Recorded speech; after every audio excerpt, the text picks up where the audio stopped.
Hello and welcome to Goodwood Festival of Speed. This is the 30th edition of this iconic global celebration of everything that we love about motorsport. David Green joins me here, Laura Winter, on the start line.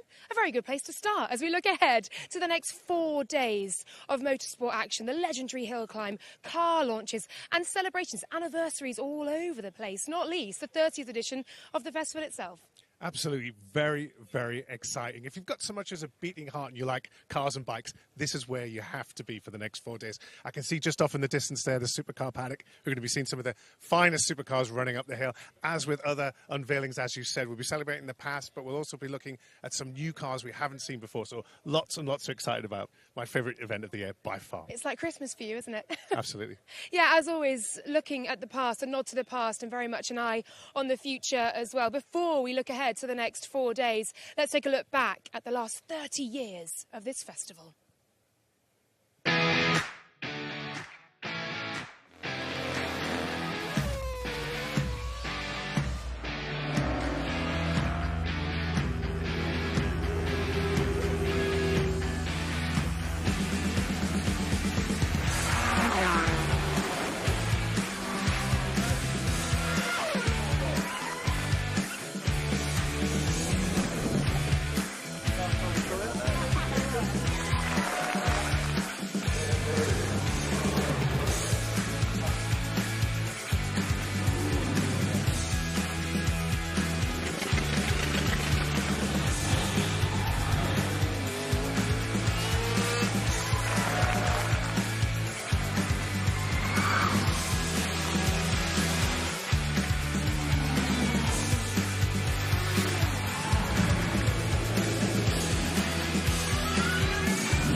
Well, 30 years of some memorable moments, some of the most iconic, famous faces in all of motorsport. And here is how things line up today, Thursday, day one of the Goodwood Festival of Speed. Goodwood 75 batch kicks things off at 9:20, not long to go. And we've got batch 1, Rally Off-Road, Manufacturer batch 2, the Red Arrows, batch 6A, the supercar runs, and the First Glance on road bikes as well, all to bring you through the course of the morning. And looking ahead to the afternoon, Porsche 75, it is their 75th anniversary here. We'll be celebrating that. And of course, you've already seen the sculpture in the background there. We've got batch 3 and the Hyundai movement. They're launching cars here as well. Time Praxis, Manufacturer batch 4, the supercars and First Glance on road bikes. Back in action later on this afternoon as well. And we are now very lucky. The Duke of Richmond has joined us here on the start line. Your Grace, thank you so much for taking the time to be here. The Goodwood Festival of Speed, here we go, 30 years. Just how much does this one mean? Well, it's a lot. It's I can't believe it's the 30th anniversary, so 31st time, and no, it's been a ride. It has indeed. Yes, we saw you there on the Ducati starting the 93, the first Festival of Speed. Did you ever think it would become this big? No, well, it's been amazing. We were told we get a few thousand people that first year, and I think they trampled the fences down when they came in, and we got a big shock. We had no tickets, nowhere to put the money, and it was a fairly chaotic experience. But we quickly realised we had something that people were really excited about, so that was wonderful. Yeah, and you can still see the fans are flocking in. And looking back over the 30 years, are there memorable moments for you that still stand out? What are those that you really go to in your mind when you're thinking about Festival of Speed? Oh gosh, there are so many. There are the great cars that we persuaded here, because in the early days it was, a lot of these cars hardly, hadn't been seen for years and years. So we kind of brought them out of the cupboard, so to speak. All the great drivers we tried to put back in those cars. No one had really done that before. So we saw so many great cars and drivers. There's nowhere in the world that's had more great cars and drivers actually than here, I think. So that's been an extraordinary thing. Of course, some great moments from the past there, but we're always looking forward at Goodwood, and we can see some great world debuts. I mean, what are you looking forward to the next 4 days? Well, this event is more about probably the future now than the past even, and we're in a unique position to be able to show that. The manufacturers are all here showing their latest technologies, all the latest uses of energy, and our whole future lab. And all that contains is a unique thing in the world, I think. That pavilion full of all the latest technology in terms of mobility and connectivity is a really exciting part of the event now. So the event's changed, it's grown, it's moving on all the time, we're looking forward all the time, and that's what we're all about. The balance of this event as well just seems to go so well. You obviously always have the nod to the past. You're looking back in the rich history of motorsport. But as you just mentioned, Future Lab, of course, Electric Avenue, there's very much a path for the future as well. It is, and it's important. I mean, it's obviously inevitable. I think things are moving forward, and that's exciting. Yet we celebrate every genre of motorsport, well, every type of motor car as well, but also every genre of motorsport, from NASCAR to F1 to rally, to everything you can imagine, Paris-Dakar. Everything's here, which is unique as well. So the mix, and it's up to us each year to find the kind of editorial threads and themes to pull that together and make each event a unique thing. Now, as is tradition, you'll be starting the weekend off with a run up the hill. I believe you're not going to be on 2 wheels this time. We're going to be on 4. Can you tell us about what you'll be taking up the hill to celebrate this 30th anniversary? Well, it's the car I drove that first year, actually. It's the Le Mans winning, 56 winning D-Type, and the Curios car. Lovely, lovely thing. And, very special to be able to drive it again. Well, we can't wait to see you head up there. Thank you so much. You better go and get ready. I better get ready. Hence my weird kit. Yeah. You're at least dressed for some of the mixed conditions that we are seeing here at the start line. A little bit of drizzle coming down. Thank you so much. Thank you. Congratulations on the 30th edition. We're going to now speak to Ed Foster for the first time this morning, who is at the very top, of course, of the hill climb, ready to speak to our drivers and indeed your Grace as well, who are going to be heading up there. Ed. Well, thank you very much. And you say it's lightly rainy down at the start. It is quite heavy here in the top paddock. But I'll tell you what, whisper it, this, I think, is the best place to be over the Festival of Speed weekend, because all the cars, all the bikes, all the stars come up here, and I get to interview them, find out what their reaction is when they've driven a car that perhaps they've only ever seen in a photo. And that's the wonderful thing here at the Festival of Speed, because we get drivers driving cars they never would have in period. So if you come up to the top paddock, make sure you do, because there's also the Forest Rally stage behind James, my cameraman, and all the rally cars are warming up now, and actually see a Ferrari rally car just over James's left shoulder. And really the Festival of Speed is one of the only places you see that and all the action we're going to get on the hill. Thank you very much indeed, Ed. Really looking forward to getting things underway here. The Goodwood 75 batch will kick things off, and we can now join our commentary team for the first time here at Goodwood Festival of Speed. Ben Edwards and Bruce Jones. Good morning, chaps. Thank you, Laura. It's great to hear from you, and we're looking forward to seeing the first vehicles heading up the hill in just a few moments' time. Welcome, everybody. It's lovely to have you with us. Sorry about the little sprinkle of rain that's falling around at the moment. Who knows what we're going to get over the next few days, but it is wonderful to have such a collection of vehicles, cars from the earliest part of the 20th century to the very latest of what's coming out. We'll be seeing some brand new machinery coming out today, Bruce, and of course some great classic machinery too.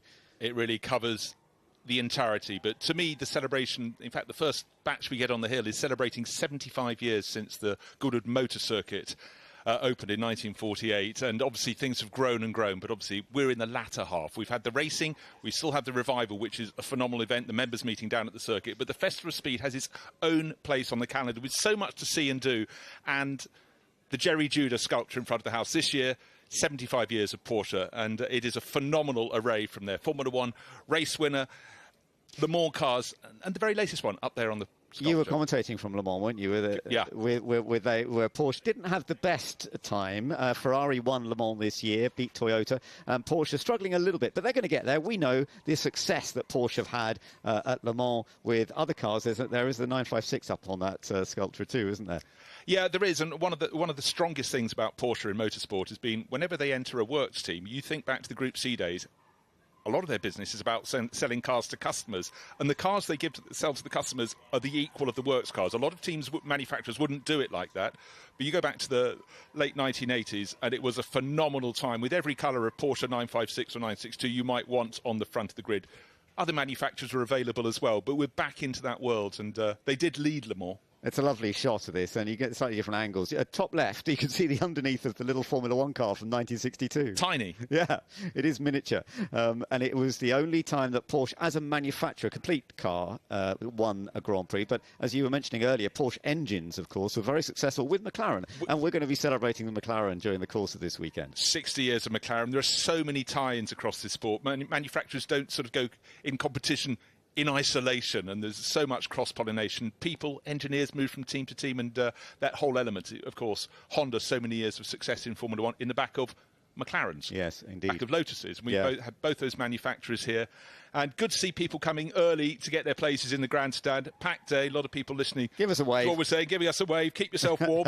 Thank you. Great to see you. You know, the passion, because a lot of people will be coming here to see the motor racing cars and the bikes. A lot of people are coming here because they love supercars. But this element about coming here and seeing cars that are being launched, their global debut here on the hill at Goodwood.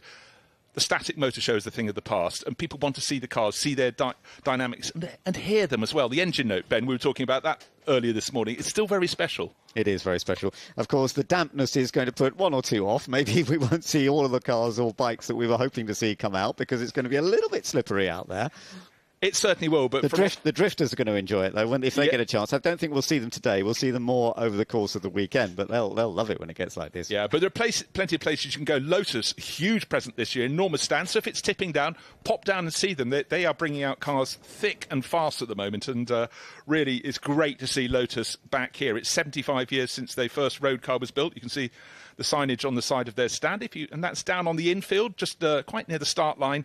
So do go down and look at the technology. It is changing so fast, and long gone are the days where a manufacturer might introduce a new model every third or fourth or fifth year. Now we have many different versions, and I guess it's also the modern way of manufacturing. You can create different cars far more easily. So plenty to see, and just great to have the great marques back here. Yeah, but a good place to stay out of the rain for a little while. You can enjoy the Lotus cars and stay out of the rain. And there are plenty of places here at Goodwood where you can do just that. There are lots of places you can go and look at the cars in more detail and stay dry. And also, more to the point, it's also not just cars that exist, it's the technology of cars in the years ahead. There's the FOS Future Lab, and that is just a phenomenal place. And you can go to Electric Avenue. There are all sorts of places you can get out of the rain. But right now, everyone's waiting for those first cars to go up the hill. It'll be kicking off at 9:25, so in about 3 minutes' time. Certainly, track conditions are going to be a little bit greasy, but people fully understand that.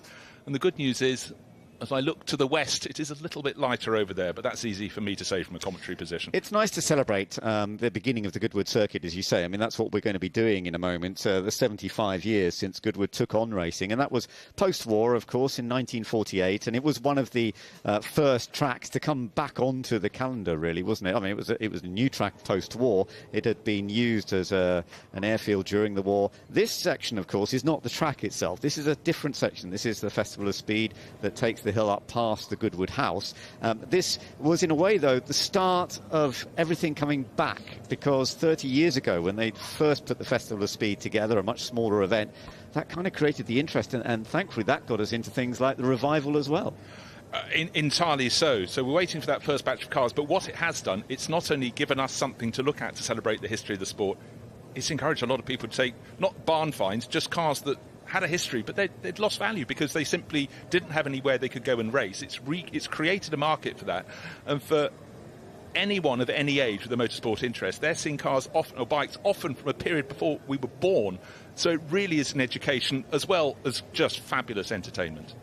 Lovely. Well, we're hearing a few engines firing up, so we're going to be seeing a little bit of action coming up the hill in just a few moments' time, which will be lovely to see. I noticed there are still one or two safety car just heading down the hill at the moment, so we're not quite ready for it to get underway just yet. But there is a little line of cars and bikes. We will be seeing some bikes coming out. Of course, bikes never actually raced at Goodwood originally, but it's lovely that we now see them racing at both the members' meeting and the revival. Yeah, a lot of us have been in isolation. You either do cars or you do bikes, but you know what? People who work in cars love motorbikes and vice versa. And just chatting to people even yesterday evening at a barbecue, you realise nothing is done in isolation. So here is the Duke of Richmond in that glorious Ecuria Cos liveried Jaguar D-Type, built in 1956, run by the work team, but then handed over to that great Scottish team, and victory at Le Mans for them.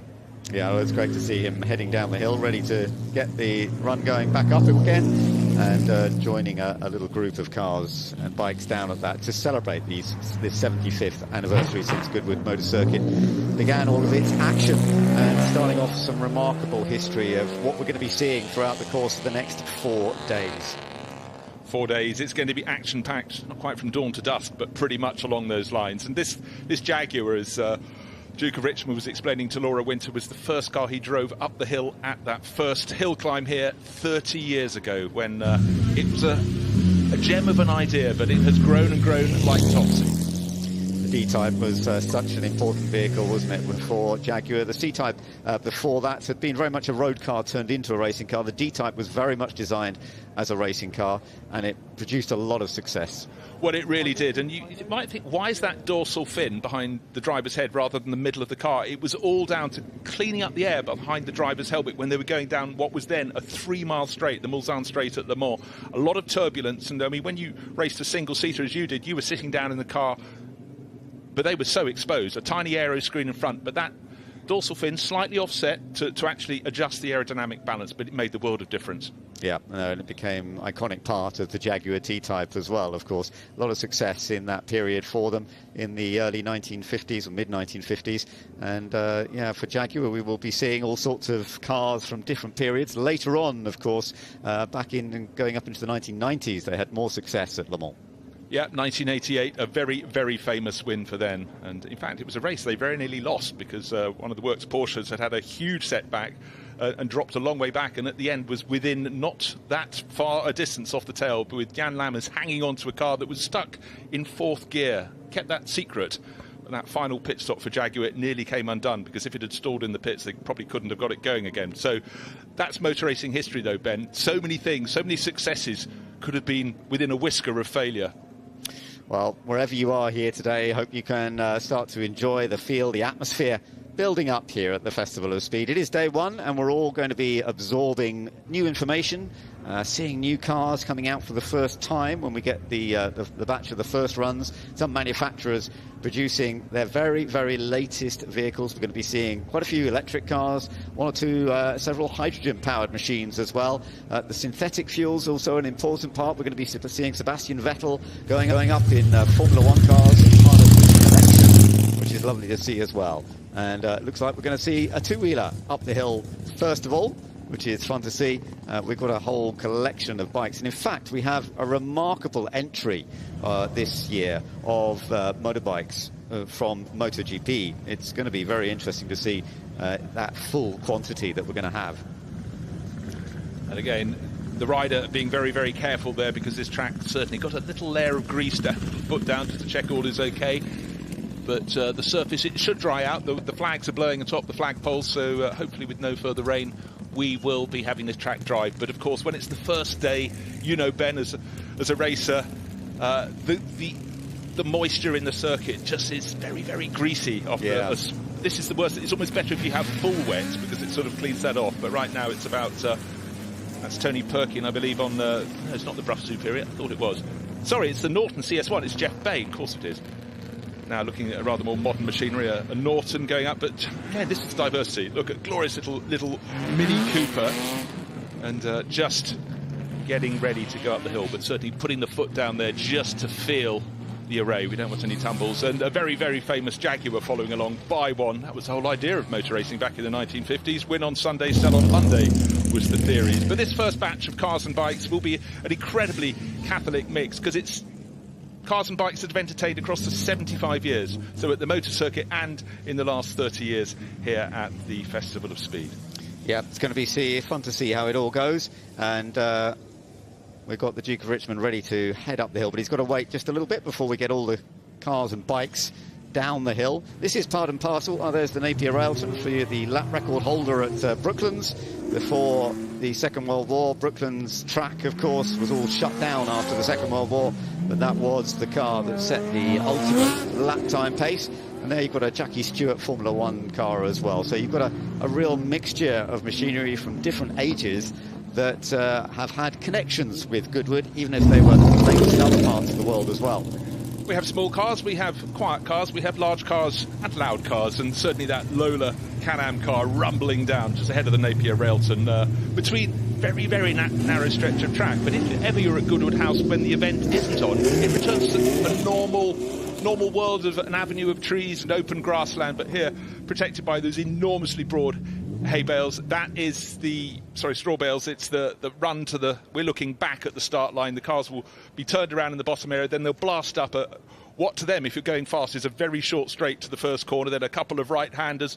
Have to watch out on this greasy track, then past the house, up over a rise, and then Malcolm, the very tricky left-hander, just beneath our feet at the commentary box. So we've got the little, the large, and there's Babs being taken down with Geraint Owen on board, a car that was built to try and get the world land speed record. Pendine Sands in South Wales, just the west of Llanelli, is where it met its ultimate pace and its fate in so many ways.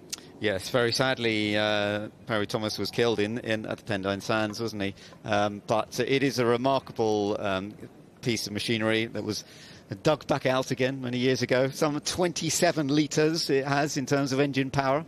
It's just understanding the size of the aero engines that were put in these cars. It was the easiest way to get power, and you could see through latter generations and latter decades, small became beautiful, and you had these tiny little engines, 16-cylinder engines, only 1.5 litres. But back then, the engines were available, and it was the only way to get ultimate power. So the Beast of Turin and Babs, two cars that absolutely encapsulate that approach, and they are, when they fire up, huge blasts of flame come out of the exhaust and an explosion of sound. These are the cars, and it's about experience here at Goodwood. The noise, the smell, and the sheer scale of some of these vehicles. You have to see them to believe them. Absolutely, yes. As you say, the smell as well. If you're down in that part, down at the lower part of the hill climb, you will get some wonderful sense of smell. The bikes, of course, have their very own unique sense of smell from both the 4-strokes and the 2-strokes. And we're going to see a lot of great 2-stroke bikes. They're back to 4-stroke now with the modern bikes, and we're going to see quite a lot of the modern bikes here this weekend as well, that are currently racing in MotoGP with some of their best riders, which is going to be fascinating. Well, it's a rare weekend, particularly with things like the Formula 1 World Championship, now at 24 Grand Prix. A weekend when there isn't a Grand Prix, there isn't a MotoGP event, so expect the great and good to be here. It's a real treat and a chance for those drivers and riders to come and have a weekend doing something different, meet different people. And we forget that any motorsport competitor would like to drive and ride many other things. They don't have the opportunity, but here they just might. The Ferrari 166 MM Barchetta, I think, just heading down. That's a car that started all this many years ago at the Festival of Speed. It was the first car actually to head up the hill. So that's a pretty special one to be seeing down there. Well, it is, and it's also particularly poignant. Dudley Mason-Stirren will be driving it down, but his wife Sally, who was such an amazing supporter of this event, sadly died a couple of months ago and be greatly missed, because she was one of the ultimate characters here, the sort of modern-day Penelope Pitstop, just so full of life and driving the car beautifully over the years. And every event she went up the hill, she'd always jump out of the car and go and see what time she'd managed. I loved that. Yeah, no, it's wonderful to see. And, that really is celebrating the 30 years of this Festival of Speed, seeing that car ready to come back up the hill once again. That's a lovely part of it. We saw we've got a couple of Tyrrells that are here, and they're part of the testing years. We've got another batch. Do get the programme, by the way. This will give you all the information on many of these cars. And the Tyrrell Cosworth 001, that is one of the early Tyrrells. They switched from the March spec cars, the March, they raced March cars, and then they became their own constructor. Jackie Stewart, of course, then took it on and was incredibly successful. But they were testing at Goodwood quite a lot in those early years to make sure that they could get it to work. The Goodwood Motor Circuit had cars testing there until the late 80s. Yes. But, the fact that Brabham Formula 1 team, we still think the ultimate lap ever was set, but the records have been lost by Nelson Piquet in warp speed, under a minute around the motor circuit. But you forget that, because also 10, 20 years ago, Formula 1 teams seemed to spend almost every alternate week to the Grand Prix testing, principally down at the Circuit of Catalunya in Barcelona, because it offered a bit of everything. But now, of course, testing is so restricted, and most of the teams have an army of sim drivers doing a lot of their development work for them. Things change. They do change a lot, yes. But nowadays, of course, Goodwood Circuit is still used for testing a lot. A lot of it's historic testing, of course, because they want to get ready for revival or members meeting. But yes, it is used a great deal. But of course, that makes total sense, because A, the revival is at the circuit, but B, it's still a historic circuit. The open spaces of Silverstone, you can get to see these cars, say, at the Classic Meter later this year, but it's a different environment. It's not the environment that's tailor-made for those cars and bikes. No, we have some fantastic things to look forward to at the revival later this year. But right now, one of the wonderful things about Festival of Speed is, yes, they're not racing, they're demonstrating, they're showing off. And it actually means that a lot of cars and bikes that perhaps they would not have the confidence to go and do a series of laps around a fast circuit. And, you know, bear in mind, Goodwood track is one of the fast circuits, a bit like Thruxton. It's very, very quick. But here, you're doing a quick run up a hill, a car that perhaps has done very little mileage in recent years. It's got a lot of age to it, or a bike. But you can have a bit of confidence you're going to make it up the hill. And that's a great part of seeing some of the stuff here that we just don't see anywhere else. No, and that's it. I mean, in terms of the sort of stress and loading on the car, it's all minimised. But even if you're not that confident, you can still get to the straight bits and do the point and squirt. So we get to hear the engines sort of up at the zone they ought to be in. So the Duke of Richmond will start the 30th anniversary of that first Festival of Speed in the car, the Jaguar D-Type, the 1956 model, the Le Mans winner from 1957. He will be the first up the hill, so this is a great thing. 30 years on, back with the car he absolutely loves. And also just stressing, this is a car that started its life as Works, but then it was repainted into Ecuria Cross Blue with white noseband, a race livery that won so many events, and the Scottish role in motor racing was absolutely huge in the 50s and 60s. So just brilliant to have the Duke of Richmond in that car, followed by Dudley Mason steering in the car that actually was the first one up the hill in 1993, when it was just an idea reaching conception, and that was the Festival of Speed. And to say it's grown since then is an understatement. Phenomenal. Give him a wave, ladies and gentlemen, if you're here. Duke of Richmond heading up the hill in the D-Type and setting off what's going to be a remarkable 4 days of the Festival of Speed. So give him a wave, give him a cheer, and yeah, enjoy the fact that the D-Type is giving us the first example, a type of car that won Le Mans on 3 occasions, 1955, 1956, the Ecuria Cross team doing fantastic work, and in 1957. Monocoque construction, it was very early for monocoque construction to be a part of sports cars, and the revised aero that you were talking about earlier, Bruce, compared to the C-Type that went before it, certainly made a big difference. That straight 6-cylinder engine that powered it along and had suitable reliability, I'm glad to say. Well, it absolutely did, but just so many things when motorsport was really pioneering in technology. Disc brakes came in thanks to Jaguar in motor racing, and of course, you know, for a long time after that, a lot of road cars, particularly American ones, still had drum brakes, which clearly got superseded. So again, it was motor racing leading the breed. So towards the top of the hill, you can still see the spray coming out of the back as the Duke of Richmond and Gordon launches the 2023 Festival of Speed. I'm sure there's a smile on the face behind that aero screen. I remember years ago when I used to work down at Brands Hatch, Sterling Moss used to do rides on corporate days in a D-Type, and the sound and watching him doing it was just fabulous. The sound, the smell. So here's Jeff Bain rolling back the years, coming up the hill, and again the motorbikes are being remarkably cautious. But you know what, it's getting brighter by the minute, Ben, so fingers crossed for the remainder of today. Hopefully we'll go to full sunshine later on, but it's just great to see. You know, this isn't a bike from the 1960s, the 40s. It's way earlier, and that is the beauty of this event. Yeah, 1928, I think, is the age of this one that Ian Bain is riding. And this bike actually won on its debut in the 1927 Senior TT. So this is a bike that's had great history and being ridden by a Goodwood regular, Ian Bain, known for his early 20th century bikes. And has a warning on it about no brakes as well, I gather. I think a lot of bike riders that age took brakes as a sort of optional extra that may have been there from time to time, but not to be relied on with any great form or passion. Listen, just to listen to the noise of some of these bikes. Very different, but wonderful sound. And it's lovely to see just how narrow the tyre is. It must be a little bit nerve-wracking going up on a rather damp surface as we have this morning. And your contact area is so tiny. And let's face it, the tyres were almost solid state back there in the 20s. But it takes a knowledge to ride a historic bike. And Ian Bain, Jeff Bone, they just have these love of these bikes. And it's our honour to get to see them. Now, the Mini Cooper, what a classic car. Yeah. It entertains us royally every year at the members' meeting at Goodwood and the Festival of Speed.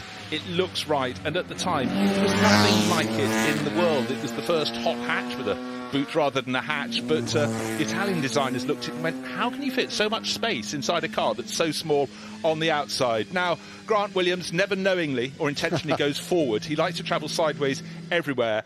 And he does run his own tyre company, which is quite good, looking at his tyre usage even before he gets off the line. It entertains us every year, and it's just such a welcome visitor up from South Wales. Give him a wave. He may be looking at you through his windscreen, but more likely through the side windows on that glorious Jaguar. What a feature of Goodwood over the decades. Yeah, no, this is really great to see, and it is always, look at this, entertaining with the amount of sideways work that he does. Always like this. Of course, Jaguars like this in the late 1950s, early 1960s, they were driven by Formula One stars at the time. People like Sterling Moss, Mike Hawthorne, for example, they raced these kind of Jaguars, and in touring cars and rallying. In fact, they were successful machines, weren't they? I mean, that was the thing. Back in the 50s and 60s, cars could compete in all forms of motorsport. It's now almost sunny here, and Grant Williams going up in by one, that fabulous Mark 1 Jaguar, is drying a lot of the course because he's covering a lot of the course, and he wags the tail on that Mark 1 Jaguar up past the flint wall. Yes, a flint wall. No barriers inside the circuit, but a flint wall's a little more solid. And when the drivers got the hill,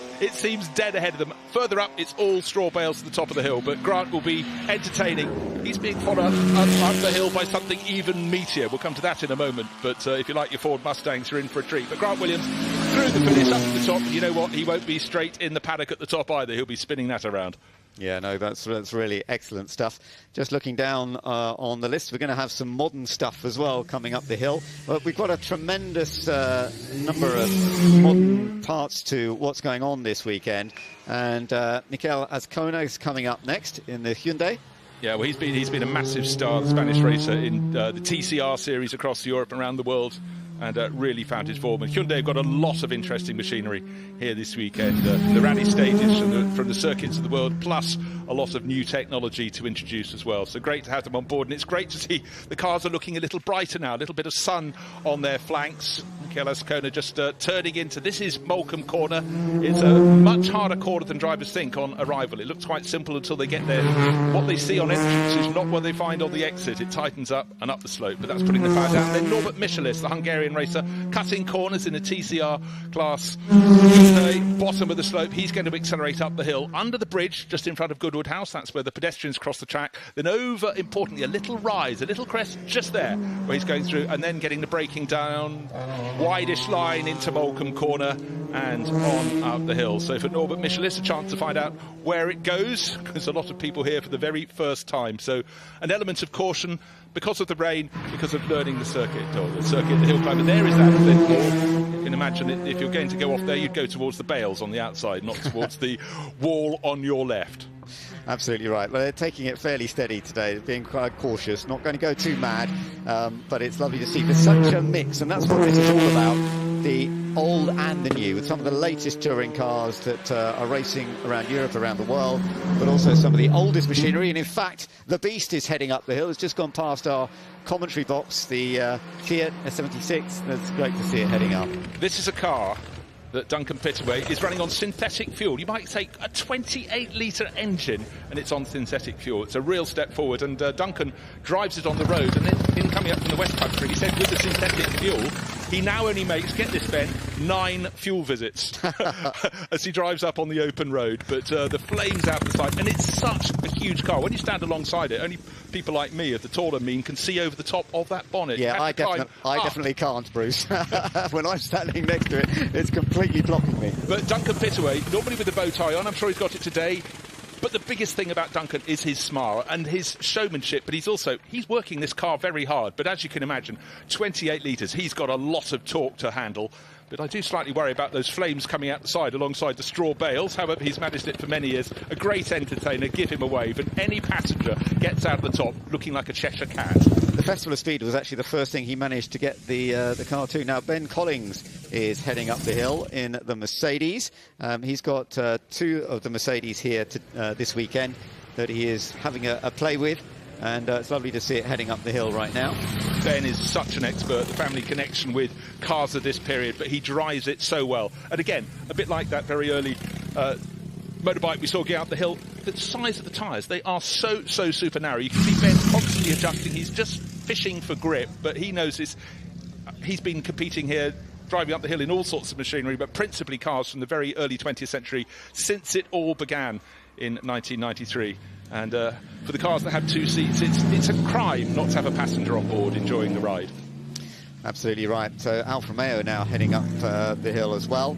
And this one from the 1930s, which was a very successful period for them. Great deal of success, didn't they?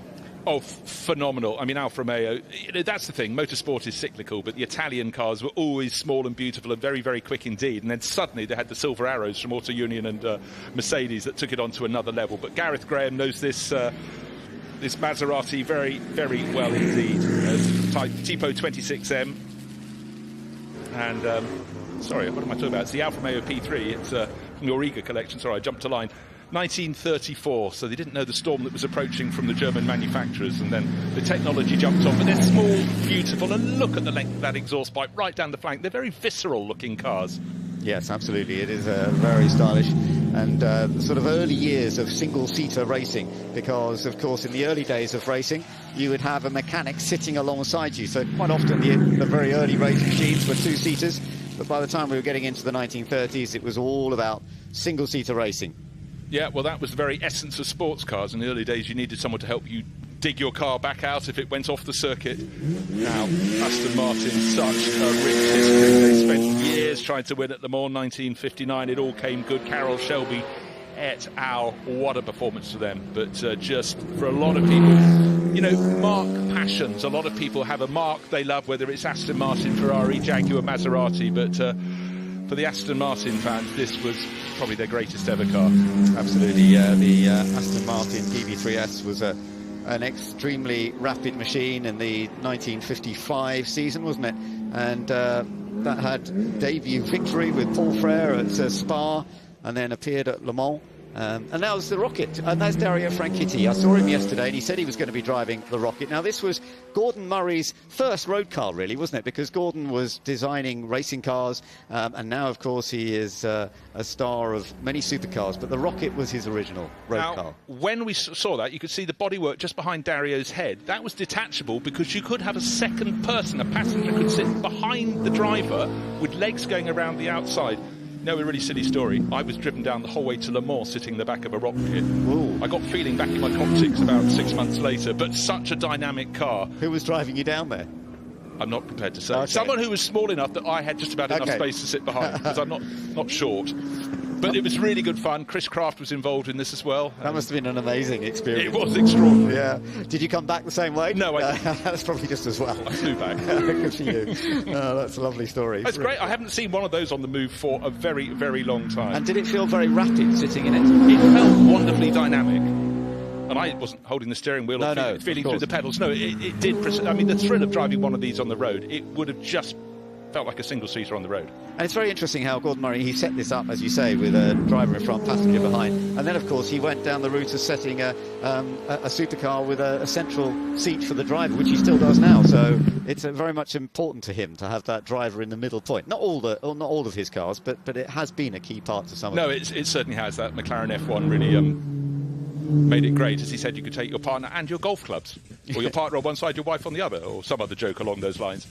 Indeed. So, if you want plenty of grunt, the car we were talking about, describing as Babs, because it's a Thomas special, but everyone knows it as Babs, and Geraint Owen will be getting some flame licking out of the side of that. This is the car that crashed on the Pendine Sands with Parry Thomas at the wheel, but the car was buried, and then his father, as I think it was a pub conversation, decided it was time to get it out and restore it. One of those conversations you regret the following day, but he moved through on the project, and it's our delight to see it here. I mean, it is quite an extraordinary car, and I can't think of an environment for which it's less well suited than a narrow hill climb in Sussex with bales on one side, walls on the other. This was a car for the open spaces, the straight line, but it's brilliant. It got up to 171 miles an hour in 1926, and it was a race car originally, but then he took it on. Parry Thomas took it on to do the record tests, the land speed record tests, and sort of renamed it, and got that amazing achievement. They say it's the last racing car to actually break the land speed record. Everything after that was created purely for land speed records. Well, there we go. That also just stresses, the whole element of it. But for his day job, Geraint talks about stuff far more modern because he's a lecturer in automotive engineering at Bath University. And in fact, an awful lot of people that he has lectured now work up at McMurtry, producing cars like the extraordinary Spearling from last year. So that's encapsulating the whole spectrum from driving that to understanding cutting-edge automotive technology. Lovely. It's wonderful to see that, climbing up the hill. It's been here before, but that is a real heritage of land speed records from British motorsport. And I mean, British motorsport, kind of, the land speed record was a bigger part of British motorsport. Nowadays, of course, we're all focused on Formula One or touring cars or GTs, but land speed record was the thing pre-war, wasn't it? Well, absolutely. In the two generations of the Campbell family with the famous Bluebirds and trying to go for the water speed record, it was a massive, massive thing. So here we are. The reason we've got such an incredible array of cars and bikes in that first batch, it was to celebrate 30 years ago, the formation, the first ever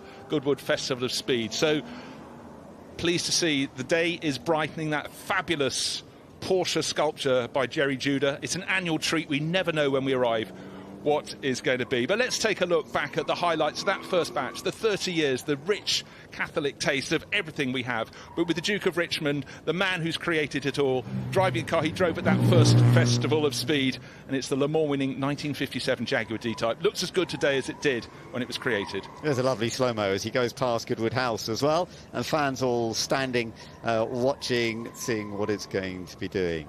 And we'll get the bikes as well, heading up the hill. And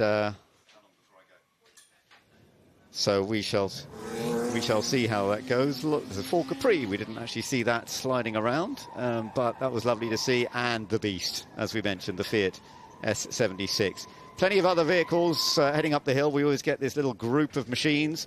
Ben Collins there in the Mercedes, and with the passenger, which it would have been raced like that, with a mechanic alongside, doing some pretty key things as the races continued. That was all part and parcel of racing in that period. So some lovely highlights from this first run up the Festival of Speed to so many celebrations.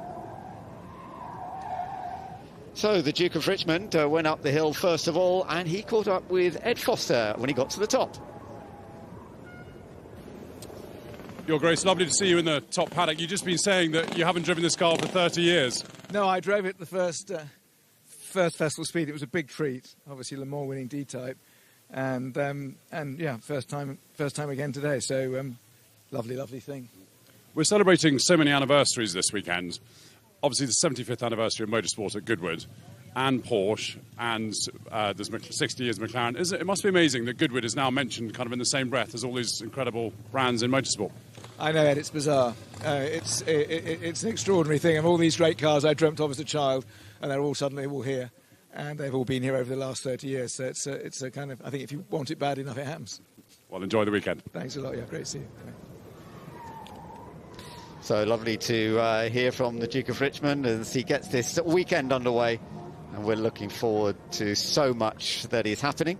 We saw the Mini going up during that session as well. And one of the great Mini stars in terms of both driving, preparing, getting them into fantastic form is Nick Swift. And he was also talking to Ed. Nick Swift, it's always an absolute pleasure to see you. You're always in a Mini, and you're also running in the time section. All to play for. Yeah, as much as it can be in a Mini, of course. You know, I'd like to think we can worry the top fast boys, but I don't think so, do you? But good old Mini, it's just lovely to be here, isn't it? Get the invitation. I was really excited about it, and it's just great to just come back, soap up the atmosphere. I love it. And I can't believe this is only the second time that you've run at the Festival of Speed, isn't it? Yeah, absolutely. And if that run was anything to go by, you know, it was pretty half-hearted, lacklustre. It's maybe because we don't trust you. No, absolutely. It's just that vision of being stuck in the bales at Moulcombe, but it's so slippery, you know, and you know, unlike obviously our circuit racing, you have a quick sighting lap to see out where the wet bits are. There's not really a lot of choice, is there? So discretion is the better part of valour, I think.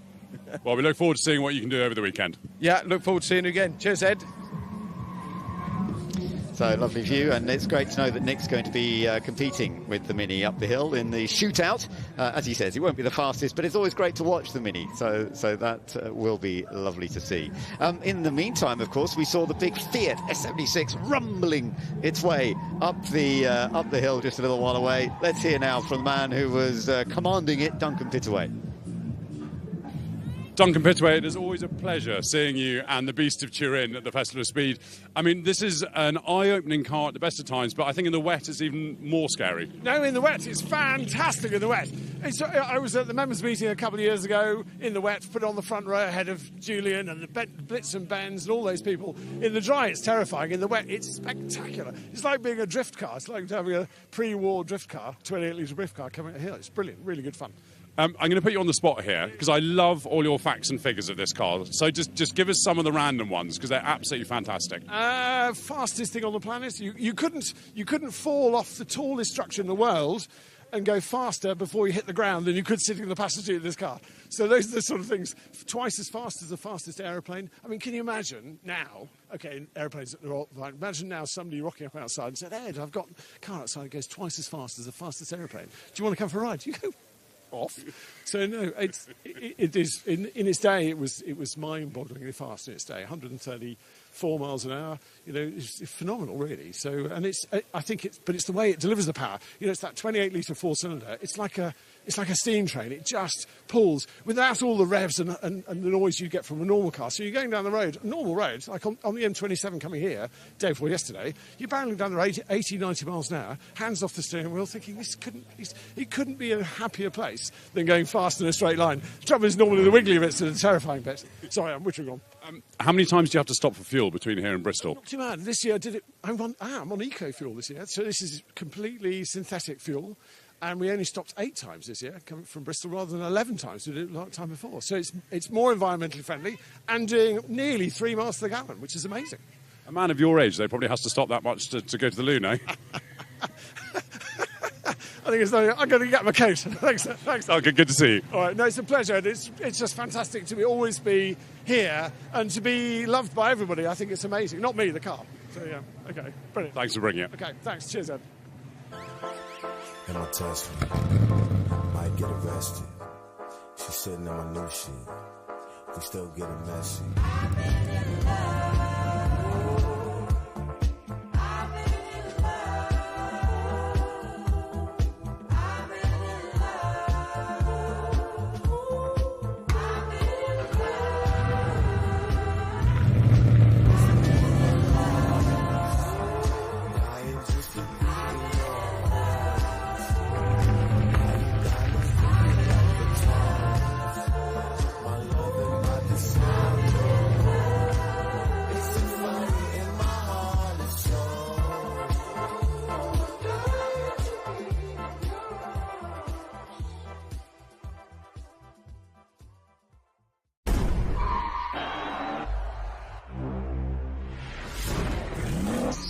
To hear them start and then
Well, our thanks to Ed at the top of the hill and to the guys in commentary as well. We were just having a right chuckle, weren't we, at that interview that Ed did with Duncan Pitaway. What a true character, and it's just what Goodwood's all about. Well, the Beast of Turin, to see that Amazing. a great way to start 4 days. But they're out there on the road there. You've got to remember, this is an access road to the house, so crowned, a little bit oily. They're all, if they're ever quick, Nick Swift is having trouble out there, then we know he's tentative. So, we've got to be a bit careful. But I can see some blue sky. I think they're going to be getting very quick very soon. Yeah. I think your mic's gone. It's feeling the effects of Goodwood Festival of Speed already. David, yes, as you were saying, it is drying up. Nick Swift saying it's greasy, it's slippery out there, but we are seeing a bit of sun coming out, and I'm hoping, fingers crossed, that's the last of the rain in terms of conditions on the ground. Absolutely. Well, I'm an optimist. I can see some blue skies, so we're going to see cars getting faster, quicker, and heading towards that shootout on Sunday. And as you mentioned, we're in front of the Goodwood House, of course, and indeed the beautiful sculpture as well. 75 years of Porsche. Yes, well, Jerry Juda's tasked every year with creating this sculpture, and I think he's done another amazing job, obviously in honour of the 75th birthday of Porsche. And we see the cars there, which really help the structure, and it just really is the centre point of this fantastic event. Now, I must admit, this is only my second ever Festival of Speed. I've missed so much over the years. David, we were chatting last night. You think you've been to every single one, don't you? All 30 years of them. I think as a small boy, I came to the first one. You're taking a leaf out of Ed's book there, aren't you? I know. I've got to go to the loo. Well, great. Well, OK. Well, I'll give you some time to do that. We can now look back on 30 years here of Festival of Speed, some memorable moments from that time.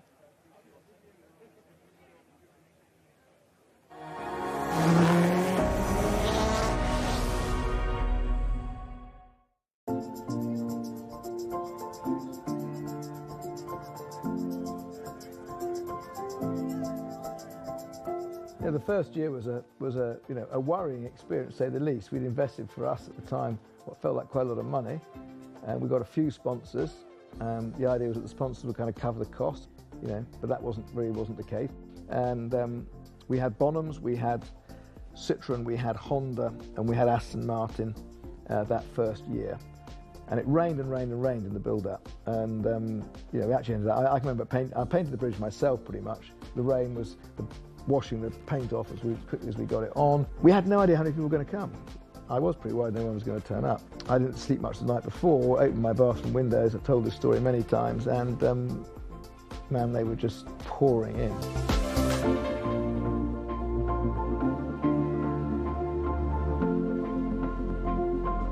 And I can remember actually, standing out there on that first Saturday afternoon as they all arrived, directing them into the paddock and saying hello to them, and literally I was greeting each car as it arrived.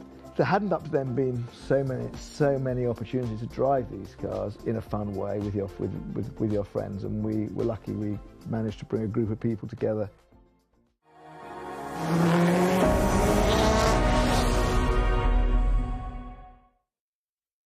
Magic moments of 1993, and indeed spectators, fans continue to flock into the great Goodwood Festival of Speed. Let's take a look at the schedule, what we still have to come.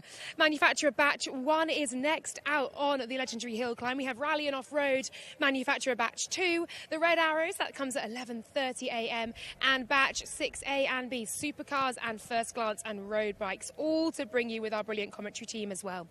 And looking ahead then into the afternoon as well,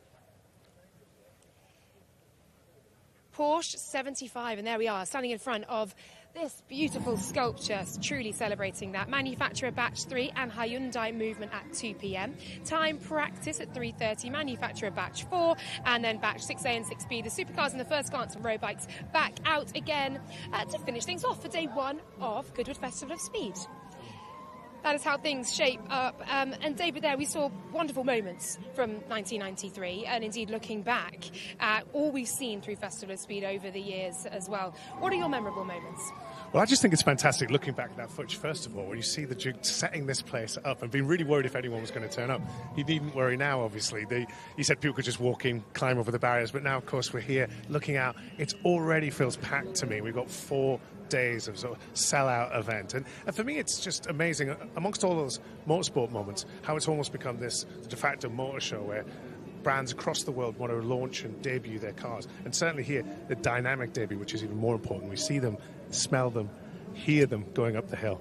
And not just brands as well that want to come and be part of this motorsport show, this festival of the world of motors, but also fans as well. I've been in touch with people who have come literally from Australia, from America, simply to come to Goodwood Festival of Speed. That's the true, unique global appeal it has. Well, I said earlier in the day, it's my favourite weekend of the year, but it's a lot of other people's favourite weekend. And as you say, it's a destination now. People come from all over the world. We're looking there at cars lining up to go up the hill. They're going to see some of the newest, most spectacular hypercars in the world, but they're also going to see moments from history. We looked at those memorable moments celebrating, last year, Nigel Mansell's cars we saw there. So we're seeing some of the greats of F1 being celebrated with their whole canon of cars they've raced. And of course, the shootout, one of my favourite parts of the whole Festival of Speed. Yeah, the shootout's going to be something special, isn't it? And of course, talking of the world of Formula One, we'll see McLaren, we'll see Williams, we'll see Ferrari, Red Bull, all bringing cars here, Mercedes as well, and indeed the Williams and McLaren drivers of Logan Sargent, Alex Albon, and Oscar Piastri and Lando Norris all here as well. Plenty to look for. Yeah, some very famous modern drivers, but we'll also see some of the other drivers going up the hill and really tackling that record. Of course, Nick Heidfeld's F1 record up the hill, amazing, only just beaten after all those years last year, broke the 40-second barrier. Max Chilton buzzing after he just took the McMurtry up the hill in that record time, and looking forward to see if that gets challenged this year. You just mentioned Nick Heidfeld. I'll be going up, I think, a bit later with him as a passenger, and I'm terrified about it. My first time ever up this hill, so we'll see if I live to tell the tale, but there we are. We can now head back up to commentary as we have cars on track.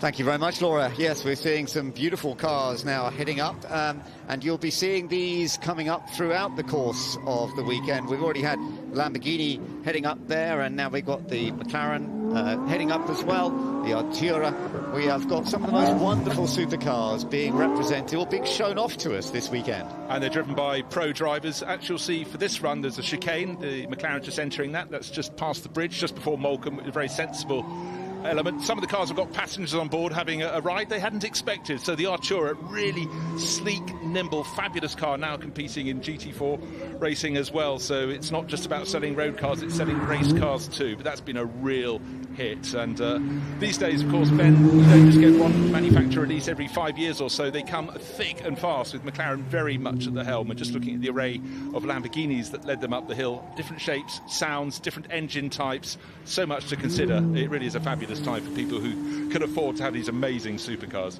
Yeah, this is very much a hybrid powertrain vehicle, the Artura. Blistering electrified performance and driver engagement. Very much this is McLaren's kind of future, and that electric motor gives it a massive amount of torque as well off the line. This is one of the Polestars heading up the hill now, and we're seeing some of that. We've seen these over the last couple of years. They often bring their very first ones along here to Goodwood to give us their first demonstrations, really, of the Polestar, and part of an electric fleet of vehicles which is becoming very, very successful generally across the globe.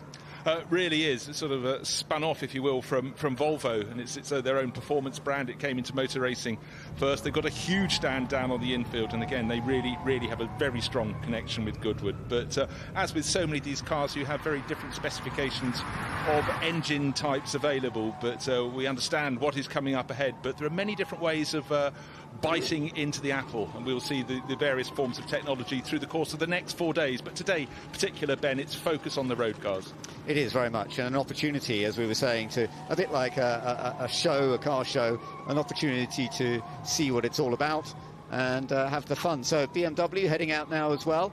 This is the M50 BMW, and this is another Jake Hill, in fact, in this car, which is rather lovely. That Jake, the touring car star, very much battling for the championship this year. And he's done a lot here at Goodwood over the years, but Jake's driving this BMW up the hill. Yes, and in fact, Jake is one of those modern generation drivers who, guided by his father Simon, has a foot in both camps. He loves the historic races as well, and has really put on some phenomenal performances. But true to brand as a touring car racer, he's got his eyes on the modern machinery and driving it beautifully, just kissing the inside of Moulcombe, which is now in full sunshine. A lot of the drivers have been kicking up the dust on the inside. Racing drivers, Ben, are racing drivers. They, even on the demonstration run, they're looking for the ultimate corner. It's always the fun of the game, isn't it? But Jake, with all his experience now, as you know, we kind of grew up with him as a lad. Simon was a good friend of, he's a good friend of mine, and we were fellow instructors at Brands Hatch, and then Jake came along from as a youngster, and he's developed his own racing very well. And it's lovely to see him here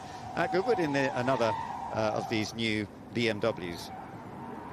So every shape, size, performance element, and you can't go wrong with the Jaguar E-Type shape. 1961, Jaws dropped at the Geneva Motor Show when this car appeared, and of course Enzo Ferrari, building beautiful cars himself, described it as the most beautiful car in the world. You couldn't have a greater accolade, and the shape has stood the test of time. Over 60 years old, and it just still looks absolutely exquisite today. They cost, do you know how much they cost when they first came out? They cost under £2,100. They're worth a bit more than that now, aren't they? They are, but £2,100 in 1961 could probably afford you quite a nice house. But Jaguar have always had grace as well as pace. They've never been the most expensive cars in the world, and the sheer number of E-Types that were sold that came out of Browns Lane in Coventry is phenomenal. Oh, it is lovely, and of course the look of the E-Type is still unique, and for so many people it was a dream car. I'm sure many of you watching these cars are thinking that. I was talking to fellow journalist Mark Hughes last weekend, and he had an E-Type for a while as his kind of celebration of a car that he loved growing up. He's a great driver, a great racer himself as well, and he enjoyed having it as a road car for a while, although he did say some days when it was pouring with rain and he was on the motorway, it was a bit hard work. Yeah, but it's mysterious. It's not mysterious at all. Everybody loves the cars of their childhood, early teens. They're the ones that people go back to buy when they've finally made the money to enjoy it, and what a car to choose. Yeah, so you're getting this real contrast of machinery coming up the hill right now in this first batch. So you're getting some beautiful classic machines and some of the very, very latest cars as well. And that's what this is all about. This is the fun and games of the Festival of Speed. You're getting a crossover from the start of cars and their production into the very latest as they try and promote some of the most technical advances, really, as we go up through the calendar.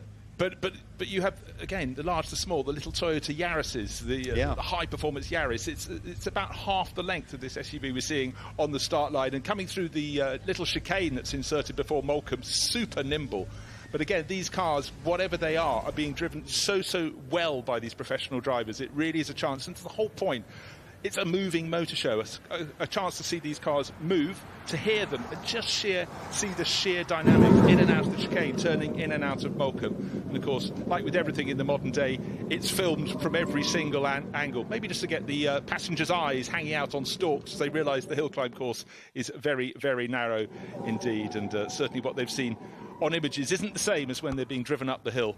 And what a ride to have. But the track, Ben, is drying out by the minute, which is very good news for all concerned. Yeah, the sun's getting brighter and brighter, actually, at the moment as we look out of our commentary box. And it is, as you say, warming up nicely as well. So it is enjoyable to see. And we're going to get some lovely views and lovely photographs too. So if you've got your camera here today or your phone, get some lovely shots. I can see quite a few people down there, actually, as ever, with some pretty extensive cameras with long lenses. You can get some remarkable images from the Festival of Speed that you will hopefully keep forever and enjoy. Yeah, so there's the Renault Austral 2023 model. This is one of many cars having its in the first glance element up the hill. But now, Ben, what are we looking at here? Now, this is an interesting one, isn't it? This going back a long way, presumably. No, this is, I haven't quite spotted this one yet, exactly what this one's about. It's a hot rod. Now, we're going back to the 1950s, where in the States they took cars from the 30s and gave them their own bodyworks, lighter, sleeker. This is an Alpine hot rod. So, yeah, look at it wobbling around a little bit on the dry tarmac, but getting shots as well at the same time, camera shots as they come up through the little chicane. Well, it's one of the many beauties of the Goodwood Festival of Speed. You see stuff you expect to see, and a lot that you've never even seen before or even heard of. So the Alpine hot rod, I rather like this evocation, and certainly looks an enormous amount of fun. It's actually going quite well. But again, those tiny front wheels, those very large rear wheels, so it gives it its own particular look. But that very much was the ethos of hot rods. Yeah, as elliptic suspension looks fairly stiff as well. It looks a little bit bouncy as it's heading up the hill, but it is a great car to watch. It's being caught in the background by something a little more modern, but that's the sort of mix that we are getting in this run up the hill. And yeah, they can still have some fun with it. A little bit of air flow and being followed by another machine, but they're not allowed to overtake, don't worry. They won't be trying to go past. There isn't the sort of space and room to be able to do that here. Yes, if you think the Monaco street circuit is narrow, think again, this takes the biscuit. So, but again, it requires the precision in the form of a typical hill climb. It's about speed, but with precision, because hill climb courses all around the country certainly don't have a lot of tarmac in their climbs. But right here, for everyone who goes up the hill, it's a real thrill. But my thrill was seeing the Alpine Hot Rod there, something different, something that puts a smile on your face, which is always a very good thing. Yeah, definitely. And it's great to be able to see the camera out and taking pictures as well. So Lotus heading up the hill now as well. And, of course, a big weekend for Lotus. This is the Avija. This is the Emira Lotus. We're going to see the Avija as well this weekend. But the Emira now heading up the hill. And the Emira is the transverse mid-engined machine, one of the Ferraris now heading up the hill as well. Some of these we haven't seen much of before. One of the things I absolutely love about the latest grouping of Ferraris is the fact they've gone back to cars that are beautiful. In the way, if you go to the Cartier Style Looks exhibition here, you have the cars from the 50s and 60s. This is a car, you don't need to know its facts and figures, you just need to know that it looks beautiful standing still. The facts and figures are a guarantee, there's performance aplenty, but I think that's a stunning, stunning car. Yes, it is very, very beautiful indeed. They really have updated it, great memories of the Daytona in a way, and it has been very well put together. So you're seeing some supercars from different manufacturers that have all got great history and that was celebrating this weekend. As coming up now, the Porsche, one of the electric Porsches heading up the hill. This will be, it's a lot of rather interesting colours too. We do see some lovely colours coming out on the circuit here. Not always the most common colours, but an opportunity to have a bit of a play. Well, I'm really pleased because back in the 1970s in particular, and in particular actually from Porsche, I was having this conversation yesterday, I loved the big bright colours, and if you'd given me a 911 RS from 1973 in that emerald green with the black writing on the bottom of the doors, I'd have been a very happy child indeed. But I think they're great. Some cars look better in bright, but it's a step away from everyone having a grey car. It is indeed, yes. It is really good to see that. So the Porsche heading up the hill, and of course, all of these cars will be parked around the whole areas around this Festival of Speed over the course of the weekend. So if you want to go and have a really good look at a car nice and close, then it is something you can do all the time.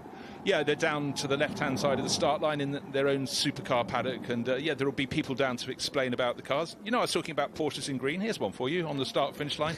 And then Grenadier heading up. The Grenadier, and they've got a world launch here later today. Yes. So we're looking forward to that. And this is Sir Jim Ratcliffe, who's got a stake in the Mercedes Formula One team, the giant Ineos chemical company, and he decided when it was a change of guard at Land Rover, he wanted to keep the Defender going, so made his own version effectively, and more models are coming out. So I sat in one the other day, and actually I was rather impressed. Yes, I did sit in one at some point. They're just stationary. I haven't been out in one anywhere, but yes, they are pretty impressive, and we are going to see, as you say, a different version of it coming out. In fact, two versions. We've also got a hydrogen-powered version here this weekend, and that's going to be part of the Grenadier show. Named after the pub that they all sat down and chatted about. Shall we do a version of the Land Rover? Yes, we shall, and that's when the Grenadier name came from. Well, it's a better name than the Fox and Hounds by a short head, one feels. But certainly their order book has been filling up very quickly indeed, because a lot of people have a passion for these sort of older style Land Rover, and that gap is now plugged.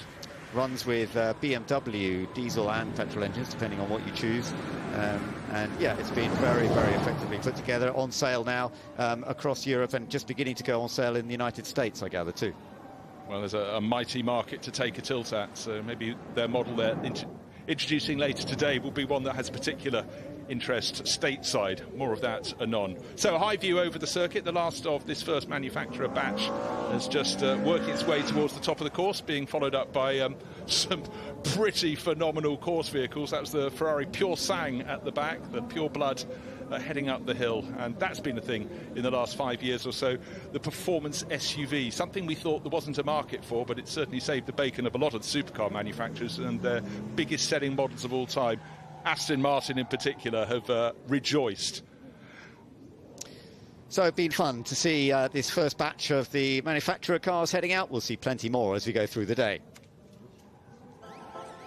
Don't touch me, might get arrested. sitting in my new shit. We still getting messy.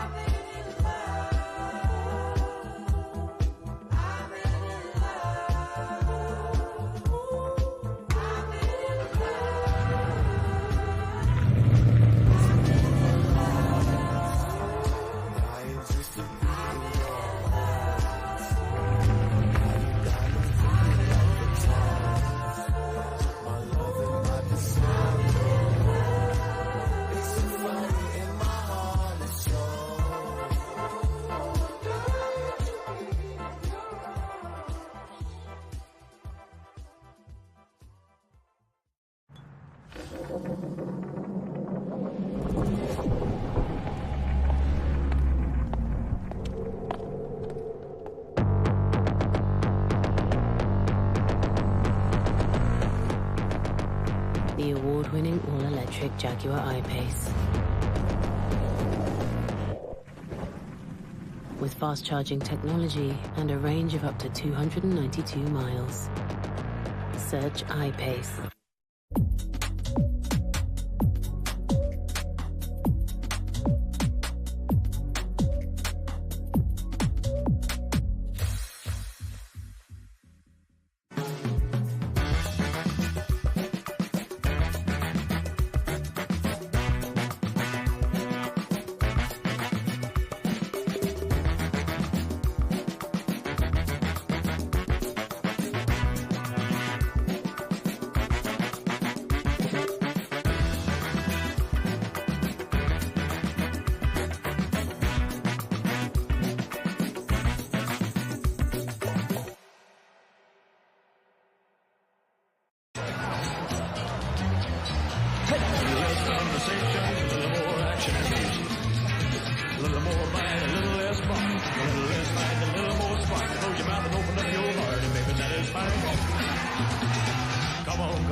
Good morning, hello and welcome to Goodwood 2023. This is the Action Sports Arena.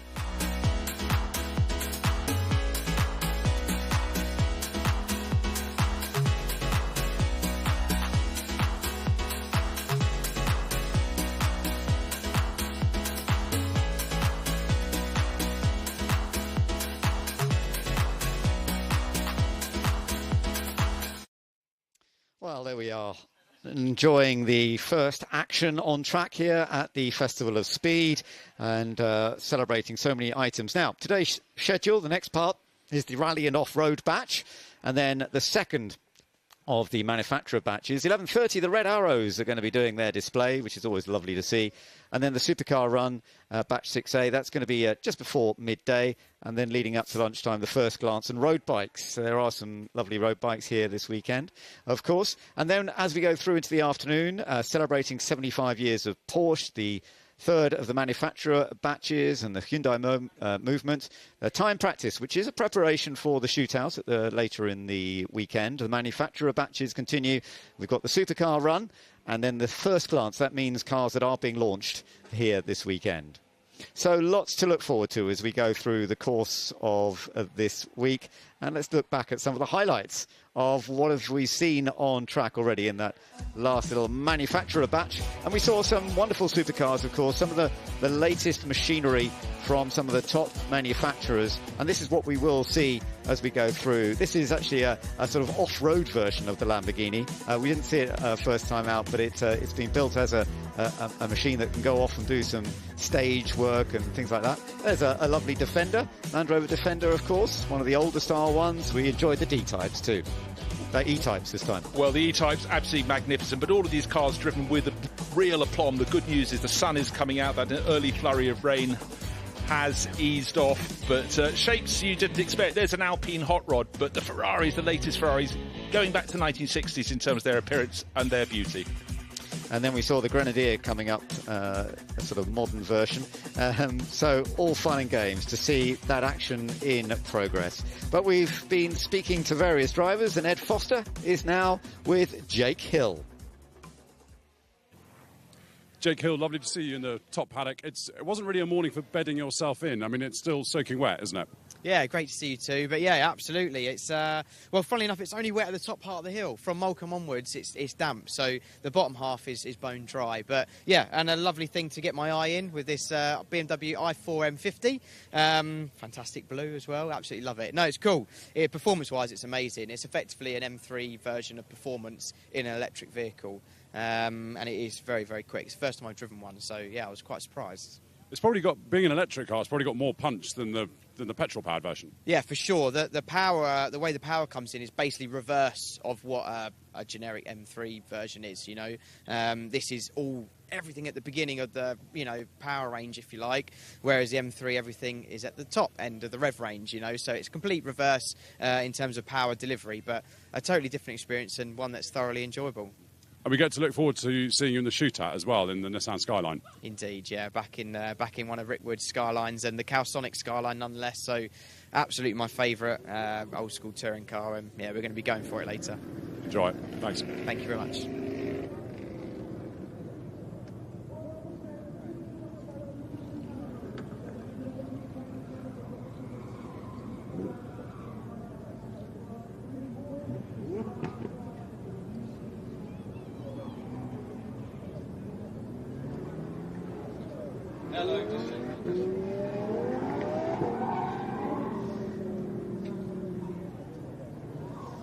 Well, hello everyone, it's Alex Jakes and Alice Powell in the commentary box for the next stint here, and it is a special celebration for Lamborghini, and we're checking in on one of many cars being celebrated here this weekend.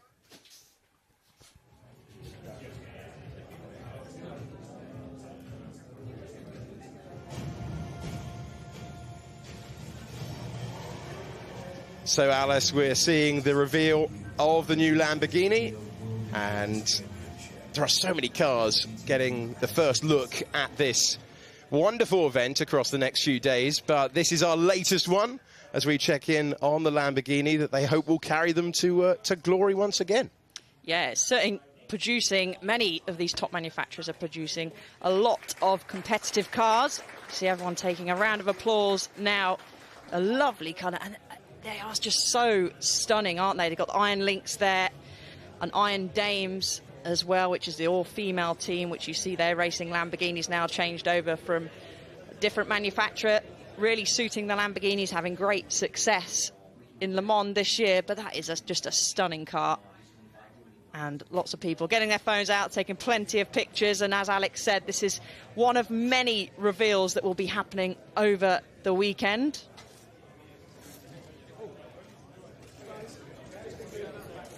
So, proud moment for Lamborghini, who debut this car at the Festival of Speed, and there will be plenty more where that came from. All of that action, by the way, if you want to go and check out that car in person, is in the infield, and there are plenty of manufacturers to feast your eyes upon down there around the bridge area. Right, let's take a pause.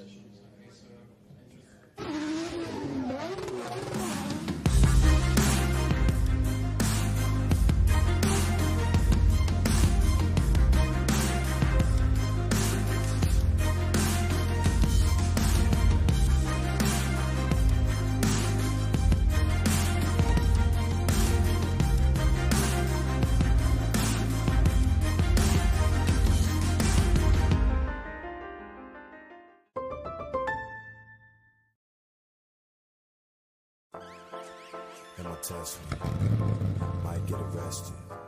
She's sitting on my new shit. We still getting messy.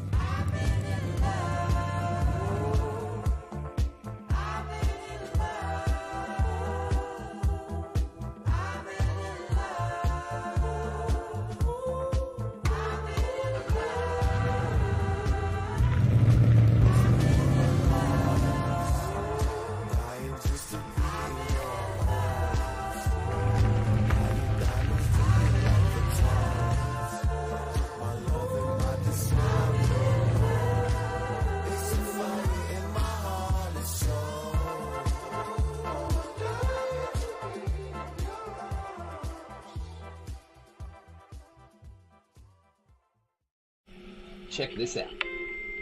It hasn't been such a long time since people first started shopping online, and it was easy to keep up with the clicks.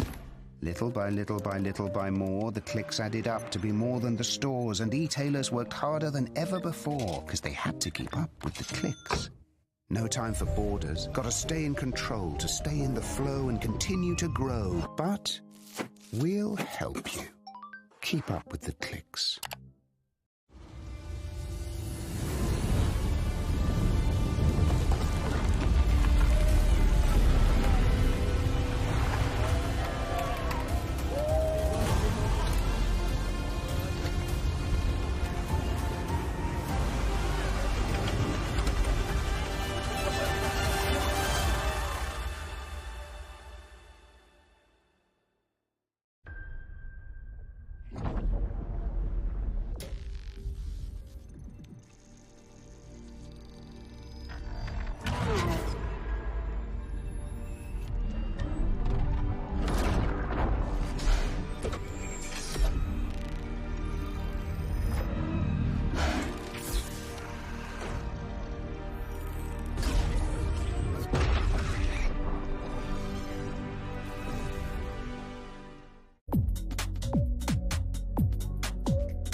Well, I've been wandering around the vast site here at Goodwood Festival of Speed and chatting to some of the fans who've made it in. And I couldn't help but notice the McLaren-themed family duo, and indeed Grandad Steve we have here, Dan and Noah. I guess you guys must be pretty happy after Silverstone last time out. Yeah, great result last time out, with not normally the order of drivers you'd expect between Lando and Lewis. But yeah, very, very happy to see the orange back towards the top again. Yeah, absolutely. McLaren back to somewhat winning ways, certainly podium ways in Formula One. But here, for the very first time, you guys, what are your first impressions? Massive, overwhelming. We've never seen so many amazing cars from 100 years ago up to modern day. It's pretty impressive, isn't it, Noah? And Noah, you're here in your McLaren top. Who's your favourite Formula One driver? Lewis Hamilton. So Lewis is your favourite driver. You're in McLaren. Do you like any of the other teams as well? Red Bull. Oh. So he's a Mercedes, Lewis Hamilton, Red Bull, and a McLaren fan. Just a fan of the sport. McLaren. Who's your favourite McLaren driver? Lando Norris. Lando Norris. P2, of course, at the British Grand Prix. And I'm just going to nip over here as well. Grandad Steve, you got the tickets. What brought you to Goodwood Festival of Speed, and what are your impressions so far? A friend of mine's here, and he got me the tickets. So, yeah, it's fantastic. We're all keen on Formula One. And other forms of motorsport as well. And you said to me just before we came on that you just could spend hours looking at some of these old cars, the history here. Yeah, so, I mean, looking at the previous Formula One cars, they're just so different from the current ones, so they're amazing to look at. So we were just looking at a 1939 Mercedes. Wow. Just beautiful. Yeah, absolutely. And do you have a favourite team and driver as well, or would you like to... McLaren for you, so you're not choosing half the grid? No, McLaren. Oh, great stuff. Always been McLaren. Yeah. And what else are you looking forward to today? I don't know. Got the red arrows coming, haven't we? That's going to be fun, isn't it? They'll be coming over at 11:30. It's the aeroplanes. Ones you've seen in Wales, the red ones. The red arrows will be coming over, and then you'll know exactly what we're talking about. That's all right. Noah, thank you very much for talking to us. Thank you. Thank you very much. Guys, thank you. Enjoy your day. Take care. Well, Noah, surely the star of the show so far on the opening day of the Festival of Speed. And it is now time for the rally and off-road match. We're in the company of me, Alex Jakes, and I'm delighted to say W-Series runner-up Alice Powell. So, Alice, we're swapping single-seaters, which we are very much used to talking about, for some magnificent machines now going up the hill as we see a mix of classic rally cars, modern rally cars, and the off-road beast that would compete at the likes of the Dakar Rally. Yeah, we've got a lovely mix coming up. Some modern, as you said, Alex, and some certainly older than me. Might not be older than you. Here we possibly. go. Here we go. But rally car, I mean, this is something that I've definitely wanted to have a go at, but I don't think I'm quite brave enough to be throwing a car through these trees, but they certainly look magnificent, don't they? And this is actually the only time we're going to be seeing them going up the hill this weekend. It is. So make use of this, everyone, because they are going to be based on the rally stage. So this is their one moment of glory on the hill climb. And we are up and running immediately, and a little kick of dust up there. That's great. The track has dried out from the early morning rain that we've seen, and we're doing a little bit of lawn mowing as we get things up and running, as we see the Toyota climbing the hill now, going past our commentary position in a few seconds' time. Wonderful sight, wonderful sound as we head into Moulcombe Corner. Yeah, fantastic stuff. And they actually, going past the contract, they look a lot bigger than on the TV screen. So really make sure you get yourself up to the rally section to get a good close look at the cars. And just joining us in the commentary box, running all the way from the car park. Sprinting, ready to speak to us as well for the next batch. The man who will be guiding you through if you make your way to the rally stage. It's a very good morning to Mr. Harry Benjamin. Good morning, everyone. Sprinting, I don't know what you mean. It's a pretty severe share of commentary box with you as well. But listen to that as they come by as well. Yes, we've got the rally cars going up on the hill right now. It gets onto the grass, making its way through. But if you like a bit of rallying, you like a bit of off-road, you like a bit of dust, then you've got to make your way to the forest stage later on, which is up quite a long hill as the next one gets going. But it's going to be amazing. It is competitive. We've got a shootout on Sunday, but yeah, it's pretty good. Just give me 2 more minutes. You catch your breath, and we'll detail everyone heading through at the moment. So we've got the mix of classic rally cars, modern rally cars, and we've got the off-roaders. We're moving through the off-road stage at this moment in time, past the hay bales as we go. So Harry's going to be guiding you through all weekend with the separate stage up there. It is well worth a look.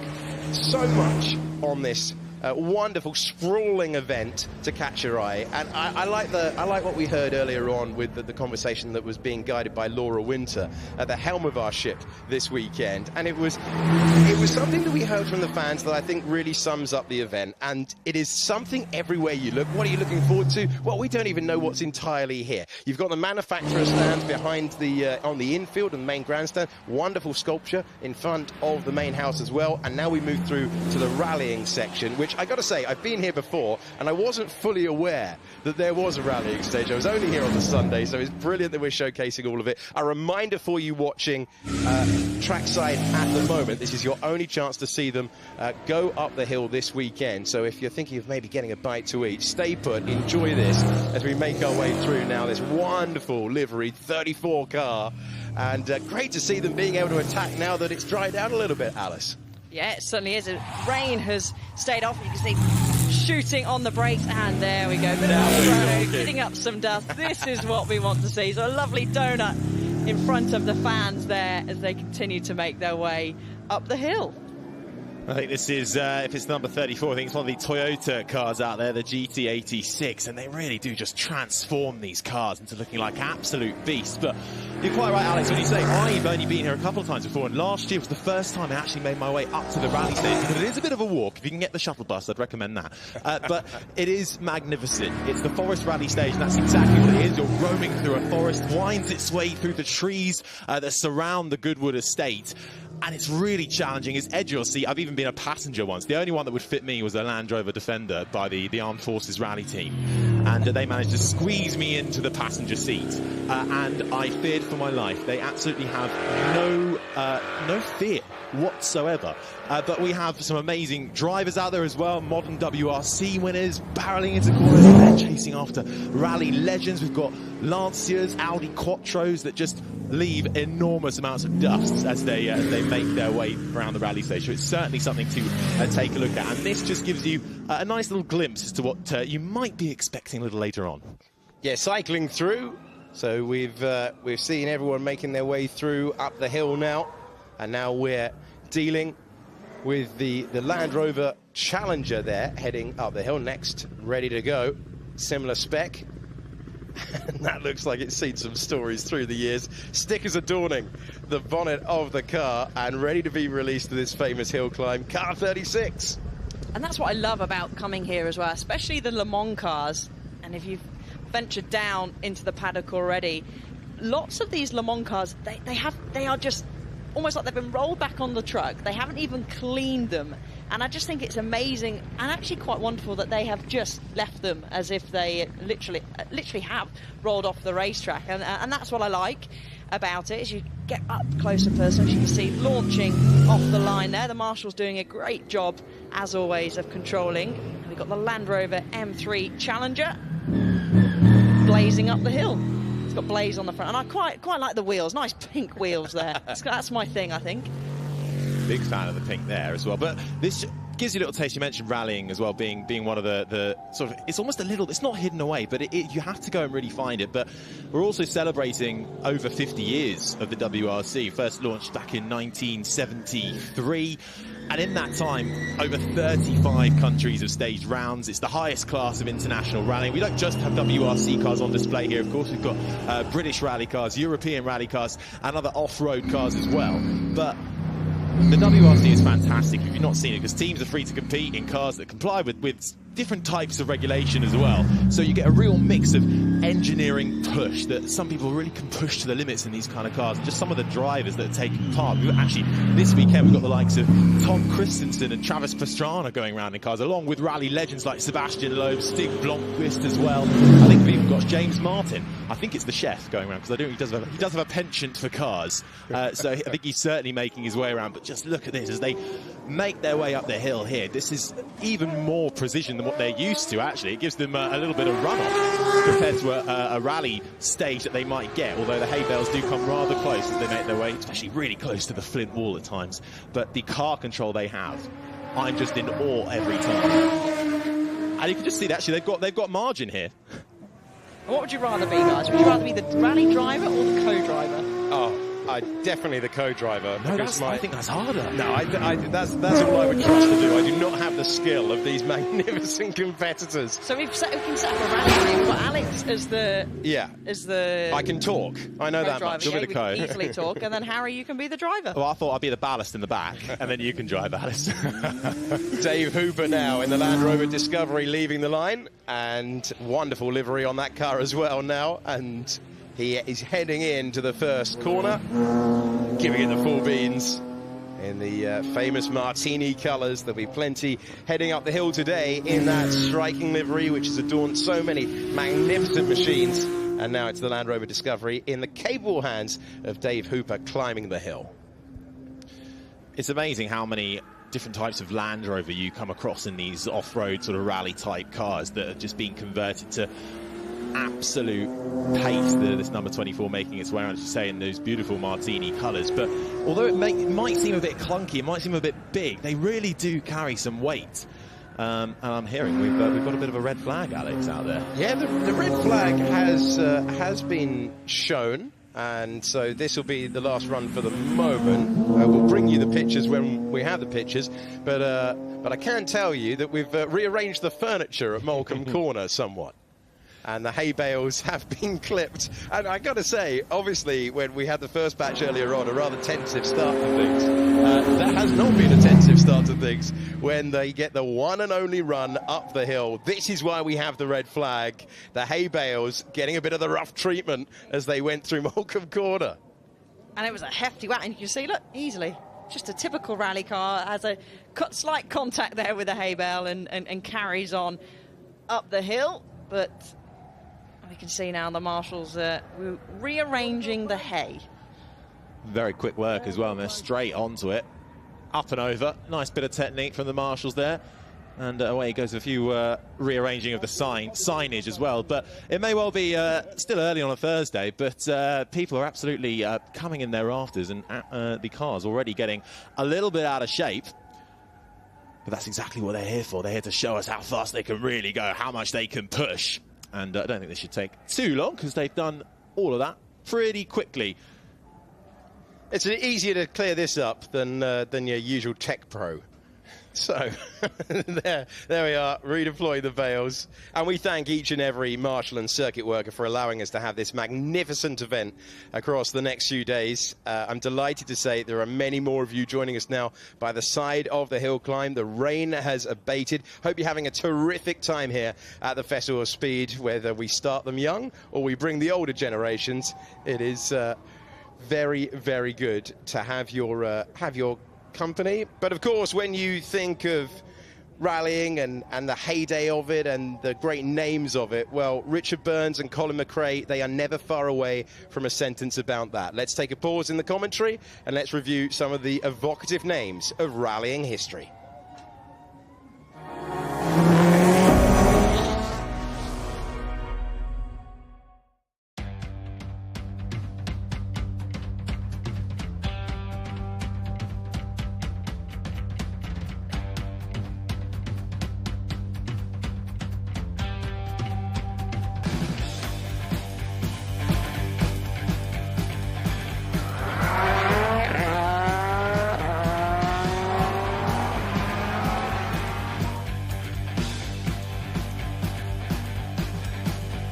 This was a breakthrough for Richard. This was the moment he really sort of came out of himself. He was purposely put head to head with Colin up the hill, and he beat him. And suddenly he found that he could do it, and he went on, of course, to become world champion immediately after that, I think, the next season.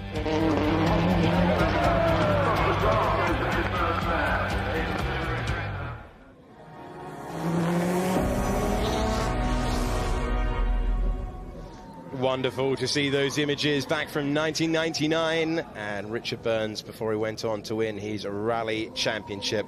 And wonderful to see that footage, wonderful to see all of those cars which will be journeying up the hill. We have a red flag at the moment due to the hay bales being arranged on the exit. Told you, they're being arranged on the exit of Moulcombe Corner.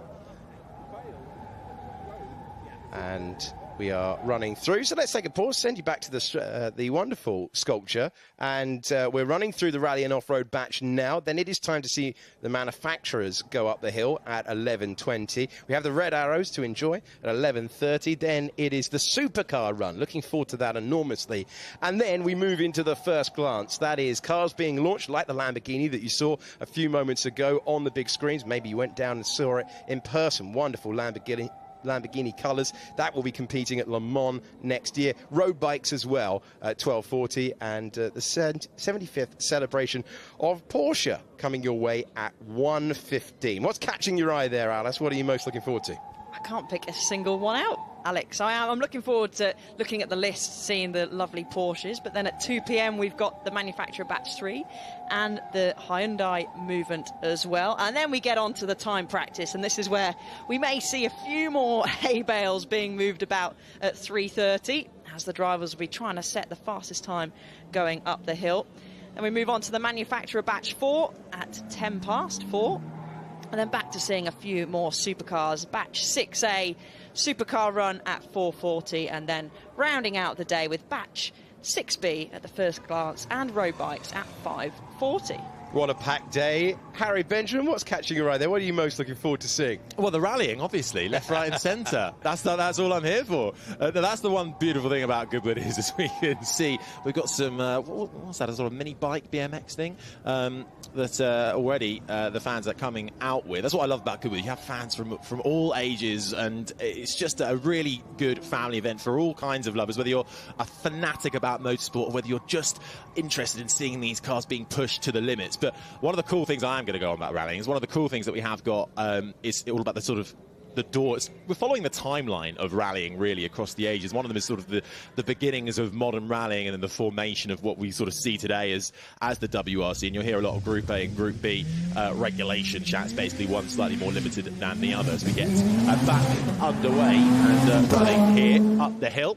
And you could just see under braking as well how much they move. The bodywork completely following the suspension, and already a bit of smoke being kicked up on the rear end of the tyres. And that's the number 16, isn't it, making its way up right now. But somehow it seems all out of control, but yet completely in control at the same time. That's pretty much what sums up rallying, I think. It's managing the best of both, and we see the sort of beginnings of that throughout the dawn of rallying further later on throughout the weekend on the rally stage, with the likes of Lancia coming to the forefront as well, and then the big Japanese manufacturers coming with Toyota, Subaru, Mitsubishi, and then Carlos Sainz, a name most people will be familiar with, but Carlos Sainz Sr. For Toyota, taking the 1990 and 1992 titles as well. That's going to be up and represented along with the likes of Colin McRae's 1995 Subaru too. So much on offer, and if you know nothing about rallying, it's a good history lesson as well.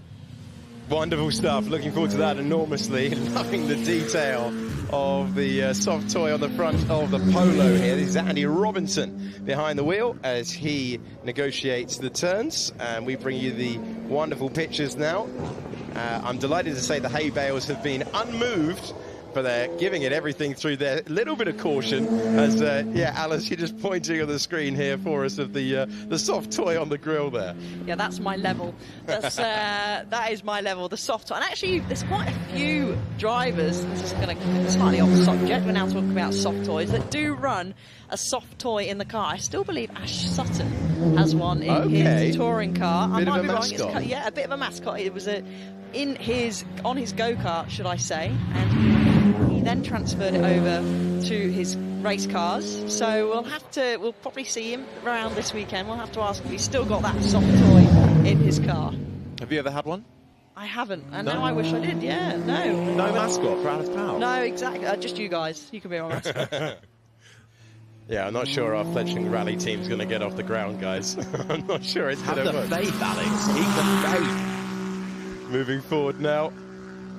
Another entrant heading up the hill, and very interesting suspension setup at the front. I love the variety that you get coming through here, and we're moving at a faster pace now to make up for the time that we lost behind the red flag.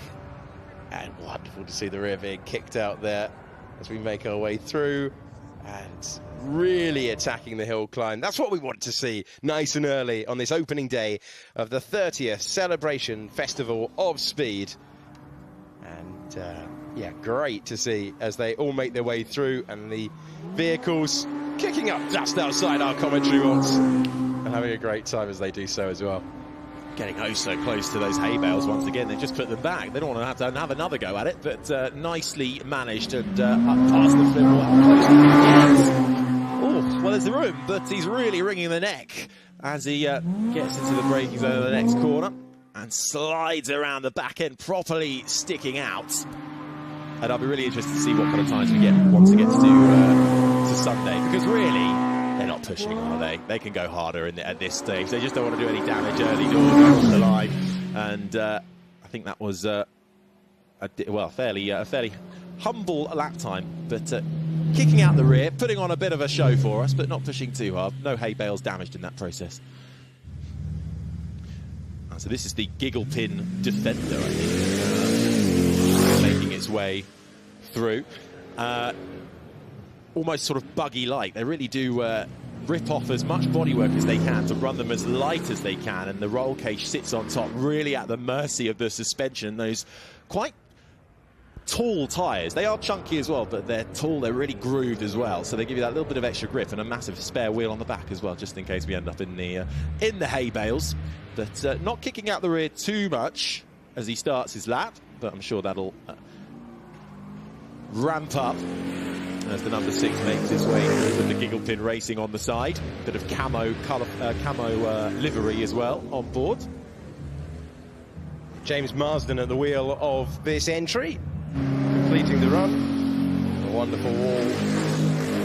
And as you say, Harry, a bit of a wide berth being given there. Great name for the Goodwood Pit. Enjoying that.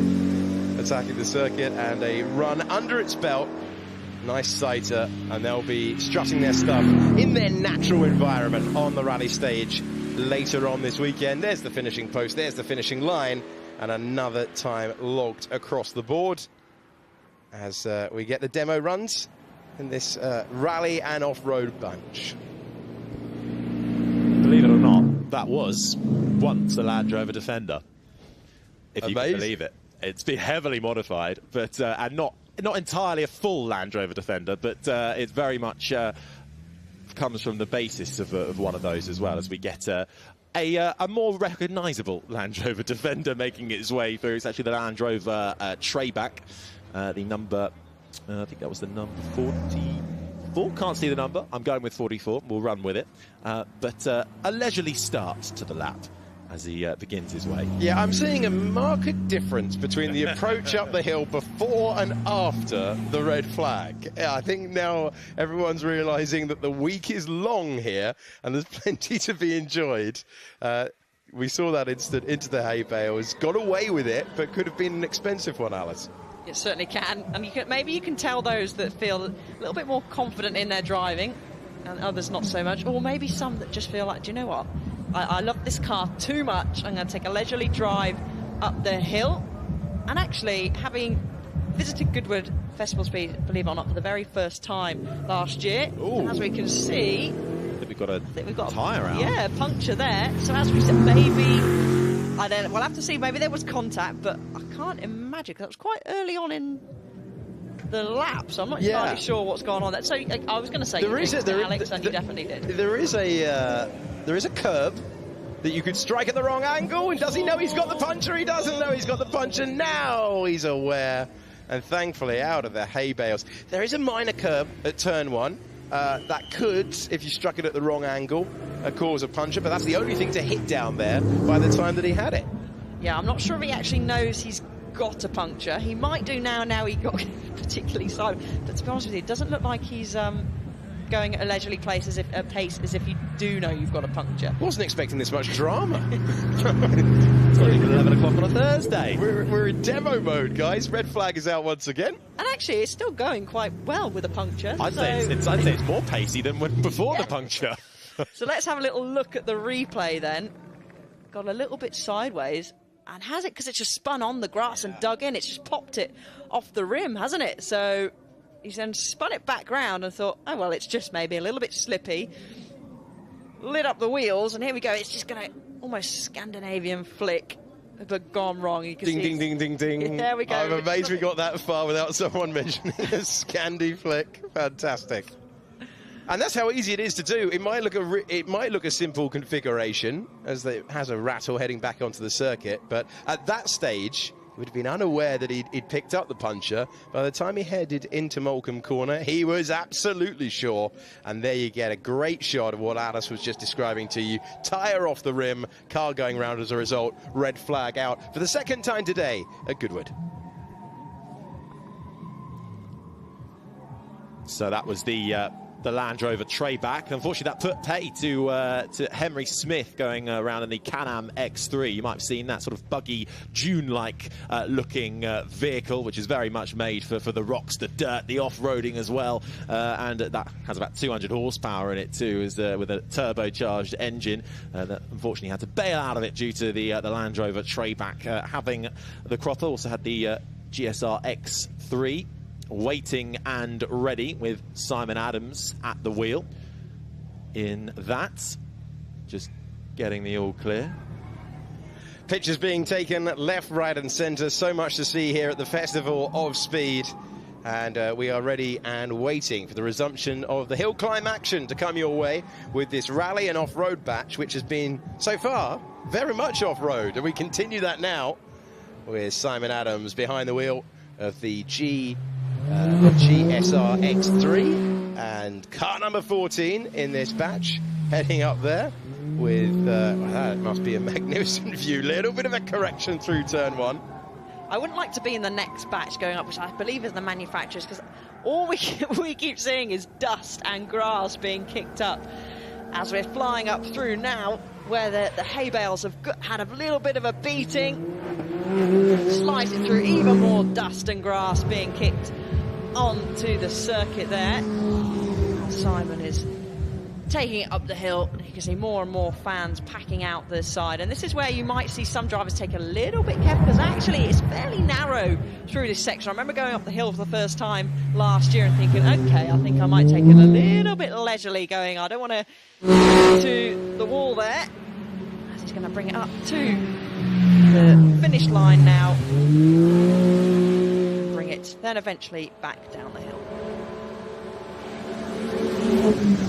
Just letting you hear the sound as they head across the line. And next up, after Simon Adams, we've got Aston Cox. Again, it's going to be a GSR, so V8 this time, and the RPE entry coming your way.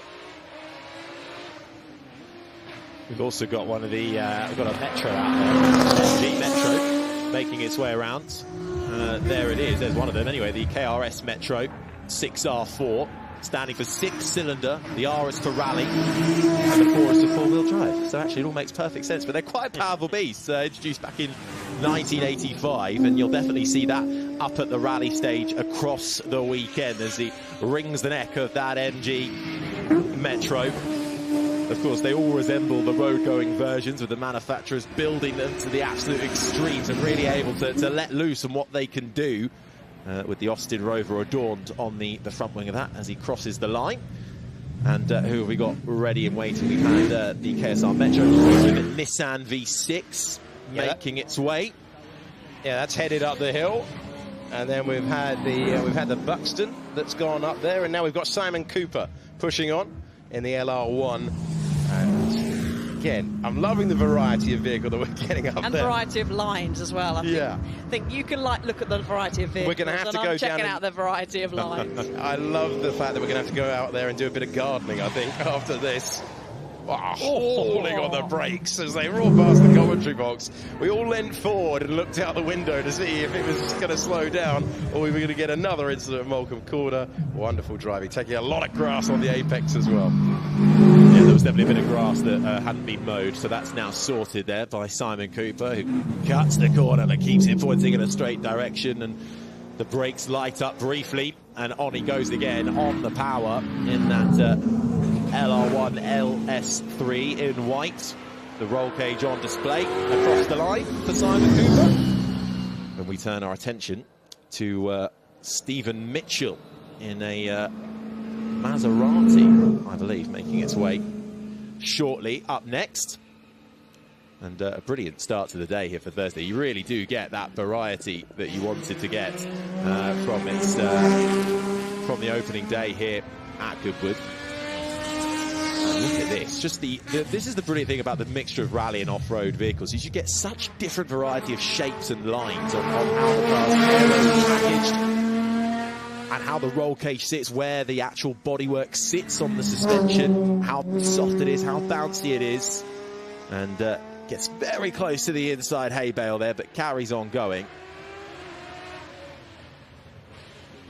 And we are jumping through the order now. So the Warrior Rivet has just gone past our commentary box, but further back, you are looking at the 39 entry. That is Richard Mann, who's in an RM off-road Dirt Star, the 4x4 version. And he is continuing to push on now. So a variety of different origins of these cars, but we're picking out every single one. We're running at a slightly faster click up the hill. Oh, that sounds absolutely magnificent as he stands on the loud pedal. And what a loud pedal it is as well, as he sends the Dirt Star to the final part of the circuit past the wall. There we go. Probably wise at this stage of proceedings. And he will head to the line, and plenty more being sent directly up behind him. We've got a Nissan V6 next, designed by Rivet, chasing this one to the line. Yeah, then we've got a Peugeot 206 as well, as it comes across the line. Now, just a beautiful sound of the engine, and that is one thing as well coming to good, the variety of engines, the variety of cars. And I didn't actually know there was this amount of variety of rally cars. You can see stamping on the brakes there. The 41 in the Peugeot 206. You can really tell from the rear end that it's a Peugeot, hauling on the brakes and then bleeding it back up the hill for everybody to enjoy and watch. Maybe can't really tell much from the front that that's a 206, but certainly for me, I can tell the rear that it's a 206. We'll have the WRC version of that as well up at the rally stage. Don't you worry, which of course took the Peugeot the manufacturer's title 3 years in a row in the early 2000s. So Peugeot, one of the forefronts of the manufacturers for rallying, as are Toyota as well. We've got a Toyota GR Yaris Rally 2 and a Rally 1 car about to make their way out in the very capable hands of two esteemed rally drivers. And I think somebody rather famous as well is out there by the looks of things. Yeah, Rowan Atkinson behind the wheel. Welcome to a sea of Yaris. So we've now got Rowan Atkinson who's headed up there. And this is great to see the rallying name. So we've gone through our off-road batch now, and we are into the good and the great of rallying. Let's check this once again as we are lighting things up at Goodwood. Yeah, I think this was a deliberate spin. Some of them, I tell you what, if you do spin out there, just say it's deliberate, because we're seeing so many people taking part to do donuts. That's what I would say. That would be my racing driver excuse. Classic excuse book. It was deliberate. From Powell. Classic. I'm loving it. Yeah, I've got a big book. If you go round, keep your foot planted. Try and style it out. That's the driver advice from the commentary box up here. Oh, we are smoking now. Fantastic to see. Are we still in our sea of Yaris? Yes, we are. We are, absolutely. So Rowan Atkinson's out there. Jari-Matti Latvala as well, another very esteemed rally driver. 18 rally wins to his name with the likes of Toyota VW as well. Also got Elfyn Evans out there. If you can see through the cloud of smoke that these rally cars are giving off, Elfyn Evans with Toyota in WRC as it screams past our commentary box and kicks up the dust on the exit of the curb. Fantastic stuff. But Elfyn Evans out there, 6 rally wins to his name as well.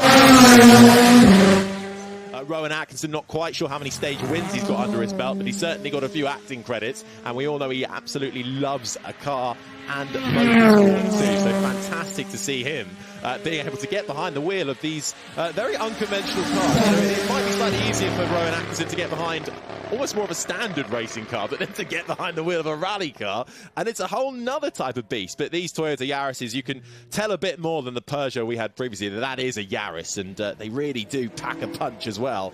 As here they come now thick and fast with some iconic liveries on the way. The Rothmans Ford here making its way out. This is the number 1 adorned on the side of it.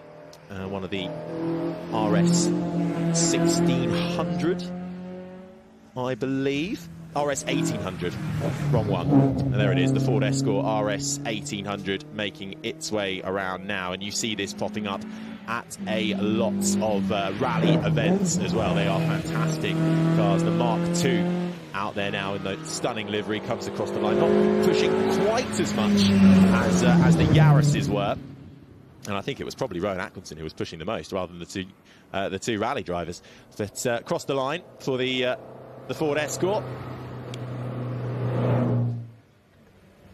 And now to the Audi Quattro, the 200. Adam Marsden behind the wheel, making his way through the 44 entry for this hill climb. It is a replica, I'm told, from the information, but who cares when it looks that good? And making his way through now, Adam Marsden behind the wheel. And we are into the Quattro phase now of proceedings.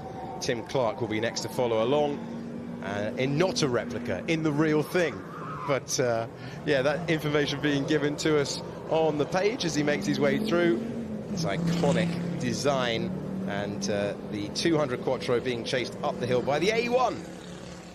Audi is such, especially the Quattro, such a synonymous brand and design with rallying as well. And you can just see almost a bit of state-like, actually, this Quattro as it makes its way up. But that's just that you can see the transition of rallying as it makes its way through the stage of the different shapes and sizes, with Audi winning a couple of drivers' championships throughout their time in the WRC as well. And this is when you really get an idea of the different types of makes and manufacturers that are coming thick and fast for you now into that Quattro phase, as you say, Alex, but more on the way.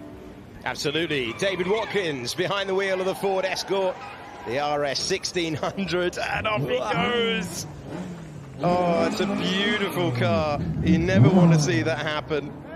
And the frustration writ large as he takes his right hand off the steering wheel. Moulcombe Corner is taking a battering this morning. It certainly is, and I wouldn't be surprised if that is not going to be the last car that we see going off there. So we've got a red flag that has been brought out now. You can see there on your screen, and if you are trackside as well. So let's have a little bit of a replay. Getting sideways, lumping onto the brakes, and then just going to skate sideways. And then we'll eventually make some contact with the hay bales, which I would say will certainly do less damage than a tyre barrier. So it's pretty good that we have got these here. You could just say, oh, it makes me cringe seeing these old cars end up doing No. that. Slammed open the door. But I just like how the hay bale was sort of stuck under the wheel, and he just casually did David floor it, as hopefully we'll stay on board for this replay to see. Drives over the hay bale, then slams the door shut and carries on up the hill. So that's what I mean, you've got to style it. There we go. Doors open, slams the door, styles it, off he goes. And that interrupted the run of the Alpine behind, driven by Michael Crawford. Yeah, you wouldn't suspect straight away Alpine to be associated with rally, but that is such a esteemed rally car that they have been. The Alpine Renault, hugely successful career in rallying, and Alpine won all the big rallies: Monte Carlo, San Remo, Corsica, Acropolis, Austrian Alpine, Geneva, Portugal, and more. But it's in 1973, I'll have you know. That was after Renault bought Alpine. Of course, the two very much hand in hand. Alpine now the sports brand of Renault. The A110 enjoyed its greatest run in a whole year. So between them, the teammates winning 6 events. So that Alpine, very, very pacey. Okay, pause in proceedings gives us a chance to go upstairs to the top paddock where Ed is speaking to Rowan Atkinson. Rowan Atkinson, fantastic to see you up here in the top paddock. The massive H on the side of this car is a bit of a giveaway as to what it is. Yeah, it stands for hydrogen, because this is a hydrogen-powered GI Yaris, and it's tremendous fun. So this is, yeah, rather bizarrely, it's a standard engine. It's a 3-cylinder, 1.6-litre turbocharged engine with obviously a changed engine management system, but the fuel is just hydrogen. So it's directly injected hydrogen. This isn't a fuel cell, this is a directly injected sort of normal internal combustion engine. And it's sort of the direction that Toyota feel that motorsport can go, one of the many ways in order to retain the internal combustion engine, which is what Formula One is trying to do from 2026. It's going to be a hybrid, internal combustion engine using synthetic fuel. So this is another way of going with using hydrogen as a fuel, but in an internal combustion engine. So you've still got the emotion, that's what they want from motorsport. And you're a fan of alternative fuels, but I think you're also a fan of the Yaris as well, aren't you? Yes, no, I have a GI Yaris, and I think it's an extraordinary little pocket rocket. It really is the most delightful thing, and this is a standard sort of Yaris, just running on hydrogen. Yeah, because there's so many forms of fuel hopefully coming up. There's obviously the electric. You wrote a piece in the Guardian about electric cars and things, but it's exciting to see this kind of thing, isn't it? No, it is, and that's kind of why I'm here today, really, just to sort of, in a very gentle way, support the notion of keeping our minds open, to how we are going to power cars into the future. And I think particularly for motorsport, pure electric racing cars are tricky because they do sound like a washing machine, moving on to spin cycle. And it's sort of hard, and an awful lot of people are trying to retain the emotion, which only a piston-engined car can really give you. I mean, maybe we'll all get used to pure electric, racing cars, and we'll all love them one day. But at the moment, there's certainly, let's say, a certain customer resistance to them. So we'll see how it goes. And just finally, you've got a reasonably good co-driver in Kazuki Nakajima. I'm not sure if James, the cameraman, was he all right on the way up? He was remarkably tolerant of my pretty feeble effort to drive this car. No, well, I told him it was going to be a very cautious run, and so it was. anyway, so luckily, so he didn't. Yeah, well, he's very sweet, but it is. Yeah, I've never driven the car, and I haven't driven uphill. I haven't driven up here for 12 years or 15 years or something. I haven't been up the hill in a car for 12, 15 years. So you know. Well, thank you for talking, and enjoy the weekend. See you. Well, thanks so much. Thank you. Wonderful to hear the thoughts of Rowan Atkinson, who has had a wonderful day. I hope you're having a terrific time of it as well at this 30th anniversary edition of the Festival of Speed, where we have been seeing some wonderful mixture of machinery heading up the hill so far in this rally and off-road batch. And Molecombe Corner, Alice Powell, has been absolutely torn apart this morning. It has, and hopefully that'll be it for this session as the safety car makes its way back down, and we are looking at pictures back at the start line as they patiently wait. Still got a good number of cars in this batch to go up the hill. They're all waiting patiently, and I remember last year during red flags, you're just so keen. You've got to get to the assembly area nice and early, and then you're just so keen to get going up the hill, because it is a short run up the hill, but certainly everyone going up the hill, and especially if you have the chance to be a driver in the passenger seat, will just take in lovely views and seeing the incredible crowd that are out here as well. So hopefully we'll be back underway very shortly. It's all looking pretty tidy, all bits of hay scattered across the track, but all the bales are now in place, Harry. Yeah, and we're back underway. Brilliant to see. So we carry on with the rally batch. And this was the Austin Maxi, I believe, the number 95, which did the distance between London and Mexico, which is a huge distance, and covered that rather well, and makes its way around. It always sees cars to the side. When you're looking at them front on, they seem quite small and compact, but then side on, particularly with this Austin Maxi, based on the road-going car, of course, from sort of the early 70s. Much more elongated on the side than you initially think, but the slight right-hand window having a little bit of a bubble on the side as well for the rally driver to utilise. But a nice Thursday morning drive up the hill from this is, I believe, Bronwyn Burrell at the wheel in this 1969 Austin Maxi. Giving the flint wall all the room it needs, and I think perhaps the first car out after the red flag, just not wanting to be the next cause for the next red flag. No, especially with the heritage of that London to Mexico rally, that you do not want to get anywhere near the hay bales, but great to see it out on the hill climb. A great heritage of this car, and so many cars that we're seeing out there at the moment being chased up the hill by an MG Metro, and then we've got a Triumph heading out onto the circuit, onto the hill climb as well up there, as we run through both the modern rally cars, the historic rally cars. We've had off-road as well, and we've got loads more to bring you, as evidenced by the 43 entry ready to be released.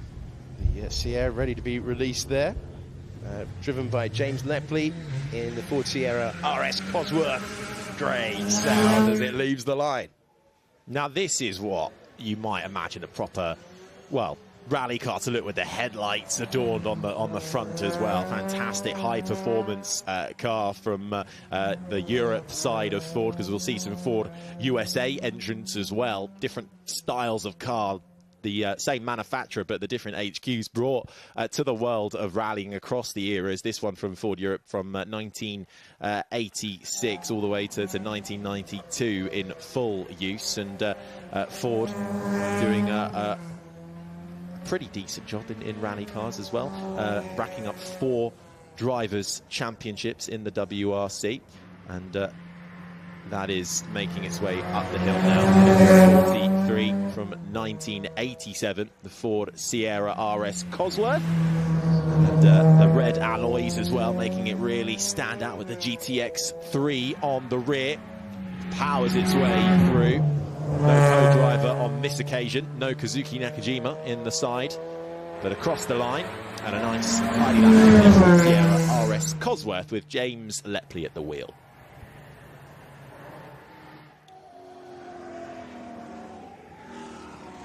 making its way up the hill now. This is the 91 car that we have coming out right now, which is the Lotus Esprit S1 with Terry Maynard at the wheel. Now that is a looker. That's good. If that drives by you, you're going to turn and then turn again. It's got a bit of a Knight Rider look almost to it as well. Not quite as colourful, but with the LG Plant branding on the front, making its way around the Lotus Esprit from 1972. This car. And the view out the back, not the best. The view out the front, pretty good as he comes across the line. And, pace starting to ramp up a little bit now as we get through the rest of this batch of rallies, as we try and make up a little bit of time from the various red flags that we've had out there. I think we've got a couple of Toyotas making their way out as well, along with a Lada and a Ford Escort, another Mark II RS 1800. About to set off too. That was one of the Toyotas, and just making its way around.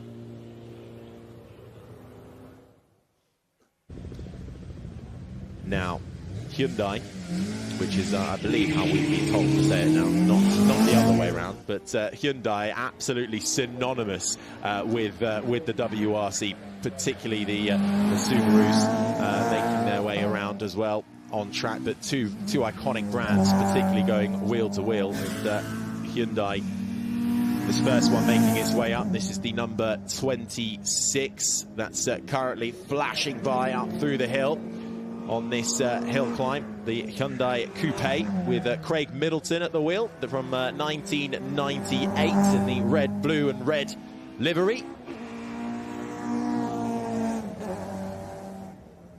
Onto the brakes. And just to display once more what we'll get up at the Forest Rally stage a little, or throughout the weekend really. First bit of action is starting today. You'll be able to catch all of these rally cars getting to grips with the rally stage, which if you think this is quite tight and narrow at times, particularly past the Flintwall, well, wait until you get to the Forest Rally stage, because that is something else as well. It really winds its way through the trees and the forests that surround this Goodwood estate. It's edge of your seat stuff, I promise you. I'm not just saying that because I'm doing it all weekend. It really is. I am saying that because I'm doing it all weekend, but it is really good as well. And please go and see Harry. Yeah, right? Please. He needs your company. Myself and Tony Jardine need the company. It gets lonely up there. And it is a long walk, so if you want to get your steps in, you're absolutely going to get them in. Or there is a shuttle bus up there as well, which you can grab, which comes at fairly regular intervals, so I'm told. But it really is close-up action. You can't get much closer than rallying action, really. So find a nice spot to perch yourself around the rally stage, and you can just feel. It's all well and good watching them go in a straight line or watching through the television, but once you see them really in anger through the corners when they're kicking up the dust and the gravel and they're making their way past overhanging trees, and the leaves and sticks are all flying up in the air, that's when you really get to experience what rallying is all about, and you do get that proper feeling and taste here at the Goodwood Festival of Speed. We're celebrating 30 years of the festival, but also over 50 years of the WRC, the World Rally Championship, and some of these WRC cars have been making their way thick and fast up the hill as I've been talking. A Ford Fiesta being the very latest to make its way through a lovely 360. Yeah, very nice. This car built by M Sport, and they've actually been in production since 2013, so it's based on the Ford Fiesta ST road car, 1.6 litre 4-cylinder engine, and I quite like the Mango Go-Go livery. Quite funky, that, wasn't it? Oh, very nice. That's a Rally 2 car as well, so it's the almost support category to the WRC. The WRC Rally 2, Rally 3 underneath. Elliot Payne at the wheel of that 2022 Fiesta. And I mentioned Hyundai and Subaru being two icons, really, of the rally world. And we've got a Subaru Impreza making its way up the hill at the moment. The number 14 car from 2010 with Richard Barrow and Lee Hatter in that Subaru, which has knocked up 3 drivers' championships for the WRC drivers. And if you see a Subaru on the road, it almost feels a bit out of place, I think, because you imagine them so much in the context of rallying and racing. Seeing the road-going version is almost a bit bizarre, especially when you see these things and they have the big front headlights on, and really amplifies exactly how much work has gone into converting these road-going cars into rallying machines. Yeah, certainly. If you see a Subaru, that's the first thing that I think is rally. And certainly we see one of these in this kind of livery and style, a Peugeot 205 T16, making its way up the hill, slowing down, speeding up. You can really hear the roar of the engine. Not hanging about, slowing down now ever so slightly, going up through the very narrow section towards the end of the lap. Just sounds incredible, and the flames spitting out the back as well. This is sort of part of the Group B era of WRC, which many hail as kind of the golden era of rallying, with the new regulations being introduced in 1982, which basically, not to bore you with the regulation chat, but it basically meant cars were faster, cars were more powerful, and much more sophisticated as well. I mean, you can just look at the rear end of that Peugeot as well, being driven. That's the number 48, wasn't it? The Peugeot 205 T16, Philippe Tollimer at the wheel of that. So just highlighting how sophisticated rallying became, and celebrating the legends of Group B is something we will be doing on the rally stage throughout the weekend. So expect to see that Peugeot back out in anger, along with many of the other Group B cars that you'll see throughout. This, though, go fast forward to contemporary rally cars, and suddenly we're back again with a Ford Fiesta. This is the R2, back to 2011. Looks a little bit different to my first Ford Fiesta that I had, but not too different. Could you fit in a Ford Fiesta? I could, but your height? No one could sit behind me. That was the deal. You lost the seat. And this is being entered by the Royal Air Force as well, who have their own motorsport society, essentially, where they work and develop their own cars and go racing throughout the UK. And it's not just if you want to be the driver, but if you want to be a mechanic or an engineer, or you're working in software. It's an amazing thing to see that the Royal Air Force do when they plug in. So they've come here, and we had the Armed Forces as well represented. We did last year with their Land Rover Defender rally car, which, let me tell you, is something you do not want to get in completely unaware of what's going to happen to you. But that was the Ford Fiesta R2, Christopher Dakin at the wheel of that, as the wind starting to pick up a little bit. There was a few spots of rain as I was coming in this morning, but I think it abated. And they're just a lovely example of some of the rally cars you can experience up at the Forest Rally stage. Yeah, it's going to be a brilliant experience up there. Go and visit Harry Benjamin and Tony Jardine up there at the rally stage, and it will be a excellent experience, well worth your time. There is a shuttle bus as well. Oh, what an experience we have had with the off-road first and then the rally batch. It has been old, it has been new, and it has been some big beasts as well, as we have ticked through this session. A variety of different vehicles, plenty of dramatic moments as well. Started off by the 34 lighting things up, and we certainly saw a lot of action at Moulcombe Corner as well, with 3 red flags in the run, a slightly drying track, now completely bone dry by the end, but plenty to remark upon, as we've seen lots of drivers doing their thing. But this was dipping a wheel on the grass on the way in, and it led to our dramatic moment on the way out, rearranging the furniture on the exit of the corner. Thankfully able to continue. Wonderful shots of wonderful cars out there as we have completed that. It was a puncher after going off-road at turn 1 for the number 70 entry. And excellent stuff across the board. My thanks to Harry, my thanks to Alice for guiding us through that one. And now we will leave you from the excitement, and we will check in once again with Ed, who's at the top of the hill. Paul, the late, great Simon Diffie once said, if you can't win, get noticed. And you certainly did that. How quickly did you know you had a puncture? First corner, really, as it started going backwards. And you said it probably goes because it had too much traction. Yeah, I mean, off the line, it's probably broken the bead on the tyre, so the wheels spun on the rim a bit. So, yeah, it breaks the traction, and there we go. These do look quite a handful to drive on tarmac, full stop. Absolutely. It's completely set up for off-road racing, so it's designed to slide, it's designed to go sideways. On the tarmac, it is a handful, yeah. And this looks sort of almost like a Defender, but tell me what's under the bonnet and what have you done to it? Well, under the bonnet is actually a fuel tank.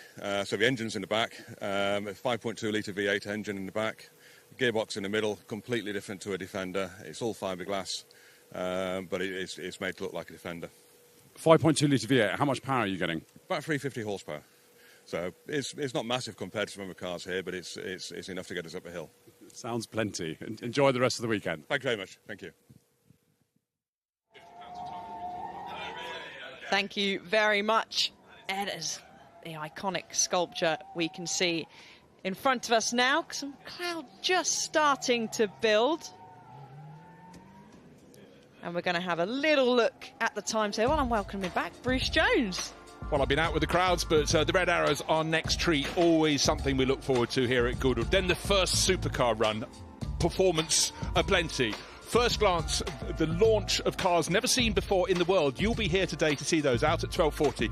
Then the celebration of 75 years. Yes, 75 years of Porsche. What a motorsport success. And then more manufacturer batches and a Hyundai moment at 2 o'clock. Plenty to look ahead to here on the opening day at the Goodwood Festival of Speed. So after that manufacturer batch, we go back to time practice, building towards the shootout on Sunday. Drivers trying to pick up the pace. More manufacturer cars. That's batch number 4. Some we won't have seen before, some that big out the hill, all with pro drivers at the wheel and some very lucky guests alongside, getting to really get to feel what a car is like. And then the supercars out again. Just the most extraordinary performance, delivered with all different types of technology as well. Exciting times in the road car and supercar market. And then finally back to first glance again. So if you miss them later this morning when they come out, these are cars having their global launch, and road bikes as well. Some really quite extraordinary ways of delivering style and performance. Very exciting times. But here at Goodwood, yes, a little bit of splash of rain before the hill was open this morning, but as Alice just pointed out, there are gaps between the clouds now, and the grounds are absolutely packed, and we're looking ahead to the Red Arrows. So all eyes to the skies here above Goodwood in West Sussex. Good morning, Goodwood. I am squad leader Graham Muscat, and I am Red 10, the team supervisor with the Royal Air Force aerobatic team, the Red Arrows. It's great to be here back at the Goodwood, the Festival of Speed. All 8 aircraft are now airborne from Farnborough, and I've already been in communications with Red 1. They're doing all their pre-show checks, making sure the spoke's working, ready for the display. As I said, it's great to be here once again, and I'll have the honour of talking you through the display. I'll give you some more information about the wider Royal Air Force, about the Red Arrows team themselves, and I'll also get your eyes in the correct piece of sky so you do not miss any of the action. Of course, one of the roles of the Red Arrows is to represent the Royal Air Force, which as a service is on duty 24/7, 365 days of the year, protecting the skies using our quick reaction Typhoons, securing the skies over the UK and our allied interests. And we protect and defend the UK and allied interests in the new domains of space and cyber, while also using space and cyber expertise to enable military activity around the world through our leadership of the UK Space Command and participation of the National Cyber Force.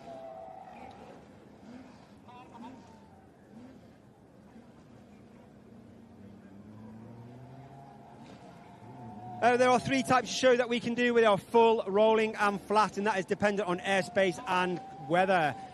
For a full show, we need a minimum cloud base of 5,500 feet. For a rolling show, 2,500 feet.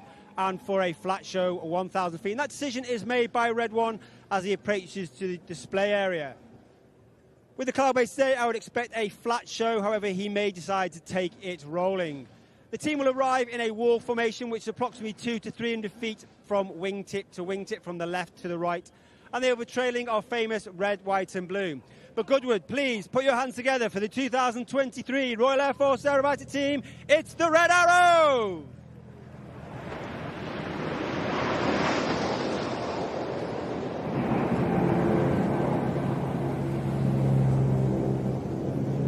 Arriving in that wall formation at over 400 miles per hour as Red 1 brings the formation around to the left. He makes the call on the way the team collapsed from 8 arrow formation with Red 6 on trail on Red 1. Red 1 is squad leader Tom Bold. He is in his 3rd and final year on the team. He was also on the team between 2015 and 17, where he was synchro leader in 2017. He's also flown Typhoon on operations, and he's a former qualified flying instructor on the Hawk T Mark II and Tucano, where he was the Tucano display pilot in 2010. As the team come from your left in 8 Arrow. Look for dynamic shape change as Red 7 and 8 perform a rollback to change the shape from 8 Arrow into Vixen.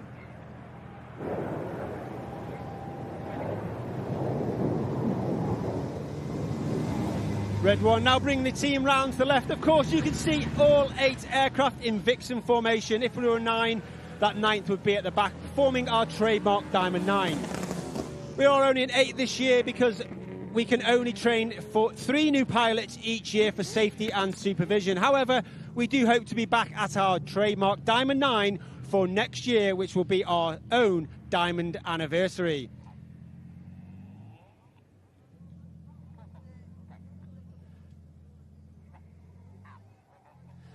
As the smoke comes on and Red 1 brings the formation around to the right for the Vixen present.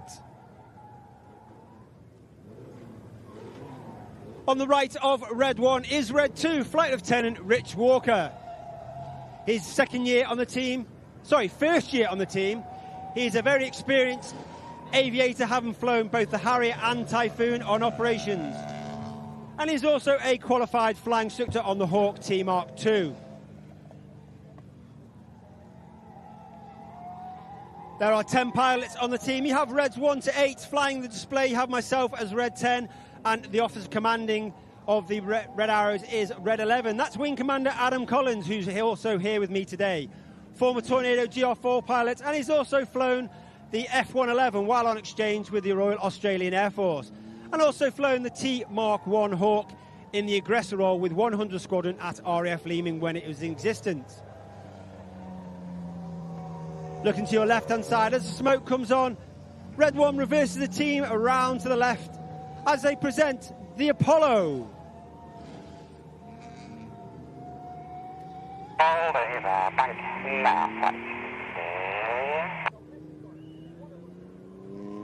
Reds 4 and 5 all the way back at the formation. On the left of Red 1 is Red 3, that's Flight Lieutenant Tom Hansford. Once again, in his first year on the team, a former Typhoon pilot and also former qualified weapons instructor. This means he teaches all weapons technical information and tactics to the entire Typhoon force. Reds 2 and 3 now smoke as the entire centre section make themselves rearwards to form Eagle. This puts Reds 4 and 5 even further away from Red 1, which makes the formation station keeping even more difficult because we take all formation references from Red 1 and not necessarily the aircraft that's closest in. And Eagle is the second of our space theme shapes.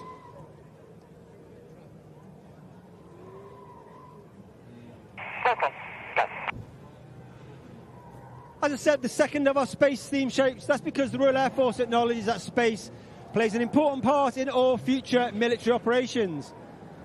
To the point where in 2021, Royal Air Force Space Command was formed, and in 2022, Space Command reached its initial operating capability. Once again, the smoke comes on from Reds 4 and 5 as they move forward to sit once again alongside Reds 2 and 3, nestled once again behind Red 6, with Reds 7 and 8 in trail. In May of 2022, the Royal Air Force celebrated the 80th anniversary of Op Chastise, which is the famous mission carried out, taking out the dams in the Ruhr Valley of Germany. Of course, that was carried out by the famous 617, the Dam Buster Squadron, who, of course, still fly in today's Royal Air Force in the ultra-modern 5th generation F-35, as the team come right for the Lightning present.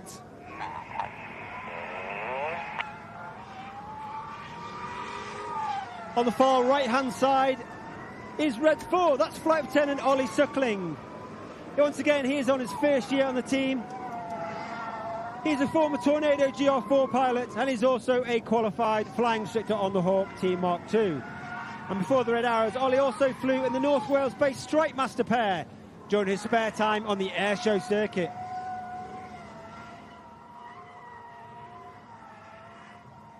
All the pilots must have over 1,500 fast jet hours and be assessed as above average in the air to join the team. And they all must have one operational flying tour under their belt, whether that be on the GR4 Tornado, Typhoon or Harrier.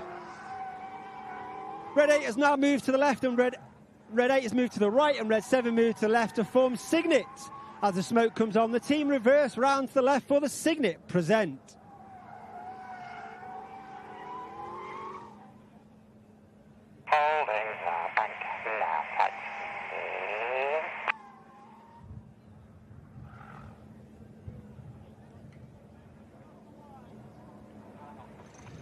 You may have heard in the radio commentary Red 1's commands there to the rest of the team, and it's almost robotic in the way that he gives his commands. And that's because we fly our formation by ear as well as eye. This means that the team are putting their inputs in based on the commands of Red 1, rather than when the aircraft on the inside of them starts to move. And as the team start to roll out there, you can see the whole formation start to move as one. This is because the guys on the outside of the formation are putting their input in a little bit earlier based on those commands from Red 1. So the whole formation moves as one and you don't get a ripple down the wings. You see the formation now split with Red 7 in trail, followed by Red 8. As the formation come further round to the right, led by Red 1. For one of the favourite, if not the most favourite formation the Red Arrows fly, Goodwood, get your cameras ready for Tornado.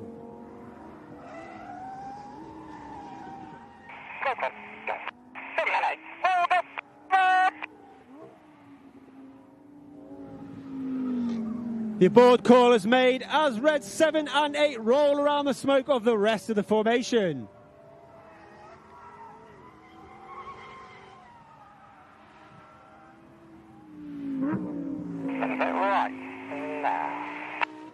And of course, Red 1 doesn't want to make it too easy, so he bends the formation around to the right. The red and the blue come on, and Red 7 and 8 find it a little bit more difficult to maintain that rate and rhythm around the formation. In that particular pass, we fly with our air brakes out. That's the small door at the bottom of the aircraft at the rear. This means the pilots use a higher throttle setting, making a hotter engine gas temperature out the exhaust, which makes the smoke burn a lot more brightly. And it also disturbs the air out the back, which makes the smoke billow a lot more fuller, which enhances the manoeuvre. As we come to the end of the first half, you've seen so far formation flying involving all 8 aircraft. As we go into the second half, we will now split into 2 sections. We have Reds 1 through 5. They are now known as Enid, named after Enid Blyton's famous 5. And you have Reds 6, 7 and 8. They are now known as Hannah, named after squadron leader Ray Hannah, one of the 4 first members of the Red Arrows. He was also attributed of taking the team from a 7 to a 9, and was also attributed of forming the Diamond 9 formation. But once again, get your cameras ready to the start of the second half, where will be a lot more fast, dynamic and breathtaking manoeuvres. Look directly to your front. You'll see the nose lights in the distance. The smoke comes on. Get your cameras ready for the detonator.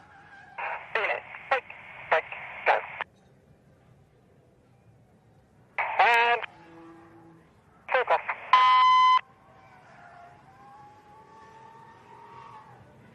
Enid brakes, followed by Hannah with Red 6 off to our left-hand side, Red 7 off to our right, and Red 8 up over the top.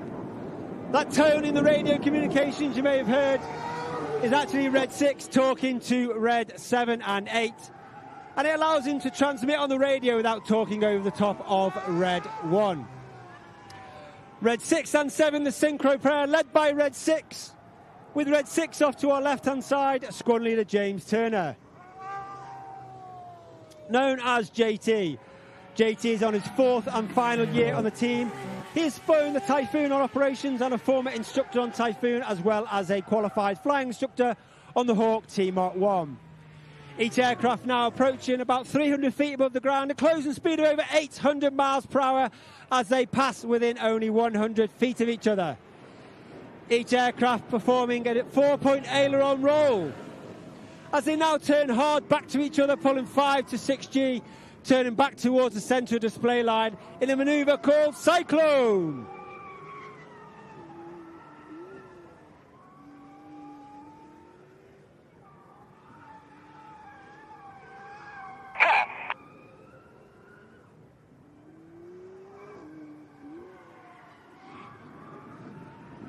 as they disappear directly ahead of us. Look to your right-hand side with red 8 coming in from the right.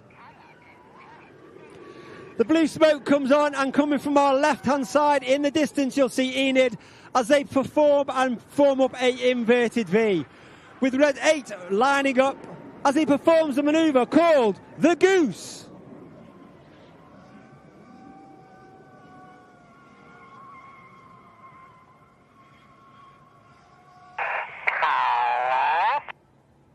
Left now. Red 1 bringing the formation around to the left. Underneath the aircraft is a small tank. That's the smoke pod. That smoke pod is capable of producing 5 minutes of white smoke, 1 minute of red smoke, and 1 minute of blue smoke. Each individual colour is selectable by its own individual button on the pilot's control column. During winter training, the smoke plan is put together between red 1 and red 6 to ensure that we have the right colour at the right time in the display, at the right smoke colour, and that we don't run out.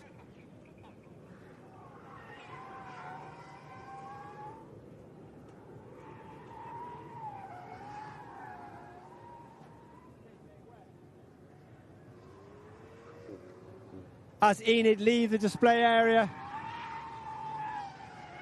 look directly to your front with red 6 and 7, red 7 in tango. The red smoke comes on, they split as they perform the synchro heart.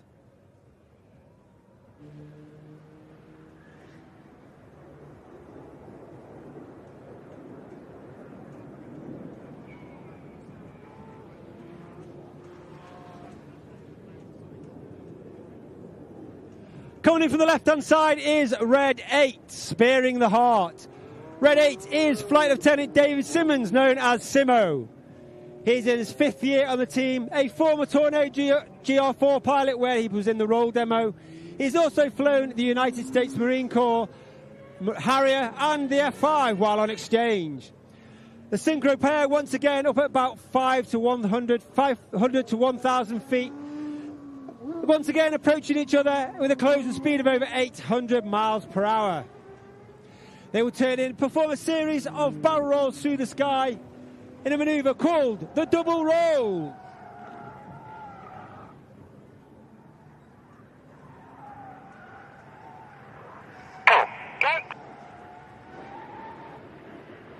Outstanding, and we've got it slowed down in time for the screen. I'm thinking... Carousel on the line. And they're all in a fair bit of trouble later on, but... Coming in from the right-hand side. Now, once again, you've got Enid with red 8 in trail, now on red 1.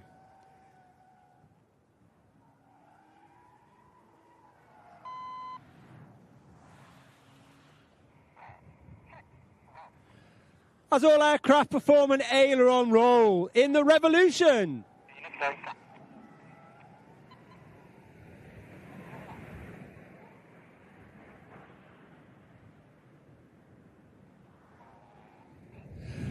Of course, Red Arrows is not just about the pilots. We have over 140 personnel on the team, and over 130 of them are the support personnel, the engineers, the PR, the administrators, and they are known as the Blues.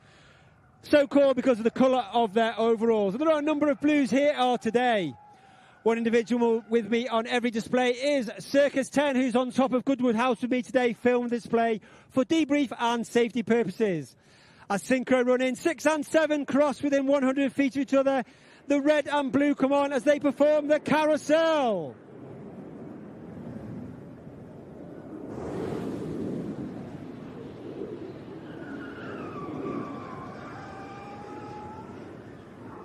And at the back of the carousel, the smoke changes from blue and red back to white, as once again, red 6 and 7 pass within only 100 feet of each other at the front of this manoeuvre.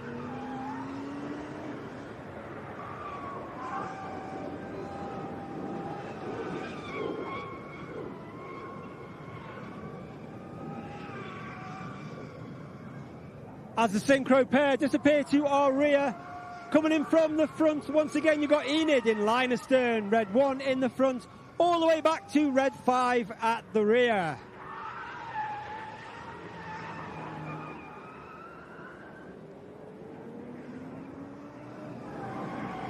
Red 1 brings the formation round to the left in the helix.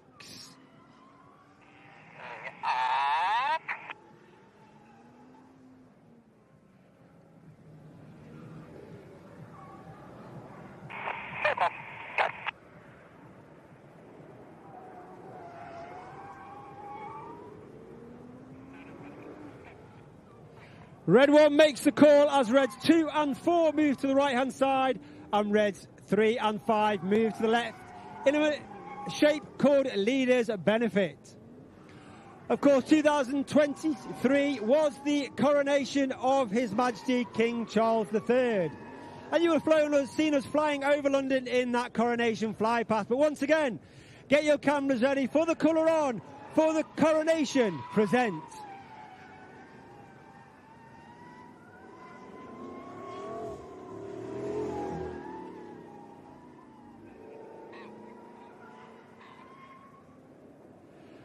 As Enid disappears to our far right-hand side, look directly to your right once again, and Hannah are now running in with Red 6 leading Red 7 and 8.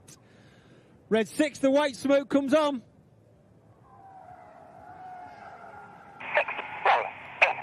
He rolls inverted. As he calls to Red 7 and 8 to roll. As Red 7 and 8 rolls around the smoke of Red 6. Smoking blue is Red 7. And that is Flight Lieutenant Stu Roberts. Stu's in his second year on the team. He was Red 2 last year. And he's also flown Typhoon on operations with both 11 and 12 Squadron at RAF Coningsby in Lincolnshire.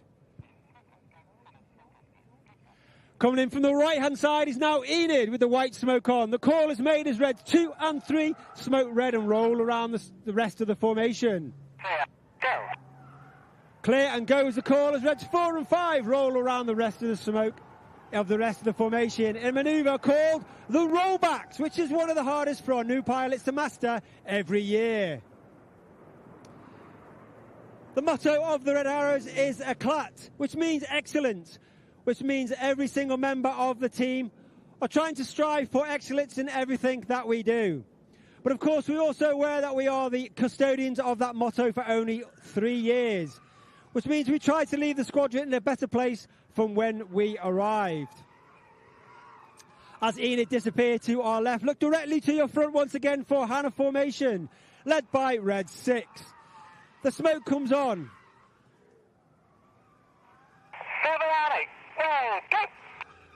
As 7 and 8, the blue smoke comes on, they roll around the red smoke of Red 6. Once again, get your cameras ready for the final break. This is the Vortex break.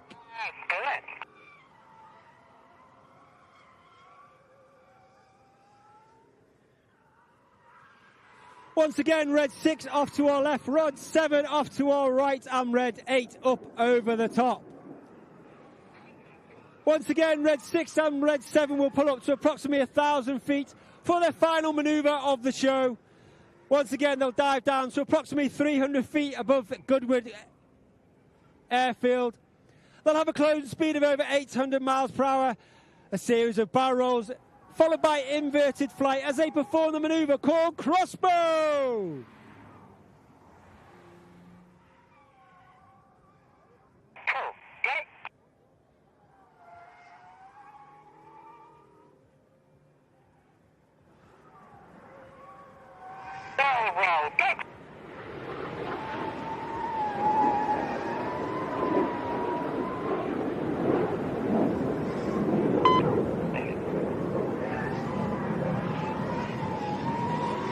As the synchro pair leave the display area, look directly to your front, and you can see Enid once again running back in with the white smoke on.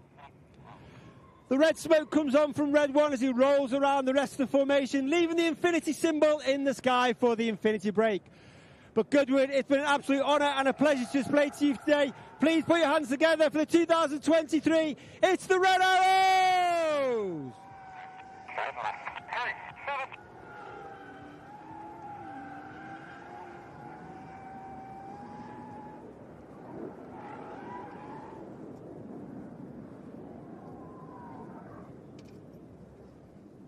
Red 1 puts his smoke on as he gathers the rest of the formation to take them back to Farnborough. They'll actually be jumping in some helicopters and they'll be arriving on site in approximately about an hour and a half. And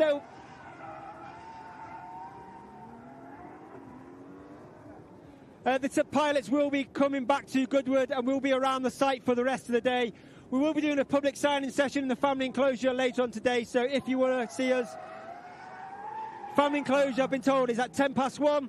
So if you want to come and meet the team and get some signatures off the rest of the team, then we will be down there. If you'd like any more information about the Red Arrows, we are on the internet, raf.mod.uk/Red Arrows. We're on Twitter and Instagram, RAF Red Arrows, with all the pilots having their own individual accounts.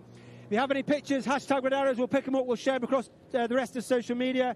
But please enjoy the rest of your day. Come and say hello to us. Please stop us when we're walking around, say hello, have a chat. But enjoy the rest of your day. On behalf of the Royal Air Force and Red Arrows, thanks very much. Have a good day. Goodbye.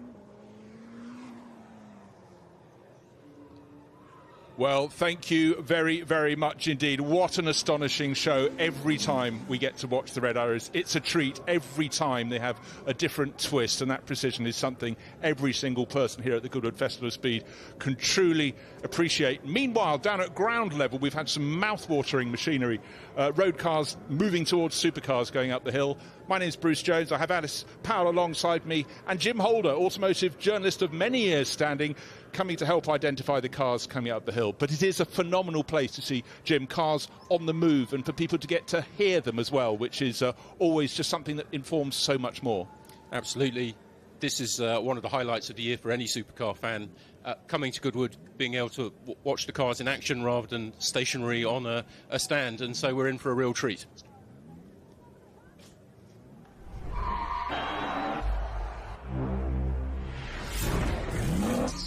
To hear them start and then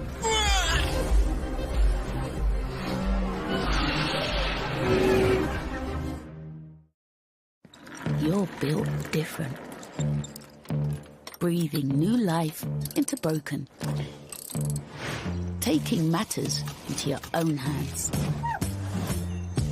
assembling big dreams from the small things, never stopping until you find right part at the right price.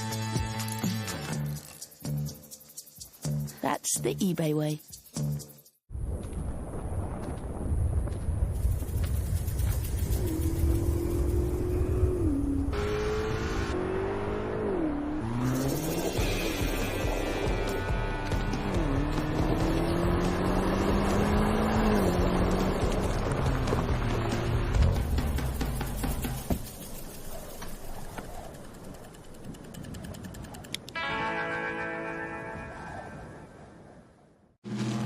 Honestly, it makes my heart sing. I can't stop smiling. Well, everybody said it's so exciting. You get to see all these cars. Not just look at them, but you get to see them in action. That's cool. Goodwood Revival is all about make, do, and mend, vintage style, not vintage values, and of course, sustainability. Not only is there the motor racing, but it's everything else. The shopping, it's the funfair, it's the look, it's the period, and that is what the Goodwood Revival is. It's just a fantastic day out.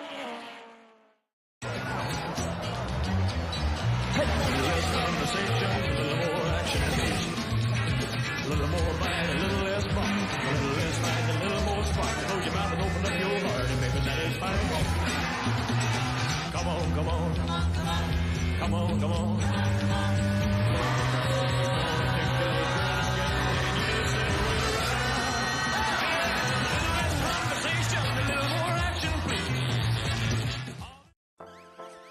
And my touch might get arrested. She's sitting on my new shit. We still getting messy.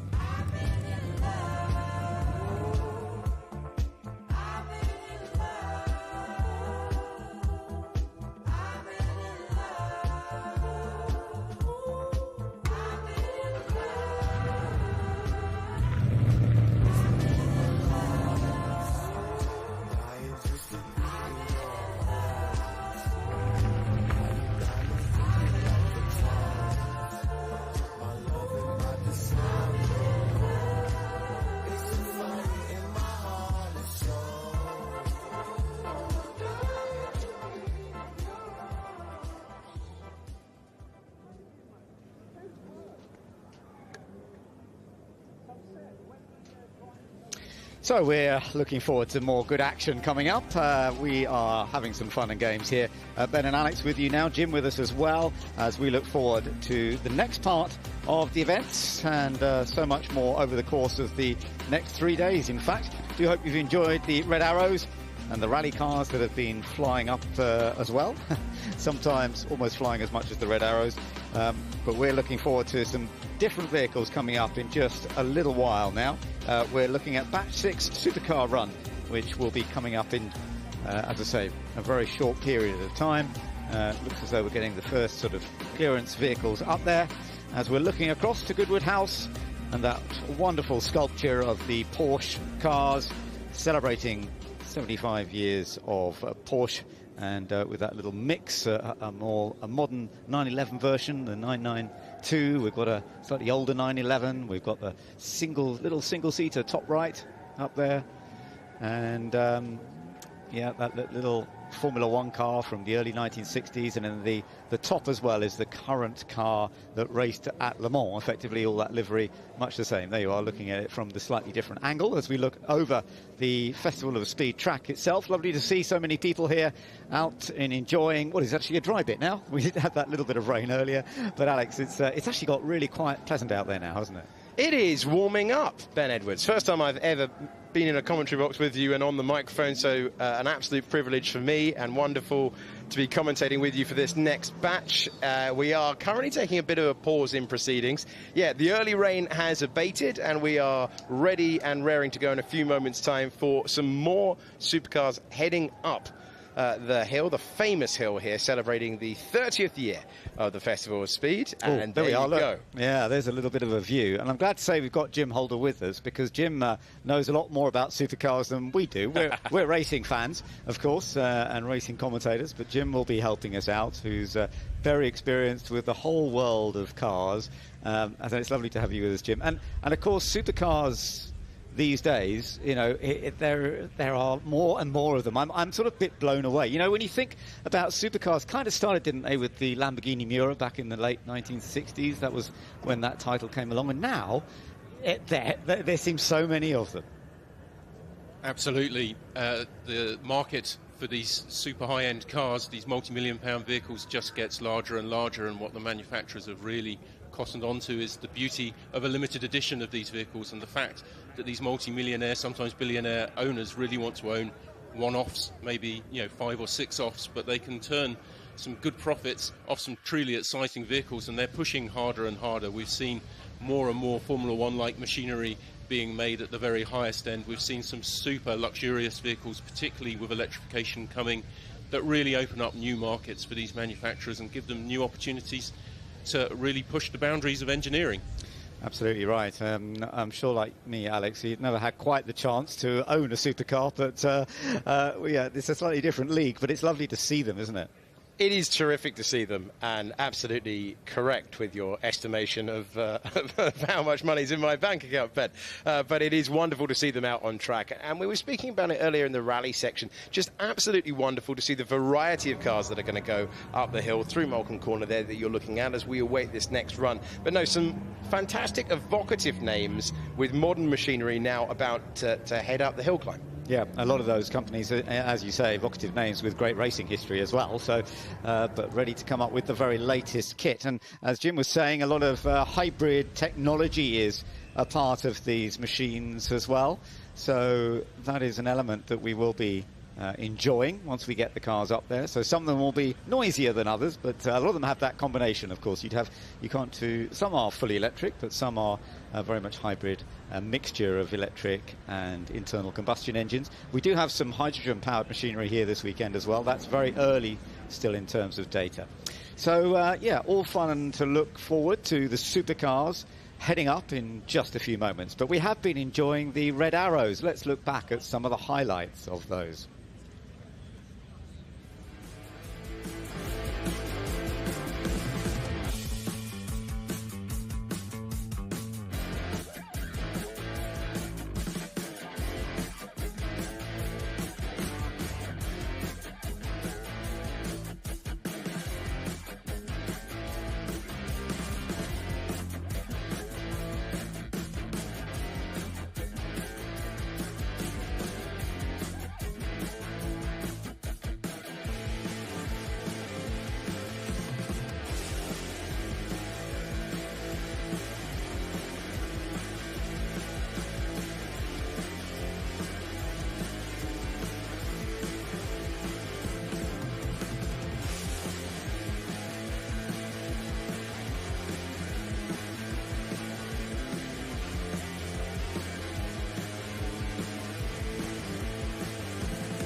So there we are, getting ready for some action on track. There's a few cars making their way down from that previous run, so it's going to be a few minutes before we see the next run of cars heading up the hill.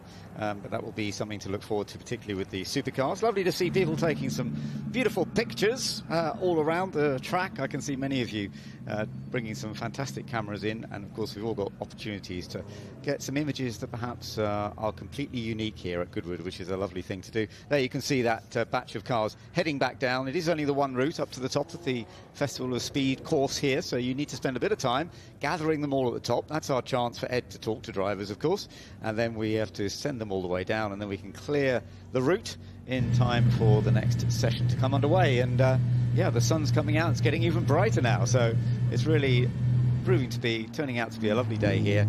And of course it's just the first of the 4 days, Alex, and we've got a lot to look forward to over these next few days, haven't we? We really do, and we've got first look batches coming later on, the chance for so many cars that are getting their launch here this week, as well as some machinery from yesteryear. We've got the very modern iterations as well, and we are just preparing. We're assembling the cars at the start line, which is why they are going, if you're currently by the side of the straw bales, they're going the wrong way down the hill. But looking at what's going past our commentary box at the moment, you are in for a treat in a few minutes' time, as we see one of the Lamborghinis taking their place at the back of the queue.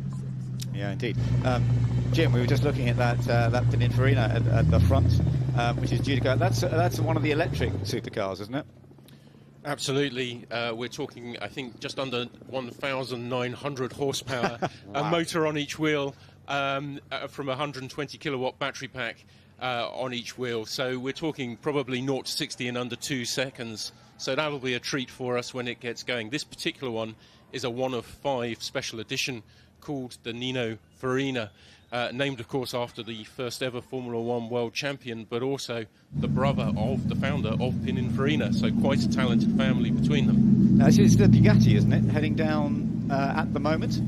Yeah, that looks to me like the Bugatti Bolide, a very, very special version of a Bugatti, stripped back in every way to try and reduce its weight. It's track-focused supercar, developed really with the goal of going as quickly as it can round the track. Another huge horsepower car, around 1,800 horsepower, and also 1,800 newton meters of torque. So you would expect that to launch off the line very spectacularly. That's amazing. I mean, look at it too, Alex. I mean, look at the shape of it. It's got racing style to it, hasn't it?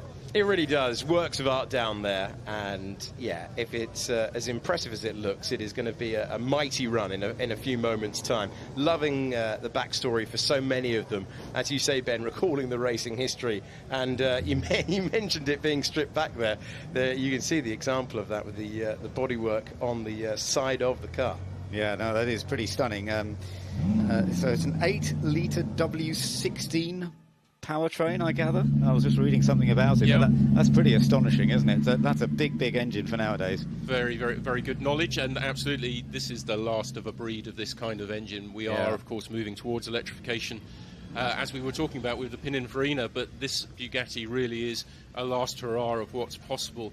I think the power-to-weight ratio is just under 1 kilogram per kilowatt, making it an absolutely, truly sensational car and performance vehicle, particularly on track. And I believe it's Andy Wallace who's driving it, so great star of racing, of course, Le Mans winner back in 1988, and he also set a record in the Bugatti Chiron Super Sport, first drive to pass the magic 300 miles an hour mark, top speed of 304. But I remember him doing I watched a TV piece that he did about creating that, and actually it was pretty daunting doing that speed, but Andy has great experience, and it's very tied up with Bugatti. Absolutely. Andy, of course, still recognised now. He won an Autocar award earlier this year just for his determination, the work he does, and of course being the man who's brave enough to strap himself into a car that goes at these crazy speeds. He can't seem to shake off the itch to get into vehicles and go quicker and quicker, and he is absolutely integral now to that Bugatti team, and not only developing the cars and doing the incredible feats, but also showing customers exactly what they can do. It does take a rare talent to be able to tame a vehicle like that and he is one of those rare talents. Absolutely. I remember watching him all the way through from his winning in Formula 3 in his early years, and then what he managed to do in GT racing. Fantastic. And it's lovely that we're going to see a few star drivers coming out in this supercar run as well, and quite a few drivers that have raced in the past, and they then get tied up with some of these supercar manufacturers, understandably, because they help develop the cars. They do quite a lot of track testing or road testing with them, don't they? Absolutely, and it's very noticeable that the drivers who are sometimes the best communicators also make the best test drivers. It's not always the fastest drivers that find natural homes within the manufacturers, because they need to be able to convey exactly what the car is doing. They need to have the patience to put the time in to really develop the nuances of those vehicles. And there are some fantastic names among our drivers today.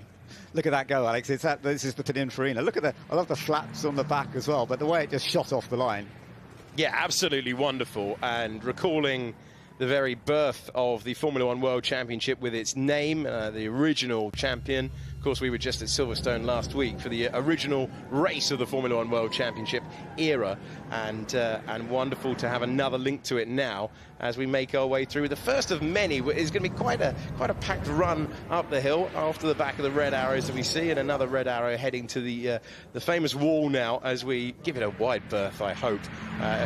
It's not going to be the attacking run that we'll see in shootout practice later on, for example, but a wonderful example of modern machinery. Yeah, very, very elegant machine indeed, as it makes its way up to the top of the hill.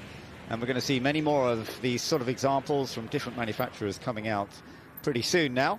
But lovely to see it all the way up for the Pininfarina, and just giving us that first example of some special machinery, and hearing some good stuff going past us as well. And now we're riding on board in the McLaren. That looks fun.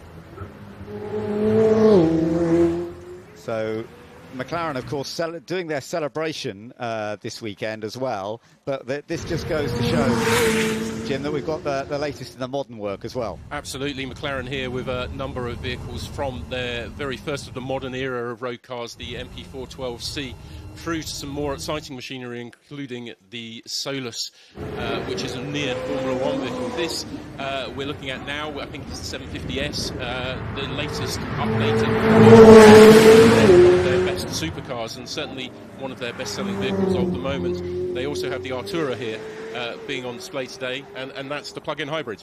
Well, we're seeing it heading up the hill. It may be Rob Bell. He's lined up to drive this weekend. Jamie Wall as well, I believe, is also lined up, but I think it might be Rob who's driving in the car now. And it's nice they've got some onboard cameras as well to give us some lovely views, and you get the chance to sit alongside and just look at the reaction. Isn't that wonderful? It is absolutely every bit as good as it looks, and eye-watering run by the looks of things there as we make our way further back down the field now after that wonderful run for the McLaren. This is phenomenal styling at the back here for a very unusual car in the batch. Absolutely very unusual. Hard to say its name as well. The Hispano-Suiza Carmen Bologna. I'm glad you went for that pronunciation. We'll just move on very quickly. This is a Spanish-built supercar. It's been on the scene for a few years, but this is a particularly special edition of it.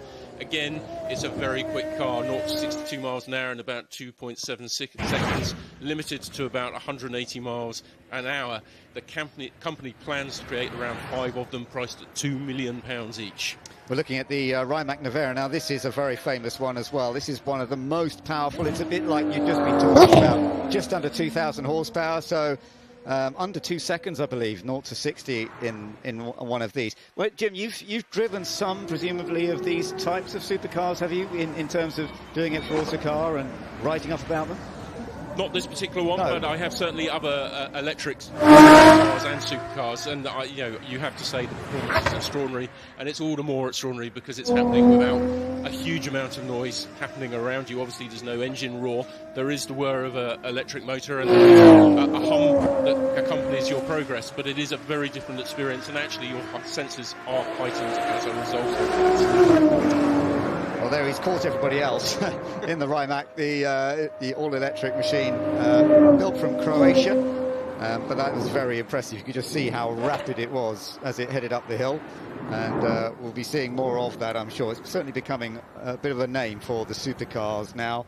I believe it's Miro Zdenčík who's actually driving that one. But now, let's see, what have we got coming up next? I believe this is the McLaren Solus GT, a limited production track-only mid-engined sports car that has really been born out of the PlayStation computer game. Customers liked the look of it. It was built as a concept, so they turned it into reality. Wow, look at the airflow through that front section, Alex. It's even got more airflow than an F1 car through that section, isn't it? Yeah, very reminiscent. Any single time that you see the bodywork cut away and the rear of the car as well with the diffuser, you can see they're very reminiscent of the technology that we'd see. I love the fact it's been turned from a concept for the PlayStation to the real thing, and good job they did as well, because it sounds absolutely magnificent roaring past the commentary box. Yeah, it's a wonderful engine. It's a V10 just-arrived block, 5.2 litres, claimed to produce in excess of 840 horsepower, so around 829 brake horsepower. It has a red line of 10,000 RPM. Hopefully we'll get to hear that later on today. And of course that chassis is entirely carbon fibre. It's all built around a monocoque that's taken its inspiration from Formula One. And it also features 3D printed titanium components, giving you an idea of just how special that vehicle is. Wonderful, yeah. They're only making 25. They've all been sold, so bad luck. If you haven't put your order in yet, you ain't going to get it, mind you. It's rather expensive. So we're looking at the Lanzanti now. What do we know about this one, Jim? Yeah, so Lanzanti, again, has a spectacular collection of vehicles here, ranging from McLarens to Paganis. They are a Hampshire-based specialist company. They famously won Le Mans on behalf of McLaren back in the 1990s, and what they've made their name doing now is producing extremely limited edition versions of very special cars. This one we're looking at now, a Pagani. Yeah, no, it's lovely. It's a company that was founded by Paul Lanzanti, but it's run now, isn't it, by his son Dean, who does things for him? Absolutely. Dean Lanzanti, really one of the sort of unsung heroes of the British car industry, has produced an absolutely stunning array of vehicles capable of incredible performance. We're on to another one of his special creations now, if you're looking at the screens. This one, a Porsche powered by a TAG Turbo, actually has a Formula One engine in the back of it, detuned and retuned to make it that bit more drivable. But if you're a fan of McLarens in the 1980s, unbelievably, you're now watching one in the back of a Porsche.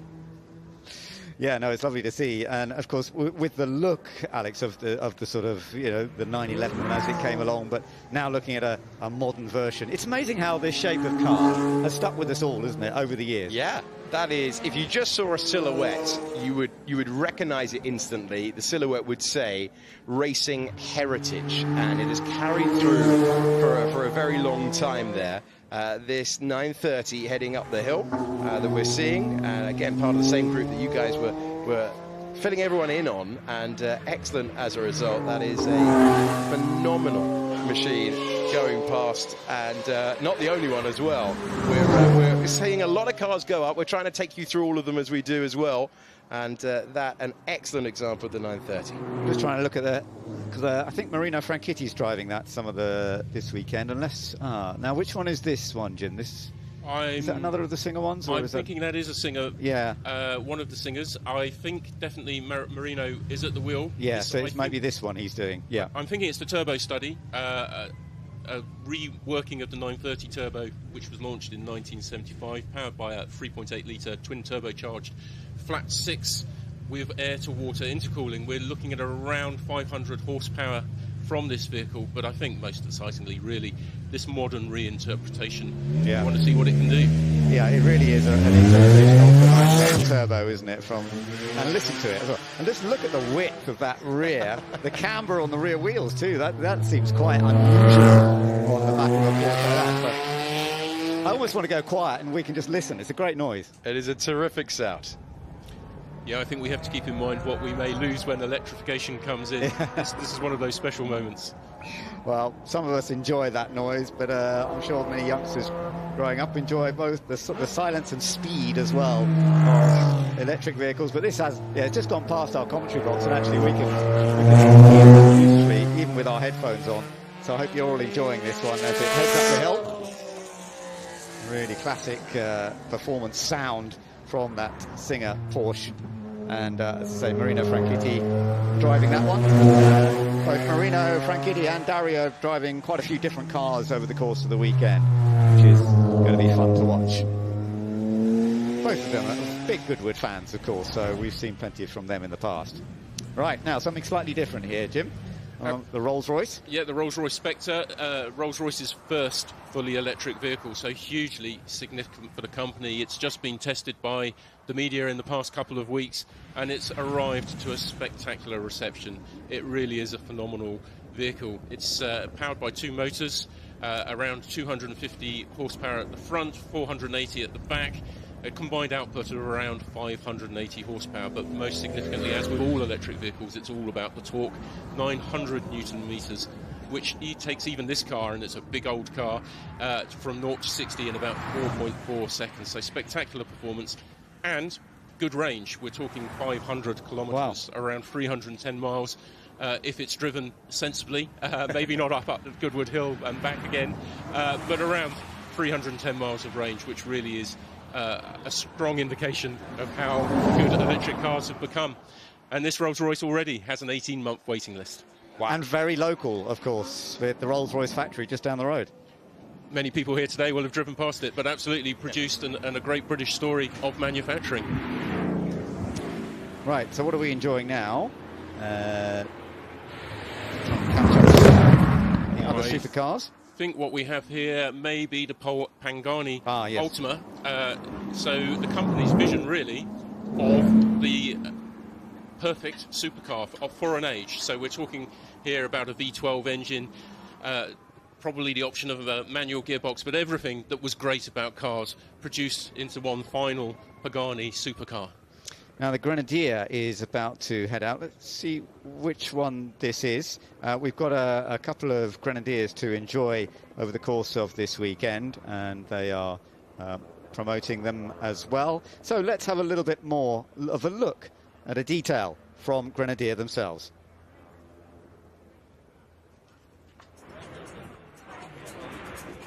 So there we are. We're just taking a little look. So the Grenadier have their own stand here at Goodwood, the Festival of Speed. And you've got the pickup version, which is actually the new version. We haven't seen that up till now, Jim, have we? We've only seen the full version so far. But we will be seeing it coming up the hill in just a moment.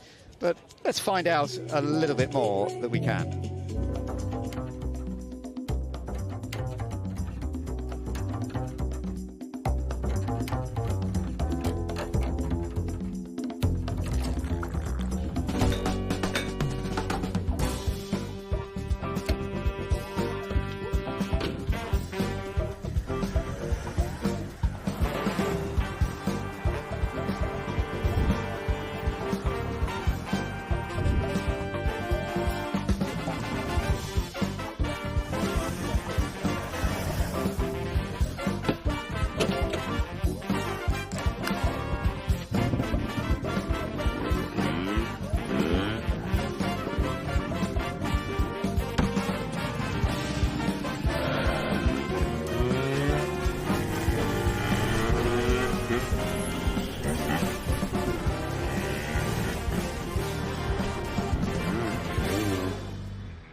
So that was fun to see. And actually, that was Dougie Lampkin, who will be doing quite a lot with Grenadier here this weekend. There'll be a big parade a little bit later on, celebrating the Belstaff kit as well, motorcycle riders kit.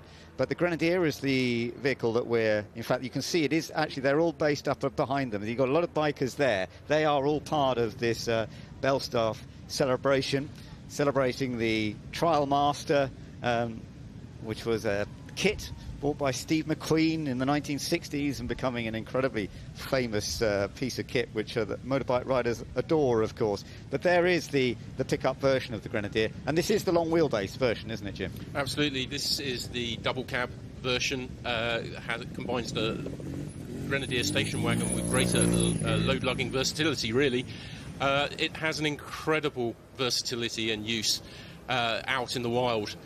800 millimetres of wading depth, 264 millimetres of ground clearance, massive breakover and departure angles. Probably unrivaled. I'm sure Land Rover might have a word, but this is a truly capable off-roader with extra space in the back. Extremely useful. Payload of 760 kilograms and the same 3,500 kilogram towing capacity as the Grenadier station wagon. So a really capable pickup. And loving the backstory on how this came about from the Ineos mark. And you saw in the video that we had a few moments ago of the pub where they came up with the idea of starting this run. And all great ideas seem to stem from the pub, but this is a very interesting line of vehicles that they've started over a couple of pints. Absolutely. When you're a billionaire owner, as Jim Ratcliffe is, this is what pub conversations can lead to. Absolutely, he and his friends were bemoaning the demise of the Land Rover Defender, the original, at a time when it wasn't certain that it would be rebuilt. They had a few drinks and they decided that they would try and reinvent it, and this is the outcome. I've driven this car quite extensively, not the Quartermaster, but the station wagon. It really is supremely capable. It really is very, very impressive, and you have to remind yourself that it really is the first vehicle from this brand. Now, of course, the team behind it had a huge amount of experience and knew very much what they were doing. They were also using some very proven mechanicals, particularly that BMW 3-litre turbocharged 6-cylinder petrol or diesel engines, and the 8-speed ZF automatic transmission. Very, very proven, high-quality items. But this car is truly amazing, given the time it was built in and the experience the team had previously. It's fun watching the fun and games, though, with the bike, isn't it? With in combination, there you are. That's how to get the bike on the back of the pickup. Yes, not all of us are able to do that, I'm afraid, but this is beautifully done. And Dougie Lampkin, who is riding here this weekend, such a star of motorcycle trials, 7-time motorcycle trials world champion outdoors, and one of the most successful riders ever. Putting on a lovely little display for us here. Doing some of the drifting that we've seen on 4 wheels, but on the 2 wheels, which is great. And all part and parcel of this sort of program this weekend. Charlie Borman also part of it. And yeah, he's going to have some more fun and games, isn't he? Bouncing around. Yeah, getting every single angle covered of the car in question and showing us all of his phenomenal skill on 2 wheels as we marvel at the new addition on 4 in the background. Absolutely right, yeah. And of course, I'm a fan of the original Land Rovers, having grown up with one myself, so it is lovely to see the Grenadier. Yes, Land Rover Defender, they're doing a fantastic job as well. They've gone in slightly different paths, but the Grenadier certainly has that sort of heritage look of it, of the earlier Land Rovers, and it's lovely to see it now on the market, and these different versions beginning to come out. And there you are. I hope everybody gives a big cheer after a tremendous little performance down there outside Goodwood House. Presumably they're going to head their way up the rest of the hill in just a moment, and we may see some of the group, the other bikers who are part of this weekend, making their way up as well. Beautifully done. And it's always fun to see how quite low pressure they run the tyres, doesn't it? It's probably a good thing. Yes, it gives yourself a little bit more stability, but just look at the angles. Unbelievable to be able to do that all the time. Just incredible. Amazing talent down there, and wonderful event for Ineos and the Grenadier vehicle that they are launching on the tarmac in front of the lawn, in front of the house, here at this 30th edition of the Festival of Speed, and celebrating all the while. And plenty of celebrations going on down there. I wonder where the rest of them have got to, because there seems a huge gaggle set behind them. I presume they sort of maybe set them off after they've done this little demo, this little demonstration, and this is going to be a bit of a fun thing throughout the weekend that we can enjoy. But it's a lovely, if you're some of the spectators who are based around that area, getting a lovely view of some very special abilities and talent to be able to throw the bike around, and another little jump, which is good to see.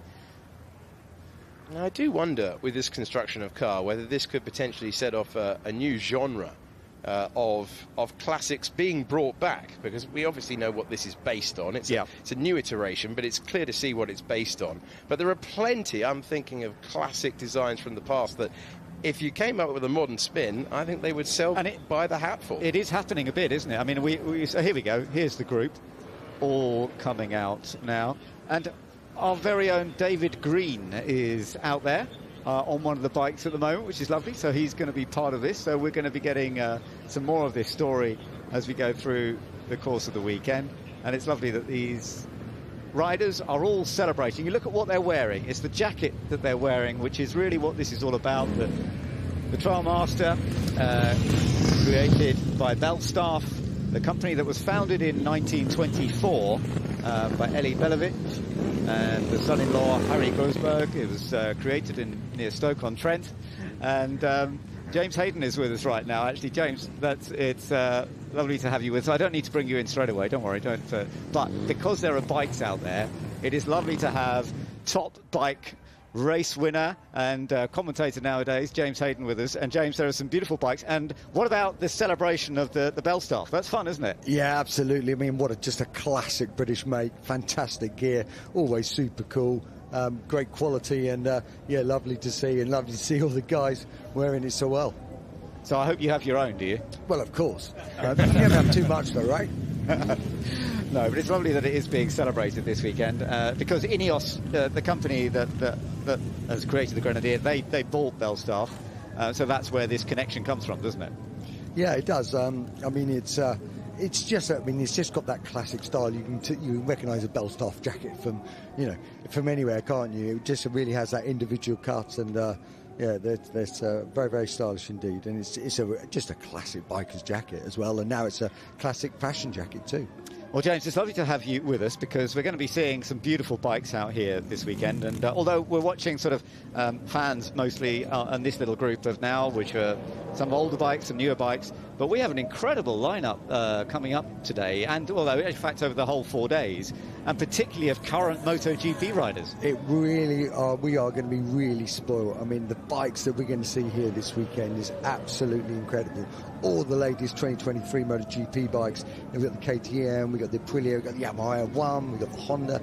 We've got some top riders. We've also got some amazing classic riders. We've got Mick Doohan, Kevin Schwantz, Freddie Spencer. You are absolutely spoiled here. It really is going to be a celebration of motorcycles. And on Sunday, when we see all the big guns brought out in these MotoGP bikes, and remember these bikes now, they're pushing 260, 270 brake horsepower. The aerodynamics have grown outrageously, and they are super cool.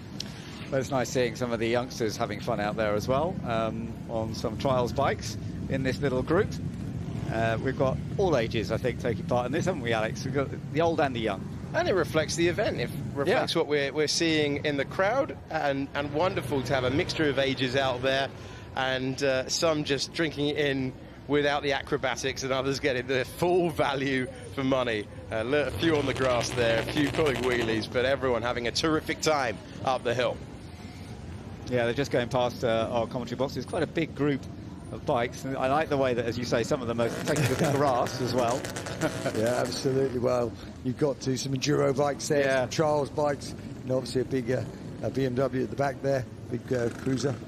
Yeah, those off-road bikes, they're more comfortable, more happy on the grass than on the tarmac, so they're very happy doing that, and doing a little bit of bouncing around as well at the same time. But there you are, you've got trials bikes, but road bikes as well. Some nice big super bikes are part of that group. Yeah, it was a 1200 GS there, sort of just coming up at the front and the back, made famous by Ewan McGregor and Charlie Boardman, obviously. And what a sales success that's been over the years. And just leading the way, you saw that on the inside of the picture there, but we've got a real nice sort of range of stuff. And there's one of the very early ones there, just sort of came past. Looked like we might have even have a little Cagiva elephant there. Some enduro bikes as well we got there, some gases, and a real mix of stuff, all styling it up the hill. Great stuff. Well, they're just making it up to the final part. The Grenadier leading the way. And just taking it all fairly steady. Well, somebody deciding to get on the grass and kick up a bit of wheel spin. Don't get into trouble with Goodwood. They won't be happy if you make a mess. They like to keep the place tidy. So yeah, careful, guys and girls. I hope we've got some girls going up there and enjoying this opportunity as well. Yeah, no, absolutely, and certainly there's a little road bike section coming up sort of shortly, and we have a lady in there. We've got Jodie Millhouse, of course. She's riding one of the bikes, and a nice little mix of people. I believe there's a lady riding one there as well. Yeah, no, it's good mix. good mix. It's lovely to see. And they're just getting up to the very top part now. A lot of them would love to be launching themselves a little quicker, but it's fun what they're doing. How old were you, James, when you started riding bikes? 7, so yeah, which was quite late compared to a lot of my sort of contemporaries. But really, yeah, my dad was a doctor, and not really. You know, it was something most parents have an uncle or a parent who's into racing or motorsport, whereas we didn't know anyone at all. But I just was obsessed with them. You know, he used to bring me along to meetings and go car meetings and bike meetings and sprints and hill climbs and. You know, just gets in your blood. He loved cars, he loved bikes, and you know, he had nice stuff. He had E-types and Astons, and grew up with nice stuff. And yeah, it just came into my blood, and I absolutely loved it. And soon I used to go on the back with him. He used to ride. Okay. And did you start competing off-road or on-road? Off-road, yeah. Motocross, you know, getting top 40 nationals in motocross. And then back when I started, you couldn't go road racing until you were 16. It was a speed sport. It was dangerous, and they were the rules. And as soon as I was 16, I was like, hey, come on, Dad, this is what I want to do. And we sold a little YZ 125 motocross bike, a bit like what these guys are riding, and bought a little 125 road racer, and the rest is history, as they say. So great. It was all good. Great. No, good for you. Good for you. Well, it's lovely to see. Have you ever been tempted to go car racing as well? I love my cars, and you know, it's yeah, it would be something I'd love to do at some point. Do a Valentino and combine the two. Yeah, well, it's also difficult. Like, you're working a lot of weekends on the bikes. Yeah, and, you know, exactly. we're sort of mixing. So we do a lot of weekends, you know, with racing with the British Superbikes and World Superbikes and what have you. So it's hard to sometimes get your own time, but yeah, I love playing around. I've got a little track car and stuff, so great. I do. What do you use stuff. for that? Not 911. Yeah, perfect. Well, we've got plenty of those here to celebrate, especially with the anniversary time it is for Porsche this weekend. And, exactly. Yeah, we've just been watching a few of the sort of modern cut versions of them doing very, very well. So these guys are almost up at the top there now. This is a lovely little parade that they've been able to enjoy and celebrate, particularly celebrating the Belstaff Trialmaster kit and some beautiful bikes of all different ages and abilities as they come up towards the top. And lots more to look forward to, of course, in what we've got coming up and down the hill throughout the course of the day. We've had the supercars coming up in this last little section, which was good to see. And we'll have some more interesting machinery coming up pretty soon. Later on, of course, we'll be looking forward to some of the cars that will be competing in the shootout over the course of the weekend. And that's always going to be lovely to watch, to see who can set the pace up the hills. That is an exciting thing to do. In the meantime, though, we've got these guys making it all the way up to the top, and then we'll be getting into the Porsches soon. So, suitably enough, having talked about 911s, we will be getting into the Porsches in a relatively recent time. Oh, we've got a car heading up. So maybe we have any more of the...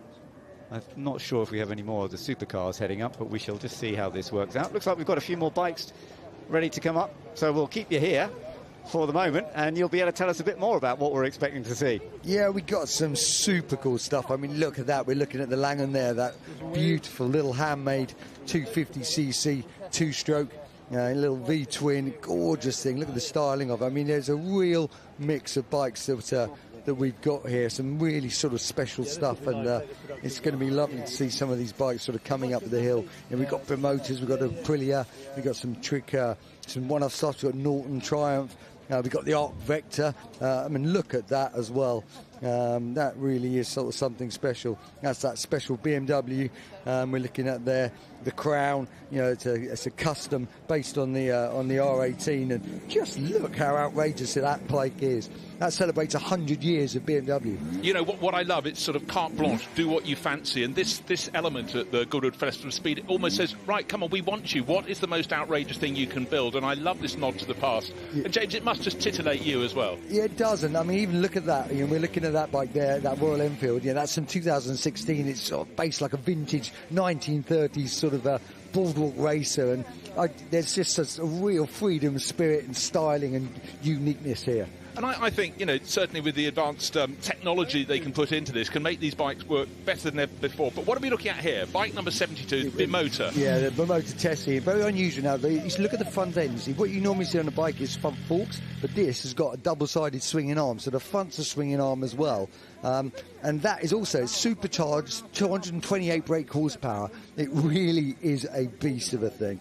That's the BMW M1000RR Superbike. You know, that's what's just won recently in BSB. It won the Senior TT in the Isle of Man. I was on the world launch of that, all carbon wheels. It's an absolute weapon again, and great fun to ride. That's very much like a bike for customers to buy and go racing, isn't it? All these bikes that we are seeing, you know, are road bikes as such. You know, they can all be used on the road. But you know, examples like that were kind of homologated more to get a better superbike for racing. You know, as you see, there's a limited edition run to get you through the rules, but to also allow it to be better on track. But what I just really love, it is just your chance to build something really outrageous, something that is just totally different. But when you're a child or a teenager growing up, you know what a benchmark top figure is, sort of top trumps for cars or bikes. Yeah. But much as in the supercars, those are sort of doubled to today. Those figures, 220 brake, did you say? Yeah, I mean, exactly. That's what that 228 brake horsepower. You know, with some of the MotoGP bikes we're seeing on Sunday, you know, they're pushing 260, 265 brake horsepower, and you know, these are bikes that weigh 160 kilos. So you can imagine what they're going like. You know, a few weekends ago, Mugello, they went through the speed trap at 223.5 miles an hour. You know, so that's how much they're coming on the moment, the downforce, it's incredible. Well, absolutely fantastic to see people just taking advantage to cross over for the moment, but we will be seeing those bikes out soon. Emma touched me, might get arrested. She's sitting in my new shit, we still getting messy.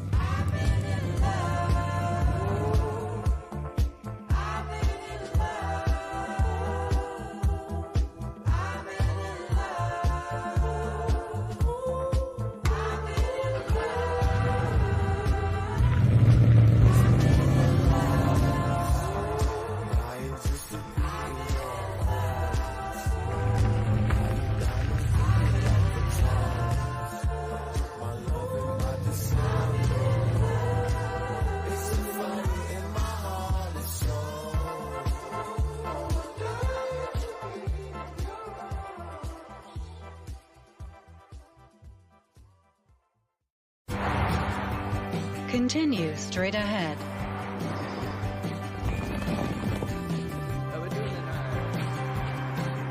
In 40 yards, do not turn left or right. Do not follow the crowd.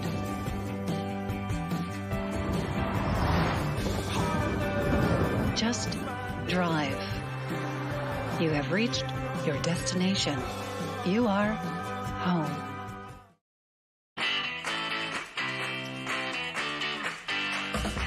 You're never too young to fall in love with classic cars. It's a passion that lasts a lifetime, and it's a passion we share. Backed by over 75 years of motoring experience, Goodwood Classic Solutions is a unique new way to ensure your pride and joy. Goodwood Classic Solutions. It's a passion we share.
fine walk. Come on, come on. Come on, come on.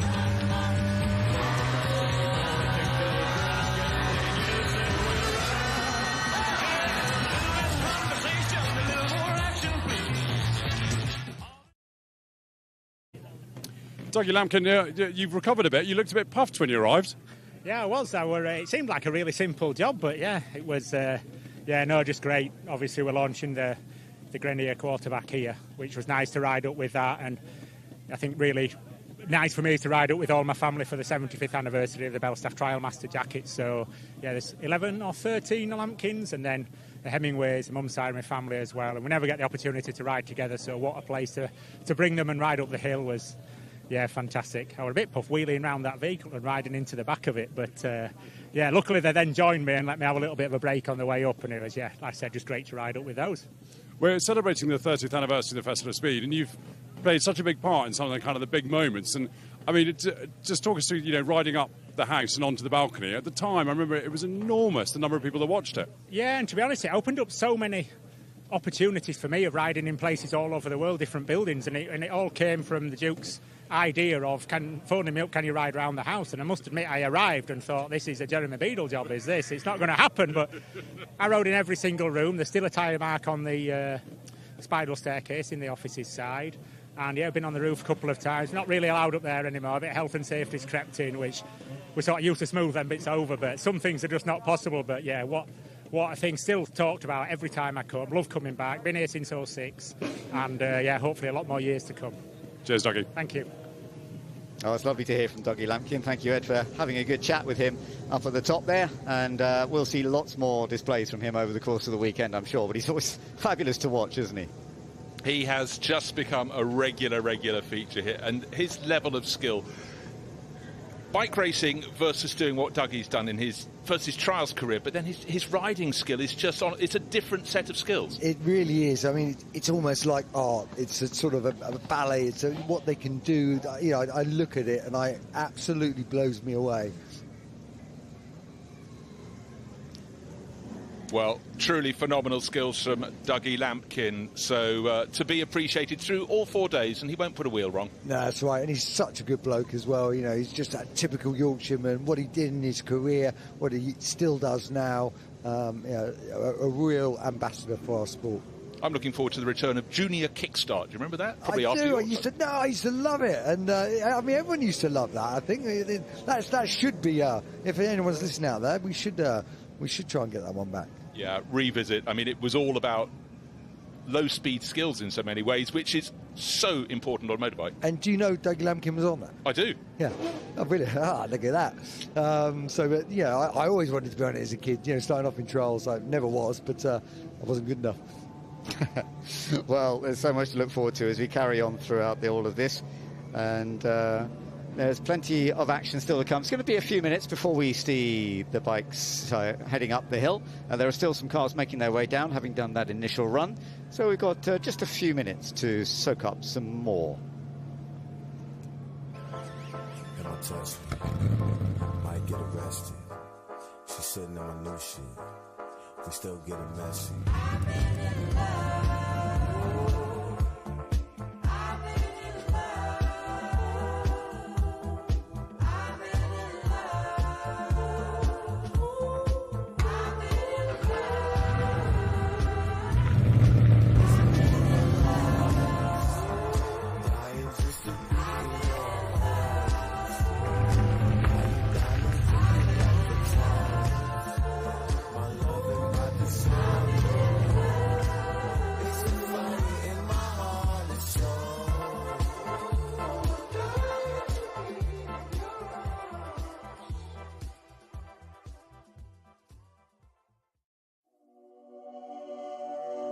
And I'm gonna chase it.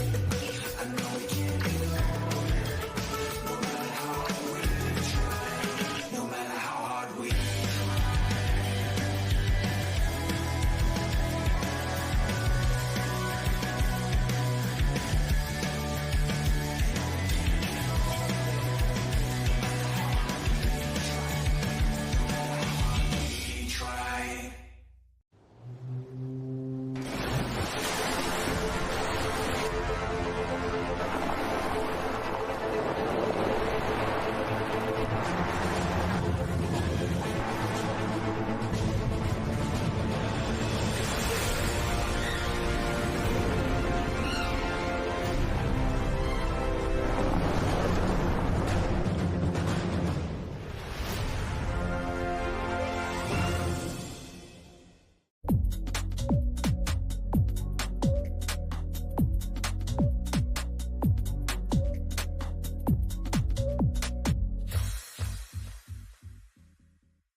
conversations, a little more action, a little more bite, a little less bark, a little less fight, a little more spark. Close your mouth and open up your heart, and baby, that is fine. Come on, come on, come on, come on, come on, come on.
And there we are, just looking over the BMW stand, which is actually only just behind our commentary box. And I was having a quick look over there earlier on. You can see the British touring car of Colin Turkington down there as well. But another big star who loves his cars and is all part and parcel of this is Rowan Atkinson. Rowan Atkinson, fantastic to see you up here in the top paddock. The massive H on the side of this car is a bit of a giveaway as to what it is. Yeah, it stands for hydrogen, because this is a hydrogen-powered GI Yaris, and it's tremendous fun. So this is, yeah, rather bizarrely, it's a standard engine. It's a 3-cylinder, 1.6-litre turbocharged engine with obviously a changed engine management system, but the fuel is just hydrogen. So it's directly injected hydrogen. This isn't a fuel cell, you know, this is a directly injected sort of normal internal combustion engine. And it's sort of the direction that Toyota feel that motorsport can go, you know, one of the many ways in order to retain the internal combustion engine, which is what Formula One is trying to do from 2026. It's going to be a hybrid, you know, internal combustion engine using synthetic fuel. So this is another way of going with using hydrogen as a fuel, but in an internal combustion engine. So you've still got the emotion, you know, that's what they want from motorsport. And I mean, you're a fan of alternative fuels, but I think you're also a fan of the Yaris as well, aren't you? Yes, no, I have a GI Yaris, and I think it's an extraordinary little pocket rocket. It really is the most delightful thing, and this is a standard sort of Yaris, just running on hydrogen. Yeah, because you know, there's so many forms of fuel hopefully coming up. There's obviously the electric. You wrote a piece in the Guardian about electric cars and things, but it's exciting to see this kind of thing, isn't it? No, it is, and that's kind of why I'm here today, really, just to sort of, in a very, you know, gentle way, support the notion of keeping our minds open, you know, to how we are going to power cars into the future. And I think particularly for motorsport, you know, pure electric racing cars are tricky because they do sound like a washing machine, you know, moving on to spin cycle. And it's sort of hard, you know, and an awful lot of people are trying to retain the emotion, which only a piston-engined car can really give you. I mean, maybe we'll all get used to pure electric, you know, racing cars, and we'll all love them one day. But at the moment, there's certainly, let's say, a certain customer resistance to them. So we'll see how it goes. And just finally, you've got a reasonably good co-driver in Kazuki Nakajima. I'm not sure if James, the cameraman, can see. Was he all right on the way up? He was remarkably tolerant of my pretty feeble effort to drive this car. No, well, I told him it was going to be a very cautious run, and so it was. Anyway, so luckily... Fast and fun. So he didn't... Yeah, well, he's very sweet, but it is... Yeah, I've never driven the car, and I haven't driven uphill. I haven't driven up here for 12 years or 15 years or something. I haven't been up the hill in a car for 12, 15 years. So you know. Well, thank you for talking and enjoy the weekend. See you. Well, thanks so much. Thank you. Chris Hoy, it's always a lovely surprise up in the top paddock when you see people clamber out of cars. And I wasn't expecting to see you, but you've obviously had quite a fun sort of minute and a half in this Porsche. I have, and it's nice to get up to the top of the hill in one piece. I keep getting reminded of my little trip into the hay bales in 2014, but yeah, it's just wonderful to be back again at the hill climb, and this is, it's an incredibly fun car to drive up the hill, the 992 GT3 RS. I mean, looking at it, I mean, it's obviously got plenty of downforce. Yeah, I mean, it's hard to really tell in such a short little hill climb, and you're not pushing it to anything close to what it can do. You know, I'd love to get it on track at Silverstone or somewhere with a bit of space that you can really feel the new aero. But yeah, on first impressions, it's lovely, yeah. And tell me about what are you up to at the moment? Because I sort of see glimpses on social media, but what are you doing? In terms of motorsport, I'm taking part in the Rallycross down at Liddon Hill next weekend in the Five Nations Championship. So it's a support race for the World Rallycross. I'm doing the Sports Prototype Cup in a Revolution in the A1 500, which is an incredible bit of kit. And I'm doing the Silverstone Festival this year with Alex Brundle in the Mustang, so in his Mustang. So yeah, busy year, lots of fun stuff happening. It's great to see someone who's just so immersed in motorsport after a career that you've had. It's just a privilege to be able to get the chance to drive such amazing cars, you know, to get offered to drive some impressive bits of kit over the years. I'm a lucky boy, and it's wonderful that you win a few Olympic gold medals and it opens a few doors. Cheers, Chris. Thank you. Cheers.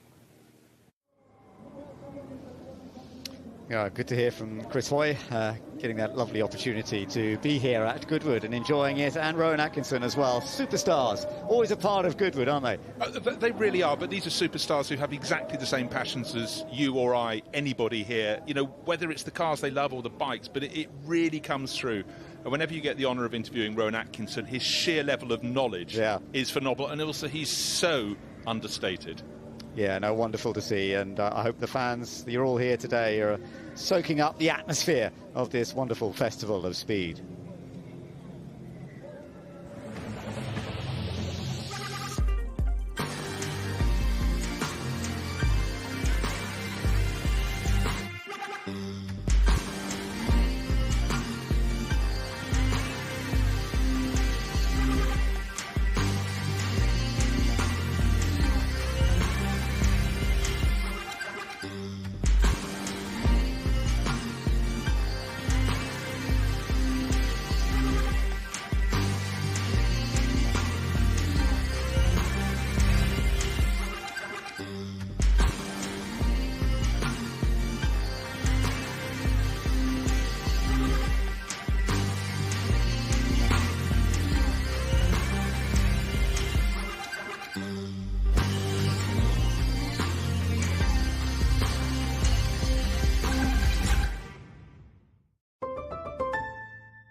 So there we are, some of the celebration going on, and it's so lovely to see, Bruce, ages at every level here enjoying what is out there on track and around the sides of the circuit where you can go, what you can look at.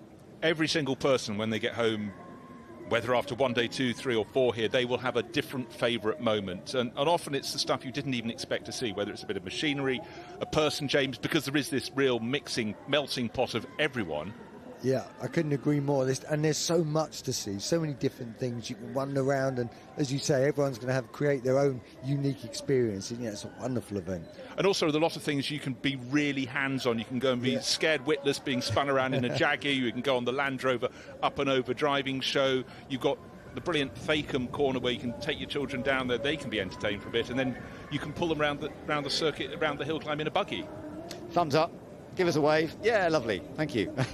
It's so great to have so many of you here today. We're going to get bigger and bigger numbers as we go through the weekend. I mean, the numbers attending Festival of Speed these days just going bigger and bigger. Well, the first one we had quite early in the pandemic, it was a trial sporting event, but actually seeing people with young children, you realise for those young children, for us, a year isn't an enormously long time, but when you're only 6, and you've not been able to go to fun things for at least a year, and the smiles on people's faces of that first event back were, I will always remember that.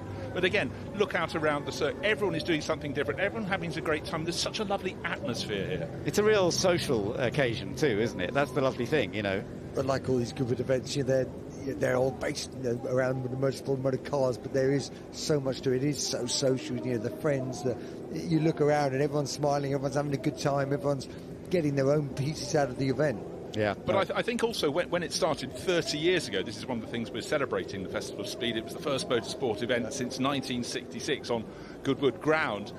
But it was for us, it was for the petrol heads. But its reach is so far and wide now, almost anywhere you live, someone will go, will you be working? I'll come and see you because we're going. And I thought, I didn't know you like cars, but it's much more than just cars or bikes. It's a proper social event in the rich sort of panoply of British summer sporting events. Yeah, and I can imagine people inviting friends who may not be huge car fans, but say, look, come along with me to the Festival of Speed. You can have a wonderful weekend, same with the kids. And actually, they may well then develop a special interest in particular elements or not, but they'll still enjoy it because it's so good to meet up with your friends and see such unusual things. Yes, and point to cars to your children, saying, maybe when you've made it, you can buy me that one. It's a DB4 GT. I'll have it in this colour, please. Absolutely right, yeah. And some are very well planned. I'm impressed, some people bring all the right stuff. They know exactly what to do. Others, of course, perhaps appear here for the first time and try and get used to what you need. But, it's lovely. I'm sure many of the fans here this weekend will have been here over many, many years, perhaps bringing their kids for the first few times. But with it going for 30 years, I'm sure there are some people here this weekend who are here for that first one and are still coming. And it's great to see enjoying an ice cream, but listening to what we're saying. You see the little earwig over his ear, so that's someone keeping in touch. I do hope you bring us some ice creams later. That would be fun, wouldn't it? Yeah, and it's really enjoyable. So we're looking forward to the next little batch coming up very, very soon now, and celebrations of some new cars as well, which we'll be looking forward to. The first glance at quite a few machines that will be heading up the hill that are either being launched or are very new on the market as well. So that's all part and parcel of what is here at Goodwood. A lot of it's about the history, but a lot of it is about what is brand new, what is technically strong and moving ahead in the future. All of that is part of Festival of Speed.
Some wonderful images of Maserati background, and the reason is because we're looking at what is going to be the last of the V8 powered Maseratis, the Aguili 334 Ultima, and this is the last time that Maserati apparently will be producing a car with V8 power. It's a dagger through my heart. That engine note, anyone who is near anybody's V8 Maserati when it fires up, it just makes a super, super sweet sound.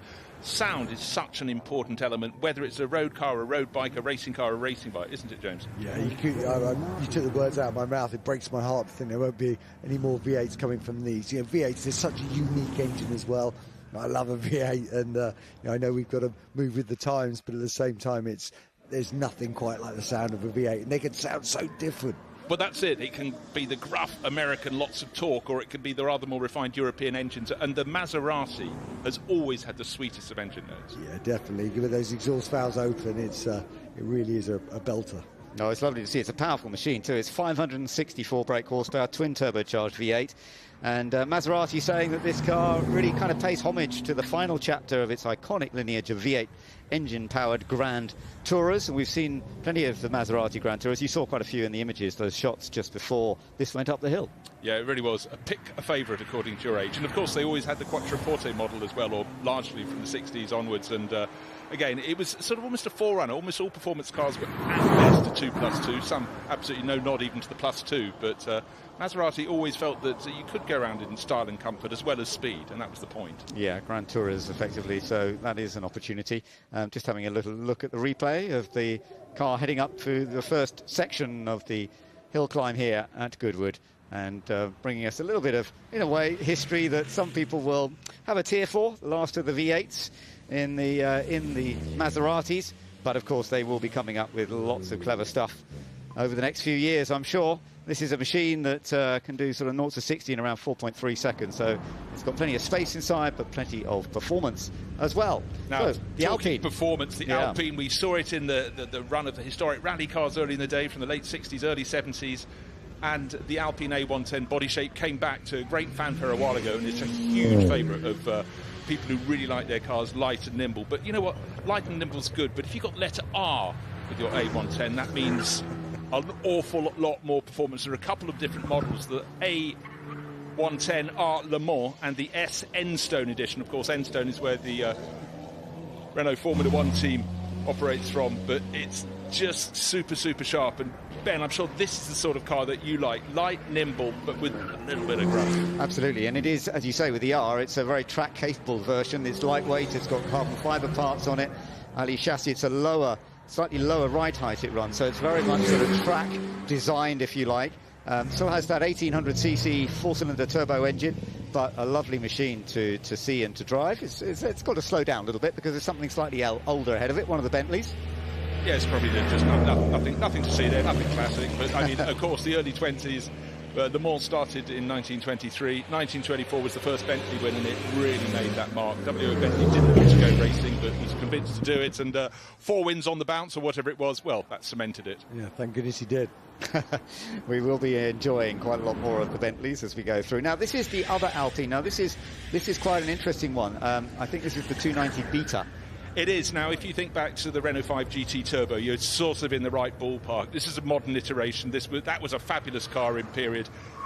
Short wheelbase, nimble, and this one, very, very quick indeed. This has the sort of horsepower and grunt from its electric motors that certainly the 5 GT Turbo never had. A car that you had to keep the engine's revs right up to keep singing. Great fun to do, but this is you'd have to drive this car, James, in a very different fashion. Yeah, very much. I actually had one of those old Renault 5 turbos. One of great steering wheels as well, and but yeah, it does look lovely. Really nice little nod to the old Renault 5 turbo. Well, I think we're seeing a lot of cars with very much that. The A110R, the one before, of course, that was going back effectively almost past 50 years with its design, but a modern tweak. And this is, again, if you squint, it does look very much the same. But I like the thought of a dynamic little car.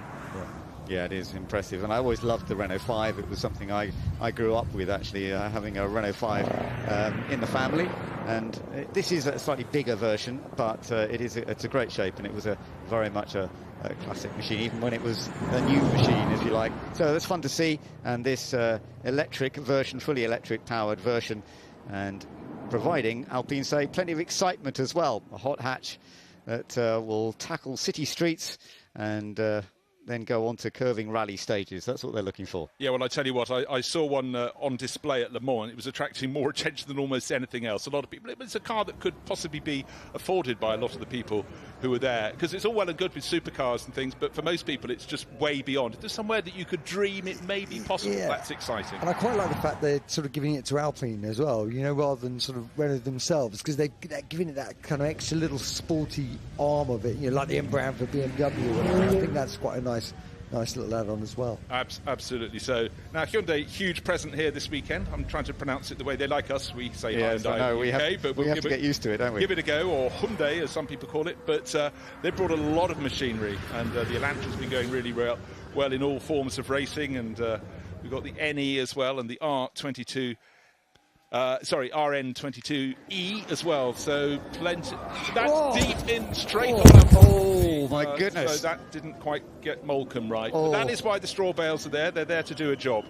And Yes. so that will be a red flag. So the Lamborghini Starato will be flagged down before it can get up there. And again, on the marshals, very quickly out on the hill to just let anyone coming up to know they have to back it off and park up. Yeah, the straw bales will have done their job of absorbing the impact. There are a lot of straw bales in that area, so I think that will, there's something like 5 rows. Yeah, I think there are or were 5 rows. Okay, yeah, there were, yes. But that is there to do the job, and hopefully that will sort it out. So we'll come back to that in a little while. I'm sure everything will be sorted out. The marshals are on the case immediately, as you would expect, and many thanks to the marshals for always doing a tremendous job here. And, a little unfortunate, but we will get the cars back out soon. Well, it's a very testing hill climb course, and a lot of people have been coming here many years, and it is one needs to learn. I can already see also the driver's fine. He's talking to the marshals, and he's just got out the car now, so he's all in one piece. So that's all good. Well, therefore the bales did all they were required to do, but take a bit of clearing up. But of course they are very well versed in replacing the straw bales down there. They've got all the gear required, and it's actually a level of mastery. I love the way you see how precise they are. They bring them in and drop them down. But of course, the Hyundai has to be withdrawn. It's good to see the medical attention is straight down on the driver there. There's the doctor just checking him out. And again, when you run an event that's on a circuit, you've got points where you can have all the medical crews to get to. It's much harder on a hill climb event, but years of practice here, years of knowledge have really just how quickly was that medical crew there? Yeah, a minute at the very most. And indeed, the ambulance has just gone past us in case it's needed, but obviously it's not. But they have every system in place here to make sure that everyone is well looked after in a case of incident. This is part of taking cars onto a track. It's always part and parcel, or bikes onto a track. The mistakes can easily be made. Yeah, very much. Yeah, there's a big crowd as well, so you're trying to do your best and show off the best, and these things can happen, but it's also part of what we all sort of enjoy about motorsport as well. Not incidents per se, but the excitement of what can happen and what does happen sometimes. And I think also the level of the drivers, they almost all insist on having professional racing drivers there, so they know what they're doing. Yeah. We're going to have a look at a replay here of this guy. So let's just see if we can spot what happened. Did he just get a little bit too late on the brakes on turn in? Did he put a wheel on the grass just before turning? It's a little bit difficult to see from that view because we had a real close-up shot there. It was actually very hard to see, but you can see how the straw bales did their job. Look at that. Well, they're there for a reason. That is phenomenal camera work, and you couldn't really miss it because it's right in front of you. But it might seem an old-school way of stopping cars, but it still works very well, and the cameraman is completely fine, if slightly dusty. Yes, a little bit covered in straw. Hopefully one of our others will go and help him a little bit. But, that was an interesting view of it. Yes, coming straight into the bales there. And you can just see that cloud of straw. And just a little bit before he gets to the grandstand area, because it went pretty much straight on. So that area works extremely well. You can see there are vehicles in the background that can get cars that might be damaged out of the way pretty quickly as well. So the system is in place, and just a little bit unfortunate that it happened. But we may well see more of those as we go through the weekend. Well, let's hope not. But, of course, while things have stopped on the hill, there is still so much to see and do at Goodwood. This amazing shot down on the Jerry Judah sculpture, celebrating the Porsche's 75 years in motorsport. So it's a brilliant place to spend 4 days. Yes, it really is, and it's lovely to see everybody enjoying themselves and enjoying a bit of sunshine. Even though we've got a bit of cloud around, it's actually been pretty good so far today. We had that little sprinkle of rain earlier on, but since then it's been decent weather, and we'll see how it goes, of course, the weekend. We have got a bit of a prediction of rain perhaps for tomorrow afternoon, but we're just going to have to see. It is going to be changeable as we go throughout the rest of the weekend. But lots more to look forward to, and I do hope everyone is soaking up the atmosphere. And my test might get arrested. She's sitting on my new shit. We still getting messy.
to hear them start and then...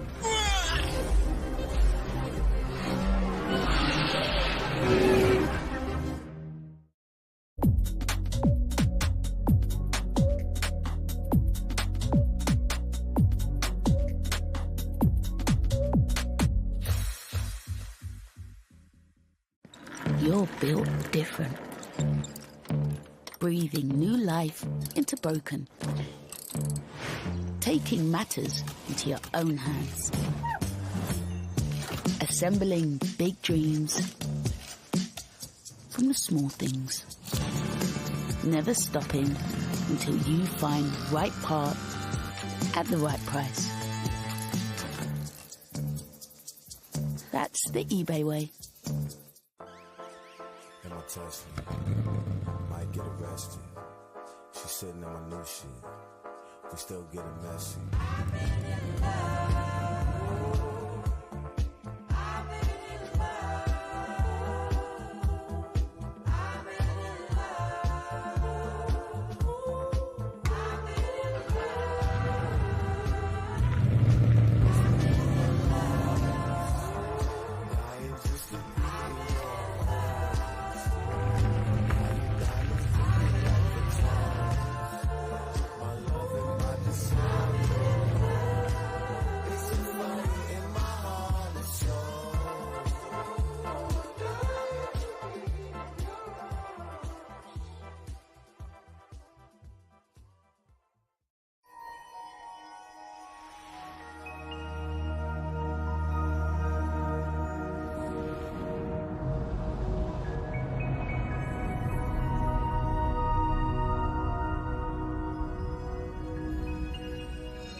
Range Rover Velar, designed to intrigue.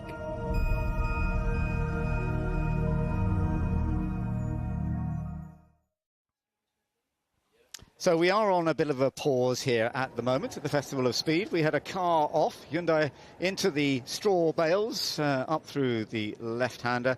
Thankfully, driver okay. Passenger as well, I gather it was in the car fine. So nobody's been hurt. And they may well find that the car's not too damaged as well because it hit a lot of straw, which sort of absorbed the energy. Let's have another look at this, Bruce. Well, it was just momentarily slightly offline to my eye, but again, it's by small increments. But at that point, the corner really just comes up on you very fast, and it's unusual to have a car going sort of straight in. Normally, they'd partially turn through the corner, but what an explosion. That is the sight of 5 rows of straw bales exploding under impetus. But they did the job. They abated the pace of the car, took the energy out of the moment. And in fact, the longest problem was the doors couldn't open because it was wedged between the bales. So you had to wait, and then the rescue crews were straight on site, and the medical crew arrived thereafter. So it's going to take a while, as you'll understand, for those lines of bales to be replaced, and they're being done so now. But let's take a look back at the memorable moments of the day so far.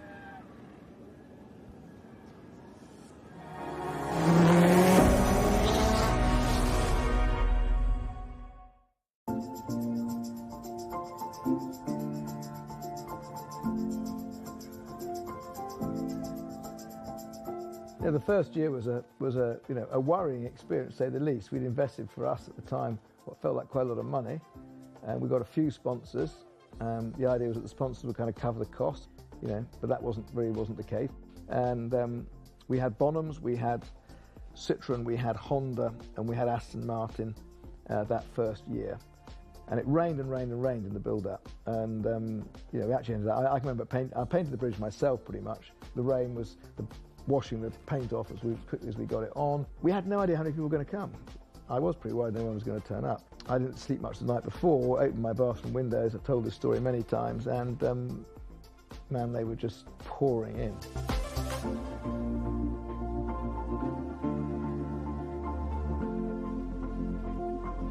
And I can remember actually, standing out there on that first Saturday afternoon as they all arrived, directing them into the paddock and saying hello to them, and literally I was greeting each car as it arrived.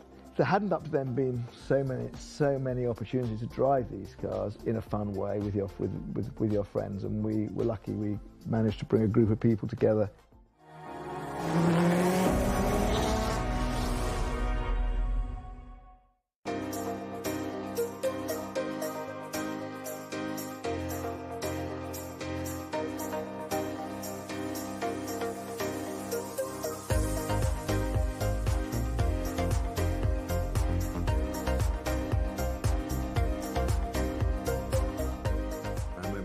well. He arrived at the front door in the middle of the party, and of course he won the race, which was just spectacular. So he'd come back in absolute spectacular style. He arrived, this must have been 10 o'clock in the evening. He was in shorts and a sort of t-shirt, and his hair was, like it is. So he was whipped upstairs, put his dinner jacket on, came down, and I presumed he would, sort of disappear after dinner or something, but not a bit of it. No, he stayed for the show, and he was just so enthusiastic, and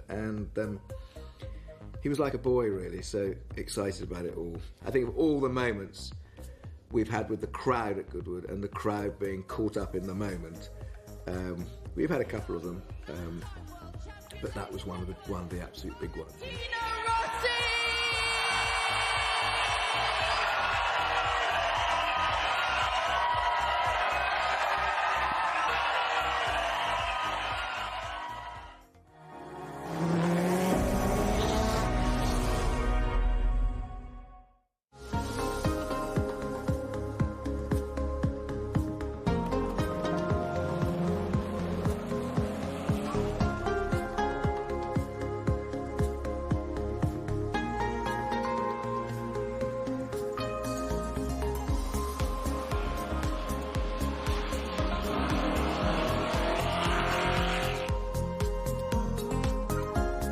See him and Moss drive up the hill together was a pretty emotional moment, and again, grown men were crying. It's like, it really is a big moment. And we lifted Jenks. He was too frail to even come out of the car. We picked him up out of the body of the SLR and brought him actually in here, and he lay on this very sofa for a while, kind of recovering from the whole experience.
It's 1999, Ron and the team decided they were going to go for the record. Nick Heidfeld was the test driver. Nick obviously felt very up for it. And I think McLaren, well, I know for sure that a few team principals made it very clear to Nick he needed to do the business.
as warm this time as it was this morning, but more rubber and less dust on the track than this morning.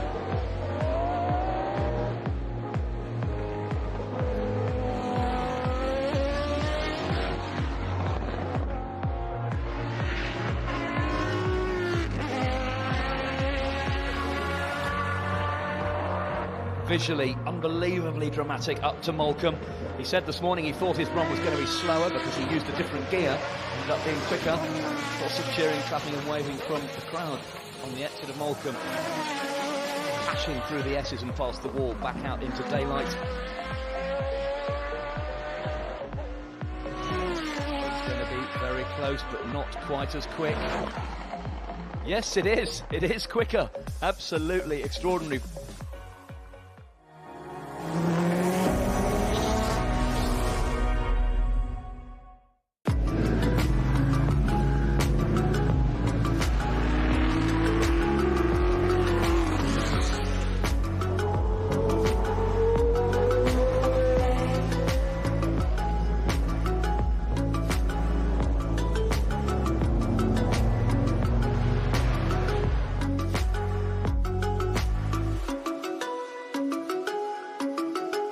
Just seeing actually all those cars lined up on the way to the start line, we did a sort of static moment on the straight in front of the house with them all there, and they stretched from like pretty much from the crossroads right back up to the bridge, and it looked absolutely incredible. We had a great lineup of drivers, masses of help from the museum. We had Al Unser Jr., Johnny Rutherford, Danny Sullivan, Emerson, who's been so many times, such a great supporter, Bobby Rahal, Dario Franchitti, Scott Dixon, Castro Neves, Gilles de Ferran. It was a wonderful lineup and very emotional, I think, for everyone to sit there.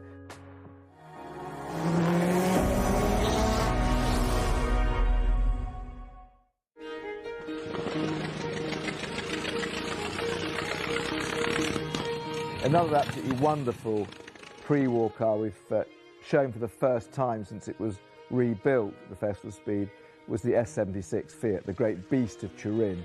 And obviously everyone who's seen it just goes mad for it. It's such a wonderful thing, spitting flames out of it. Sounds like a kind of load of gravel being poured into a cement mixer or something. It's an incredible thing.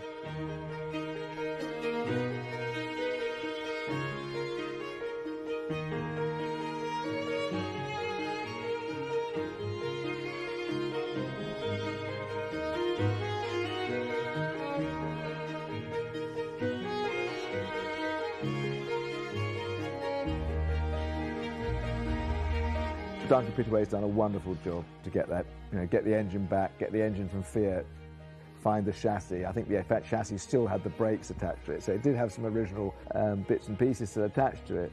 And then obviously to get it going, and he drives it so well. I've been up the hill with him a couple of times in it now, and it's a pretty hairy experience. I mean, you have to sit to one side because the flames, you're on the side of the exhaust pipe, the flames come whistling down past your ear and set fire to your hair if you're not careful.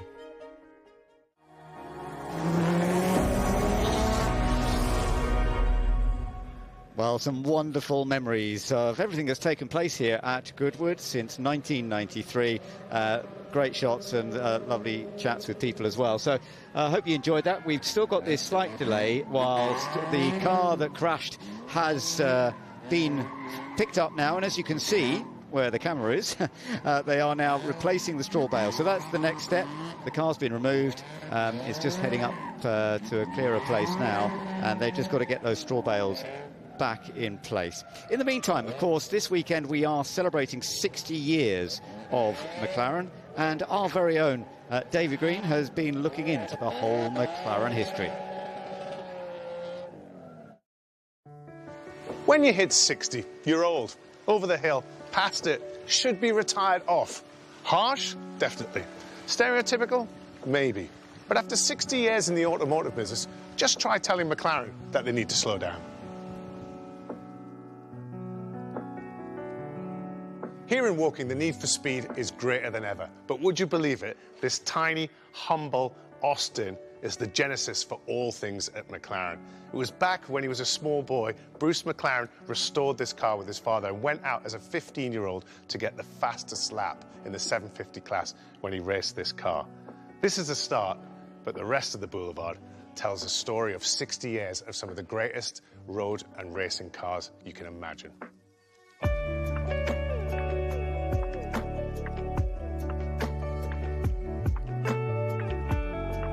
McLaren have made race cars for many years, and they've made a big deal out of taking their road cars and adapting them for the track quite effectively. And this car, Rob, is a very special one.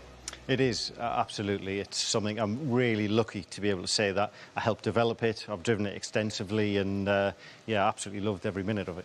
You actually took the title of fastest up the hill in 2021 in this car, and I remember watching it. It was a staggering run up the hill. The first conversations were basically, Rob, we're going to do it with you, and I was like, great. And then afterwards, it was only a few weeks later when they found out I'd not actually done it up the hill.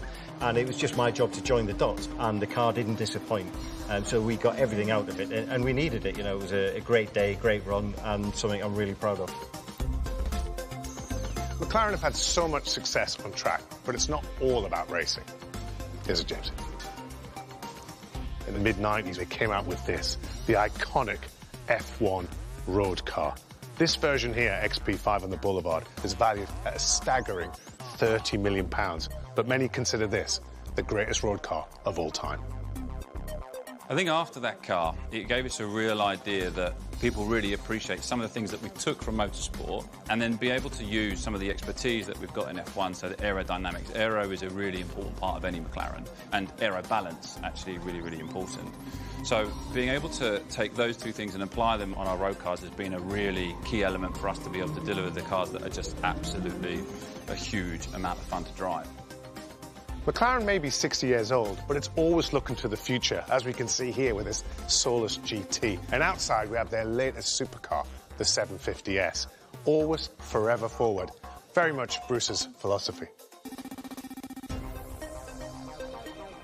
We shaved 30 kilos out of the 720S, making it by 200 kilos, the lightest of its competitors. We've added another 30 horsepower. We've also upgraded all those things that the average customer would love. Apple CarPlay, better cameras, better screens, all together providing just a better prospect.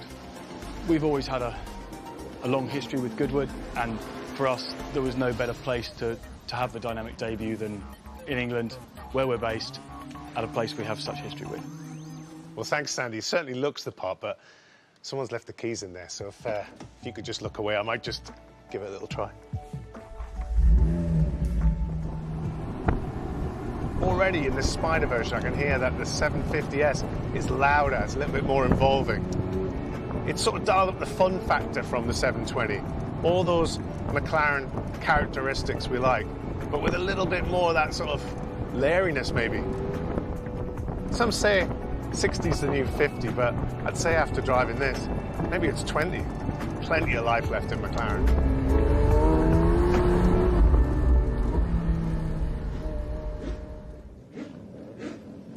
Well, a lovely piece there by David about McLaren and about their 60-year history, and we're going to be seeing a lot of McLarens coming up the hill over the course of this weekend. Looking forward to that. Just to let you know, the delay is almost over. They are restacking the straw bales right now after we had a car off just a little while ago. The machine is still in there, just moving a few more straw bales, but it won't be too long before we get some action.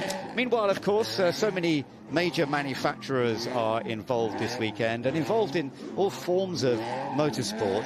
And one of those in particular is Toyota, competing in all different levels of motor racing. 3, 2, 1, and go! Go!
you're a bit late. We've been working a little bit in the jump, you know. But Is it going to be any good, do you think? Better than last year? yeah, I think it can be better from last year. How do you think you're going to make it any better? Like that would be good, no? I think we have something here. Flying. Big jump. I think we got it, huh? Yeah. Okay, Sorry, time to we can go. Sorry. Sorry, see you later.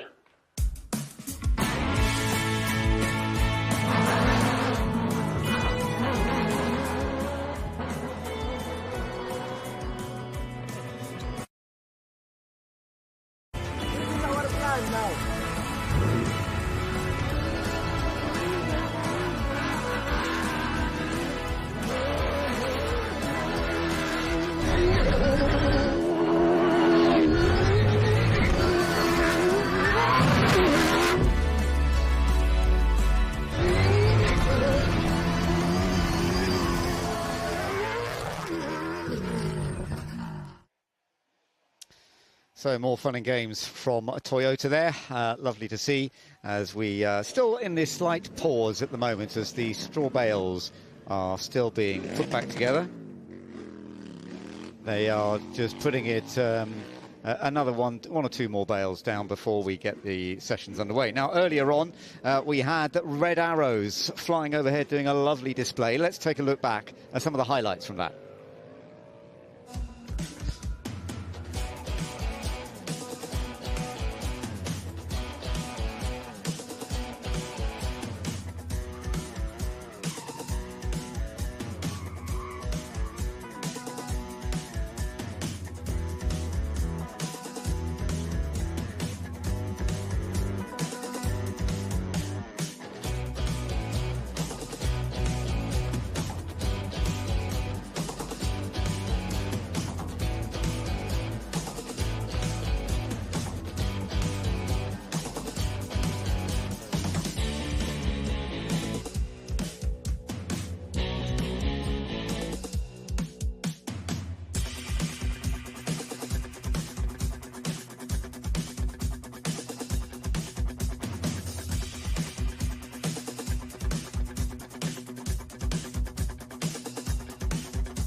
We're here at the start line, of course, for 75 years of Porsche. I've stumbled across Karun Chandhok, former Formula One driver, turned broadcaster, very much a face of the show as well. Karun, welcome. How are you doing? Lovely to be here. I mean, the sun's out, and I'm driving what is apparently the most valuable car in this batch, so I'm mildly terrified. Only mildly at the moment. Hopefully we won't pile on the pressure too much. Talk me through this Porsche 917K. Well, this is arguably one of the most iconic Porsches in Le Mans history. You know, it's that era when the 917s came out in the early 70s. This was the car to beat, and this one in particular, beautifully restored by the owner. And the livery as well. You remember a few years ago, Porsche painted their contemporary cars in 3 iconic liveries, and this is one of them. So, I'm a very, very lucky boy, very aware of it. I'll be going gently and looking after this one, I think.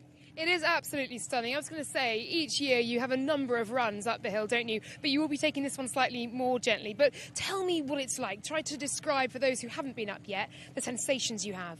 Well, I mean, I'll try and get the lead of the camera to come around the other side, because you can just see how small it is in the cockpit. It's horrendously uncomfortable. I can't actually figure out how you open the door, but I can assure you it is horrendously uncomfortable. There it is. There you go. Right.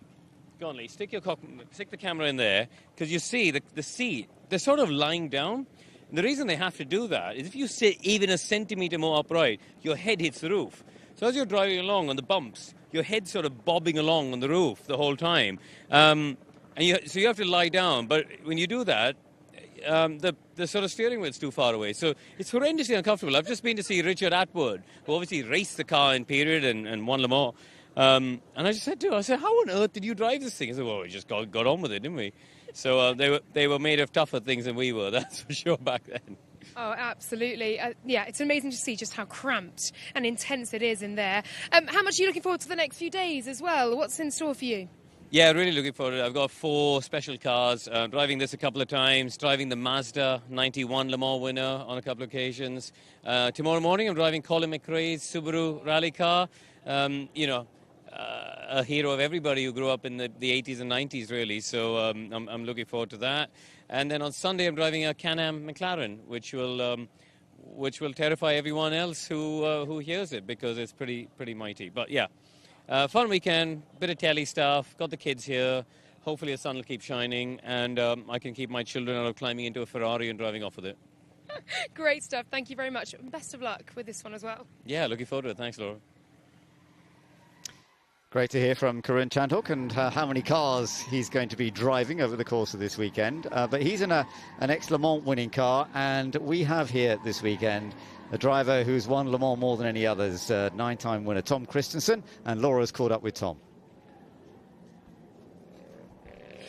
Well, I'm not quite sure how I've ended up here. It's not often you get to sit in a Le Mans winning Porsche, but that's exactly where I am. And, all right, let's be honest, this man here is going to be the one driving it up the hill. Le Mans, Mr. Le Mans himself, Tom Christensen, joins me, 9-time winner, here in this beautiful Porsche WSC 95. Tom, hello, how are you? Hello, Laura. I'm good, thank you. Good to see you. Talk to me about this car. That was my debut. I mean, I was called just 4 days before the event in 1997 to join the little crack years team, and Alboreto and Johansson. So it brings a lot of memories. My first Le Mans win and lap record with this car during my first 24 hours. So it means a heck of a lot to me. You must have incredible memories of racing in this car that are really evoked now that you're back here sitting on top of it. Yeah, it certainly does. I mean, now we are here right before my first. I haven't driven it for quite some time now, so going up the hill at Goodwood is always special, and it's just fantastic to have this opportunity. Talk me through the feeling, the sensation of going up the hill and in a Porsche like this. It has a lot of torque. The engine really has a lot of power, so you have to treat it a little bit with respect. We drive it with, I believe, yes, it's wet tires, just as we have no tire heaters on. So in that sense, I will do a demo, but nevertheless, you are reunited with it's an age-pattern gearbox, sort of an old, unsynchronized, old way of changing gears. Has no power steering, as you can see, very limited display and function on the steering wheel. So in a way, this is really before the digital and electronic parts came in. So I can say, yeah, I drove and won with a car from before that age. And what else are you up to here at Goodwood over the next few days? Enjoying all the cars, enjoying a lot of the camaraderie. There will be a little bit of some nights later to bed than others. It's not competitive. It's about the history, heritage of what is all brought to this place from around the world, and obviously meeting people like you. It's always good to reflect on what we have done, and I have an age now that looking more back than forward. Yeah, it's a real celebration, isn't it, this weekend? It's brilliant, and thank you so much. I feel so honoured to be sitting in this car. I've just had an engine fire up there, so I'm going to get out sharpish. Thank you, Tom. Oh, you stay with me. It's a two-seater, so... shall we? Yeah, stay with me going up, and I can join the other seat. No, we need to swap seats. Thank you, Tom.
here we go.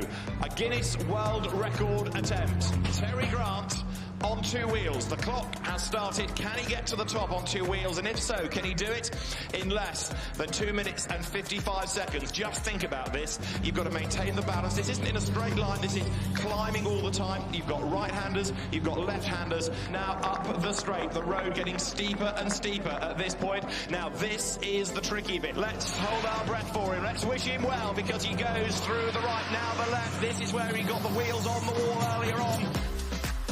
He's nearly there, he's nearly there, he's nearly there. The checkered flag is at the ready for a 2-wheeling Terry Grant. How about that?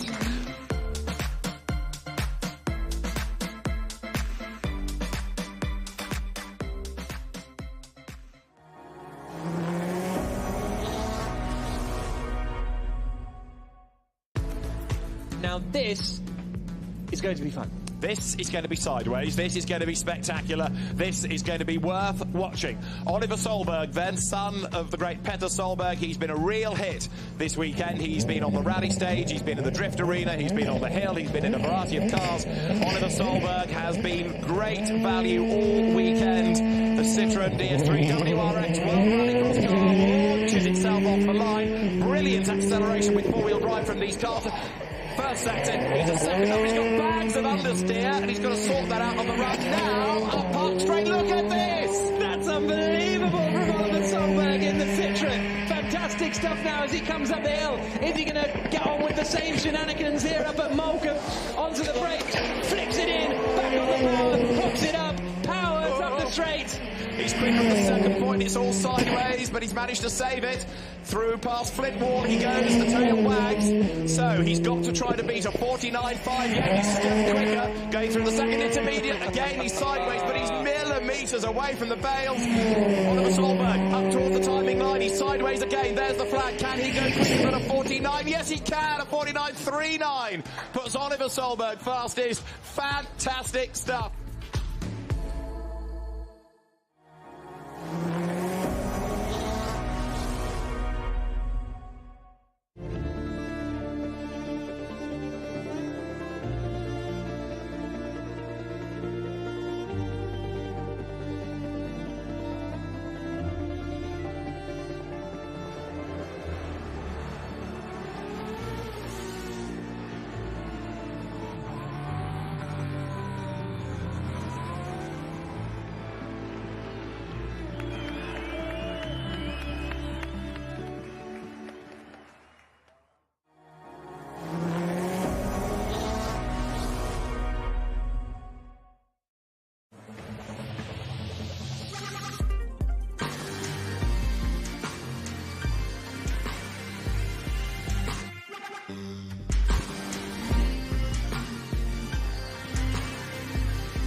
The hill here at Goodwood is one of those iconic bits of motor racing these days. And here I am in the 1962 World Championship winning car. Off I go. Graham Hill won the 1962 World Championship in this wonderful BRM. Through the boulevard of trees, coming up to the first couple of right-handers now. It's a fantastic sight as you come through this bit of the track with the house on the left, this beautiful sculpture at the corner of your eye, but you're firmly focusing on the track, the lines of hay bales with the sea of people behind it. Up into Moulcombe, a tricky left-hander, and as you start to climb up, this amazing view of the Flint Wall looms ahead. down the flip wall. Give it a wide berth. Be nice and safe. This come from the Collier collection in America. It is exactly how Graham Hill drove it back in the 60s. To be honest, it's the first Formula One car driven with no seatbelts, which is quite extraordinary. I'm bracing myself up against the side of the car to come through the final corner and through the finish line. A fantastic bit of Formula One history to drive here at Goodwood, up the hill, and showing all of you at home a little bit of just what we see from the cockpit. Emma touched me, might get arrested. She's sitting on my new shit, we still getting messy.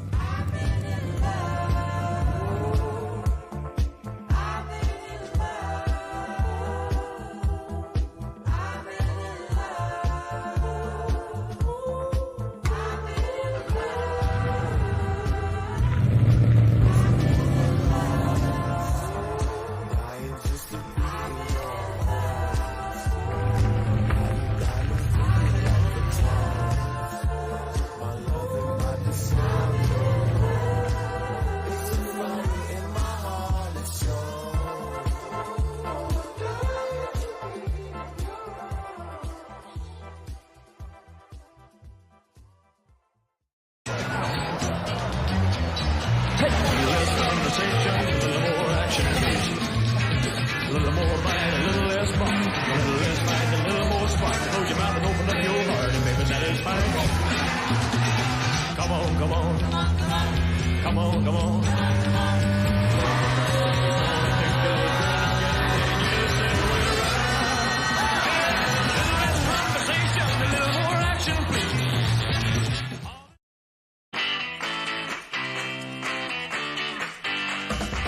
You're never too young to fall in love with classic cars.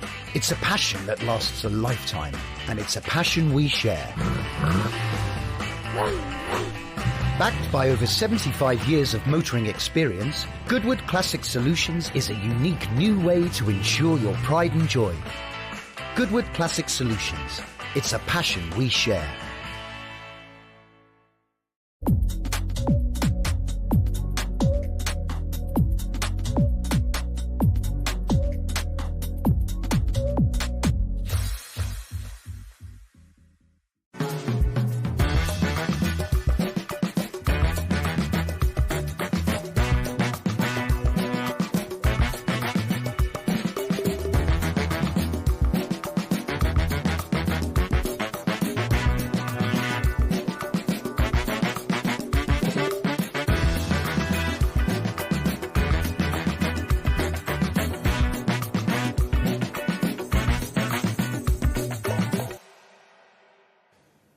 Dario, 30 years of Festival of Speed. You've been a fairly constant fixture here. What we got on the agenda this weekend? Lots and lots.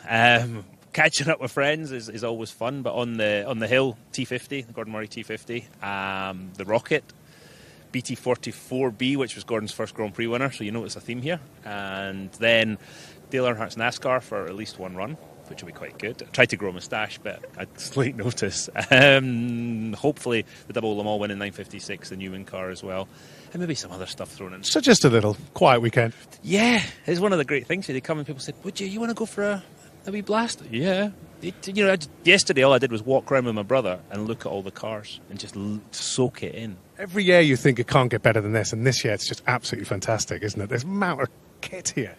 The kit, whether it's new, whether it's old, whether it's racing cars, road cars, the Ferrari that just won Le Mans is just parked over there, all dirty, still oil stained. It's phenomenal, and you're walking around and you'll bump into fans that are just like passionate about it, and we all share that. I love it. There's just nowhere like it. Absolutely not. And when I saw you at members meeting in the T150, you got out of the car. I think you were the first round of the track, which I thought was pretty cruel, but you said it was like a double espresso or maybe a triple espresso.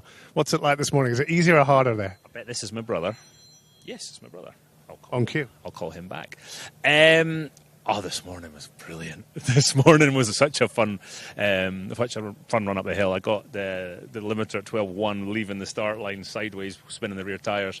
I might have forgotten about the chicane. For the supercars, they put a chicane in. I went honking up to Malcolm and went, "Oh, chicane!" But I got it stopped in time. That was more the car than me. But yeah, I came out of it shaking. The sound of that thing's just incredible. It's pretty good. And then the funny thing is, on Tuesday I was driving it up and down the M1. I was heading up to Donington for an appearance with the car, and so I was sitting at 80 miles an hour. 70 miles an hour, while listening to a podcast. So it's multi-talented. I mean, it's just so impressive. And obviously, we've got a lot of Gordon Murray's cars here this weekend. Yeah, exactly right. And I'm looking forward to driving the BT44 because I'm going to race that at Laguna Seca later in the year. So, yeah, it's just so much fun. Anything else you're looking forward to this weekend? I'm going to wear my kilt on Saturday night to the ball, which I've never done here before. I'd love it. Is that for a bet or just? No, just because I feel like it. But just catching up with friends as well. That's as much as anything. That's one of the big fun parts. Well, you sound like you've got a very busy weekend. I won't keep you any longer. Lovely to see you and enjoy. Thank you.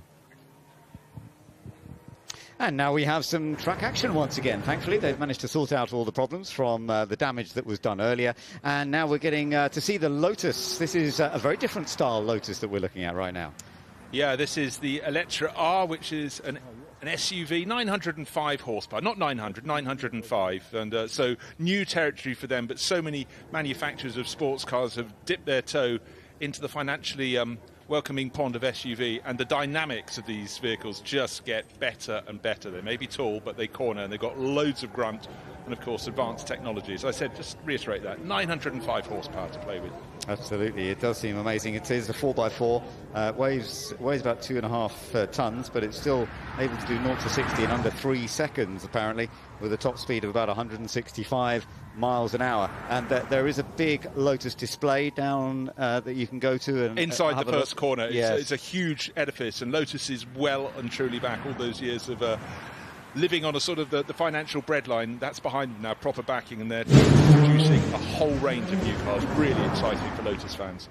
Yeah, so that's lovely to see the Lotus making its way up to the top of the hill. And we've got quite a few interesting cars heading up now that we've managed to get this underway once again. It's all taken a little while. That's one of the Polestars that's heading out now, coming up onto the track. So that is the Polestar 3. You have to learn to become accustomed to the shapes and sizes and the numbers of Polestar. Of course, it sort of was a spin-off from Volvo. You can see the sort of Volvo bloodline if you squint very slightly at the front of that, but very much based on performance and much more individual styling.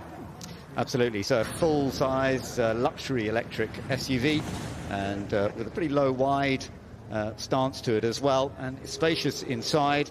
The pre-series prototype that we're looking at here has the performance pack that has sort of up to 500 horsepower, and so that really is going well. Joachim Ridholm is the driver of that, Polestar's head of chassis development, so obviously done a lot of work with this car over the years, and now getting a chance to see how it feels going up the Goodwood hill climb as well. Yes, it's one thing designing it, it's another thing keeping it on the black stuff. This is narrow, it's steep, and at the top you really feel constricted by the trees on that blast under the canopy of the trees to the finish line. Then there's a long runoff area beyond there before you go into the top paddock. So one of the Toyotas that we've got here this weekend is now heading out, one of the Supras.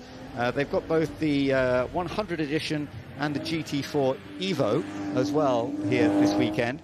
And I think this is the Evo that we're looking at. We've got one of the Porsches heading off as well. Often it's holidays, so if you can't fit in the boot, you can put it on a roof rack. You've got enough performance to haul it in, but of course, don't forget, this is more to do with a sort of nod back to when Porsche did the Paris-Dakar and other endurance events, when Jackie Ickx abandoned Le Mans for a while with all those wins under his belt to try something different. You can't beat a Rothmans Porsche, can you? It's always wonderful to see, isn't it? Absolutely right. And yeah, we've seen it in so many forms and so many different forms of motorsport as well over the years, and it's lovely to see it climbing up the hill right now. But again, just as James said, when you get these evocative liveries of yesteryear, we all have our sweet spot in our childhood years or whatever, but very much a nod. And it's about, we're celebrating 75 years of Porsche's incredible motorsport history, and it's just great to have a car like that here to entertain. It is, yeah, that's coming up towards the top. We've got a few more vehicles out there that will be part of this display before we turn around for another run in a little while. But the Porsche comes over the line. We will see a whole mixture of cars actually having a bit of a run at the shootout later on today, a practice run for the shootout, which is all when we get into the timed parts. And we're beginning to see some of the bikes heading up as well now, which is good news. some of the bikes that were ready to go.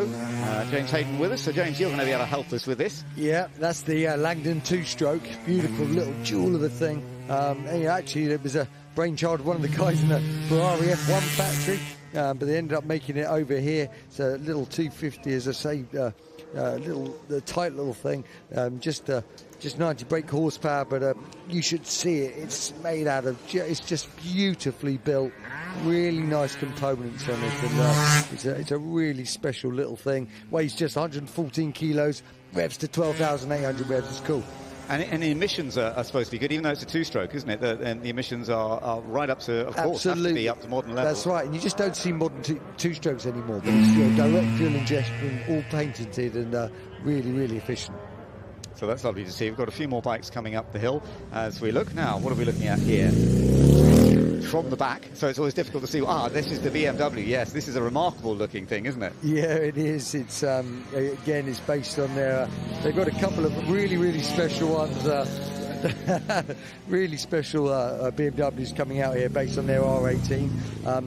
Shortly after this, we're going to see the Crown. But this is an R18. You can sort of optimise them and have them in different specs. And even though they're 1.8 engine, so the 120 pounds of torque, that big twin engine, really unique looking thing. Here it comes. Look at it. Yeah, it is bizarre. You'll never see many bikes that are looking like this as they head up the hill. Yeah, you've got to be a brave man to be hustling around that. Right? It's not got too much ground clearance, but he's doing a good job there. Yeah, looks fabulous. And it looks as though everybody's sort of soaking it up and thinking, what on earth is that all about? But the BMW R18 Crown, Kingston Customs who put that all together, isn't it? Yep, there's what else have we got here? Just as we're coming off the start, it's another bike just getting away there. All road bikes, these are all bikes that are road registered and can be used on the road. Yamaha, the 81, the XSR 900, is that the one? It is, yeah, and you can customise these sort of quite heavily. You can customise these from the factory. This one's actually been this one is a just trying to get my notes on this particular bike. It's a Yamaha XSR 900, sorry. Who have we got on that? It might well be Neil. Let's have a little look at, can't quite tell who's riding it from there. But the 890cc, 3-cylinder, nice little bike that. Yeah, absolutely. You've got a few different riders due to ride this weekend, funnily enough. So it's difficult to work out which one's which, but unless you know their crash helmet colours, of course. But a few different riders due to ride the Yamaha. And it's retro styling. It's rather fun. Yeah, you can have that. I mean, mostly you see them unfaired, actually. Yeah, they're sort of a bit of a naked bike, but you can have them with a fairing. You have different seats. They're really, really. There's a lot of options you can have to try and make it feel like your own. But if you could wave the custom wand over a bike, what bike would you go back to recreate from, the sort of bikes you lusted after in your early racing years? It'll be like Grand Prix bikes for me. So, back to your two-strokes, your V4 two-strokes, your NSR 500s, your YZR 500s, RGV 500s, classic era of two-stroke racing. Yeah, well, lovely to see that bike coming up the hill as well. So it's a fairly small collection of bikes we've got in this batch 6. It's not a big collection, but we will be seeing much greater collections as we go through the course of the weekend. And there's a Renault 5 turbo version. I think is this the electric version of it? Yes, I'm fairly sure. Again, you squint and you think it's from the late 1970s, but then you get up close and looking at the little lights at the bottom. One of the beauties about the Festival of Speed is most of the manufacturers have stands here. You get up to those cars, and particularly now they're sort of dipping in the well of previous popular, successful shapes. You then get up close and go, not quite a car from that period. So, but a way of giving them more performance than they've ever had before. So do take your opportunities. Whether you're looking online from all around the world, watching the moving footage, or best of all, be here, go and visit them. So I think that's the end of that run. We've got the safety cars just heading up the hill now. So that run has come to a conclusion. It was rather delayed. Do have apologies for that it all took a little while. But when you have a car off and a bit of repair work to be done to the barriers and the bail, it just took a little while to get that done. But hopefully everybody's still getting a great chance to enjoy the day. So much to look at. Even when the track goes a little quiet, there's a lot more that you can enjoy and absorb here at Goodwood. And that's always great fun. Plenty more to come throughout the course of the day, though. Lots more action on the hill climb, and lots more to enjoy.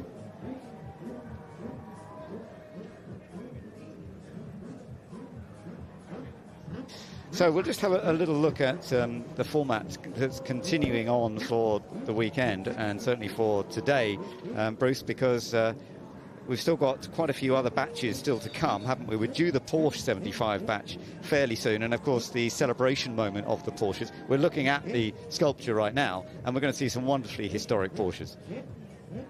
Well, we're also going to see an awful lot of other elements through the course of the day. But just looking back at the highlights, it was the first glance, and certainly Maserati wanting to unveil their last V8 engine, high performance but luxurious car, the Alpine A110R. R is the important letter. It's coming on the tail there of a Bentley blower. You think, yes, from the early 1930s, but that was with zero emission technology. So we move forwards and backwards.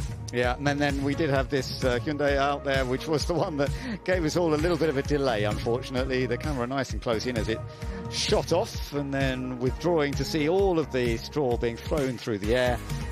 Everybody okay, nobody hurt in any way, thankfully, but it did take a little while for the area to be cleaned up, sorted out, and it is looking absolutely immaculate once again, as we can see from that shot, as we then got the cars running back up the hill once again, and were able to manage to complete the rest of that session. The Lotus, the new electric SUV Lotus, setting its way up the hill as well, all part and parcel of this latest run.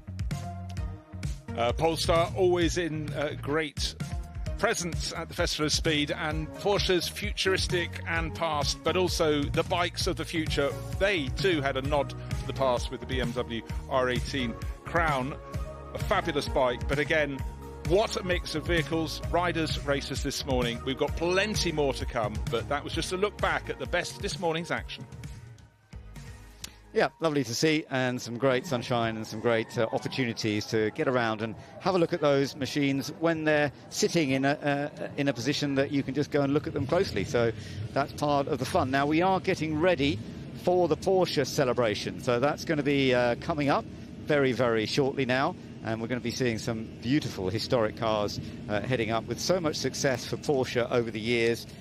This is going to be really lovely to be able to watch what they can come up with and see them coming up the hill, whether it's Le Mans history or other forms of GT racing. So much that Porsche have had success at over the years.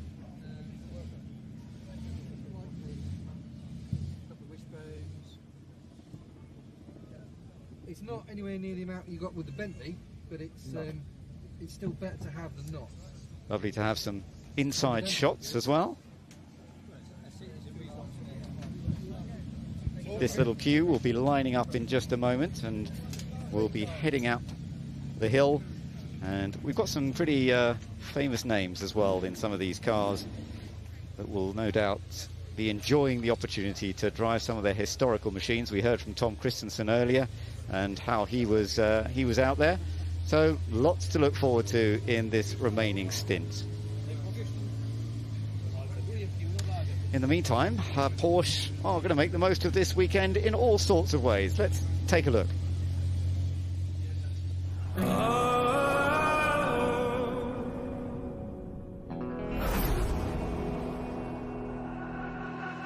Fly through the city, go find the star, run like a river that's in your heart. You gotta fight the star. Keep me like the ember, keep me like the fire, keep me like a color, keep me like the night, keep me like the ember in the night.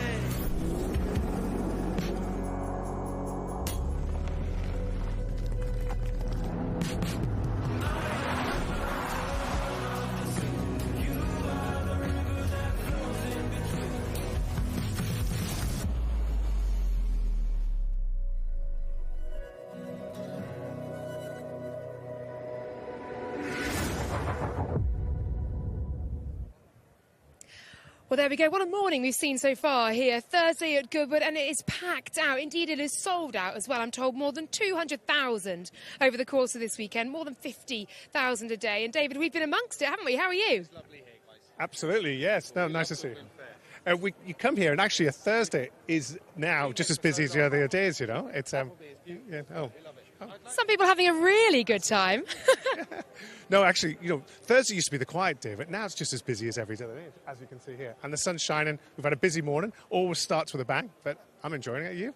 Yeah, very much so. I was getting well and truly amongst it with the Porsche as well, sitting in Tom Christensen's Porsche. And then at one point, you didn't see us in the interview, as we sort of finished the interview and I politely tried to get out, I was told they had to move the car. So I'm there having to find the clutch, find the brakes, you know, shift gear. Mad. You should have went up the hill. I don't think I'm ready for that one just yet. Tom almost gave me a seat, to be fair. And Porsche as well, you know, there's so many good ones here. And as we say, we're celebrating big year for Porsche, 75 years for the company and 60 years for that iconic 911. Yeah, absolutely. There's just been so much to see and do so far. And indeed Porsche and indeed the area over there with Porsche as well, plenty to get on with. Yes, on the cricket pitch there's this lovely sculpture, and it's sort of like a guy with a helmet on holding a car, and it's almost like in an old... Everyone's really drunk. The drivers keep drink driving. This man is determined to get onto camera, isn't he? Let's see if we can move away from him. But he's having a nice time. Someone's having fun. I think a lot of people are having fun, just not everybody coming on camera to have such a good time. What are we looking forward to this afternoon, David? Well, I'm looking forward to driving 750S, which will be fantastic. So in a McLaren, I think you're going to be getting a ride up the hill, is that? I am. Pininfarina Battista with Nick Heidfeld. Quick Nick, I'm heard he scored, of course, 3-time winner up the hill and the course record holder as well for some 20 years. Yeah, absolutely. If anyone knows how to get up that hill, it's him. So, you know, you're in safe hands, I think. Safe hands, but I think pretty quick hands as well. He knows how to get up there fast. And that car is incredible. It looks incredible, but of course it's so quick. Huge amount of horsepower from that electric engine, and you're going to be flying up the hill. So I don't think you'll be taking too long. It won't quite be the 41.6 or whatever Nick's record was back in the day, but it won't be far off. I did ask him, I walked past earlier on and introduced myself and said hello and said, how quick are we going to be going up there and shall we go for the record? He didn't say no. You know, he's a racing driver. He's going to go quickly, whether you're in there or not, I think. So, you know, enjoy, I think. So besides our 2 rides, what else have we got to come? Well, I've been having a good chat. I went on a motorbike up the hill, which was good. Different for me, for sure. I spoke to Charlie Borman and Dougie Lampkin. Now, Dougie has actually rode across the roof of this house. I mean, he's driven everywhere. And in 30 years of Festival of Speed, that man's been everywhere. So I spent my time going up the hill with a bunch of trials bike riders going in and out, and I think there was 13 members of the Lampkin family on that run. That's got to be a record, hasn't it, in the same family? Must be. That's incredible. Driving up the hill at once, but yeah, that was good. So I'm unscathed. I come out of that, and yeah, looking forward to the afternoon. Oh, congrats, great stuff. Well, thank you very much, David. From here in the sunshine, in front of Goodwood House and in front of the central feature, of course, of this, the 30th edition of Festival of Speed. We'll see you very, very soon.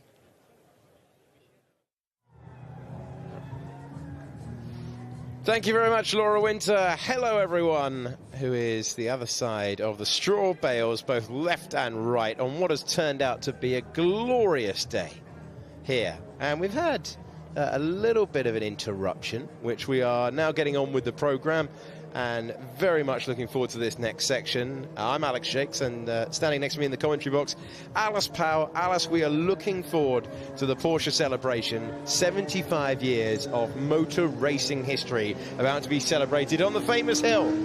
Yeah, I cannot wait for this, Alex, as the bikes and the previous batch comes down the hill. This is pretty much the only way you get back down. So you were looking quite confused, Alex, when you saw cars and bikes going the other way. That's just my face, Alice. Don't worry about that. Yeah, I keep forgetting that. So this is the only way down for the cars and the bikes. But we will be blessed and very lucky to have Batch 5 coming up, which is a 75 years of Porsche, and we will see some incredible cars. Really looking forward to this, because there are some incredible motor racing memories that will be heading up past your very eyes in a few moments' time. We are running about 75 minutes late by way of delay after 4 cars today have tried to demolish Molecombe Corner, but it is being rebuilt, reassembled, and we are ready to bring you all of the action in this next section, this next batch. I can tell you, coming the way, we've got the Porsche 75-year celebration. There'll be a moment to enjoy as well. We'll have a launch in the next hour with Hyundai, and there's the manufacturer batch as well, which is supercars heading up the hill. So that's what's heading your way in a few moments' time. But the red flag is flying as we are between batches, between celebrations. And I can tell you that we are poised and ready up here after a terrific day so far, where, of course, we started under wet conditions. Went through there. We've seen the Goodwood celebration. We've seen the rallying out there. Plenty of action. And plenty of McLaren fans by the side of the circuit, it appears, trackside. Yeah, there certainly is. And I wonder how many their favourite drivers will be seeing this weekend. I have heard rumours that drivers will be attending. As you can see, super busy Thursday. And yes, bringing up next is the 75 years of Porsche. Looking forward to it. We'll be back with you in a few moments' time on the other side of this break. Emma touched me, might get arrested. She's sitting on my new shit. We still getting messy.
You're never too young to fall in love with classic cars.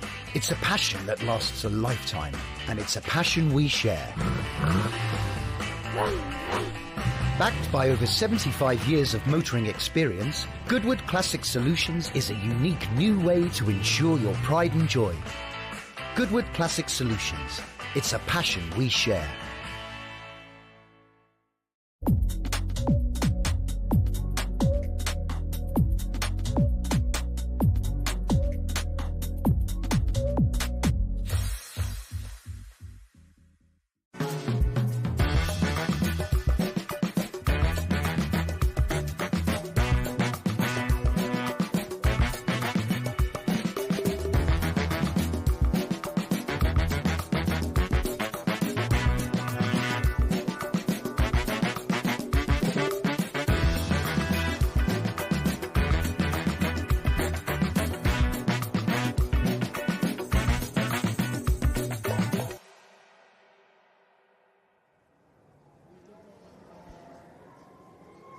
So you are looking on the big screens at the sculpture in front of the house, a sculpture that celebrates the motor racing heritage of Porsche, and that's what we're going to be doing in a few moments' time. If you see yourself on the big screen, do give us a wave, because there's not much else to do until we get the cars on the hill climb once again. And it is great to have each and every one of you here at this motor racing celebration. And one of the great evocative names in motor racing history are next up when we've got everything aligned and ready to go at the bottom of the hill, Alice. Yeah, we're going to see some famous names around this weekend and some famous names going up the hill as well. We're going to see a number of Le Mans icons as well. So a number of Le Mans winning Porsches are here, which you can see around the paddock, and you will also be very lucky to see some of them going up the hill. As we can see, the cars are starting to line up at the bottom of the hill, which is always a good sign. It absolutely is.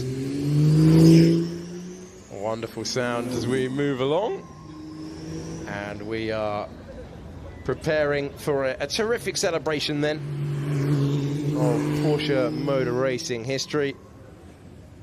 And they have been lined up, they're ready to go, and they're out there on the circuit at the moment. variety of drivers here. We've seen in the queue earlier on, we've got Tom Christensen ready to go up. We've also got Karun Chandhok in one of the cars as well.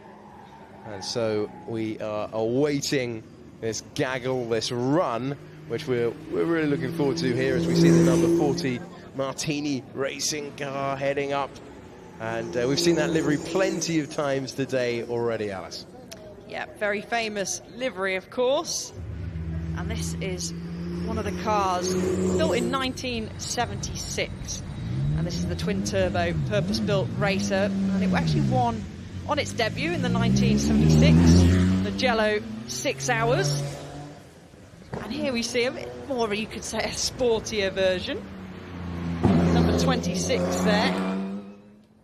They're all keeping nice and steady and calm going up the hill at the moment. Yeah, giving it a wide berth up there, and a very wise idea as well that they do so. This car from 1998 then, currently working its way up the hill climb and looking resplendent. Wonderful competitive car at Le Mans, taking the flag there in 1998 and going past you at a reduced speed, but still wonderful to see it back in action. Yeah, as you mentioned there, Alex, a winner of Le Mans quite a few number of years ago, but it's actually nice when you get a celebration like this, just to see the different types of cars. In this run, we've got cars as early as 1951 that you're going to be seeing going up the hill through to today, to present time. So it's really nice to actually see the variety and how the Porsche has changed and the variety of cars that they've actually produced. As we see the number 48 now, built in 1978. That's Group 5 class, and it finished 6th overall in Le Mans in 78 with Prema Racing, and it eventually ended up in the US, this car. Looking terrific as it does so as well. And 935 heading up there, and as you say, Alice, making its way eventually to the States. It's 3.2 litre, it's a flat 6 gearbox, turbocharged, and wonderful sound as a result as well. Yeah, it did have a win, so it was driven to victory in the 1984 Sebring 12 Hours. So again, that just shows across all boards how Porsche's extremely strong history in many different types of classes. And an example was a slightly older Porsche as well. And then on your screen now, the number 46. And this is what I said a minute ago. This is the oldest car you will see in this batch. So this is from 1951. And it's a 1.1 litre. So it was in a class at Le Mans 24 Hours, and it entered in the 356 SL. And you can see it features an aerodynamically optimized aluminium body with covered wheels. But just I'm loving the covered wheels. Look at that, fantastic. And it cuts a complete silhouette up against on the side profile. Loving the detail at the front with the leather straps to keep the bonnet harnessed as well. Yeah, and actually, how much do you think it weighs? Because it actually only weighs 640 kilos. So I think that actually looks pretty light. It looks heavier than it actually is. It's absolutely outrageously light if you consider that. Innovation when it first broke cover, built in 1951. And in front of you now at the moment as we celebrate Porsche's motor racing history. All of these cars, of course, with the iconic shape as well. And I wonder if the number is linked to its horsepower, because it actually has 46 horsepower and running the number 46 as well. So I'm going to say that's deliberate that they've done that. I think it's very likely that it is deliberate. More to come your way as we make our way very carefully with something that beautiful. We're making it very carefully through the wall on the left-hand side and gunning to the line. Not the fastest car we'll see today, but one of the most innovative and beautiful with those distinctive covered wheels. Yeah, it's certainly how I would drive it up the hill at the moment, nice and gently, as it's a fellow Porsche has caught up behind it, the number 77. And then, wow, Alex, I mean, even this for a colour scheme, just look at this. Absolutely fantastic. And I like looking back at the goggles, back in the day where drivers had to wear the open face helmet and goggles. I just think that is unreal. Again, being carefully driven up the hill. Yeah, distinctive livery, distinctive sound. As we see this, of course, we've got so used to in recent years not being able to see the drivers head from there. Of course, Formula One now has the Halo and the modern version of the hypercar class. Well, that is just very, very covered up as well with the full cockpit spec. And we are nearly ready to send another car up the hill.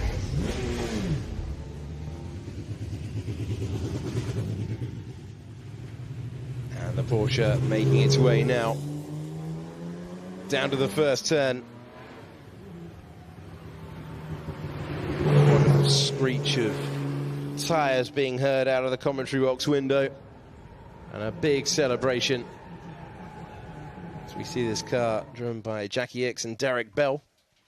A little fact for you that I found out earlier. Porsche have also made tanks. I don't think any of them are here this weekend. I mean, very impressive. We'll be probably here for a while waiting for a tank to go up the hill, but just shows not the variety of cars, but variety of other things that Porsche have taken into, and tank building is one of them.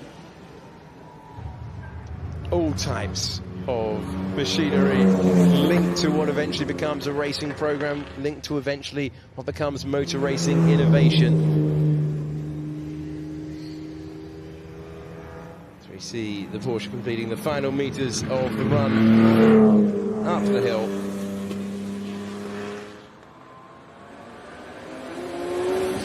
Listen to that across the line, superb stuff. And a strong run through there as well. Okay, who's next up at the bottom of the hill? Modern version coming your way now. And this is, what a contrast from what we've just seen now, the full cockpits and Porsche from recent years in the WEC, attacking the circuit. Looking for a way up the hill using the most efficient line possible. The hybrid from 2015 and the Porsche that brought the team and the mark and the name and the badge back to World Endurance Racing. They had actually a hat-trick of victories in this car at Le Mans in 2015, 2016, 2017. And again, it's just nice to see the variety of cars, but also colours, colour schemes that Porsche have opted for here this weekend and throughout the years. As you can see, looking at the commentary box window, really getting it sideways, but just about managing to avoid the grass and, of course, the hay bales as well. More stoppages to the day, and just the sound. They just sound beautiful, don't they, Alex? They do. And if you were at Silverstone 1 week ago, you'll go, hold on, that's familiar. And it absolutely is. In their 75th anniversary celebration livery as well, across the line. And the GT3 spec car was giving it plenty of beans out there, the most that we've seen so far in this 75 years of Porsche sports car celebration. Yeah, popping over the grass there, as I said, making it look pretty easy. Nicely done. I am definitely enjoying the new colour scheme that they're opting to celebrate 75 years, and I'm certainly enjoying the slow-mos that we get. And then we get, again, this is what I love, we then throw back to way back before, an even older Porsche.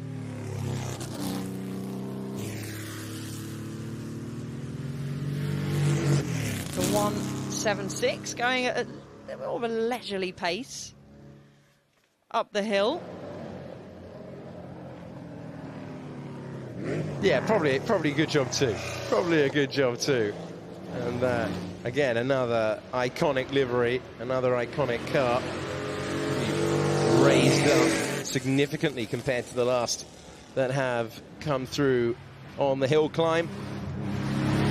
Give that all the wide berth. Listen to that thunderous sound as we cut the beam on the start line.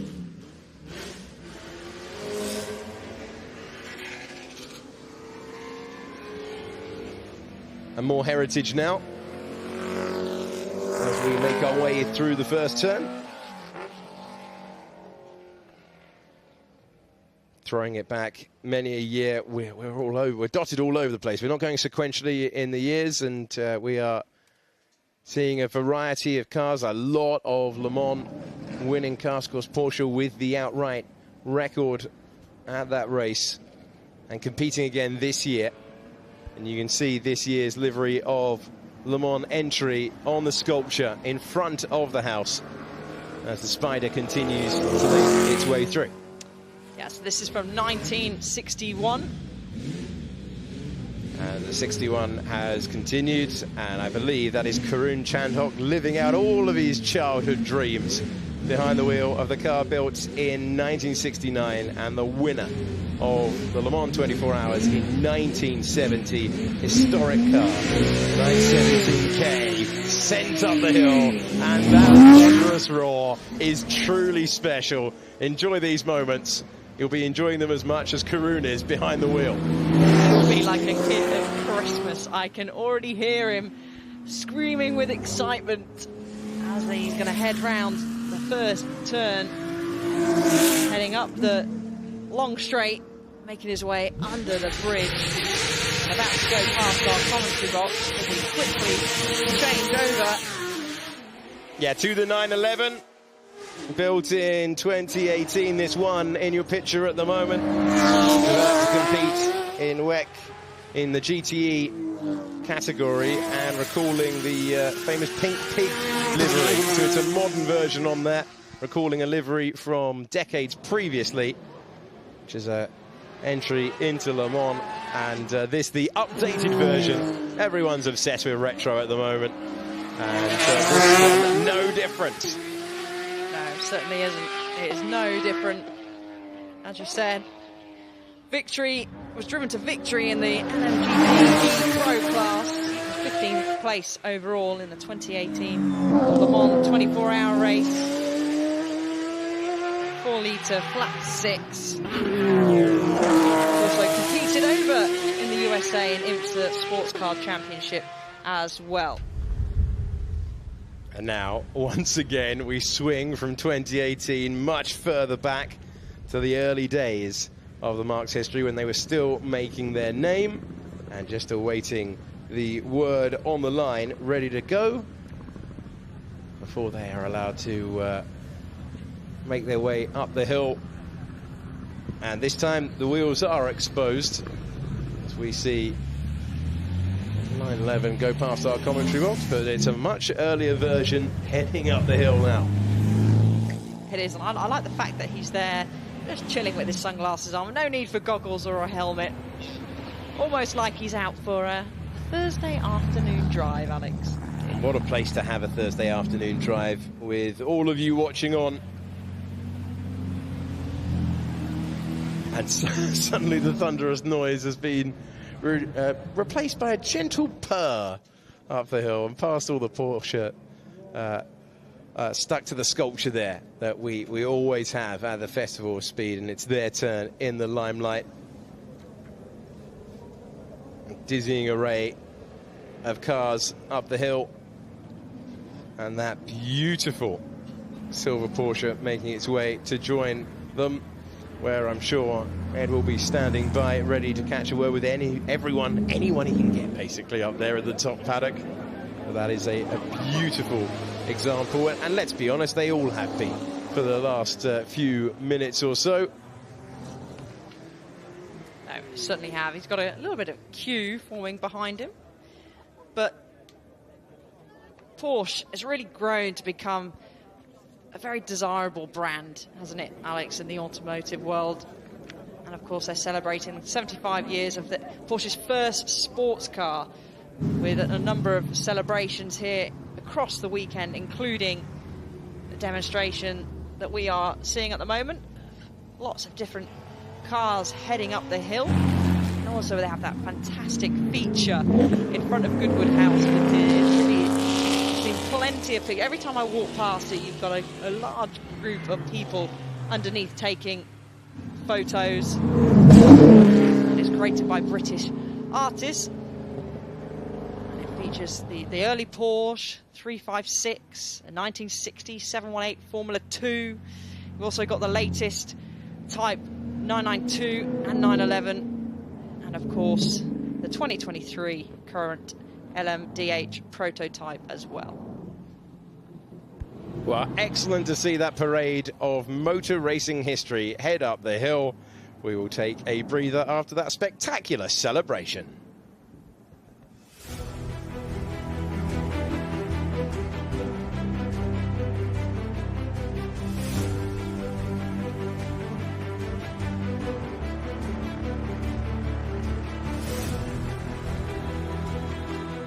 I think the unique thing about Porsche and the cars that they make, it's the mix between the purity of the engineering and the beauty of the design. That whole mix is really, really something special.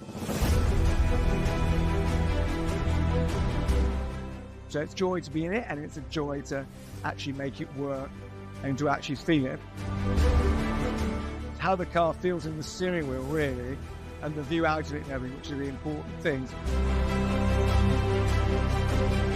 The handling of the Porsche, very particular thing.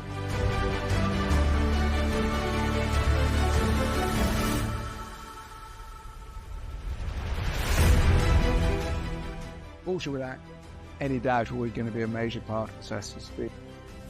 It's amazing how we've done the 50th anniversary, now we're doing the 75th, so 25 years later, here we are, we're still doing it.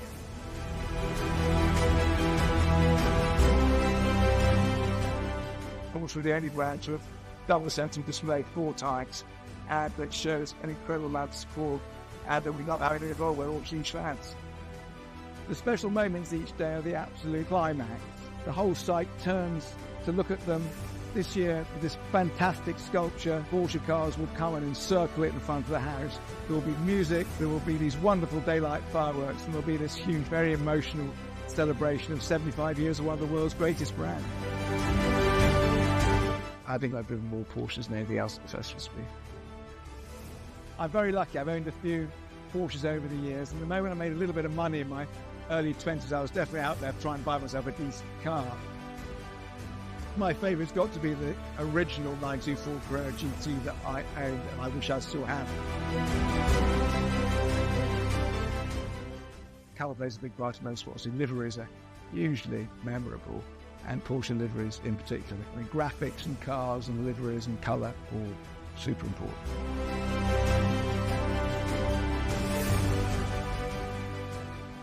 Everything a brand stands for is what the Festival of Speed is all about. The joy of driving, the joy of mobility.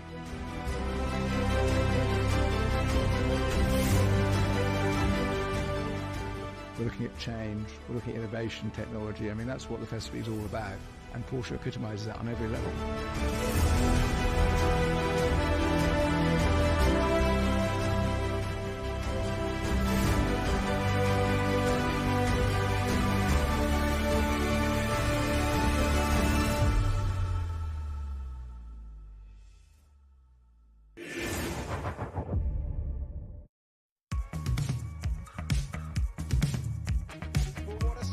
It was in the last half an hour. Cars that have triumphed at Le Mans, cars that signalled the beautiful blend of aesthetics and engineering that Porsche have stood for across the last 75 years. And Alice, can you pick a favourite from what we've just seen in the last 30 minutes? You always ask me the most difficult questions. That's why I'm here, to make your life harder. Certainly are, aren't you? There is impossible to pick a favourite. I mean, just to look through the variety of Porsches out on track that we've seen. We will get another chance later on throughout the weekend, every day we will see a wonderful batch of Porsches celebrating 75 years make their way up the hill. But what I absolutely love, and I've said it once before and I will say it again, is just the variety of Porsches that we can get, from really old to super new. And of course this guy just driving along on a Thursday.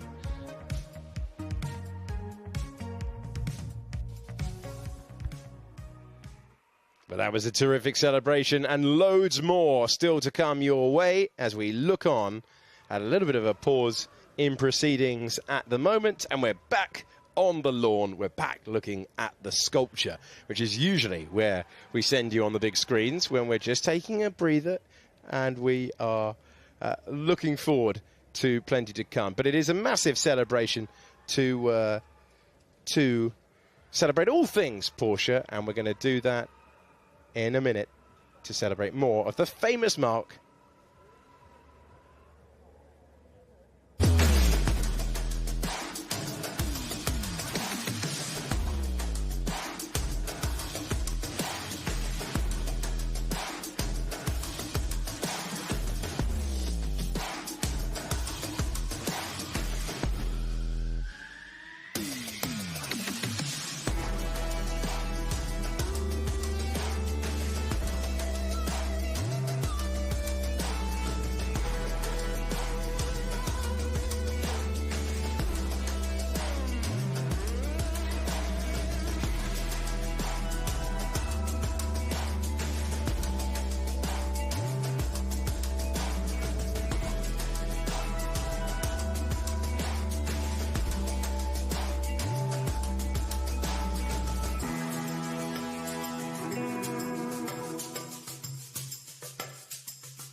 Well, that wonderful array of Porsches that you saw go up the hill have made their way back down. And we are, just to give you an idea, if you've got your eyes on a timetable from earlier today, we're about 75 minutes behind proceedings, because occasionally, if you send cars up a hill, they don't always make it in one piece, and that's led to 4 red flags across the hill climb today. So you get this second sight of this magnificent motor racing machinery in your vision at the moment, including multiple winners of the Le Mans 24-hour race. So plenty of prototypes, GT racing cars as well. And not only that, so some of the originals, some of the landmark Porsches chucked there in the mix, and plenty to enjoy across the board. We saw the 356, the coupe there, built in 1951, one of the standout cars that we've just sent up the hill. And of course, multiple Le Mans winners, including the one that started the Marque's love affair with the great event. And that is just being roared past our combox, the last car in place, the one that won in 1970. Yeah, I can still hear Curran smiling and cheering with excitement. And it was nice to see also the Iron Dames Porsche out there as well, that raced or in Le Mans this year and driven by an all-female crew of Sarah Bovey, Michelle Gatting and Rahel Frey, and they just, if anyone saw the race, the trio crossed the line in 4th place, and they were forced to have to do a late brake change, but they were leading the race for a while, weren't they, Alex? Very much in podium contention all the way through, and that's the cruelty and the brilliance of Le Mans summed up in one summation of a race there, Alice, because they were in contention all the way through and just falling short, but they acquitted themselves wonderfully, and I know they'll be back chasing things next year when it's the 92nd running of the Le Mans 24 Hours, and there is the car that was taking part in this year's version, or at least the livery. It drove itself right up to the top there. Yeah, they all the manufacturers led at Le Mans this year. It was wonderfully wide open, but in the end it was Ferrari, of course, that were triumphing, despite the fact Porsche did hold the lead on multiple occasions. They're all parked up on the lawn. What a sight this is. Years of motor racing heritage, and that is, and I guess this is true of the entire estate this weekend. That is one expensive car park. That is, I wouldn't mind that car park outside the front of my house, that's for sure. Which one would you pick, Alex? Any particular Porsche? Yeah, I love the one that triumphed in 1970. That is a phenomenal. Just the Porsches from the 70s just have that. They look like how you feel racing cars should do. It's the sort of thing that you'd love to have a poster of on the wall, and I'm sure many of you looking on down there at the lawn would have done. And the great thing about this event, though, is that we're introducing many generations to the heritage there, and that is great to see everyone make their way. The ropes removed.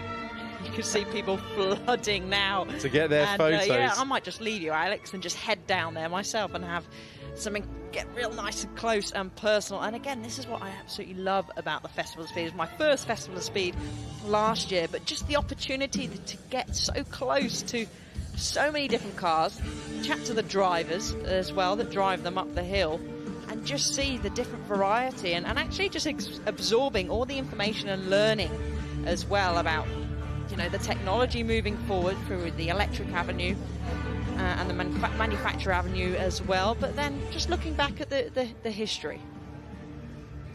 Absolutely. Do not leave the commentary box because we've got plenty more to come and we've got plenty more to enjoy. So this moment being created in front of the sculpture, we have lined up all the cars from having cut the beam at the top of the hill, and now we justly celebrate 75 years of Porsche in supreme competition and all of those victories at Le Mans to celebrate as well. And you mentioned the colourfulness of this year's livery. It's been matched with the celebrations on the lawn at the moment. Wonderful sights, wonderful sounds of a festival of celebration. And yeah, sure, okay, it's only 3 minutes past 3 local time, but it's never too early for fireworks when you're celebrating a landmark like 75 years. An extremely colourful display as well, which you've really seen Porsche inject into their 75-year livery as well. Lots of people packed down there just to get a photo and a glimpse and just to absorb the atmosphere as well. Wherever you go around here, and look at that for a shot. Fantastic shot of the car up there with the fireworks and everything else in the background. It is truly wonderful. Right, here we go. Aggressive violin playing. Here we go. What else have we got? Oh, very good. Wonderful performance to accompany the fireworks.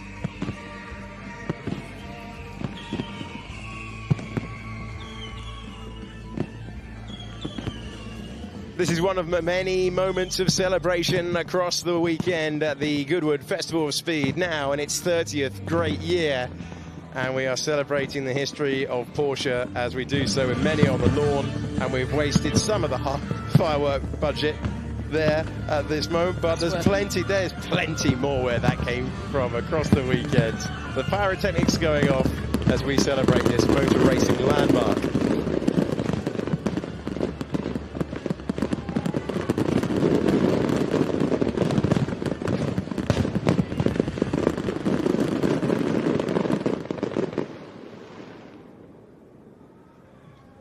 Sounds like we were going to detonate the house there. I just saw a helicopter as well fly over the top of it. I was slightly worried at one point it was going to get shot by a firework, but we don't want any of that, of course.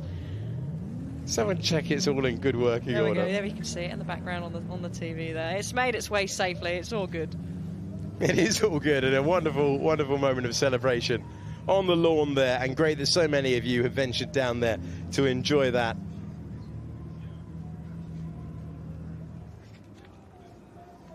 There we are, one of many moments of celebration. So we have cars being launched, we have 75-year anniversaries being celebrated. It really does speak to what we're seeing across the course of the 4 days here, Alice, where we've got the new, the old, and everything in between.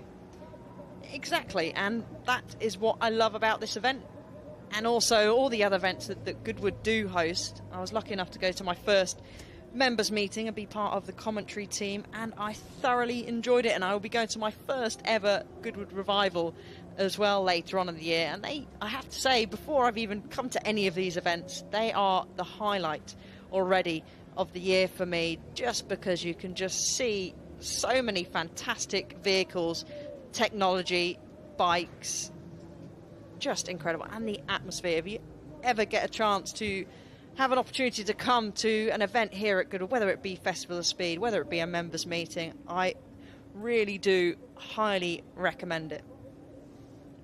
Right, excellent stuff there from the hill climb to the lawn, and we can enjoy some moments from what we've just seen in the last 45 minutes or so with this fantastic celebration of the heritage of Porsche, and so many trophies along the way, littered with trophies collected by the cars that you can see on your picture in front of the lawn, and many triumphs at Le Mans as well. This was the moment that we celebrated in all full colour.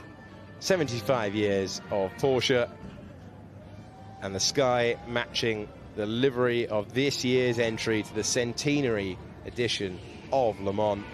The 24 hours, and you can see the different cars attached to the sculpture there that tell the story of an amazing, amazing history, and a lot to celebrate, a lot to be very, very happy about.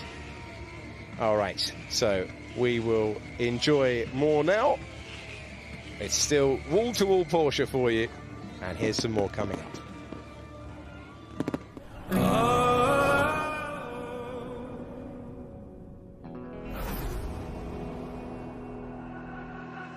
Fly through the city, go find the star, run like a river that's in your heart. You gotta find the star. Keep me like the ember, keep me like the fire, keep me like a color, keep me like the night, keep me like the ember in the night.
Through the first corner.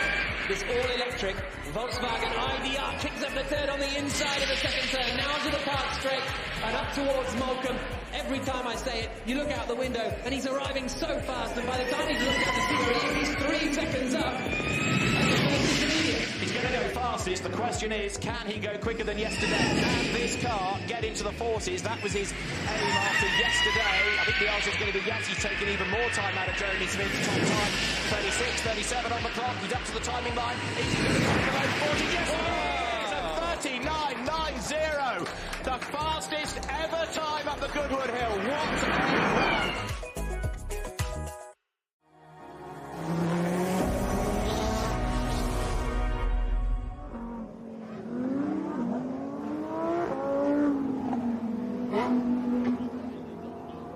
Well, hello again, everyone, whether you are watching on the stream or whether you are watching trackside. It is great to have your company. It is great to be watching the manufacturer batch of supercars out on the circuit, and we're checking in with Lamborghini now, this off-road version. They're ticking all the boxes at Lamborghini. They're going back to Le Mans in 2024. They are enjoying themselves.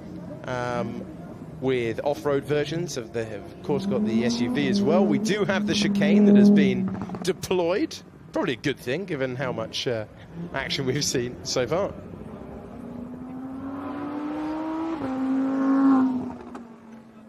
And we are now, so we're going to see the manufacturer run through here. I'm going to level with you. The timing page has deleted itself at the moment, so we won't give you the times that we normally would. But we are sending it through.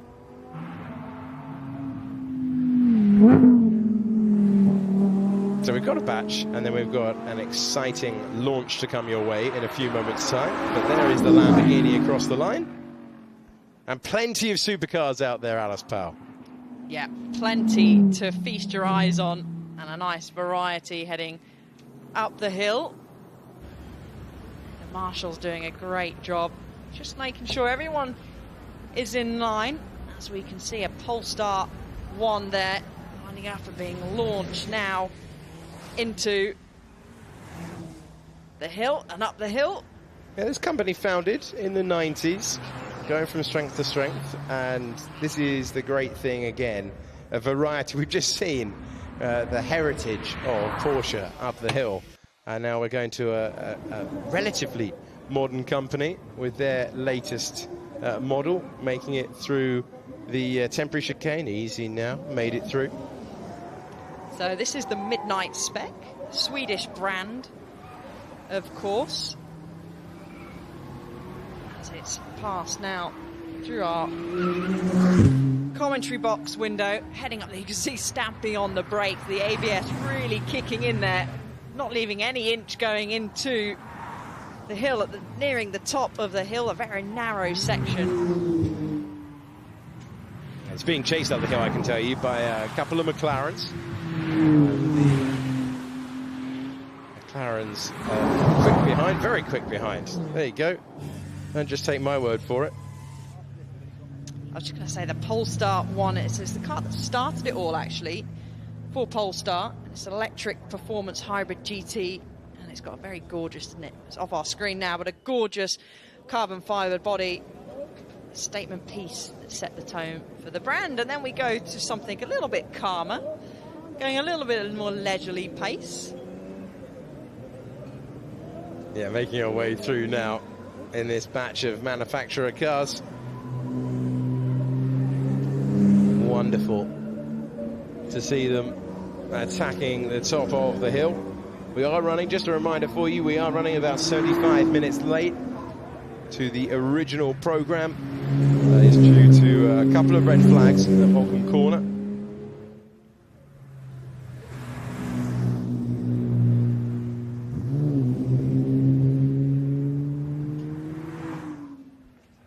And the Defender now joining the group. So this is a real mixed bag, Alice, compared to anything else that we've seen. We're into the manufacturer batch, and our third one of the day. Yeah, this is a car certainly near where I live in the Cotswolds, out in the countryside. See plenty of these driving around.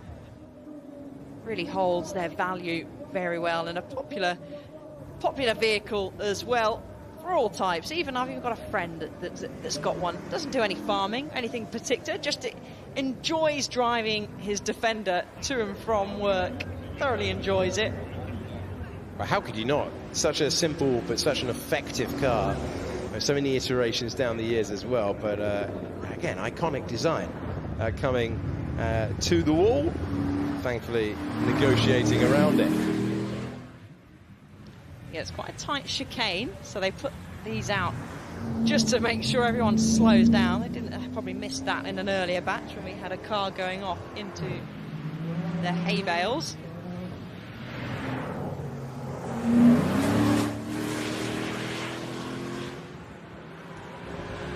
So coming up to the line to complete another run, thousands of runs coming your way today, and the 63 entry coming through, and we really are all across the board now.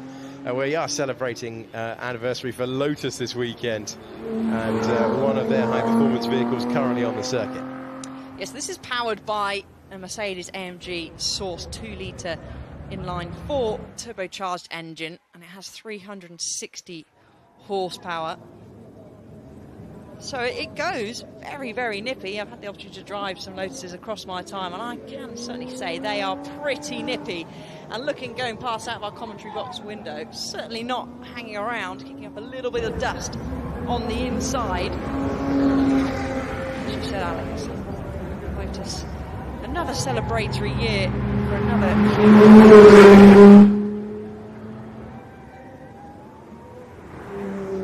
Just let you hear the engine noise as we continue in the final moments. And completing the run to the line. Lotus celebrating 75 years as well. And you can go and make your way to their stand where they've got all their current models on show down there. And another one logging a time on the board. It really is a complete variety of vehicles at the moment. You're a BMW fan, Alice Powell? Yeah, I certainly am. We had a little trip to the stand, didn't we, yesterday, Alex? It was very quiet on setup day, and looking at several BMWs that I certainly couldn't afford. And this on your screen at the moment is Stephen Jelly. And those who are British touring car fans will know that name very, very well. Now, you've been up the hill here, Alice. Let me put it to you. Do you get a pick of the car? Do you get a say in what you go up in? Or do you just get an email saying, you'll be going up in the Beamer? Well, I certainly got an email last year, so I was lucky enough to go up in the all-electric Renault Megane. And actually, I remember sitting at the bottom of the hill quite nervous because I've never been up the hill. Any idea where it goes? I mean, you just follow the road, basically. It's not that hard, is it? And I did really enjoy it, actually. Had several runs up the hill, but usually you don't always get a pick of the car. As we see the BMW. That's got to be a racing driver in there as well. I wouldn't be surprised if it's Jake Hill or someone like that, getting very, very close to the barriers there on the inside through the chicane. And again, a very impressive stand by BMW. You take the opportunity to go down and have a little look. Some extremely nice cars. That is the i4 on your screen now that's caught up a little bit of traffic. Is that a Tesla that it's got in front?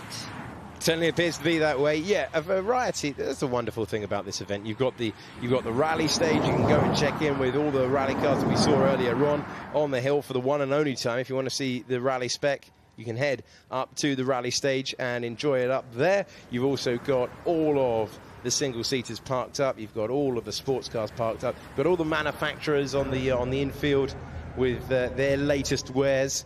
And we're looking now at a Renault Megane that you have experience of, Alice. So I actually drove this car. It actually looked very similar to that exact car last year. This is the Renault Megane E-Tech. It's 100% electric, 0 to 60, 7.5 seconds. And that looks like Laura from Renault UK driving the car. I could tell by the big smile on her face from the start when she accelerated out across the start line. It's actually one of the lightest vehicles in its category. 1,620 kilos. Parking assistance systems. Google built in, Alex, just in case you wanted to Google Assist along your way, along your journey. I love it. I love it. The full sales pitch from Alice Powell for you there. The full brochure. Do they still do brochures? I don't know if anyone still does brochures, but there you go. The human brochure, Alice Powell, telling you all about the Renault. And it is nice to see the contrast. I mean, we've just seen Le Mans winners climb the hill, and now we're seeing cars for everyday use, for everyday spec, and you might have your eye on it and think, oh, that looks like the one for me. That is the brilliant variety of the Festival of Speed. That's what we're bringing you across the next 3 days after this one as well. It has been a great start to get up to speed and to enjoy things. And we now go to the Bentley, and the Bentley being driven round at the sort of my sort of pace rather than your sort of pace, Alice. I was going to say that's definitely your sort of pace, isn't it, Alex? But again, we've got a nice array of Bentleys. We've got a 2005, here we go. Slightly newer version. You can see queuing up behind as well some even newer Bentleys that are taking the journey up the hill again, or being driven nice and sensibly. And I think that's quite nice, just to really show off the car and enjoy the drive up the hill. Obviously, when they go zooming past, it's quite hard for everyone out on the sidelines to see the car. So in that sense, I'm all for taking a leisurely drive just to make sure everyone can have a real good look. As you can see, coming into the chicane, just about fitting through there. Nearly parking up. Sure that's not you driving, Anna? I've seen your parking, actually. Yeah. Less said about that, the better. Better than to talk about it than actually do it. Certainly in my experience. So we're into the Bentley section of the parade now. And this parade of cars all the way through. And then we will be enjoying a launch, a moment. And that's coming your way in a few moments' time. But the number 8 Bentley, again, a high-performance brand, a mark with the 4x4, with the SUV, and everyone has done this in recent years, and it has saved the fortunes of some manufacturers who were struggling to shift their traditional wares. But apparently, everyone wants a version souped up, beefed up, and with massive wheels, Alice. Do they now? Is that what? That's what the market has shown in recent years. Whisper it. That's the success for, say, Lamborghini with that vehicle is what powered Stefano Domenicali to the top job in Formula One. Wow. There you go, Alex, bringing all the facts. Bentley founded back in 1919, and a current team of over 4,000 dedicated employees. Some of them, I'm presuming, might be driving the cars up the hill, and they just have some extraordinary cars, don't they? Designed and built by clearly a great bunch of people, and a lot of people as well.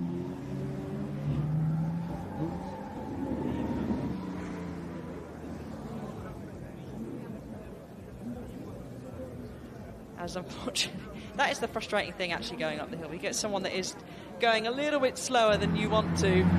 But actually, I think this is great shots. The shots we're getting and the different types of Bentleys we've got going up here. And again, a great view for the crowds to really have a look at the cars going up. Passengers enjoying as well. Convertibles going up, and then just looking to the left of my commentary box window, we have very much older car to any of these. Much older, heading through, passenger attached, and waving all the way through. Okay, it is now time for another great moment of the day, and we can bring in Jacun Yu from Hyundai, and got some very, very exciting news for us, and an exciting day for your entire team. Yes, thank you for having us here. Okay, tell us about the car that you will be launching, that you did launch earlier on today, and what is a special day for your brand. And you're from the N brand. Tell us what the N stands for. Tell us about the exciting news that we have today. So N brand is the high-performance division of Hyundai Motor Company. And we take regular Hyundai cars and convert them into high-performance vehicles. So we race in motorsports and in WRC and TCR, and we also develop rolling labs to bring those technologies back to our road cars. Okay, excellent teeing up of what we can expect now. But before we hear more about it on the microphone, let's show you some pictures to match. A legacy is not built on promises, but on the challenges you overcome. This spirit has the power to lift you to the stars. If you feel this way, you are not alone. For the love of driving.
Well, to all the car fans around the world, here it is, the moment that we have all been waiting for.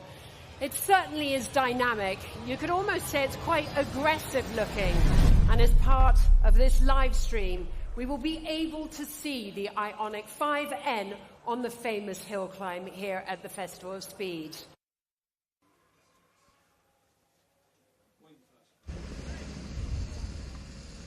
So it is time for Hyundai to take centre stage.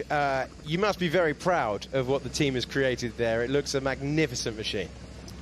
Yes, it took a very long time for us to get here, and we want to build the most fun EV car on the market, and we're very excited to be here. A lot of people are saying that it could be one of the more aggressive, one of the more spectacular EV cars on the market. Tell us the development program. Tell us where this begins and the amount of time that it takes from conception to launch spec that we saw on the screen a moment ago. So that's actually a very interesting question, because the whole project was really uncharted territory. So ICE cars, there's a very set concept that's repeated over time. With EVs, we are trying new ideas. We really don't know what's the set answer, but we're unafraid to try all these new ideas and new challenges to make the most fun car available for car fans. And so when you look at your starting base, is there an element of everyone around the table goes, this needs to be improved, this needs to be improved, this needs to be heightened, or do you take a blank sheet of paper approach? So always the starting point is from our car fans. We listen to what people say. We obviously listen to our fans saying that the petrol area is obviously quite limited, and we want to know what's happening after. So one side of the argument is you could also revert. Well, okay, let me be careful here, but I don't want to say revert to the past. But yes, obviously we stick to what we love. Yeah. But in the face of fresh ideas, we want to go much further and try new ideas, new technologies. Terrific stuff. And give us the lowdown on the car itself. Give us the information about what your team has created. Right. So the basic numbers is 650 PS. Right. 0 to 100 kilometers per hour and 3.4 kilometers. But that is very much an established idea. What we are trying new here is endurance. So making a EV car go fast is really a battle with heat. So we want to create a car that has very high endurance. So we engineered this car to lap 2 laps of the Nürburgring Nordschleife without power degradation. We felt that it's very important to meet the expectations of our car fans without having to compromise because it is an EV. There should be zero compromises. And in terms of endurance, do you mean how far you can go down the road? Because I feel like electric cars are incredible, but a lot of people always question sort of the endurance in terms of how long you can go before having to stop to recharge. So you say that's with this new car that you have is really something that you've worked hard on? Oh yes, absolutely. But endurance can be interpreted in different ways. For a daily driven passenger car, it would be absolutely about how long you can drive and how fast you can charge. But in the context of high performance, we want to know how many laps this car can endure on the racetrack at a very high track pace, and also how fast you can charge. So this car, you can charge from 10 to 80% in 18 minutes. So the theory is, and we're still developing it, is that you can have fun on the track for 20 minutes. You can charge roughly around 20 minutes. You can go back and have fun again. So this is really uncharted territory for us, and it took such a long time for us to get here. And so the satisfaction on launch day, when you see everything ready to go, as we're sending some of your brand's rally cars up the hill. I didn't think we were going to see this after all, but we are, and they sound absolutely terrific. The pride of the team on launch day must be enormous, given what you've achieved with the car. Oh yes, absolutely. And so we're introducing this new car with the idea that sound and gear shifting has to come back to high-performance driving. So, Alex, we all know EV cars are driving, but it's a bit like asking you to dance to very fast-paced music. He's very good at that. Yeah. With the volume set to 0. It's all wrong. It wouldn't work, yeah. So you can't hear it, but you have to dance fast, but you don't have the cues, right? So in a high-performance drive, you look at these corners in the Goodwood Hill climb, you're already thinking gear, speed, and RPM.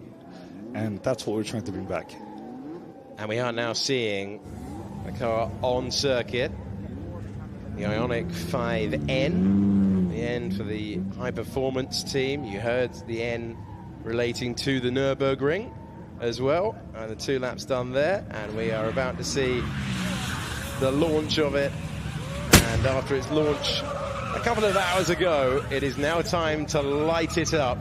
And it is so interesting that you say about that. It's trying to bring the feel of a high-performance car that we know, that we instinctively know, with all the technology of an EV. Yes, again, so we spent such a long time getting ourselves familiarized and trained to drive these kind of fast cars. So we want to keep that skill to a very fast EV. So as I said before, if you enter a corner, you're already thinking speed, gear, and RPM, and you strategize how you're going to navigate the corners. The same idea we want to bring to EVs, but obviously with the benefits of the fast response of the electric motors, and genuinely we want the customers to have fun. And what you see on screen here is the Ioniq 5N Drift spec. I like it. Thank you. So it's a very mildly tuned Ioniq 5N, so very mild suspension mods, and the interior is a bit disassembled for safety reasons. But we developed this car to demonstrate the kind of fun you might have by modifying or tracking the car. And really, NPAM is all about elevating the BPM, beats per minute, of your heartbeat, and we want to use these vehicles to try to raise your heartbeat as much as we can.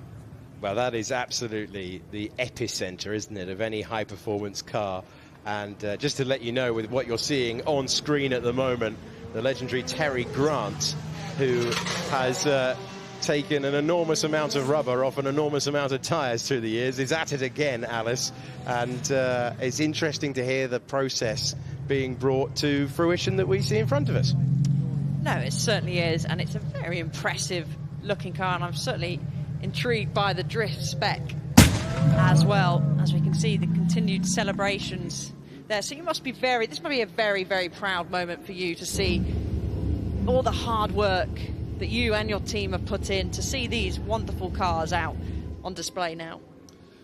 It's an enormously proud moment for all of our teams spread across all around the world.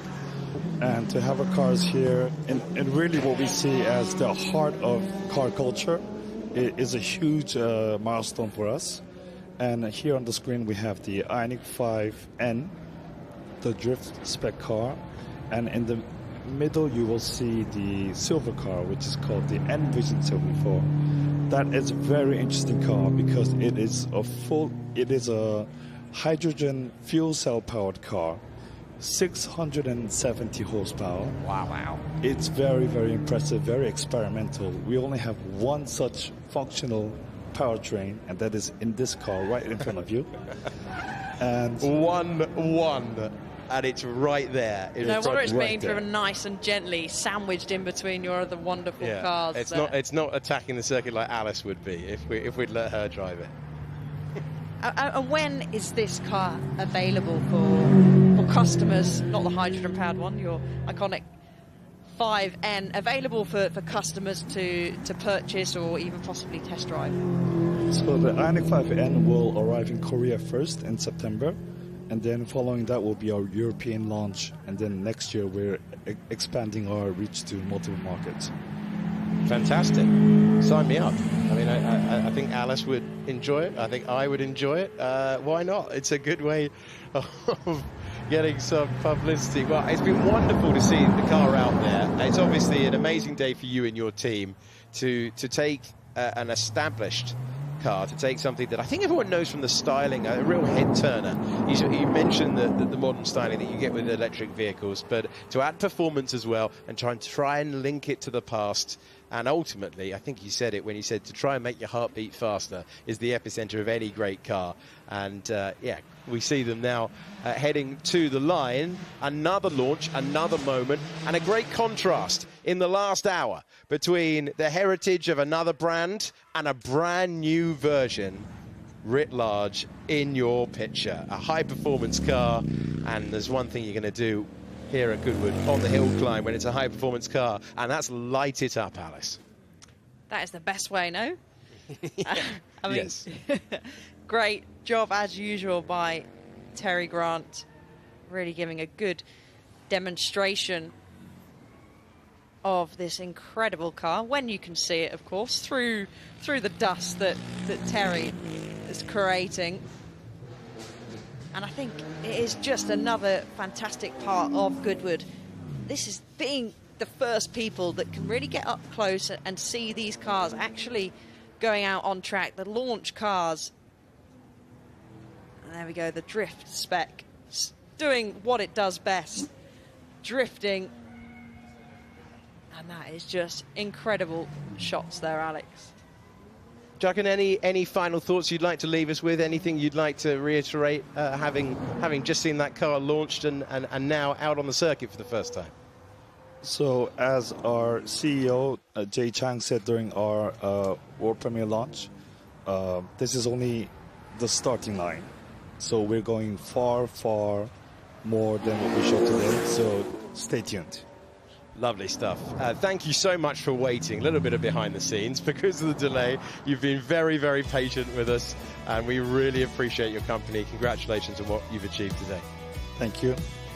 Excellent stuff. Let's recap the last few moments then. And what a moment it has been, with Hyundai exciting us all with a display of their brand new Ioniq 5N model in front of the house, and also with superb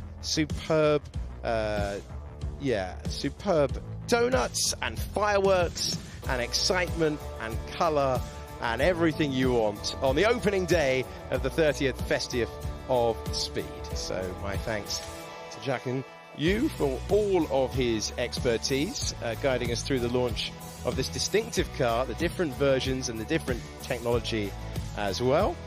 We, in a few moments' time, will have a change up in the comm box and another batch of excitement for you as we make our way through the programme. And we will leave you with these images, and in a few moments' time, it's time to change gear and time for something completely different. Well, I'm here with Kevin Schwantz. Welcome back to Festival of Speed. Thank you very much. Great to be here.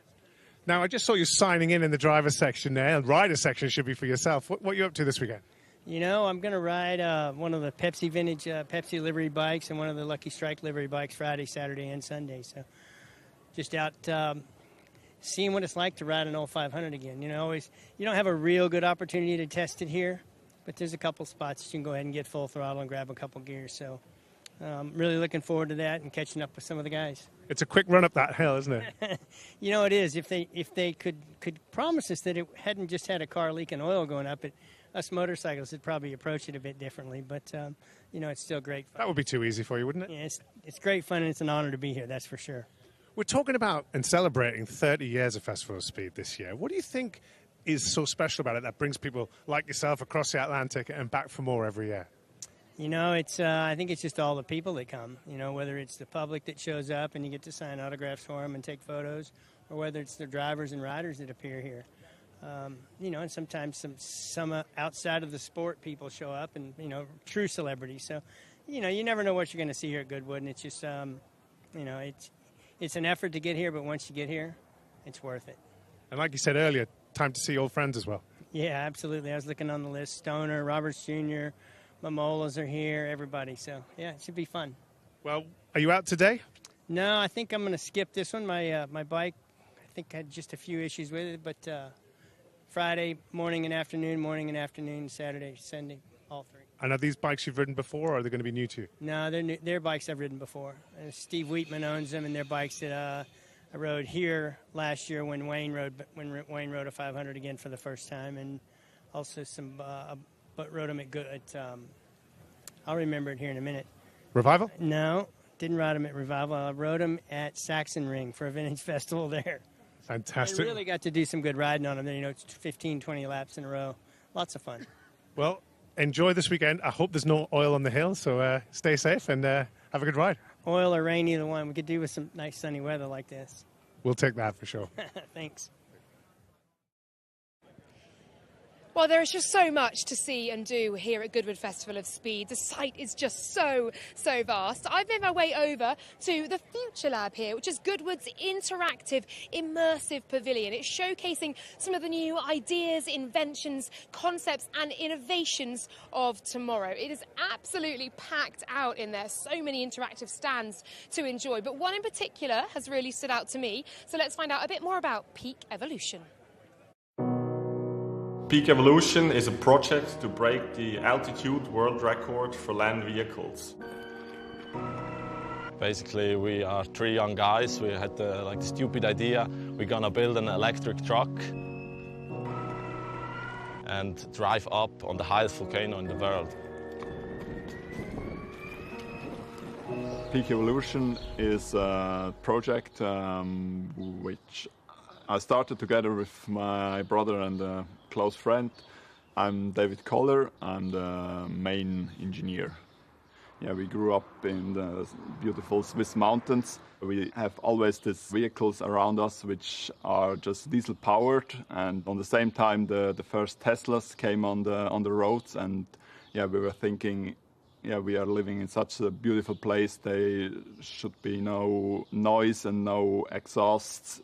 So it would make sense to have these vehicles electric and solar powered. My name is Patrick Kohler. I'm the little brother of Dave and CFO.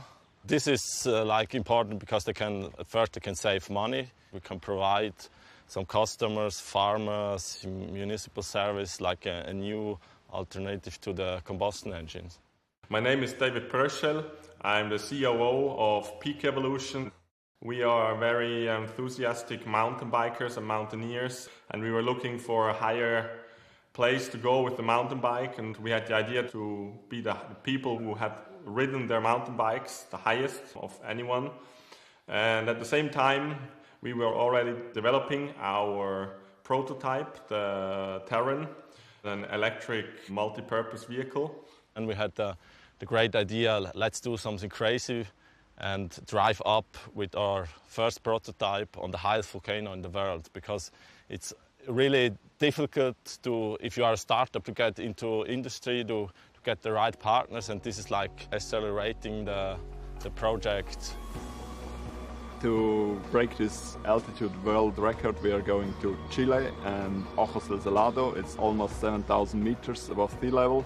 So the absolute world record for any vehicle right now is around 6,650 meters. So our goal is to achieve at least that. Keep going, it's all good. Our vehicle has enough torque to drive up 45-degree incline with 10 tons and stop on this hill and then keep going again.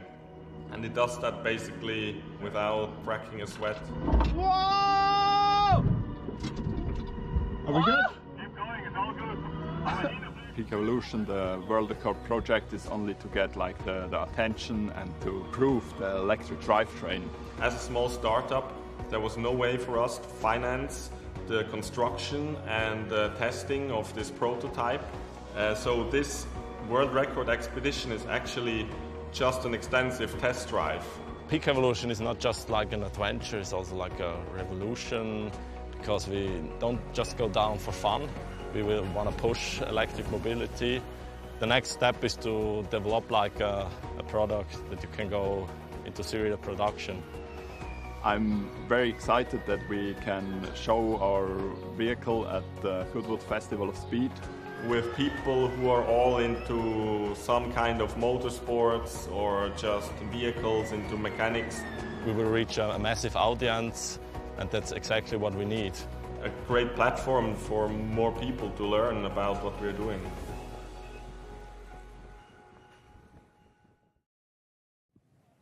Well, what an amazing, ambitious, inspiring project Peak Evolution really is. David Pruschel, COO of Peak Evolution, joins me now.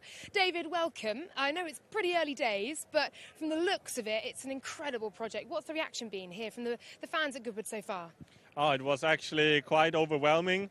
You know, we knew Goodwood for a long time, but actually being here, it's just incredible what they set up. And then, you know, we were here and it was still early morning, people came, were interested, but then the marshal came and brought us to the start of the racetrack, and they whistled out all the people out of the way, and everyone was turning around, and, you know, it's a big vehicle we have, and yeah, it was super nice. And then obviously racing it, you know, I think people got quite excited, and for us it's a huge satisfaction also. And tell us where the idea for an altitude world record came from. Well, in the end, it's basically to show off the capability of our vehicle, what we built, because in the end it's a vehicle for mining, agriculture, municipal services. It's not hugely exciting, but then it's actually very capable. And as mountaineers and mountain bikers, we just had this epiphany that we should do something that no other vehicle has ever done, not even a combustion engine vehicle. Yeah, it's incredible. An ambitious project as well. What's the future for an electric truck like this one? What does it look like? Well, this is the first prototype, basically. It looks quite fancy because it's an expedition vehicle. But in the future, we want to build a commercial transport and multi-purpose vehicle for mining industry, agriculture, forestry, and so on. That is just a lot more efficient and cheaper to run than anything existing today. Wow, great stuff. David, thank you so much for telling us more about it. Enjoy Goodwood. Thanks a lot. And my test might get arrested. She's sitting on my new shit. We still getting messy.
You get up every morning and your car is still the same. It ain't the one you want, so it's time to make a change. Choose the one you're feeling with, thousand choice galore. Go ahead, place your order, it's delivered to your door. Or if that ain't what you're after and you'd rather have a chat, hit up a trusted dealer, speak to my pal Pat. Now you got your new ride, what you gonna do? Cause if you buy with Hey Car, the choice is up to you. Hey Car, hey Car, hey Car. Whether you're buying online or through our trusted dealers, feel good your way with Hey Car. A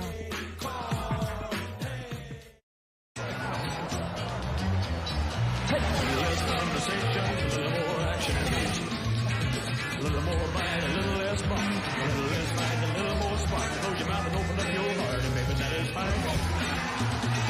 Come on, come on. Come on, come on.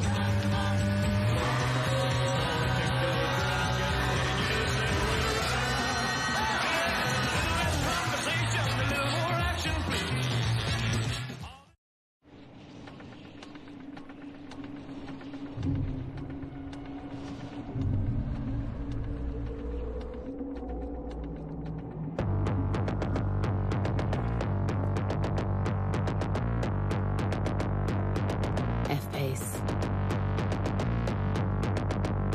Intuitive technology, intelligent all-wheel drive, and the performance of a Jaguar. Search F-Pace.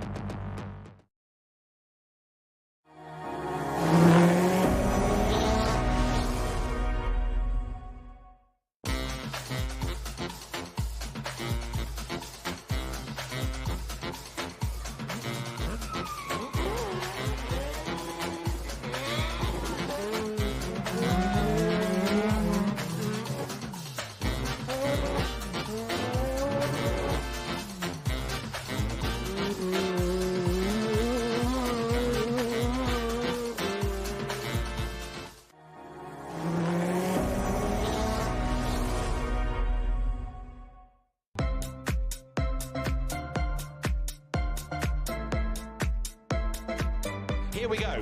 A Guinness World Record attempt. Terry Grant on two wheels. The clock has started. Can he get to the top on two wheels? And if so, can he do it in less than 2 minutes and 55 seconds? Just think about this. You've got to maintain the balance. This isn't in a straight line. This is climbing all the time. You've got right-handers. You've got left-handers. Now up the straight. The road getting steeper and steeper at this point. Now this is the tricky bit. Let's hold our breath for him. Let's wish him well because he goes through the right. Now the left. This is where he got the wheels on the wall earlier on.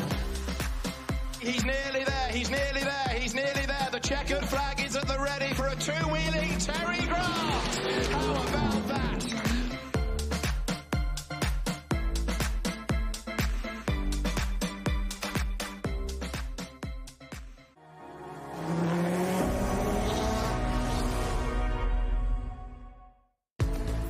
Now this is going to be fun. This is going to be sideways. This is going to be spectacular. This is going to be worth watching. Oliver Solberg, then, son of the great Petter Solberg. He's been a real hit this weekend. He's been on the rally stage. He's been in the drift arena. He's been on the hill. He's been in a variety of cars. Oliver Solberg has been great value all weekend. The Citroën DS3 WRX World Rallycross car launches itself off the line. Brilliant acceleration with four-wheel drive from these cars.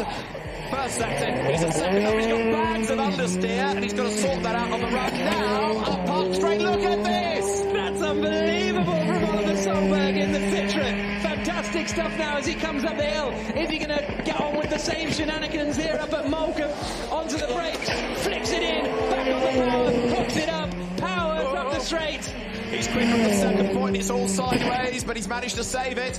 Through past Flintwall he goes, the tail wags. So he's got to try to beat a 49.5, yeah, he's still quicker. Going through the second intermediate, again he's sideways, but he's millimetres away from the bales. Oliver Solberg up towards the timing line, he's sideways again, there's the flag. Can he go quicker than a 49? Yes he can, a 49.39. Puts Oliver Solberg fastest. Fantastic stuff.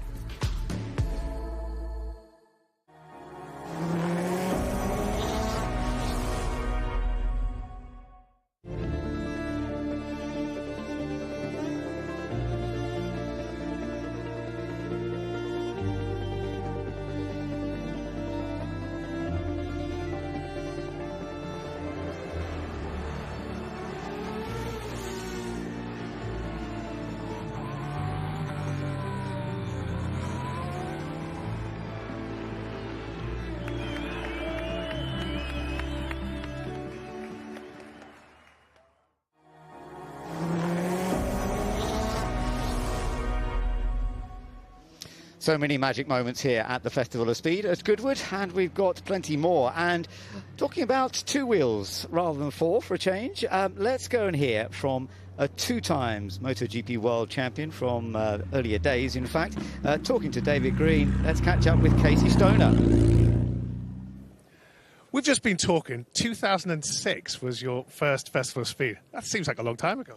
It is a while ago now. It was my first year in MotoGP, and you know we got the invite to come here, and what a great event it was. So it's only grown since then, and you know it's something that's always fascinated me, and walking around even as a fan to look at some of the cars and bikes and everything that we grew up watching, being able to just see them right there as you know we're able to walk around and really get a close up look at everything is something that you don't really get in too many places. You haven't got your leathers on today. Are you going to be on a bike at all over the next few days? Yes, definitely. Unfortunately, there was a bit of confusion today, and we were sort of here and ready, but unfortunately, bike wasn't. So, had to get everything ready, and we'll make sure we're out there tomorrow. Silver lining, you get to be a fan today and just have a wander around, hey? See what's going on at the festival. Exactly. I mean, like I said, every year we come here, and the trip that we make through this incredible paddock and the displays everything that's here, not only the older cars, like I said, that we grew up watching, all the new ones that are here. It's a phenomenal event to be able to pull everything together in one place, actually watch them drive as well. It's not just a place to view it. You get to see them, hear them, smell it. So it's fantastic event. Catch up with some old friends? Yeah, it's always good. Haven't had too much of a chance yet today, just a little bit, but no, we've got a few more days left. We're just talking generally 30th anniversary of Festival of Speed, which is hard to believe, but 2006 was, God, what do you think, almost 17 years ago now. What brings people back every year? What do you... I don't know if it's... I think you can find something for you here. There's every kind of display you want to see. Like I said, some of it's, you know, seeing the similar sort of bikes and cars going up each year, but at the same time, there's so much of a range, and generally each year they change. So it's different classics. There's newer cars that you've never seen before. Being able to, like I said, see them that up close and normally see them do a run as well. It gives you an idea that, you know, nowhere else does. And the fact that everybody seems to want to be here, all the manufacturers, all the old classics, it's a fantastic event to really showcase what you have. And what can we expect to see you going up the hill with? My 2008 Championship Ducati. So something, of course, I'm very fond of. We won the championship in 07, but 08 was already a massive step forward from the 07 bike, and you know, we get to run that #1 plate again. Well, fantastic. Enjoy all 4 days of the festival, and hopefully we'll speak to you soon. Thank you very much. Have a good one. And let's continue the combining different motorsport events here at the Festival of Speed, from 2 wheels back to 4 wheels, and this time off track. We're going to catch up with one of the great rally drivers, world champion in rallying, and then he's gone on to become a champion in rallycross. Tony Jardine has caught up with Petter Solberg. Petter Solberg, world rally champion. Great to see you at Goodwood. What are you doing here? Well, it was not in the plan because we are not doing, you know, like every year. But this time it was more, you know, a special thing for Autosport. So I'm trying a lot of different cars, basically, you know, and it's coming out a big story about this. And I must say I've done a few cars already, and through the decades, and it's incredible. I mean, the differences between each decade is incredible. 50 years of the WRC, you were a world champion in your time, but you've gone back to 1973, Jean-Luc Ferrier. We even see Jean Todt's name on the side of this car. How was the Alpine? The car is fantastic, you know. At that time, you know, I must say that it was light, you know. It was engine in the back, good turning on the front. So for me, it was like a very easy, nice car to drive, basically. And if you're doing long stages like they did early days, you know, you needed this calmness a little bit, you know. But a great experience. Can you imagine what it was like winning the Monte Carlo Rally on the snow and ice in that? Well, I must say it must be very effective, to be honest with you. And I think it was 72. But each era have some good things and some have some bad things. So, you know, but what an enjoyable thing, yeah. Well, Petter, let's jump to Group B, because you've just jumped out of the Metro 6R4 with a 3-litre V6 engine. Group B, those incredibly powerful cars. How was that one? It's like driving my Escort back on historic without power steering. And on this twisty, narrow stage, you know, very heavy. Gearbox was good, engine was good, a very nimble, small car. A lot of positive things, you know, that I start to get up to, you know, like a little bit newer car, that what difference is happening, you know. So, oh, yeah, well, what can I say? Well, it was a crazy time with Group B, and Austin Rover joined a little bit late, but even so, it was mad formula. Can you see why they banned it? Well, not really. But, you know, it was great to sit in the car that Tony Pond had been driving, you know, and it's exactly that same car. The guy had this car for 30 years, so I'm very humble that all these guys are, you know, letting me try their car, you know, in a very, you know, smooth and nice driving, yeah. And they're keeping the history of the WRC going, but of course so is your son, because he's the next generation. He's just won in Sweden in the Royal Rally of Sweden. You must be so pleased. Well, he has an incredible year. I think he won 47% of all the stages this year in the R5, and he would have loved to be here, but he's on the way to Estonia for testing now, and I'm leaving tomorrow already. So, you know, he loved Goodwood. He had the best time of his life when he went up that hill with the rallycross car, and I had the Polo, and doing this together that time, I mean, it's very, very hard to beat a weekend like this for people all over the world to come here. So when you think about the whole thing, the hill climb, the show, all the road cars as well, is it one of the most special events you've been to?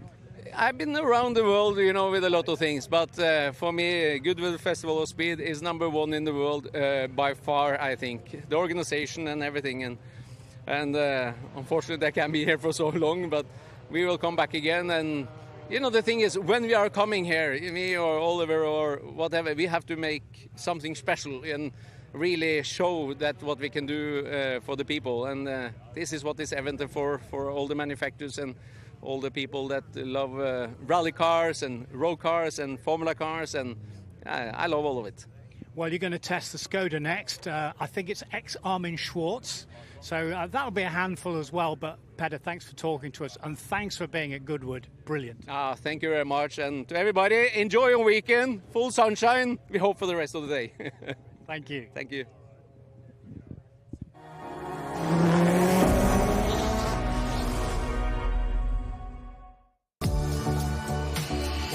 Ready to go. And it's nearly blast off. Look at that. So the suction down to the track. Max Chilton, he looks pretty calm in there at the moment, but he won't be in the minute 115 builds up. Through turn one, look at the way it sucks himself straight down onto the track. Yeah, you can see how the fan at the back, that creates 2,000 kilos of downforce. It grips the car down. It's got 1,000 horsepower. It's a tiny car as well. 3.51 seconds over the first 100 metres. 17.34 seconds at intermediate one. And I can't hardly read it out as quick as he's getting to these points at the moment. Through there he goes, 28.24. 28.24 at intermediate two. And he's already heading up towards the line. So what's it going to be over the line? Is it going to be a new record? Of course it must be a new record, surely. 39.008. 39.08. He is the fastest ever man on the Sunday. What a brilliant performance by him.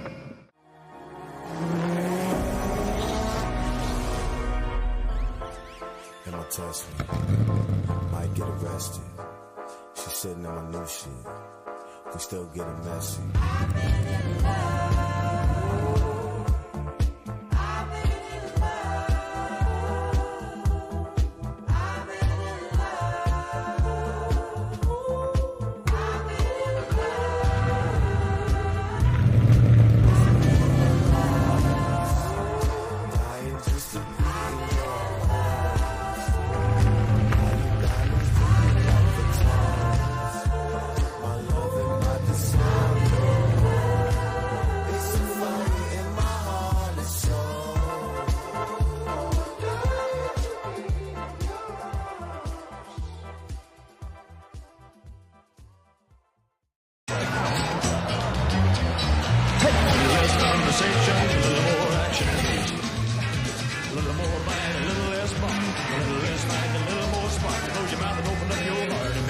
Come on, come on. Come on, come on.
Well, welcome back to the action that's about to take place here, going up the Festival of Speed, and we're looking at some delightful Lotus cars. Now, we are celebrating 75 years of Lotus, and what you're looking at is some of their very early Formula One cars from the late 1950s, early 1960s, really, is what we're looking at, isn't it, Bruce? At the front end of the field down there, and it's 75 years, not since the first Lotus racing car. They started off building road cars, but road cars with a racing twist. But this passage from the very early 60s through the 70s, there is not probably still a more iconic shape and a more iconic livery than the Lotus 72, and we treated to two of those. But let's have a look at all things Lotus and racing.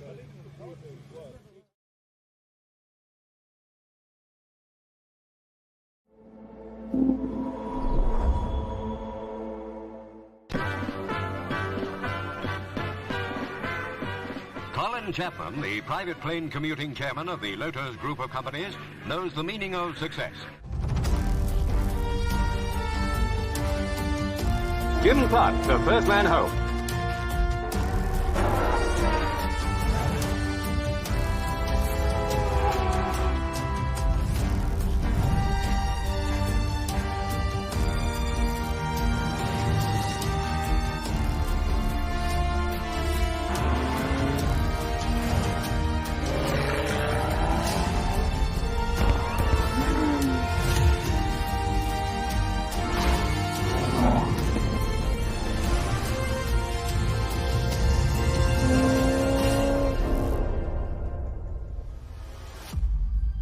Lotus has become a success story for Chapman and for Britain.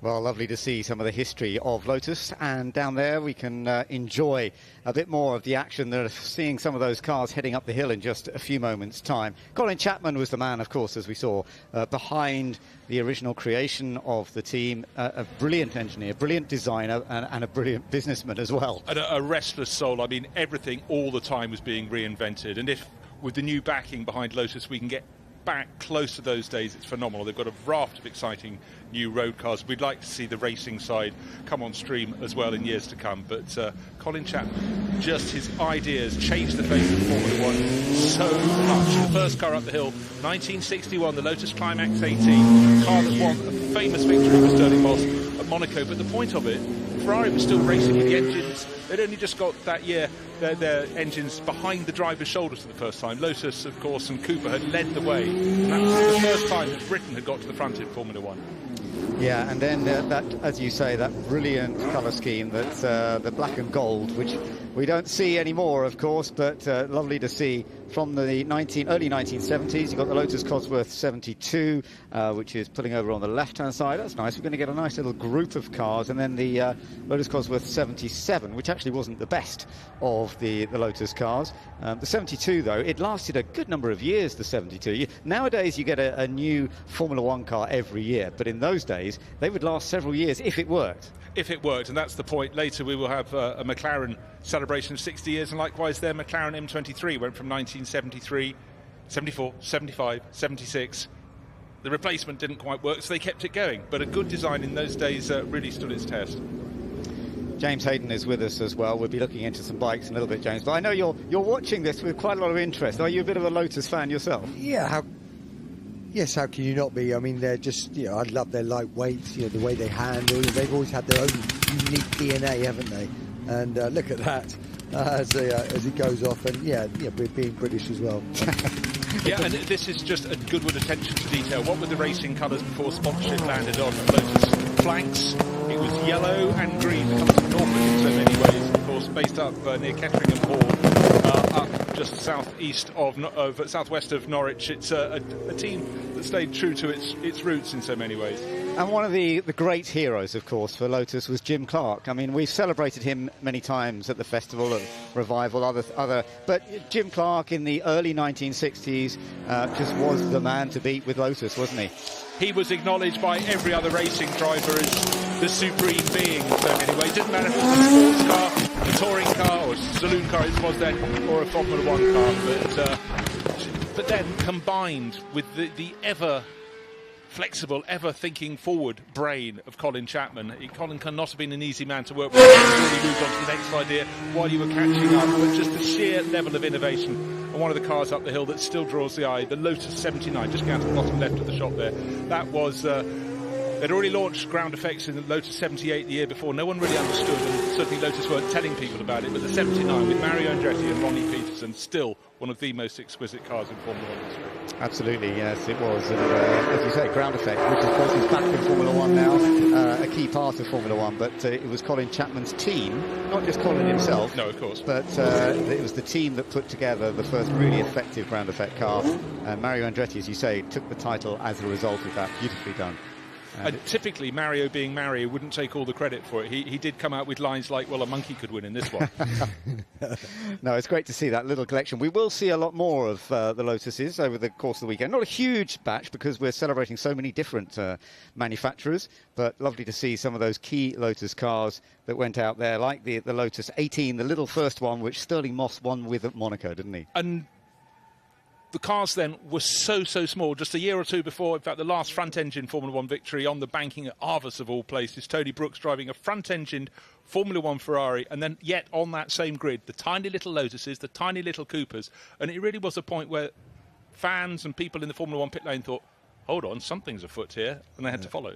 And I must admit, that new Evora looks gorgeous. Have you driven that yet? No, I'm behind you in the queue, sadly, James. Yeah, because I think that looks absolutely stunning. I really hope that sort of brings on some success for them. I hope so too, and I think small, light, nimble has always been a Lotus sort of bloodline, but to be treated to the sight of these cars again, go out the hill, and at the back there's the car you're mentioning, just in behind that fabulous Lotus 79. It just still looks right. It hasn't dated at all. No. This particular car was driven by both Mario and by Ronnie Peterson, apparently. So, according to the records that we've got anyway, it was driven by both of them. It was part of that season, and it had victories, a couple of victories, one of each. So that's pretty impressive. Yes, and I think particularly, I mean, Mario won in it at Zolder for the Belgian Grand Prix, but back then it was the full-blooded Oostenrijkering where Ronnie won, and I remember, for some reason, some races each year just stand out in my brain from childhood on, and I was a particular Ronnie fan because he was apparently a nightmare to work with because he was quick in everything, but he didn't know why. Well, lovely stuff. We've got the cars have made it up to the top, so let's go and join Ed Foster to speak to some of the drivers in those cars. Nick Padmore celebrating Lotus anniversary. It was all a bit dramatic down there outside the house. Yeah, I stopped and I got shot by a firework. Guys, it really came across me as I went off. So, no, what a lovely display. Nice fireworks, nice cars, very busy, and hopefully we made some good sounds for the spectators. I mean, you've driven so many Formula One cars. What Lotus cars seem to be just a bit different, though, don't they? Yeah, for me, it's the engineering from back in the day, and obviously the colours and chrome cars and black and gold collection have put an amazing collection together, and they have the Lotus 77 and many more. So it's a real privilege to be here. And you race this? Yeah, I'm currently leading the championship in the Masters at the minute. But yeah, it's quite a cool story. This car was at one of my wife's wedding in 2015 on display. So it's really nice to come back and race the car, and it's great fun. After you said, I'm leading the championship, if you had the mic, you could have just done a mic drop there. But anyway, it's lovely to see the cars. Thank you very much. Cheers.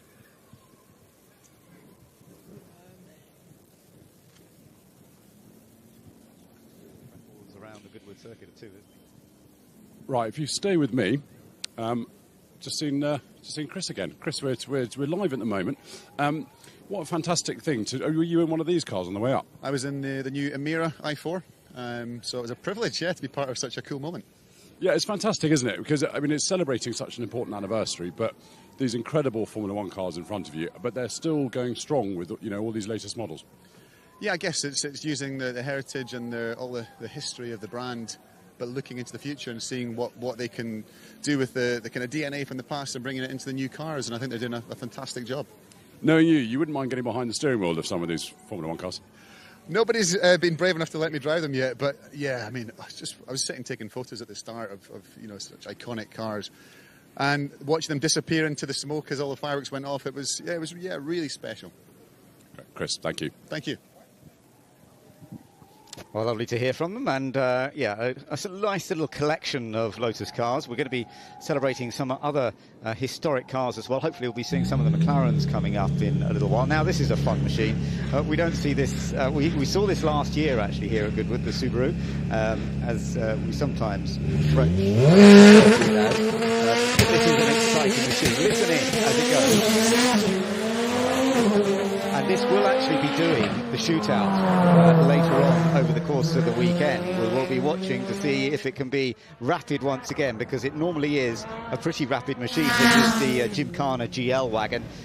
Travis Pastrana, who drives it, with its 2.3-litre flat-4 turbocharged engine, something like 860 horsepower. And I love these little wing flaps it has on it as well. It's fantastic. And we've had a talk. We reckon this is the fastest station wagon we're going to see all weekend by a margin of about 100 miles. Yeah, plenty of space as well, isn't it, James? Yeah, absolutely. And Travis Pastrana, what a legend he was on a motorcycle as well. In Supercross, Motocross, absolute star. Now he does this sort of things, and you've got to say it's breathtaking car with its flaps. It's just so unusual. Looks like it's running well, and last year it really was putting in some very quick times when we had the clocks running. We don't have them running yet. We will have a practice shootout later. Look at that. Look at the way the flaps come up when you go onto the brakes. And the rear wing coming up to just help give the extra downforce while it's turning and braking at the same time. It's a car that entertains even if it's going slowly, but it's not driven slowly by Travis. Travis doesn't know how to give less than 100%. As you say, it's just fun to watch the way it flicks everything up as it comes down. The speed comes down a little bit, which is great to see. This is one of the NASCAR heritage cars that we've got here this weekend. We've got a nice little collection of NASCAR. Well, this is in fact the one that Jenson Button raced at Le Mans, which was something very, very different, and everyone loved it. Whether you love the appearance, but what everyone was universal about, the sheer grunty sound of the Z01 Camaro, just brilliant. And I think a lot of people go, can we have a whole class of these next year? Of course we can't. GT3 is going to be the junior class at the Hall, but it made a lot of friends. Yeah, I mean, it's the most beautiful sounding engine, isn't it? Yeah, and it was great that it was at Le Mans, and they put on a great show. Now we've got some of the Drifsters coming out now, which is good fun to see. They always entertain us hugely with their abilities, and don't worry, this is exactly what they do. He's not going mad. This is all part and parcel of what it is to drive these wonderful machines. And yeah, that looks like, I think that's Mad Mike, isn't it, in that one? Yeah, he's got a selection of Mazda machinery here. How he can still hear after using his cars all around the world. But just look how at will he can push it one way, push it another, and the precision and the flame out and just the everything. And the noise as it goes past us as well, deafening in our commentary box. I'm sure you all felt it. The Kiwi drifter, and in the Mazda, this one's called Mad Bull. He's got various ones with slightly odd different names, but he is a hugely experienced drifter, and this is one of the machines that we will see competing actually in our Drift Corner, part of the Goodwood Festival of Speed. There's a bunch of 7 or 8 cars that we'll see all competing against each other. Yes, and in which, when they have their batch, it's not just about pace up the hill, it's about style, and we've got a little machine here where people can vote, give them points for sort of artistic merit or demerit accordingly. The flames that come out of the back of it are just remarkable, aren't they? So now we're moving on to a rally car by the looks of things, so this looks like a much more current rally car, and yeah, it is one of and we've got a couple of the Toyotas actually. This was one we saw earlier on, the Rally 2, which is being thrown around, quite rightly too. And the Toyota, of course, having a lot of success in World Rally Championship at the moment, pushing to try and take victories, and they're certainly doing a strong job.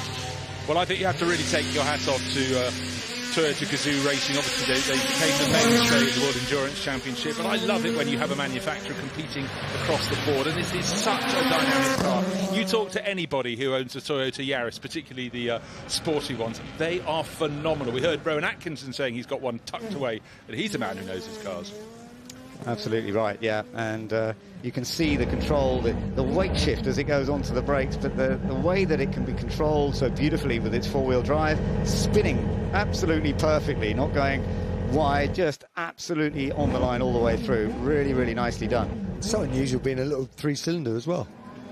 But again, it goes back to what I think a lot of us like, something that's nimble, sort of bit of performance, and actually the driver has a role. In fact, the driver nearly did have a roll. That's going through Moulcombe, but all under control. Yeah, thankfully that all worked fine. And it zaps up the hill. It may well be in the shootout as well, I think, this weekend. We shall see. We will be looking a bit more at that list later on. But it could put into some pretty impressive... Ooh, there's been a bit of a clip there. Is that someone's wing mirror? Debris. Yeah. No, that's often a problem around the corners because people get very close, and what's the part of the car that sticks out the most? It's the mirrors on the side doors. Yeah. They just one little kiss against the straw bales. Straw is soft if you pick it up and fold it, but when it's compressed into a bale, it can be very, very solid indeed. So the marshal waiting for the signal to say, yes, it's OK, you can go for it. Well done, the marshals, always doing a brilliant job, of course, of their voluntary work to keep it as safe as possible. And if we got rid of some debris, I don't think it matters too much. There's a bit of straw floating around on the track. That's not going to hurt anybody at all. Actually, I have a slight feeling that's a little camera mounting that's been knocked off. Rather long and thin for a mirror, but a nice trophy all the same. Indeed. I wonder if it'll end up back in the paddock. Now, look, there is a wonderful view. One of the Porsches coming up the hill. Now, we've been talking about celebrating these 75 years of Porsche, and there we are with one of the Gulf-sponsored cars, and the 917, which had so much success at Moore. When they first raced it, interestingly, it was always intriguing. It was a difficult car to handle, but then they got it right. Now, the Mazda's got Karun Chandhok in it. Now, this Mazda we were talking about, this has the rotary engine. We might go a bit quiet. We don't need to go quiet, but I'd love you to listen to this when he sets off, because this is one of the loudest engines we know. It's also a very high-pitched sound. The car, not Karun. Karun will be talking as he goes up the hill. He's just such an enthusiast for history, but before quiet. Listen to the noise. It's rotary and it's very loud indeed. Yeah, let's listen to it on board.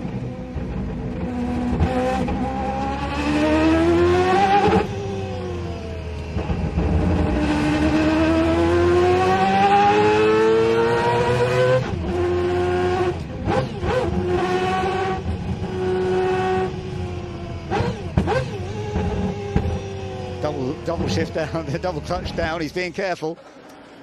But it's lovely that you can hear a bit of that noise, and hear it from the outside as well. And you could just tell how fast that rotary engine was spinning, because the advance of engine revs was just so seamless and really, really fast. But obviously that was with Karun being gentle, but only in a straight line with the accelerating. This car has a phenomenal history. Toyota, Nissan had spent fortunes over a decade trying to win them off. Then little compatriot manufacturer Mazda pops up and almost without a run-up wins the event in 1991. absolutely. It did work well for them. There were one or two other cars that were ahead of them towards the latter stages, but broke down. And the Mazda was just solid. It was all the way through. Despite all that noise it was making, it was very consistent throughout the whole race and came through to take victory. Brilliantly done. And I think Karun must have enjoyed himself there. I think he'd love it. I mean, Karun's tick book of cars he has had a go in. But for someone who just appreciates the history of all things sporting, third generation of motorsport competitor in his family, and it just runs through his veins. And he will, of course, have read everything about this car as a child, and now he's driving it. There you go, Karun. James, have you, as a bike, a bike rider you've raced everything, 250s, 500s, superbikes, MotoGP. Have you ridden rotary-powered bikes much? No, I haven't actually. Because that is something we do see every now and then, isn't it? The Nortons as well, JPS Nortons were very famous bikes. And actually, when Trevor Nation broke his leg, I got the chance. Oh, hold on a second here. Now we're coming out. Now we're coming into your stuff, mate. We are indeed. We are indeed. Absolutely brilliant to see. Listen, we're looking at the Ducati here, and these bikes now, these latest MotoGP bikes, they are unbelievable. We're talking 260 brake horsepower, launch control. The aerodynamics on them in the last few years as well, as you can see, have changed so much. That really has made a difference, and it must change how you ride it as well. Yeah, it does completely, but it's just they've got so much power now. They need that downforce. They need that front to be kept on the ground, and that is really, really important. Here we're now looking at the Aprilia. Again, all these are V4s. All these. There's only 2 inline 4s left in the championship now. Everything else has gone V4. The Aprilia that you see here, I think, is one of the most beautiful bikes, and it really is gorgeous. And behind them, you see the gas as well coming out. And now we're looking at the KTM. That maybe with Brad Binder on board. These MotoGP bikes are just thrilling, and listen to them. Absolutely, and the collection of them in the paddock area where you can just go around and look at them, there is a fantastic collection there, isn't there? Yeah, there is. Now we're looking at the old RG500. That's Randy Mamola as well. He finished second 4 times in the World Championship, and he's giving that RG500 a good run up the hill. A little wave for the crowd there as well. There was Kenny Roberts Jr. He's just come past our commentary box.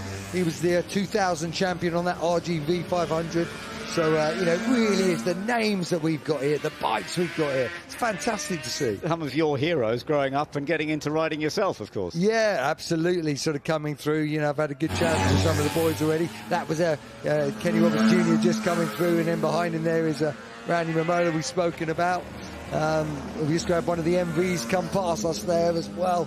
Didn't quite catch the number, but again, beautiful to see these and smell these. It's something we won't get from here, but some of these old 2-strokes, they just have that smell, that classic smell. Actually, a lot of car fans, of course, got that smell from karting, because I used to do a little bit of 2-stroke karting. Actually, not until I'd already started doing a bit of racing, but that smell was very characteristic. I think Mamola's quite happy there. He's past Roberts before the line.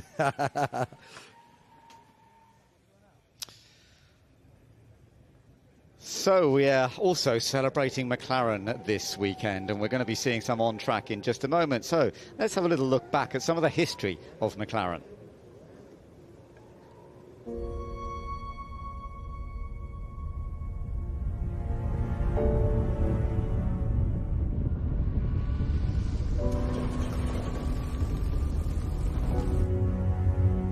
The past isn't something I really think about.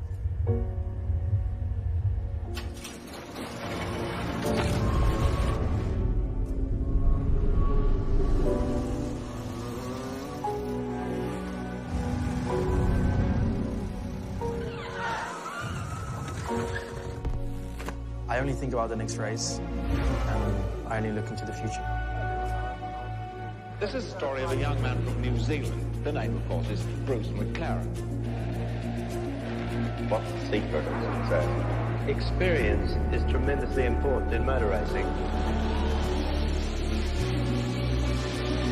Got one from very nasty one indeed.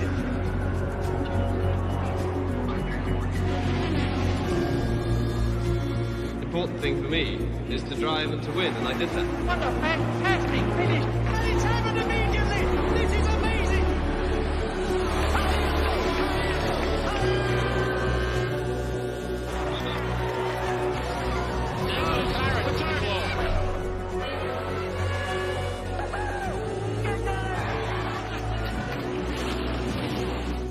had ambitions beyond what I could even understand.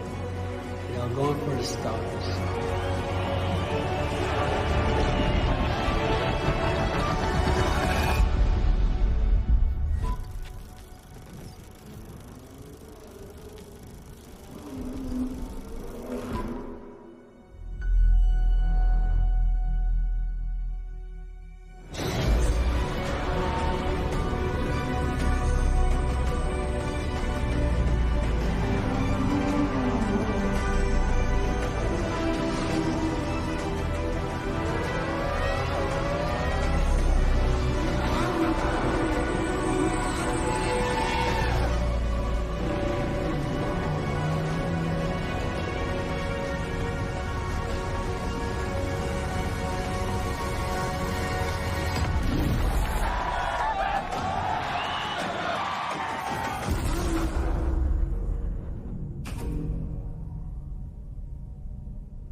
Some lovely images from McLaren there, and actually we will be seeing both Lando Norris and Oscar Piastri here this weekend. Not yet here today, but they will both be here over the course of the weekend and heading up the hill.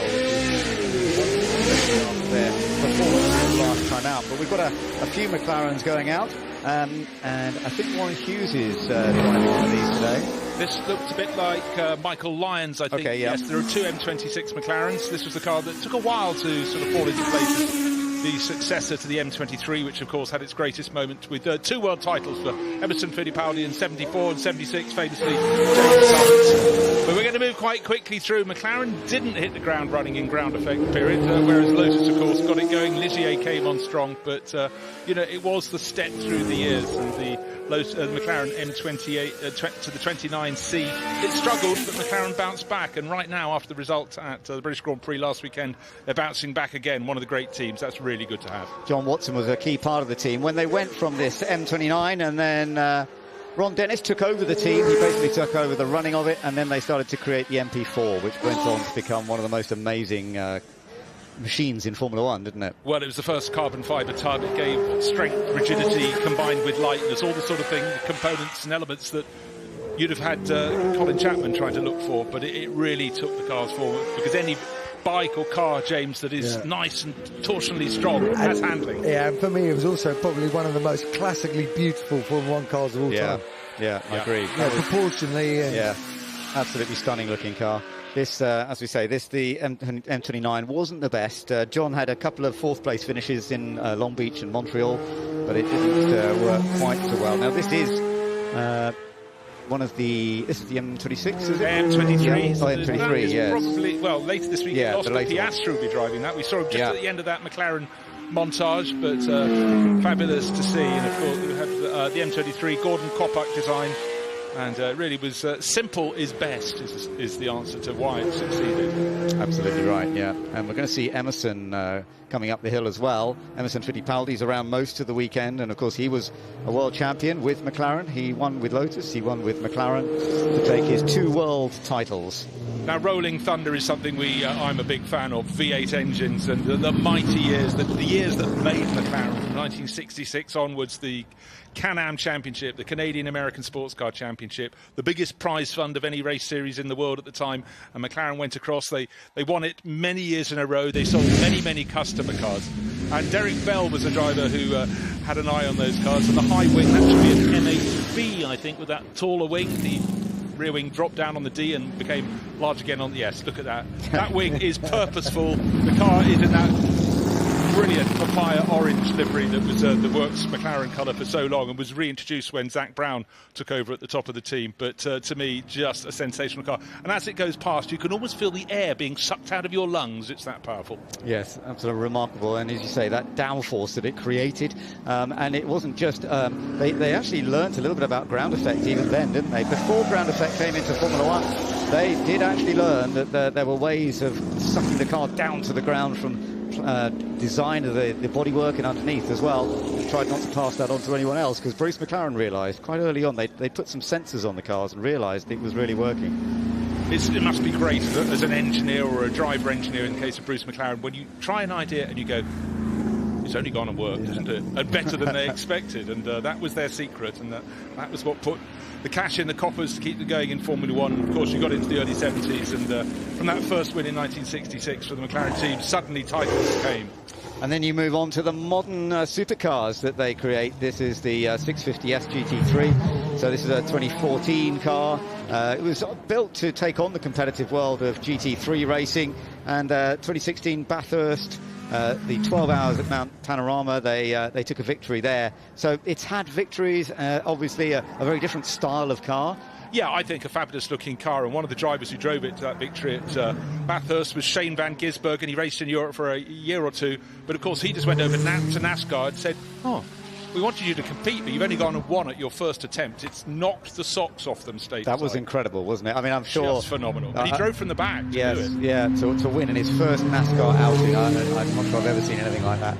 In fairness, had it been on a super speedway, it wouldn't have happened. Yeah. On the street circuit in Chicago. Nevertheless, however, etc. Brilliant job by the Kiwi. Yeah, brilliant. Absolutely superb. So McLaren heading up. So this is just a little part of the 60-year anniversary celebration of McLaren this year. You'll see a lot more McLaren's playing and being part of the whole scheme as we go through the course of the weekend, and some of the more modern supercars we'll be seeing as well in various different batches, because of course they have very much focused on the supercars. It was Gordon Murray who came up with the original F1 road car. He encouraged them then to develop further, and we're seeing more and more fascinating pieces coming out from them. Yeah, looking at the 720S GT3, I'm accustomed to seeing this racing all around the world in racing livery, but I must say in black with a little bit of key lining on it. It looks very, very mean indeed. And it's been successful, but not as successful as they would have liked. But there will be other iterations of the McLaren GT3 cars coming out, and GT4, which is the category below, smaller wings, but still huge grids racing all around the world. The Spa 24 Hours just a couple of weekends ago, we had initially 75 cars on the entry list. It was pared down to 71. I mean, it literally was one line of cars right the way around the circuit.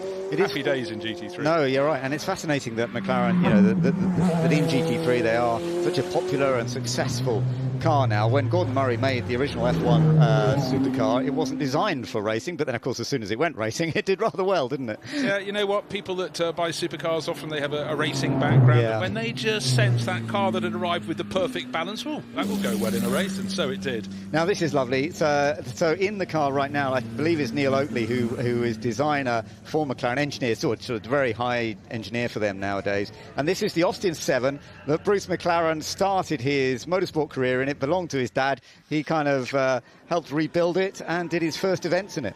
And it's a car of which McLaren is inordinately proud. And when you go down to the McLaren Technical Centre, I don't think that's its current name, but that's what it was called, outside Woking, phenomenal building. That is the first car you'll see as you go in through the front door. And then you have their other great successes, but from this small acorn, the whole empire grew. The plan is that Zach Brown's going to be driving it this weekend, which is rather fun. He's due to drive it on Saturday, apparently, so we may well see Zach driving that Austin 7 up the hill. Yeah, try and keep him out of that at your peril, because Zach loves his historic racing. Well, you know, his collection of cars is one of the most remarkable. I've seen some of it, not the whole collection, but my goodness, it's massive. Now, talking about massive, in 1968, the first wings appeared on Formula One cars. By 1969, they decided to go the whole hog, but with these high-mounted wings front and back to push the car down on the suspension to just give it more grip. Unfortunately, they weren't as strong as they might be, and imagine having all that downforce and a stay brakes and suddenly the wing goes loose, you do not have the downforce, and so they were very, very swiftly removed. They were, thankfully. That was a rule that was brought in. You weren't allowed to make them like this anymore once that rule came in. It's fun to see it in this form, obviously, but yes, it was something that was soon found to be pretty dangerous. The wings had to be lowered, the connection to the bodywork had to be far stronger, and then it carried on, and of course wings were still a very major part of Formula One, but not quite that high, thankfully. I must say I'm pretty happy that the rules came in on that. Yeah, so now with this is the third of the Can-Am McLarens we've seen. We've seen the last one, which was the M8F. We saw Derek Bell in the M8B, and the one in between with the lower wing, but now fused into the rear of the car, is the M8D, which was the 1970 title-winning car. When it really, Can-Am was known as the Bruce and Denny show, because if they didn't win it, it was a massive rarity. Yeah, wasn't it this car, this particular car, but this model, the M8D, that Bruce so sadly died in testing at Goodwood? It was, just and something came awry, came adrift. But again, that car was developed, and they sold them by the handful. It was very important financially. But also for the American and Canadian racing fans, it was a phenomenal show to see. Definitely, and it earned them good money, as we mentioned earlier, and allowed them to spend more money in things like Formula One. So, yeah, the Can-Am series was a tremendous series, and it's beautiful to see these cars still, and to hear them as well. They have such a wonderful sound to them. So the name of James Hunt. Now, of course, James Hunt, on the side of this car, he was the champion in 1976. And then stayed with the McLaren for 1977. It wasn't quite such a successful year in 1977, but for James Hunt, taking that title in 1976 by the tiniest margin from Niki Lauda was a massive part of his career. Yeah, and I think that's Warren Hughes in that one. Warren, of course, driver competed in Formula Ford, stepped up the power band. Formula 3, did a bit of European Formula 3000, but a very, very talented driver. Great to see. This is one of the cars he'd have watched competing, and when he and his racing mad brother Mark Hughes, a very famous motor racing journalist, would have been watching. And that is the car that I believe that Lando Norris and Oscar Piastri will both be seen in over the course of this weekend. It looks like we're going to be seeing Lando on Saturday and Oscar on Sunday, but we'll just have to see, make sure that all comes together. But it's going to be fun to see them in a McLaren heading up the hill after their heroic exploits last weekend at Silverstone, with podium for Lando and a best ever result. And now we're looking at, yes, under the Ron Dennis period. This is one of the MP4s, and these are so fine, so beautiful to see, and giving us a tremendous look at what is a period that was so successful, of course. I think we may well be hearing Martin Brundle at one stage, but Bruno Senna, he's in the car, and he's going to be doing quite a few runs over the course of the weekend. So it is time to really celebrate McLaren, to celebrate 60-year anniversary of Bruce McLaren creating this team in 1963.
So that was in memory of Jeff Beck, the guitarist, who had a love of cars as well and worked on them himself, but a tremendous guitarist, part of some famous bands over the years, and who was sadly lost earlier on this year. Part of the Yardbirds, Jeff Beck group as well. And yeah, he loved his machinery too, and would restore machinery. So this is all part and parcel of that celebration. There's a very, very strong tie-in for really unknown reasons between musicians and motorsport and cars. We think of Nick Mason with his phenomenal collection, and so many others. In fact, looking at the McLaren M8F, or was it the M8D, Led Zeppelin had their own one back in the Wow. very early 70s, Did and that they? competed in the championship in Can-Am series. So yes. And it's nice to have a shot of the Duke of Richmond just making his way around the gardens. And of course a few people coming to say hello. Well, I think everybody here just totally appreciates this incredible event and what the Duke of Richmond has built over 30 years. Let's have a look at some of the highlights of what we've just been looking at then. The Lotus cars made their little lineup after they'd made the initial start, and that was a rather wonderful view. We couldn't see them for a moment, but then they reappeared again with some of the lovely Lotus F1 cars of the 1960s and 1970s, which was an incredibly successful period for them. And that was really lovely to see. We saw Pastrana going up the hill in his fantastic machine that we will see more of over the course of the weekend too. It's a car that makes you smile. Not only is it very, very quick, very, very nimble, but it's spectacular. But maybe not as spectacular as Mad Mike Willett in the Mad Bull Mazda. Noise, flames, but that almost masks the sheer degree of precision. He can put that car where he wants, and that is spinning it at every point up the hill. Look at those flames. He goes into the dark after Moulcombe Corner. I'm amazed sometimes how much power these drift cars use. You know, they really use a massive amount of power, and that gives the drivers that much more control. With rally cars, of course, there's more limitations because they have to run the cars under rules, and yet still under those limitations, it's amazing what modern rally cars can do, and their reliability, their ability to fly and land without any kind of bumping, always incredible to watch. Karun Chandok loved his run in the Mazda, and we enjoyed being on board for some of that as well, and that lovely sound of the rotary engine, which worked extremely well, and I'm sure Karun will have some lovely stories. And then, James, we saw some lovely highlights from the bikes as well. Yeah, we did. You know, looking at it was lovely to see some of the MotoGP bikes come up back and then we were on to the lovely McLarens. Yeah, what a history. 60 years to celebrate. Which cars to choose? Do you like the Formula Ones, the Can-Am, or if you're in my case, both? Brilliant sights and sounds. And then you've got the supercars, the GT cars as well, GT racing cars from McLaren. And then, yeah, the other lovely McLaren MP4 heading up the hill. So it's been a real joy to see that. We can now rejoin with Ed Foster, and he is having a little bit of a chat with Travis Pastrana, who went up there just a little earlier. Travis, it's fantastic to see you again and to see this car. And as you were coming in, you did a quick donut. And then as you were braking, all the flaps came up. And it looks like a wild beast if you're stood in front of it. It's good. We got the 8-track working this year, so there's a couple advances. But at the end of the day, we're here for Ken Block. You know, it's they said they were going to do a tribute. Hoonigans out here, and a lot of the drifters are going to do some tonight. So look, we couldn't miss it. Got to have a Hoonigan car, or at least a Gymkhana vehicle in there. I really wanted to get some wider Yokohamas on this thing. Felt like last year, I mean, other than the McMurdy's, just that's in a league of its own. But everything else, I tell you, this 83 wagon's got something for it. And you mentioned Ken Block there. It's fantastic to see so many of his cars. No, without a doubt. It's awesome to see all the Hoonigan crew out. And Leah really wish, and Lucy, his wife and daughter, wish they could be here. But one of the rounds for the U.S. Rally Championships the same weekend. And I tell you what, Leah is absolutely, she's been doing so well. Awesome to see the family really following the footsteps. And, you know, all the respect, the whole motorsports community, everyone from NASCAR and F1 and Rally and even MotoGP has just really reached out. And it's awesome to be here and to kind of be carrying on a little bit of Ken Block's legacy there. Talking of Gymkhana, there is a photo that I need to bring up that's in the Festival of Speed programme, and it's you in the 2022 jumping a bridge with a helicopter underneath you. And your mind can't comprehend it because it doesn't look like you're high enough, but you're obviously going so fast it doesn't matter. No, that was it was a lot of fun. Ken was always, he said, look, it's about proximity driving and near-death experiences. I'm like, well, we've got the second part down, and really worked hard on that last Gymkhana video to bring it back to more of what Ken's roots were, and a little less Nitro Circus, but I can't help it. Sometimes we had the Black Rifle guys, they're like, what if we got a helicopter under a bridge? I was like, okay, yeah, yes. It's brilliant, but thank you so much for coming back, and enjoy the shootout. Definitely will. It's going to be a lot of fun. GP celebration this weekend at the Festival of Speed. Is it a bit like just catching up with old mates? Yeah, at the moment, it's overwhelming.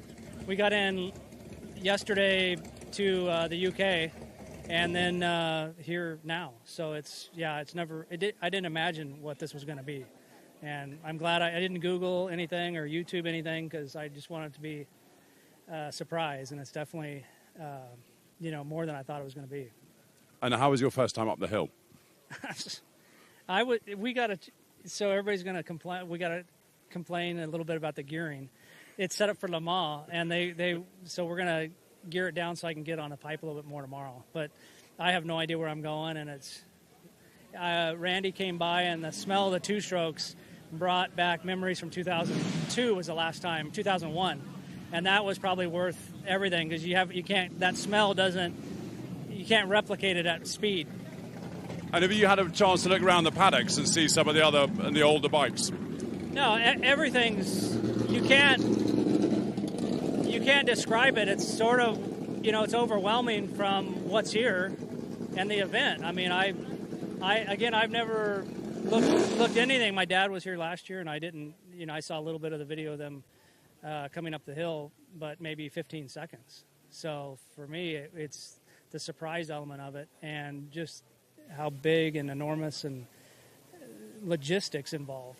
It's got to be, I couldn't even imagine, because I know what it did to get me here from the United States. And it's another level. It's crazy. Well, Kenny, it's great to see you, and thanks for coming. Yeah, thank you.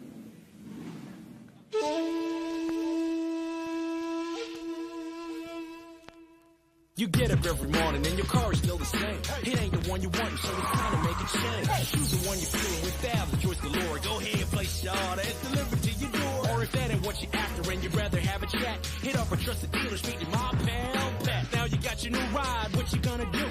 Cause if you buy with Hey Car, the choice is up to you. Hey Car, Hey Car, Hey Car. Whether you're buying online or through our trusted dealers, feel good your way with Hey Car.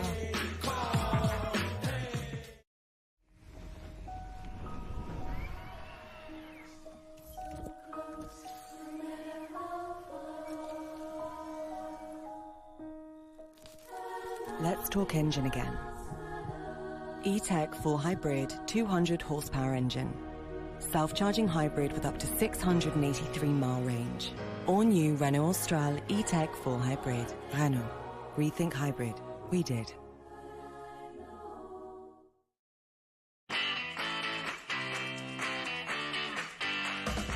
You're never too young to fall in love with classic cars.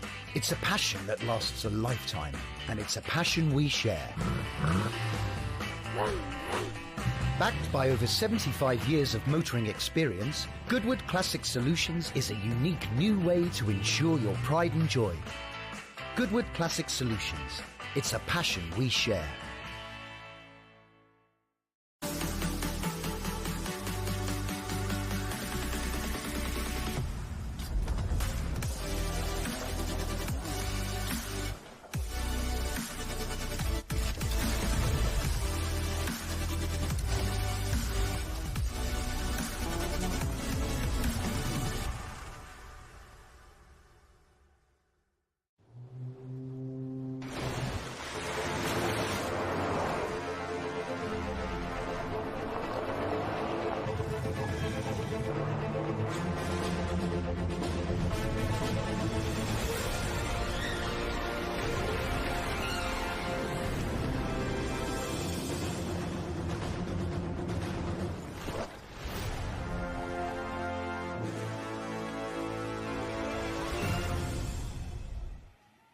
All the fun and games here at Goodwood, and still lots more to look forward to. Let's go and join two of the guys that know so much about everything. Let's go to Ed and Karun. Karun, another terrible day for you. The 917 that won Le Mans in 1970 this morning, and now the 787B. You can't not love this car, can you? Basically, Ed, they put a microphone in my helmet to say, "Oh, chat up coming up the hill." And I forgot because I was enjoying myself so much. So I apologize to the sound guys who worked very hard to get it all set up. But it was incredible. I mean, I've never driven a rotary engine car before. The throttle response is instantaneous. You do have to be awake. Even with Le Mans ratios in it, it sort of caught me by surprise how quickly the torque came in. It's almost like an electric car, how quickly the torque came in. Very interesting to drive. Sounds unbelievable. And yeah, I've had a pretty amazing day. And what does this rev to? I think about 9 and a bit. I think it doesn't sound like. It sounds like more. Kind of sounds. It sounds like 17,000. Yeah, exactly. It sounds like you're absolutely right. It sounds like those V10 cars of the early 2000s in F1, isn't it? But just the way the engine's built, I guess. Very cool. So yeah, today I managed to take off the first ever Porsche Le Mans winner, the first ever Japanese Le Mans winner as well. So yeah, I'm having a good day. It's been, knowing you, though, you would love to just have 10 laps on a circuit with it. Yeah, I think around here, look, you know, this car, apparently the people from Japan who are here told me when the car won Le Mans, it went straight back to Japan and lives there in the museum all the time. So it didn't do any more racing, any other race. It just comes out to do some demos. So you're very mindful of that. But you're right. When you drive up the hill here, I always, exercise a degree of caution. And you sort of think, I'd quite like to have a go around an actual circuit. But yeah, listen, it's all good fun. Cheers, Corinne. Thank you. Mike, it's so good to see you again at the Festival of Speed. And we were just talking there, this is the car that really kind of started drifting here. It's great to see it back. Oh, so pumped. This is the Mad Bull. Not only did it start drifting here, but this started drifting for my career. So 2006, built this car. When I did the transition from freestyle motocross, discovered drifting, which was like freestyle motocross with a roll cage. I've broken a lot of bones through those FMX days, but it's so cool to have it back. We've rebuilt it in our Mad Lab back home in New Zealand at Hampton Downs. All the motors have still got the naturally aspirated 4-rotor. We've tried to build it all era correct with everything that we had in the 90s. And to bring it back to the Festival of Speed, last time we were here was 2019. And then obviously with lockdowns and not been able to travel, but we're back. What I love is that when you were up here in the top paddock, we were just about to do an interview, but then the Mazda 787 arrived with a rotary engine, and you immediately videoing. And I love seeing all the drivers enjoying other forms of motorsport.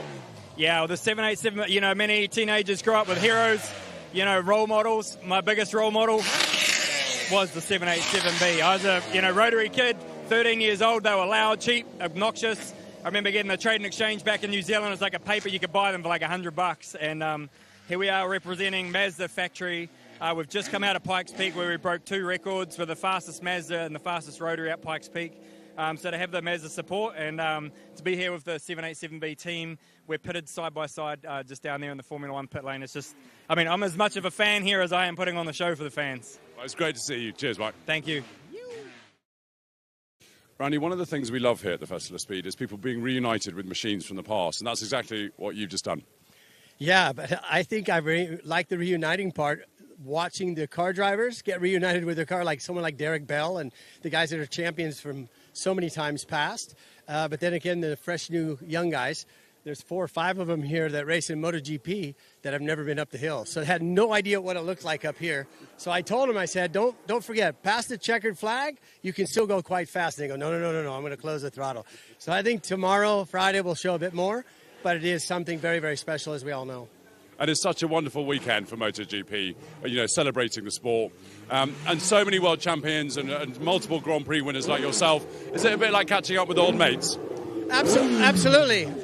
In a backyard that you get to play in, And as you said, there's a list of champions that will obviously be here tomorrow. McDougall, I know, and Kevin Schwantz, another one, Casey Stoner. These are all huge names in our sport of MotoGP. But it's also cool to see the younger generation that's coming up on the new stuff, which has a lot of aerodynamics. We're chasing a lot Formula 1 with MotoGP, but it sure is fun to be here. Randy, it's fantastic to see you. Thanks for coming. Thank you. Enjoy, guys. 3, 2, 1, and go.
you're a bit late. We've been working a little bit in the jump, you know. But Is it going to be any good, do you think? Better than last year? yeah, I think it can be better from last year. How do you think you're going to make it any better? Like that would be good, no? I think we have something here. Flying. Big jump. I think we got it, huh? Yeah. Okay, Sorry, time to can I go? Sorry. Sorry, see you later.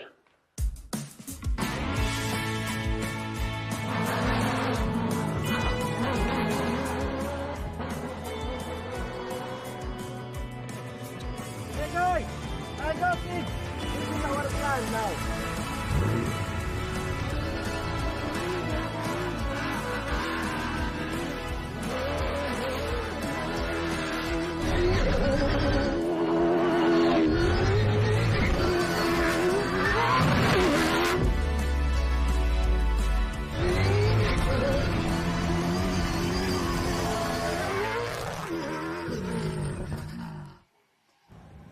Lots of fun and games still to come from the Festival of Speed on day one here, with lots more action. Still on track today, but plenty more over the next 3 days. Now, Laura's been up to some things. Where are you right now then, Laura?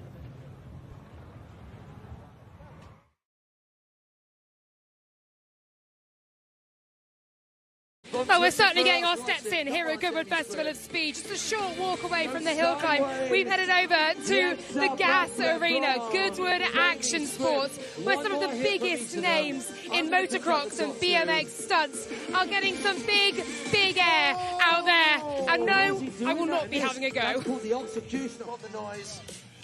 That's the can. Bronze back gets up in the air. The Shaolin. Jamie gets the flip again.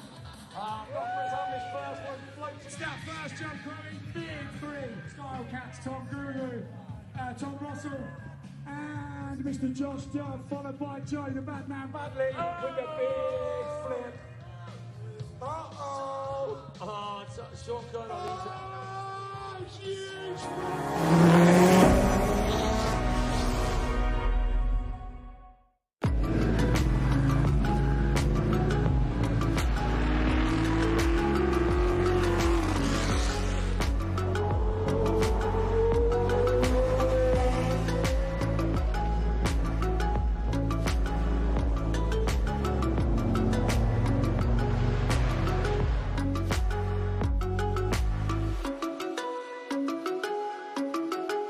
Just seeing actually all those cars lined up on the way to the start line, we did a sort of static moment on the straight in front of the house with them all there, and they stretched from like pretty much from the crossroads right back up to the bridge, and it looked absolutely incredible.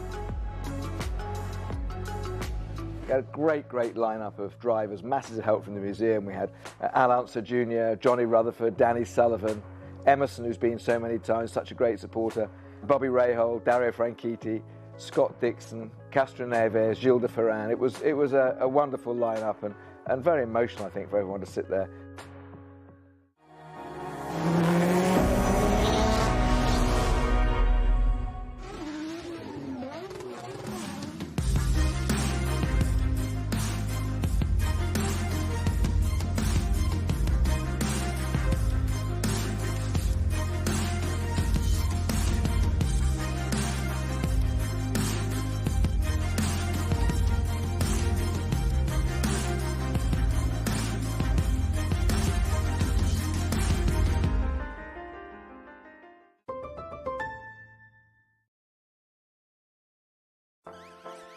And I touch me, might get arrested. She's sitting in my new shit. We still getting messy.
through the first corner.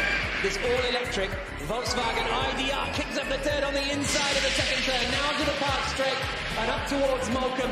Every time I say it, you look out the window and he's arriving so fast, and by the time he's looked out to see where he is, he's 3 seconds up. He's going to go fastest. The question is, can he go quicker than yesterday? Can this car get into the 40s? That was his aim after yesterday. I think the answer is going to be yes. He's taking even more time out of Jeremy Smith's top time. 36, 37 on the clock. He's up to the timing line. Is he going to go below 40? Yes, he is. 39.90. The fastest ever time up the Goodwood Hill. What a run.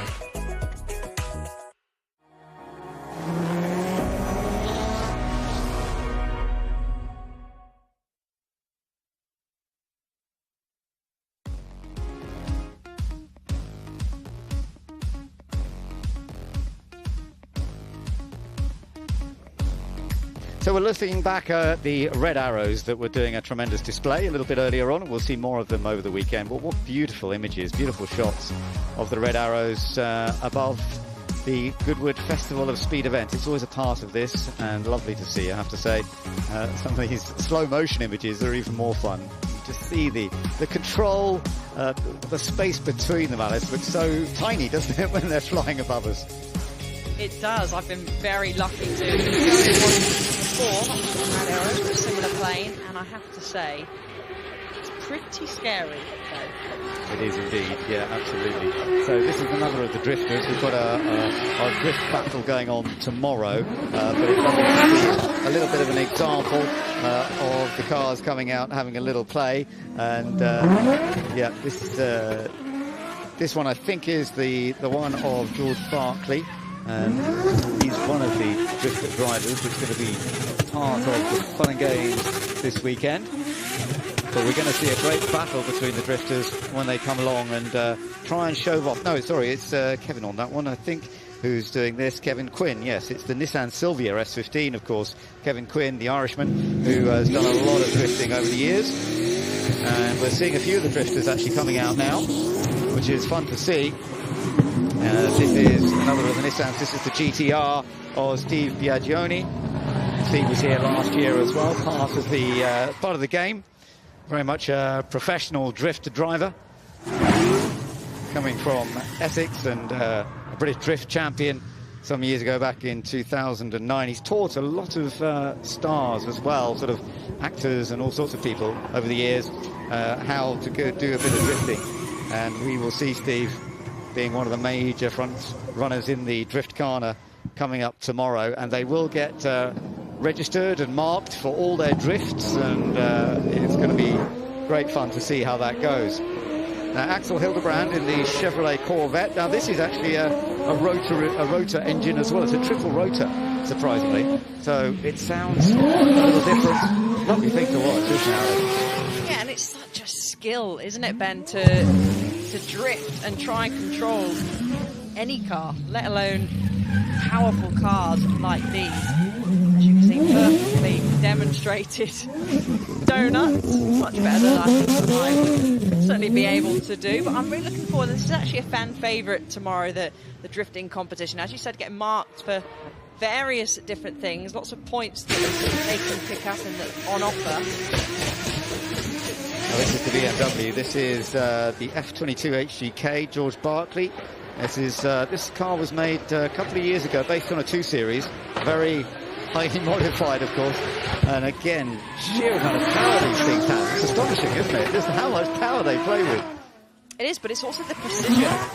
As you can see, just one little nick of that grass and it totally changes the direction and the angle of your drift. It could possibly catch you off guard. So the precision that these drivers have to do is incredible, and quite a lot of these drivers you'll probably end up not knowing or realising that they'll be taking part in many movies behind the scenes. Yeah, absolutely. And it's fun to see the tyres just working their way down onto the tarmac as they show us what it can do. This is the Toyota. So Piotr Wojcik, the Polish driver, who is another winner in drift events over the years, and showing us what this car is like. Some do seem to have that balance more easily than others, particularly, I mean, they're all designed slightly differently. Some will work on different surfaces in a different way, won't they? No, exactly. They'll have lots of different controls. As we have a car going past, the BMW going past our commentary box window now, and we cannot see outside. The amount of tyre smoke. And you get that sense of smell, don't you? And the smell. Yeah, and that's another thing I have to say I do like about the drifting is certainly the smell as those poor fans in the grandstand get covered in smoke. But there are various controls on these drift cars that the drivers can use. Notably, of course, the handbrake. And you also see a variation of styles. Some drivers like to just use one hand. Some drivers may not necessarily want to use that. I've often seen some drifters who've got a hand out of the window and they're holding onto the body of the car. Yeah, amazing, isn't it? And yet still can spin it around and control everything. Well, it's like watching Terry Grant there. He gets out of his car and stands on the roof. That's another world altogether for me. Yeah, they just make it look so easy, but I can guarantee you it is not easy whatsoever. No, it never is easy, but it's a very, very skillful game, and I think it's lovely to have it here at the Festival of Speed, just to see these drivers showing us what they can deliver.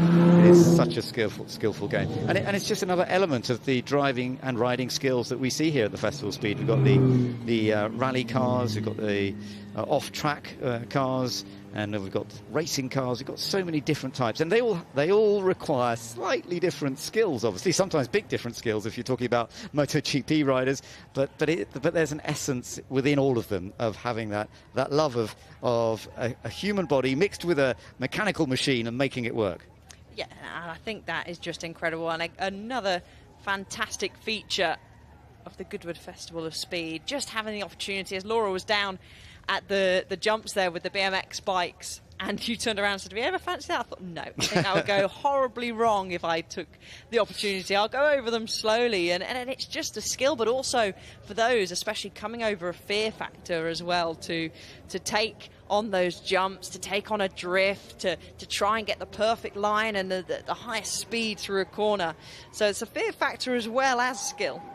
Well, it's lovely to see so many families here this weekend and enjoying it, soaking up the atmosphere, and yeah, waving hello. It's great to have you with us here at the Festival of Speed, and if you're watching us online, thank you for joining us. And I'm sorry you can't quite get the smell of the drifting as we can here at Goodwood, but you're still absorbing a huge amount from the cars and the noise and the vision of seeing so many machines out there.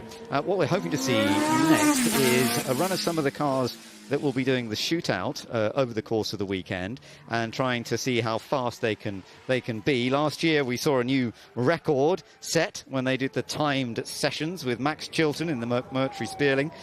So we saw a little highlight earlier of Romain Dumas doing a 39.9 back in 2019. Then it went even quicker last year. Whether we've got a car out there that's going to be quite so fast on this occasion. We'll have to wait and see. And we'll begin to see some of the practice runs coming along fairly soon, which has always been a big part of this, right from the origins when the Festival of Speed first ran in June of 1993, and which has built up so much since then. From 1994, it was on both Saturday and Sunday. They added Friday in 1996, and Thursday, which is what we're looking at today, of course, introduced in 2010. Now we saw the drifters go up the hill. George Barclay in the BMW, he's now talking to Ed. I can taste rubber in my mouth. It must be that time of year again when you drifters come up the hill. What a great show you put on. Thank you very much. It's been an absolute pleasure. What a way to start the weekend. I think I really sent it as much as I could there. So it got a bit sketchy in places, but I can't wait to do it again tomorrow. I'm no expert. Usually you build up to the limit, but what you've done is you've just gone straight to the limit and then you'll see what's beyond there. Yeah, that's exactly it. Third time driving the car. It's a fresh build. So you just got to send it. That's what we do. That's what it's about. So as hard as we can, find the limits, then maybe wind it back a little bit, or maybe go a little bit more, depending on how the crowd react. It's not the perfect drift course, is it? Because it's very narrow, but at least up here in the top paddock, you can put on a few donuts. Yeah, it's very, very difficult to drift. I don't think people really understand on TV how skinny this place is. It's a job to get it up here, but as soon as you come up here, there's so much space around here, and the crowd are brilliant. It's such a pleasure to put on a show and just have some fun and do what we love doing. Well, good luck topping that over the weekend. Thank you very much. Cheers. Well, that's fun to hear, and we will be looking forward to the competition between those drivers as they do the Drift Kana over the course of the weekend. And it's nice to see we've got a good bit of blue sky around. There were some original predictions we could be seeing some more showers this afternoon, but it's all been looking pretty good. So we're getting ready for the timed practice to get underway in just a few moments' time, and we'll see some cars heading up the hill. And I do believe that Fred Shepherd's going to be one of the first to go up the hill. And Fred, yes, there we are. And we shall see how this is all going to go. We're going to have some very, very different types of cars. You're going to see some older cars and some newer cars, all doing very, very different types of pace. And we'll see how it all comes together. But it's great fun to be able to watch this. And also have a little bit of a look. Hopefully we'll get the timing up and running as well. And seeing just what sort of times are being achieved as we go through these sessions. They'll all be sending their way up there. I'm not sure whether anybody, Alice, is going to be able to match Max Chilton from last year. No, I think that is safe to say that's going to be extremely difficult, but they will give it a go. Obviously, they're all split into categories or batches to try and make it a level playing field as possible. So you're able to look at your program and you can find out about each car and look out for the green T logos next to the name of the entries, just so you can have a little look and also look at the liveries on the cars as well. So we've got Porsche 962. Yep, that's Olaf Mante going up there at the moment. That's a pretty rapid machine. Mante Racing have been with Porsche for some 25 years, and this is one of the 3.8 litre flat six turbo, so this is a powerful machine. Only about 30 of these being built, and it's a very, very rapid one. So that's going to be setting some good times to see whether we get any. Yes, Olaf does a 53.3 up to that part, I believe. So we've got a few more cars heading out now, and one of the Ferraris now heading off to the track as well. Ferrari 488 Challenge, clipping up a little bit of grass going through, and I wonder if the drift cars have kicked up some dust and some grass, and probably a little bit of hay around the track as well, which will not help too much these early drivers, as they're going to be able to clear the circuit for the others. Absolutely, yes. At least we'll make the track nice and cleaned up as they come up.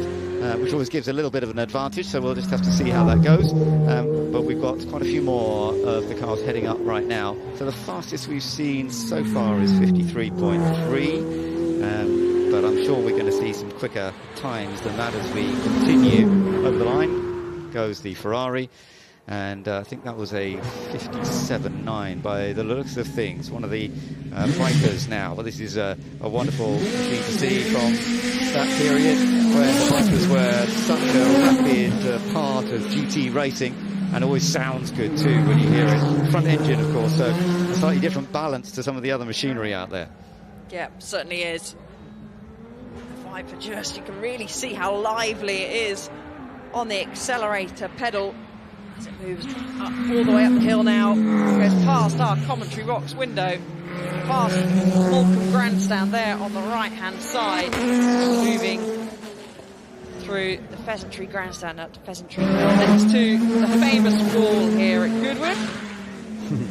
And then heading up towards that last little section. It's not a full-on, flat-out run at the moment, but it is just a good opportunity to get some practice in and get a feel for how the car's behaving, how the track is feeling at the moment, and building it up as we go through the rest of the year as well. So back down once again. One of the Porsches is about to head out once more, and we've got quite a mix. David Brabham is actually, I think, on track at the moment as well, which is good to see. And we've got a nice little view. Oh, not so good to see. The Jaguar has been pulled off to the side there, so that is not ideal. Whether the Porsche is therefore going to have to slow down a little bit, it might have to. So I think this is Adam Smalley behind the wheel now. It is, on our screen confirms it, comes under the bridge. So he was quite nippy up the hill here last year. So I expect, knowing Adam pretty well, he's not going to be taking it easy. And he certainly isn't. He goes through kicking up the dust, goes through Morecambe Corner. He won't be lifting off any time soon, going up the hill. A light brake just to get the front end in. Full chat. It's not looking too bad at the moment, Ben. No, it's looking good in the 911 GT3 Cup car. This is the 4-litre Flat 6 Super Cup, so we shall see. And yeah, 48.51. So that is actually the fastest time we've seen so far, isn't it? Yeah, and actually when I saw it was Adam in the car, I thought, yeah, well, this could possibly be one of the faster times so far. As now we've got Ed Berrier in the Chevrolet, sorry, get my words out. And then here is the Iron Dames car that I mentioned earlier on in commentary. Rahel Frey behind the wheel of the Porsche, a very, very talented female driver heading the team alongside Sarah Bovey and Michelle Gatti. You can see the light there on the left-hand side, just waiting to go green. And this will be another driver that won't be hanging around going up the hill. She went up earlier at a much slower pace in the Porsche 75 years celebration. So it might take her this just time practice just to settle in and learn the circuit a little bit. People might say, well, you're just going up a hill. I can honestly tell you it is a lot different to just going up a hill. There's a lot of things, as we've seen, hay bales touched, cars into hay bales right now, and a great getaway from Rahel. Yeah, it's off the line, and Rahel's heading up. Let's just see how this goes. Ed Berrier, he's nearly done his second part. I'm not sure he's done the full lap yet. So they get to wait until a car's got to a certain point further up the hill. 97, so it wasn't a particularly quick run from Ed Berrier. Let's have a look at this one. How's it looking so far, Alice? Just a couple of, actually 1.5 seconds off Adam Smalley in the first sector. So as I said, it's probably one of her first times going up the hill, so she'll be feeling her way in this time practice. As you say, she's very experienced as a racer. She's backed it off a little bit there, just to have a bit of caution. I know you've driven up here. There are some elements to this. You've got to learn, haven't you? You've got to know where you can push and where you've got to be a bit cautious. Yeah, that certainly is, for sure. And it's actually very narrow. The camera doesn't do it justice going up the hill past the wall. It is extremely narrow there, and you just get it slightly out of shape, and that really can be game over. So look at this. This is a beautiful little Porsche from the early years heading out onto the track now. And this is what we're doing, is enjoying some of the older machinery as well as some of the latest machinery to celebrate the past as well as what can really set a new pace here. So this is the 550A Spider. Now we've moved on once again to the Subaru Gymkhana. That we saw this early, Travis Pastrana, who is very rapid. Now I'm going to be intrigued to see what Travis Pastrana can do. That first 100 meters in 4.5 seconds is the fastest so far, Alice. Yeah, very, very good launch off the line there. And you can see the rear of the car still snaking. Again, it's quite dusty here. The circuit stamps onto the brakes, screams past the Comfy box window, kicking up all sorts of dust and getting it through sideways. Great car control, and it hasn't slowed him down either. Yeah, that's quite right. We've got one lap time that's just been modified a little bit, sort of looking a little bit too quick. But Travis, I think, could well be the fastest of this session so far. Let's just have a look whether it's going to be quicker than what Adam Smalley has done. No, not quite. 50.4, so not actually quite as quick as Adam. Adam is still the fastest so far, but I love watching this machine. It really is an entertaining vehicle. Yeah, it was just that last part of the climb where he lost a little bit of time compared to Adam, but let's keep our eyes on this, because I think we might have another rival that will join Adam possibly at the top of the times. Yeah, this McLaren is this is a beast. This is very much a track day car that's been developed, the McLaren Solus, and this is exactly the sort of thing that we would expect it to be pretty rapid on. Let's just see if this works in terms of the times as they go up the hill. This could be setting a new pace quite not easily. It's Rob Bell who is quick here at Goodwood. He knows this place extremely well, Rob Bell, and he's got the experience to know what to do with the car. The session gap so far pretty good, not the fastest we've seen, so let's see whether he's going to be able to make the most of the sheer horsepower up this final section. And don't forget, of course, it's still Thursday. This is a bit of a practice run. Doesn't matter if you're fastest or not. It's about learning. 52.33. So, yeah, not the quickest, but still a good effort.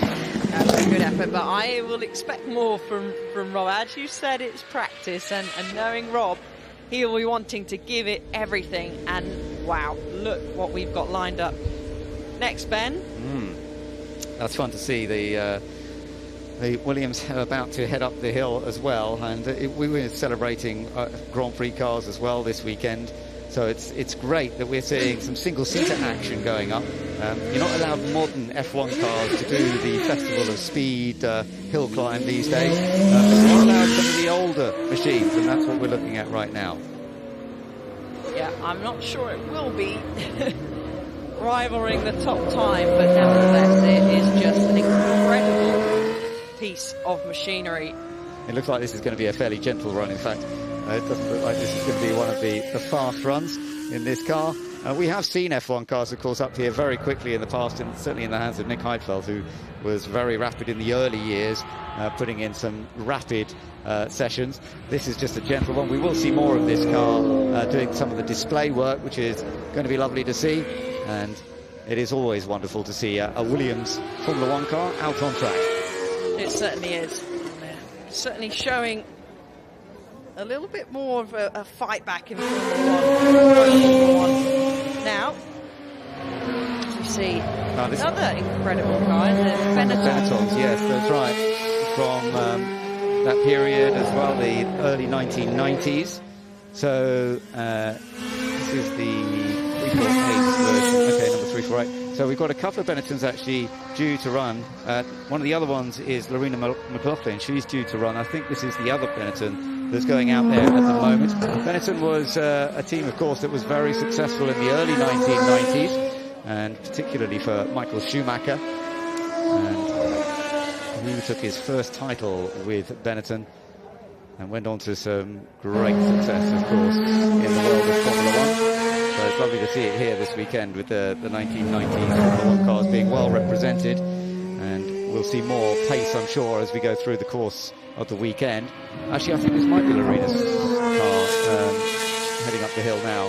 So Or it might be the one behind. Okay, yeah, Lorena is the car behind. It's just gone past us. In fact, it's gone past our commentary position there. Yeah, Lorena's car is the actual car driven by Michael Schumacher, and Martin Brundle is behind the wheel at that at some point as well. Great. We should see Martin actually out this weekend, hopefully. He is due to be driving at various times in different machinery, so we'll see how that all comes together. There's Lorena on screen now, a big and long-time supporter of Goodwood too. She streams across the line, sparks kicking out the back as well. As we see, the brick car was kicking up a little bit of dust. So I wonder if we just missed off camera there, running slightly wide at Molten Corner. Yeah, a little bit of a different machine, and as you can see, the times that you're going to get, and we're going to see some of the older cars heading up as well. I think Archie Collins has just set off, the youngster who we saw competing at the members meeting for the first time at the earlier event this year in one of the older machines. Let's just have a little look at replay here. Was there any problems? Just touching the grass. It's a rather lovely view, and of course, if you go too wide, you're in trouble. Just about held it and kept it out of the bales, so that's just as well.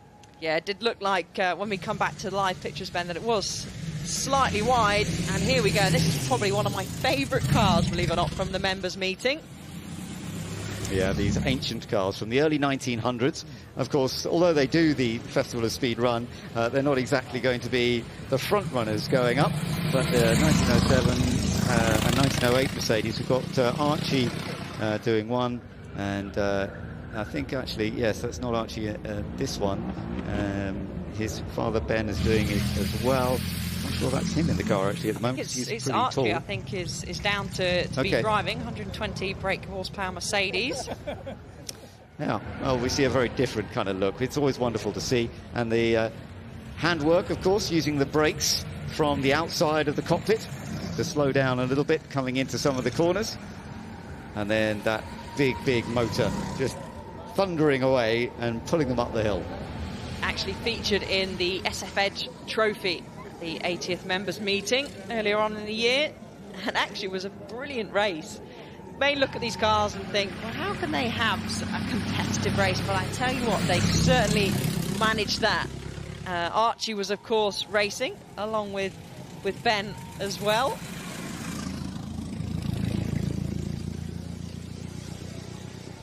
And George, sorry, it's George Wingard in this car at the moment. So now we know for this time, this run, it's George Wingard who's going up the hill in the Mercedes and giving us a nice little run. So still it looks as though that fastest time that we've seen is from Adam, isn't it? Adam Smalley. That is still the pace setter. We've got the Alfa Romeo P3 about to head out. Gareth Graham. And that's a lovely sound as it accelerates off the line. No, sorry, this is the Maserati Tipo 26. Yeah, Julian Majub. He's a regular as well, doing the Goodwood stuff. So this was a very successful car in the 1930s. They took a lot of Grand Prix victories in the 1930s with this. And yeah, it's lovely to see Julian Majub, who we've seen race plenty of times on the circuit as well.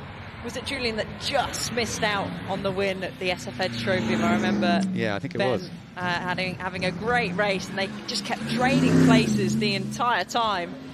And I remember he was wringing the neck of his Maserati just to try and get the win. He just quite didn't have the power. I can't remember what the car was that was rivaling against him for the win. And he was just, you could see him sat on the straight, even just trying to cheer his car on, leaning forward in the car and sort of geeing it on, but just wasn't quite enough to get him the win. But as I said, it was a great show that they put on for us. Now watch this, because Grant Williams is a complete nutter with this Jaguar Mark 1. Loves sliding it from the back all the time. And look, you see how lit up the rear wheels already, so that they're getting ready to go. And then when he gets the light, there we go. Watch straight away. It will be lots of wheel spin from the back. It's all part and parcel of it. It certainly is. As he jumps on the brakes as Grant Williams going to turn one, and there we go, really getting it sideways. I don't think he's necessarily going out for the fastest time. Oh no, and a wheel. Oh dear, that's not ideal. Ooh. Oh dear, I do hope nobody's been hurt in that. Seeing the wheel disappear off, and that is a very unusual incident there, sliding the car around, so the wheel has come off the car. So that was brought it over to one side, and the marshals will be quickly there in place to make sure that everybody is okay. Grant Williams putting the car over to one side. But that was, yes, a very tricky situation. So that is going to put a little bit of a stall on any more cars coming up the hill for a little while. I think there will be a slight pause before we see more cars heading up in this practice run for the shootout this weekend. Still looks at the moment as though Adam Smalley has set the pace on that 48.51 second run up the hill. That is clearly the fastest so far. We've seen quite a few other cars into the low 50-second mark up this hill, but nobody really else getting very close into the 40. So Adam's performance very, very impressive, and we're just going to have to keep an eye on later on when we see a few more cars coming up the hill. Yeah, I will expect plenty of people to be challenging Adam. As I said, he's very, very experienced and can certainly throw a Porsche around a racetrack at fast pace. So they're taking an immediate response to what happened. So we're going to take an opportunity to just look at some other aspects here of Goodwood this weekend.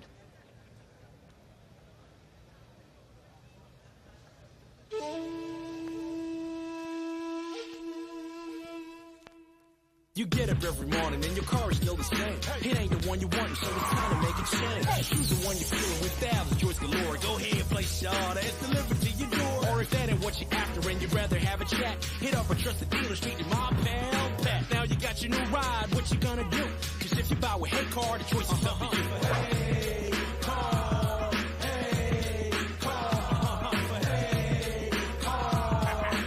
Whether you're buying online or through our trusted dealers, feel good your way with Hey Car.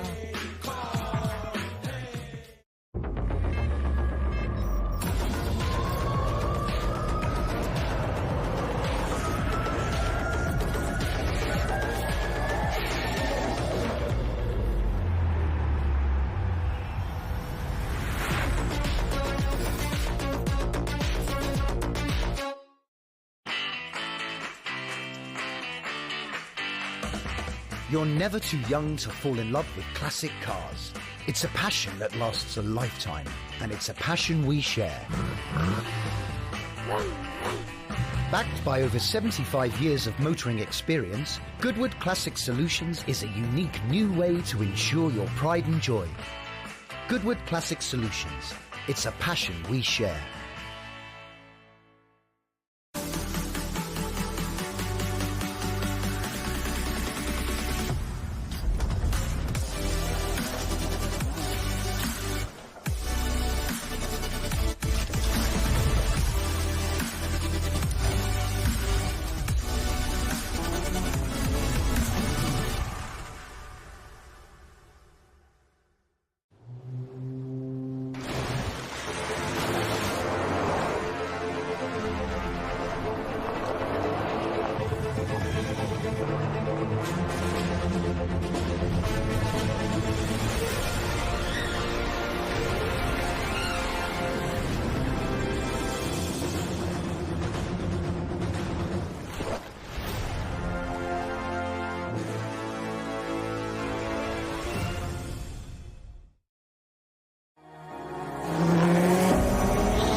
Year at Goodwood at the hill, the British Hill Climb champion, as Marcus says. So on his way up the hill, streaking past Goodwood House, as ever neat, tidy, but oh so rapid through Molecombe in the moment, turning through that left-hander there. Perfection of line and speed supreme up the hill, then towards the wall now. Sparks flying as the car bottoms briefly.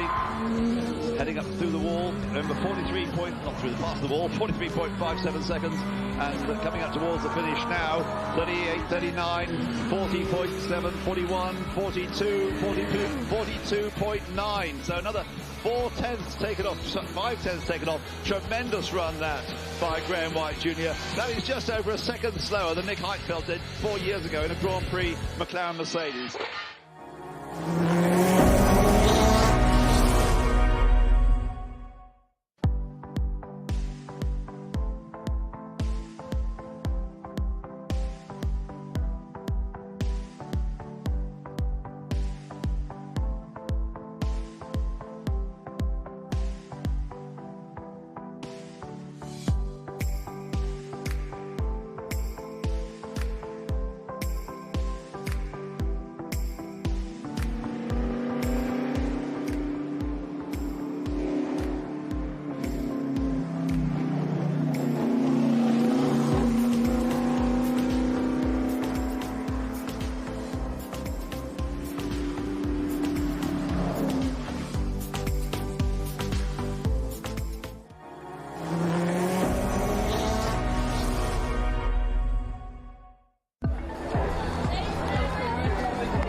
One of those ideas which we had no idea how good or bad it was going to be until we did it, and of course Dougie, well, he made a fantastic job of it.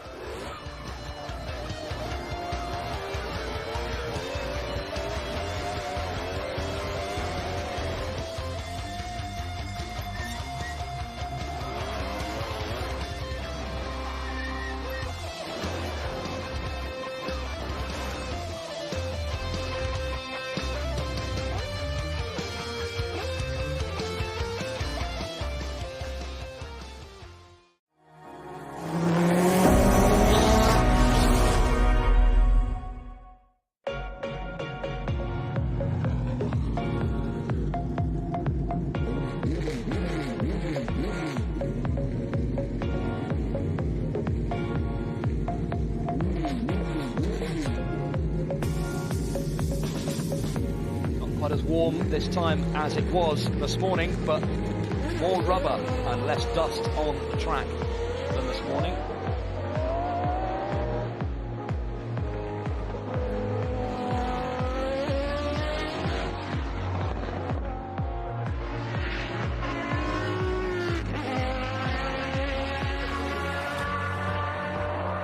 Visually, unbelievably dramatic up to Moulcombe.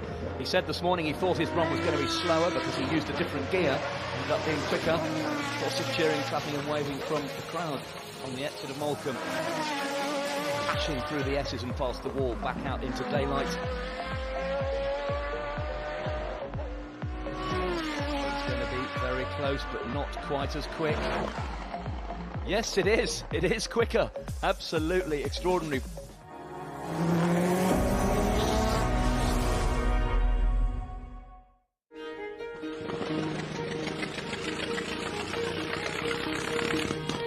Another absolutely wonderful pre-war car we've shown for the first time since it was rebuilt at the Festival of Speed was the S76 Fiat, the great beast of Turin.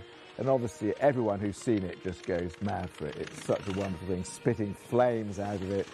Sounds like a kind of load of gravel being poured into a cement mixer or something. It's an incredible thing.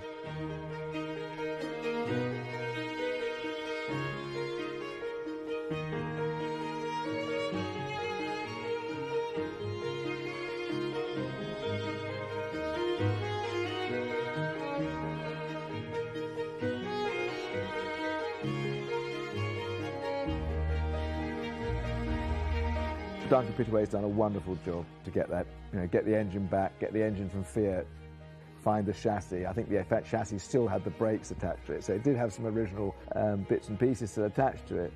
And then obviously to get it going, and he drives it so well. I've been up the hill with him a couple of times in it now, and it's a pretty hairy experience. I mean, you have to sit to one side because the flames, you're on the side of the exhaust pipe, the flames come whistling down past your ear and set fire to your hair if you're not careful.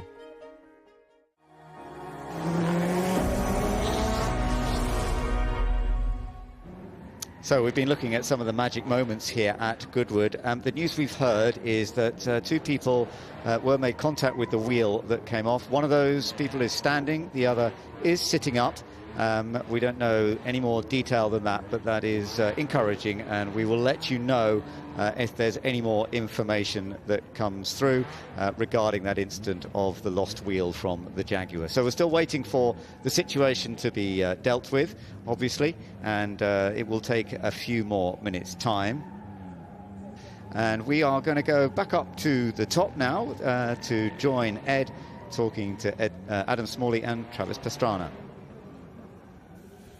Adam, Travis, you're both top of the timesheets at the moment. Adam, you've got just about 2 seconds in hand, but not much. And you just said you went quicker than last year already. I think so. If not, it's very close. Just had to give it 110% commitment on the Thursday. Not leaving much in reserve for the rest of the weekend, though. But yeah, it's a good run. Travis, what I love about the Festival of Speed is everyone comes and they're like, no, it's not serious, it's not serious. But I watched you, and as soon as you got out, you went to go and check out Adam's car. Oh, 100%. Well, see, I feel like most people that are coming up the hill, they're in some kind of, this is a one-off, it's a prototype, it's something that can't be broken. Adam, I love watching because, he was in the air, full sideways drift last year for the speed run. I know he's got more time because he was, fully in the dirt last year. But what's cool is every single run Adam puts down is just, is wide open, and I like to do the same. So we got a little loose on the start, and we've got some time there. I don't know about 2 seconds, but we'll see what happens. I'm wondering whether your roof rack on here, is it aerodynamic at all, or is that going to be coming off to find a sort of 1/10 of a second? No, I'm actually going to put skis on upside down. It's going to the aero's going to be so much better this year. Adam, you mentioned it might be wet tomorrow. You've both got slicks, all to play for once again. All to play for. This guy's crazy. He's crazy up the hill. So, it's going to be great.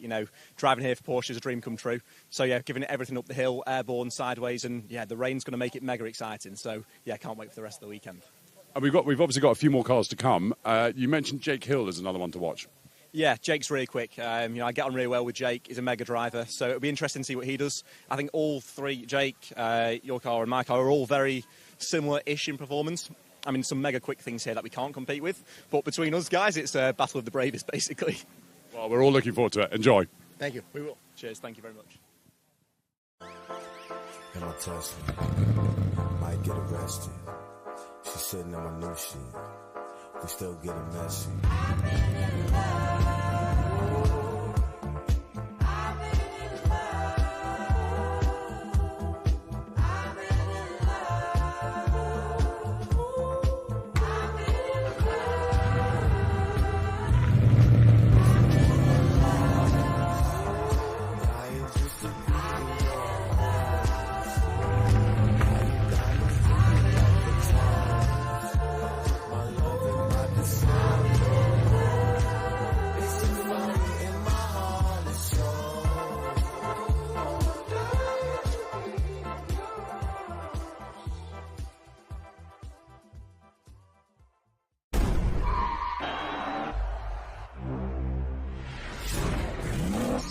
To hear them start and then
go.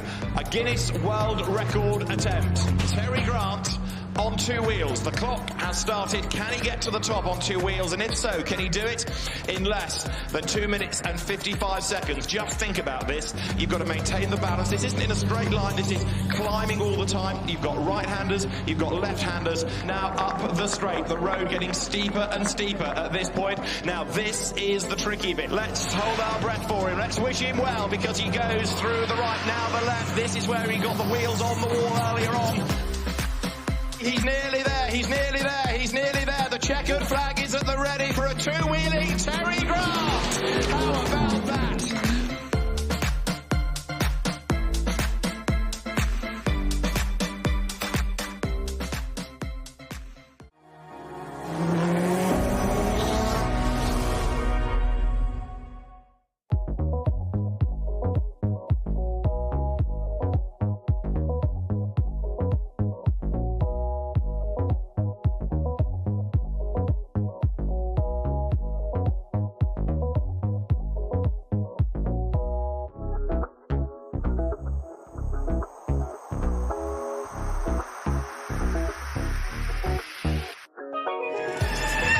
Through the first corner.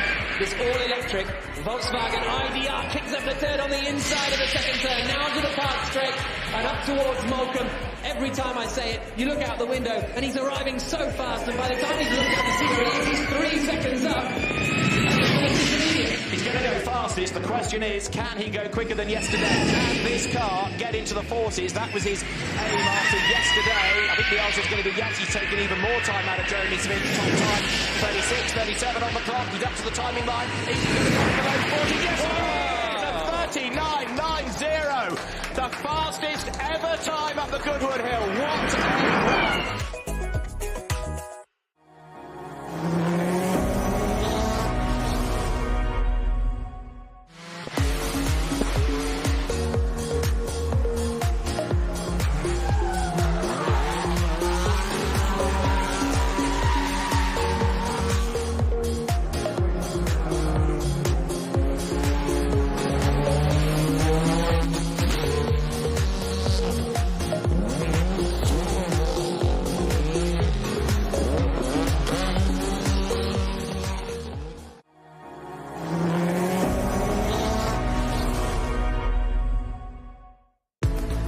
Now this is going to be fun.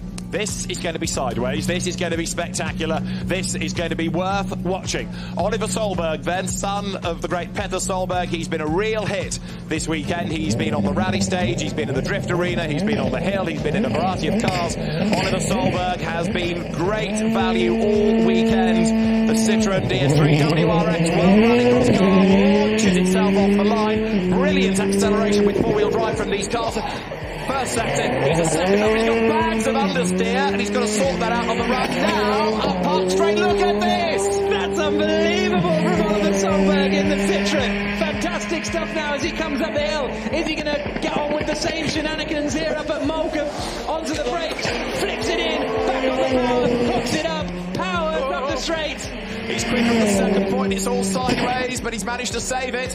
Through past Flintwall he goes, the tail wags. So he's got to try to beat a 49.5, yeah, he's just quicker. Going through the second intermediate, again he's sideways, but he's millimetres away from the bales. Oliver Solberg up toward the timing line, he's sideways again, there's the flag. Can he go quicker than a 49? Yes he can, a 49.39. Puts Oliver Solberg fastest. Fantastic stuff.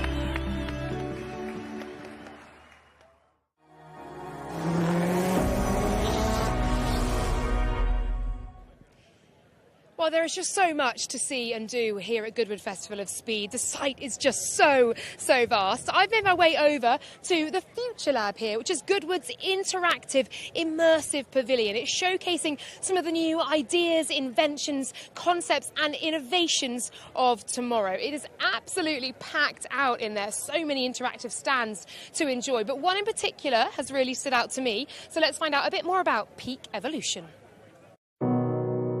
Peak Evolution is a project to break the altitude world record for land vehicles. Basically, we are three young guys. We had the stupid idea. We're gonna build an electric truck and drive up on the highest volcano in the world. Peak Evolution is a project which I started together with my brother and a close friend. I'm David Koller. I'm the main engineer. Yeah, we grew up in the beautiful Swiss mountains. We have always these vehicles around us which are just diesel powered, and on the same time the first Teslas came on the roads, and yeah, we were thinking, yeah, we are living in such a beautiful place. There should be no noise and no exhausts. So it would make sense to have these vehicles electric and solar powered. My name is Patrick Kohler. I'm the little brother of Dave and CFO. This is important because they can save money. We can provide some customers, farmers, municipal service, like a new alternative to the combustion engines. My name is David Purcell. I'm the COO of Peak Evolution. We are very enthusiastic mountain bikers and mountaineers, and we were looking for a higher place to go with the mountain bike, and we had the idea to be the people who had ridden their mountain bikes the highest of anyone. And at the same time, we were already developing our prototype, the Terran, an electric multi-purpose vehicle. And we had the great idea, let's do something crazy and drive up with our first prototype on the highest volcano in the world, because it's really difficult to, if you are a startup, to get into industry, to get the right partners, and this is like accelerating the project. To break this altitude world record, we are going to Chile and Ojos del Salado. It's almost 7,000 meters above sea level. So the absolute world record for any vehicle right now is around 6,650 meters. So our goal is to achieve at least that. Keep going, it's all good. Our vehicle has enough torque to drive up 45-degree incline with 10 tons and stop on this hill and then keep going again. And it does that basically without cracking a sweat. Whoa! Are we good? Keep going, it's all good. Peak Evolution, the world record project, is only to get the attention and to prove the electric drivetrain. As a small startup, there was no way for us to finance the construction and the testing of this prototype. So this world record expedition is actually just an extensive test drive. Peak Evolution is not just like an adventure, it's also like a revolution, because we don't just go down for fun. We will want to push electric mobility. The next step is to develop like a product that you can go into serial production. I'm very excited that we can show our vehicle at the Goodwood Festival of Speed. With people who are all into some kind of motorsports or just vehicles, into mechanics. We will reach a massive audience, and that's exactly what we need. A great platform for more people to learn about what we're doing.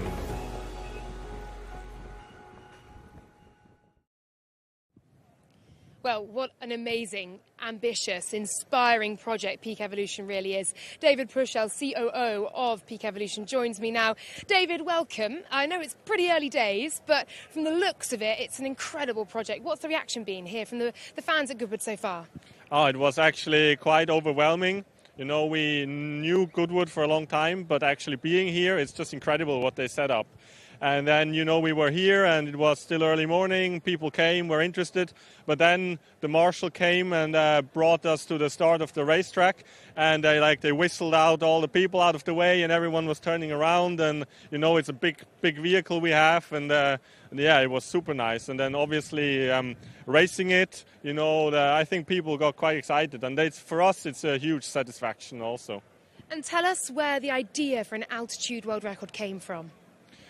Well, in the end, it's basically to show off the capability of our vehicle, what we built, because in the end, it's a vehicle for mining, agriculture, municipal services. It's not hugely exciting, but then it's actually very capable. And as mountaineers and mountain bikers, we just had this epiphany that we should do something that no other vehicle has ever done, not even a combustion engine vehicle.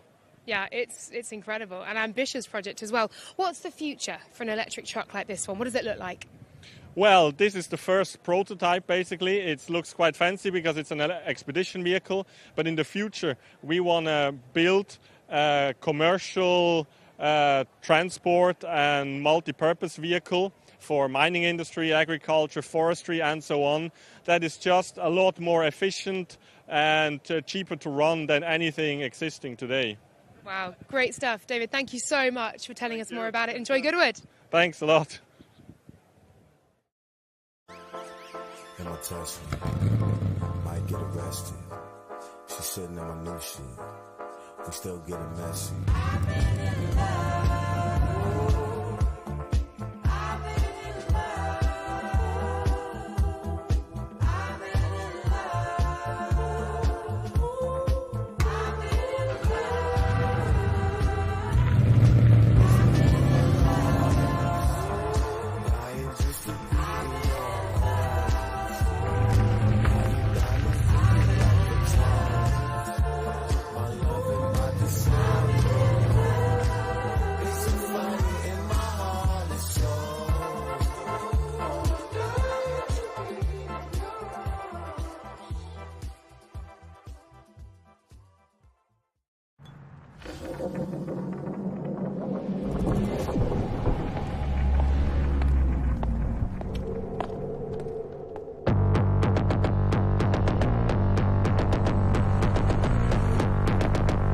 The award-winning all-electric Jaguar I-Pace. With fast-charging technology and a range of up to 292 miles. Search I-Pace.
Good morning, hello and welcome to Goodwood 2023. This is the Action Sports Arena.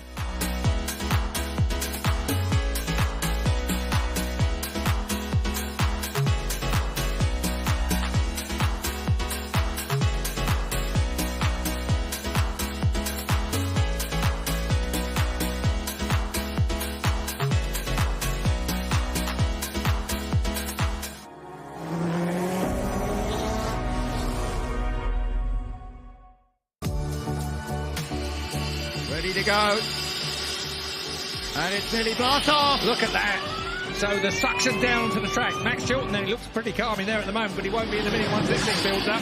Through turn one, look at the way it sucks itself straight down onto the track. Yeah, you can see how the fan at the back, that creates 2,000 kilos of downforce. It grips the car down. It's got 1,000 horsepower. It's a tiny car as well. 3.51 seconds over the first 100 metres. 17.34 seconds at intermediate one, and I can't help me read it out as quick as he's getting to these points at the moment. Through there he goes, 28.24, 28.24 at intermediate two, and he's already heading up towards the line. So what's it going to be over the line? Is it going to be a new record? Of course it must be a new record, surely. 39.008, 39.08. He is the fastest ever man on the Sunday. What a brilliant performance by him.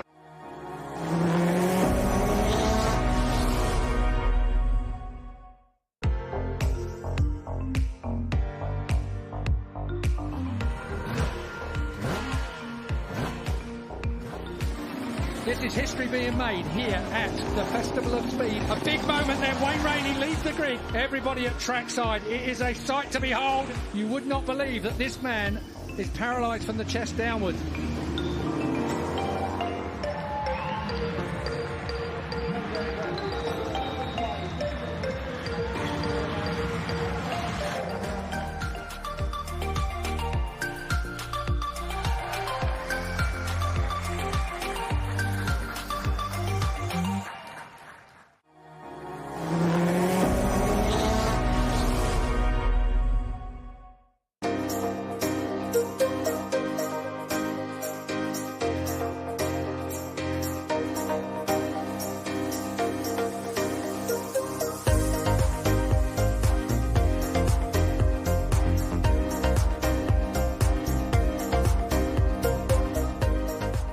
Really well. He arrived at the front door in the middle of the party, and of course he won the race, which was just spectacular. So he'd come back in absolute spectacular style.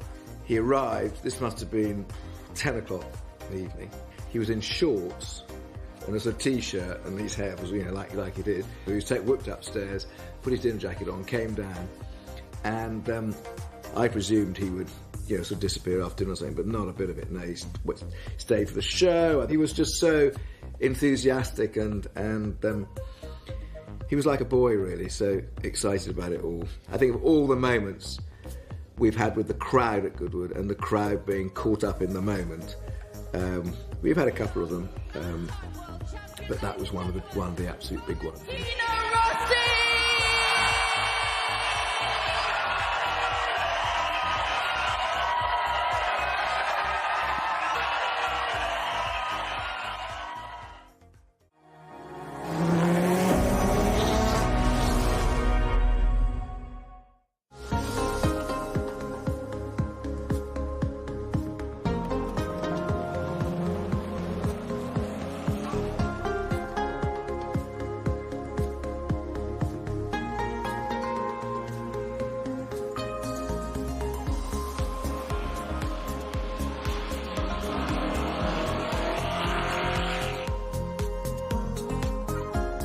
See him and Moss drive up the hill together was a pretty emotional moment, and again, grown men were crying. It's like, it really is a big moment. And we lifted Jenks. He was too frail to even come out of the car. We picked him up out of the body of the SLR and brought him actually in here, and he lay on this very sofa for a while, kind of recovering from the whole experience.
And we are back to the action. We have cars lined up on the starting line, and we are ready to send them up the famous hill climb here as we move into what is officially listed as Batch 6. It is the first look at some of the brand new supercars that we're seeing for the first time at this event, Bruce.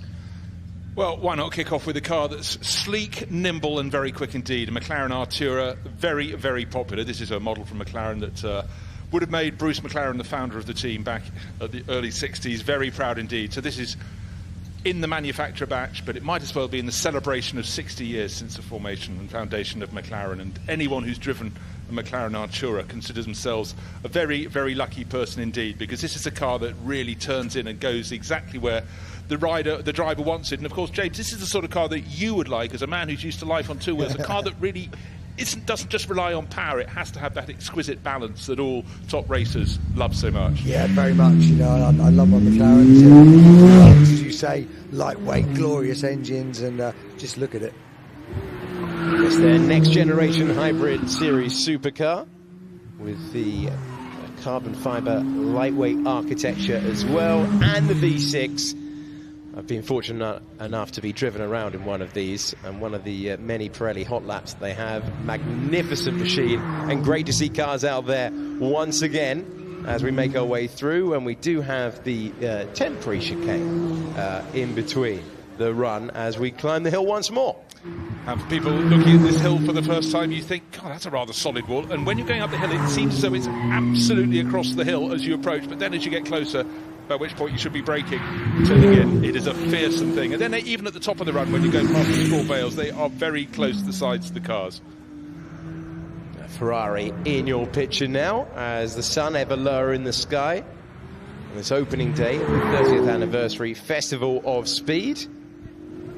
We are... And it's a 296 GT Spider, and Ferrari have long been fans of the Spider, or more to the point, Ferrari customers have been fans of the Spider, and what the customer wants, the customer gets. But a thing that has really changed the market of high-performance cars has been the stepping up in size to the SUV market, and it certainly has produced figures. This is not an SUV, but the Porsche, that, you know, with the pro drivers on, they're here to put on a show for the person who's lucky enough to be sitting alongside them. He may not consider himself that lucky when they get towards the flint wall, but, you know, to experience these cars and the true dynamism is much better than just reading the facts and figures, the stats on a bald sheet of paper. Yeah, nothing replaces the emotion of being behind the wheel, and we are seeing it once again. You spoke about the supercar brands branching out. It's another version that we're seeing, a different model than the mainstay, their lifeblood for so many years.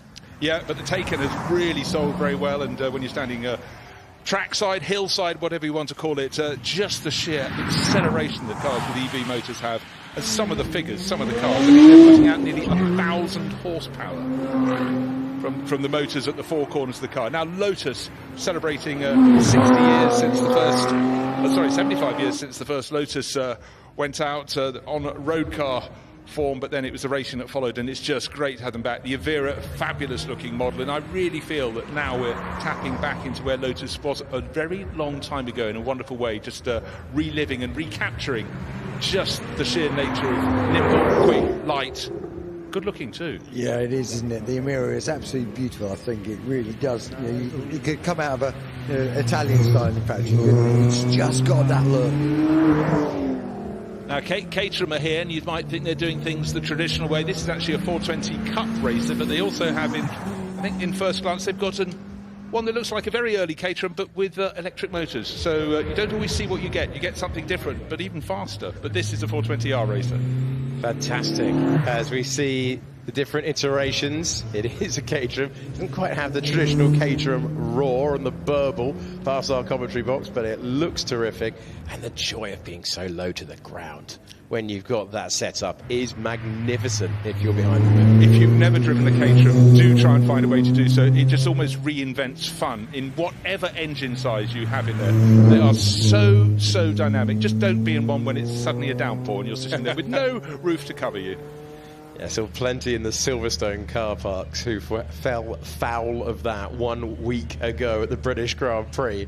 So we line up now, ready to send another one up the hill. We've just seen a Tesla go past our commentary box, and Polestar This is the Polestar one. They really have a fabulous stand down on the infield between the start line and the first and second corners. And Polestar, they've sort of evolved out of Volvo, but they have really brought some fantastic styling. And again, with this electric performance, they are super, super quick. Making their way to the chicane, standing very, very sensibly on the brakes and making their way through the Swedish brand. And very happy passenger alongside there, leaning on the outside of the corner as they head towards the Flint Wall. Now, it was quite a few years ago that the concept of a moving motor show was introduced at Goodwood. No more going around a big hall like an Earl's Court, Alexandra Palace. It was about getting these cars on the move, being able to treat potential customers to a real dynamic treat up the hill, but also just standing hillside to be able to see how dynamic a car is if it makes a fabulous roar of burble as it goes up. And the idea to say it caught on is an understatement. That's why we're having world debuts. Cars debuted here today and through the course of the weekend. It's a massive accolade to the Duke of Richmond, and the manufacturers have lapped it up because, of course, it's a far better way of selling cars.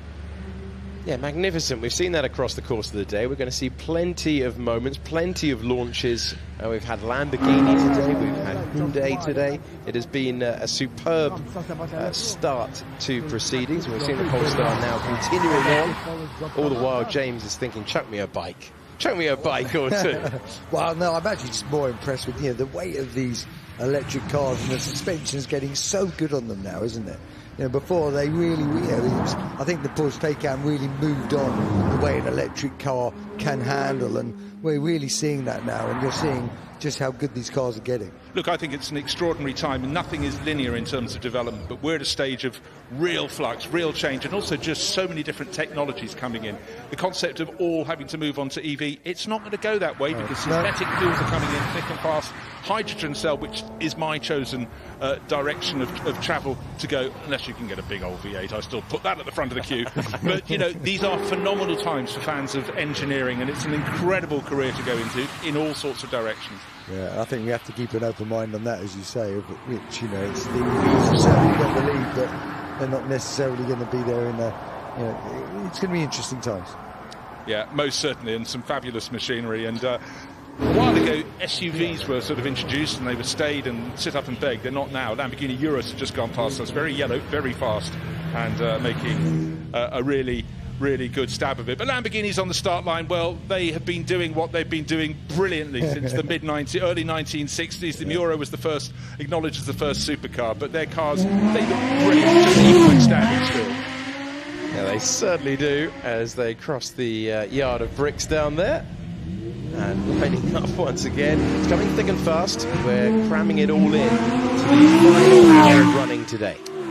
Yes, we were going to have the supercar batch after this. In fact, we brought the first glance cars forward. This is what we're looking at, a lot of these. And listen out, imagine having that as your soundtrack. Who needs any stereo in your car? You just open the windows and have that amazing rumble. Lamborghinis, sort of, I suppose you could say, in a certain department store in Britain, never knowingly understated, undersold. They've sort of copied that with never knowingly understated. Another Polestar on the circuit, once on the hill climb, I should say, once again, making their way through, taking it slightly easier than the Lamborghini that preceded it. The thing though, Alex, is you look at these cars and you think that was going quite slowly. It's only relative, because some of these cars are being driven by pro drivers and they are very, very quick indeed. And yet the others that get fabulous flow, and they're much faster than you realise. And even when they get to Molecombe Corner, the Polestar just going through there, sailing through, beautifully balanced. And then, of course, silent power of the car accelerating on its electric motors up the hill, which again, all television flattens when you look at an incline. As you walk up there, your cars will tell you it's not flat. It's far from it. It's definitely far from flat. It's far easier if you're going the wrong way. You're going down the hill on foot, but we are bringing you the last hour of running on the opening day of the Festival of Speed, where they are climbing the hill, some of the most exciting machinery, and we're in the first look phase and the supercars, chucking all in this last batch of the day. Yeah, it's a chance for a lot of people to see cars for the first time. You might have seen them online for old people like me, if you still read magazines with pictures in and you imagine what a car's like, but here shows them on the move, and it really has been such a success since it started. And every time you look, there's another top manufacturer here. Great to see that Mercedes up the hill, and there's plenty of power under the bonnet of that one. And it's good to see how much the people driving these are enjoying the hill. It's a very, very challenging stretch of tarmac, and a lot of those big Mercedes, enormous snouts, but they just make the most brilliant sound. And of course, Mercedes engines are put into lots of other cars now as well, and such a strong engine. Aston Martin have some under their hoods as well. As a child, I thought that was sacrilegious, but those engines are so good, it's not sacrilegious at all. Just listen to that. Such a deep rumble from these as well, isn't it? Unique. And imagine if you were standing, actually you can't stand totally close to the flint wall, but the noise of that echoing, reverberating off that wall, they'll hear that a long way up the hillside. Yeah, the Mercedes AMG GT out there, the AMG 1 out there as well. Continuing the run of Mercedes technology. Phone out at the ready, wanted to record every single moment of it. Why wouldn't you? And again, a real nod to the 1950s with those roll bars over the heads, but more to the point, it was sort of dorsal fins behind back in the 50s. And so many cars now, you just understand there was a lot of beauty in cars in the 50s and 60s, and they're sort of being knitted back in. Does it actually matter if your car does 170 or 165? It doesn't. You're not going to be doing that very much at all. But the delivery and the feel, how it makes you feel, it's still as important as it ever was. I couldn't agree more. It's such an emotive thing, isn't it? You know, and actually putting in that styling, putting in that little extra bit, it might lose a few miles an hour, but if it makes you feel just more passionate about it, then it works. It really does. And just as those two Mercedes came past our commentary box, you could really feel the rumble coming up through your sternum. In fact, everywhere you look, there's another Mercedes coming up the hill, not just making a brilliant sound, but looking very, very purposeful as well. Yeah, gathered at the bottom of the hill in a batch for a while, and then finally getting the opportunities. Why you're getting this sequence where normally there might be a gap of 20 seconds is why we're nose to tail at the moment as we try to fit in as much running as possible for you all, enjoying this both on the live stream and straw bale side, I think is probably the most accurate way to say, as we conclude the last of the running on this opening day. And fine styling for the Mercedes as it comes across the line to complete its run. Yes, and I think when you see a whole run of them, you can appreciate the entirety of their range and just realise how many models they have. But there is a certain uniformity, not to the looks. Of course, you've got the rondel on the front. The sound, though, very evocative, very Mercedes, and I think it's a winner. And I think it's been interesting. We've had various guests across the day, but interesting when we were seeing the launch of one of the cars and an electric vehicle, and they were saying we're looking to try and recreate some of the sound, some of the associated drama behind the wheel. And I think that's an interesting thought, that even when they're producing EVs, they're thinking about the emotion that comes with the noise of being behind the wheel. Oh, I think a hugely important element there, and getting the feel back, it certainly helps the driving. Now, if you want something that's going to make everyone smile, possibly laugh a little bit, but it's the Alpine Hot Rod. Tiny front wheels, large rear wheels, bodies, torsos mainly up in the air, and look, pumping the air, waving to the crowds. Someone is having fun. And you know what? Should motoring not be fun? I think it should. Yeah. It certainly is with this iteration. That is, we've seen it already today, and wonderful sight as they come across into the final stretch. Now, this is at the first glance, and this is one of the more interesting cars here. It's the AIM Sport EV. Bit of a clue there. It comes out of Japan by Shiro Nakamura, who has designed a car that is legendary in a lot of quarters, the GTR Nissan Skyline GTR. But this is his latest offering, and again, it sort of harks back to the probably early 1970s. I rather like its shape. I can guarantee when that takes off from the start line with the electric motor grunt, that's going to be very, very quick down to the first corner, which is a right-hand corner, by the way. I think it's a gorgeous little thing. You look like a little jewel, didn't it? Really small, diminutive for an electric car as well. And as you say, with that, maximum torque from nothing, they are really quick and lovely dimensions. The dimensions are fantastic because to me, it's what a sports car should be. I love a big engine, but I actually would my ambition would always be to have a car that is nimble, and your input is really clearly part of it. Actually, maybe that's not a good idea for me. A really interesting looking car.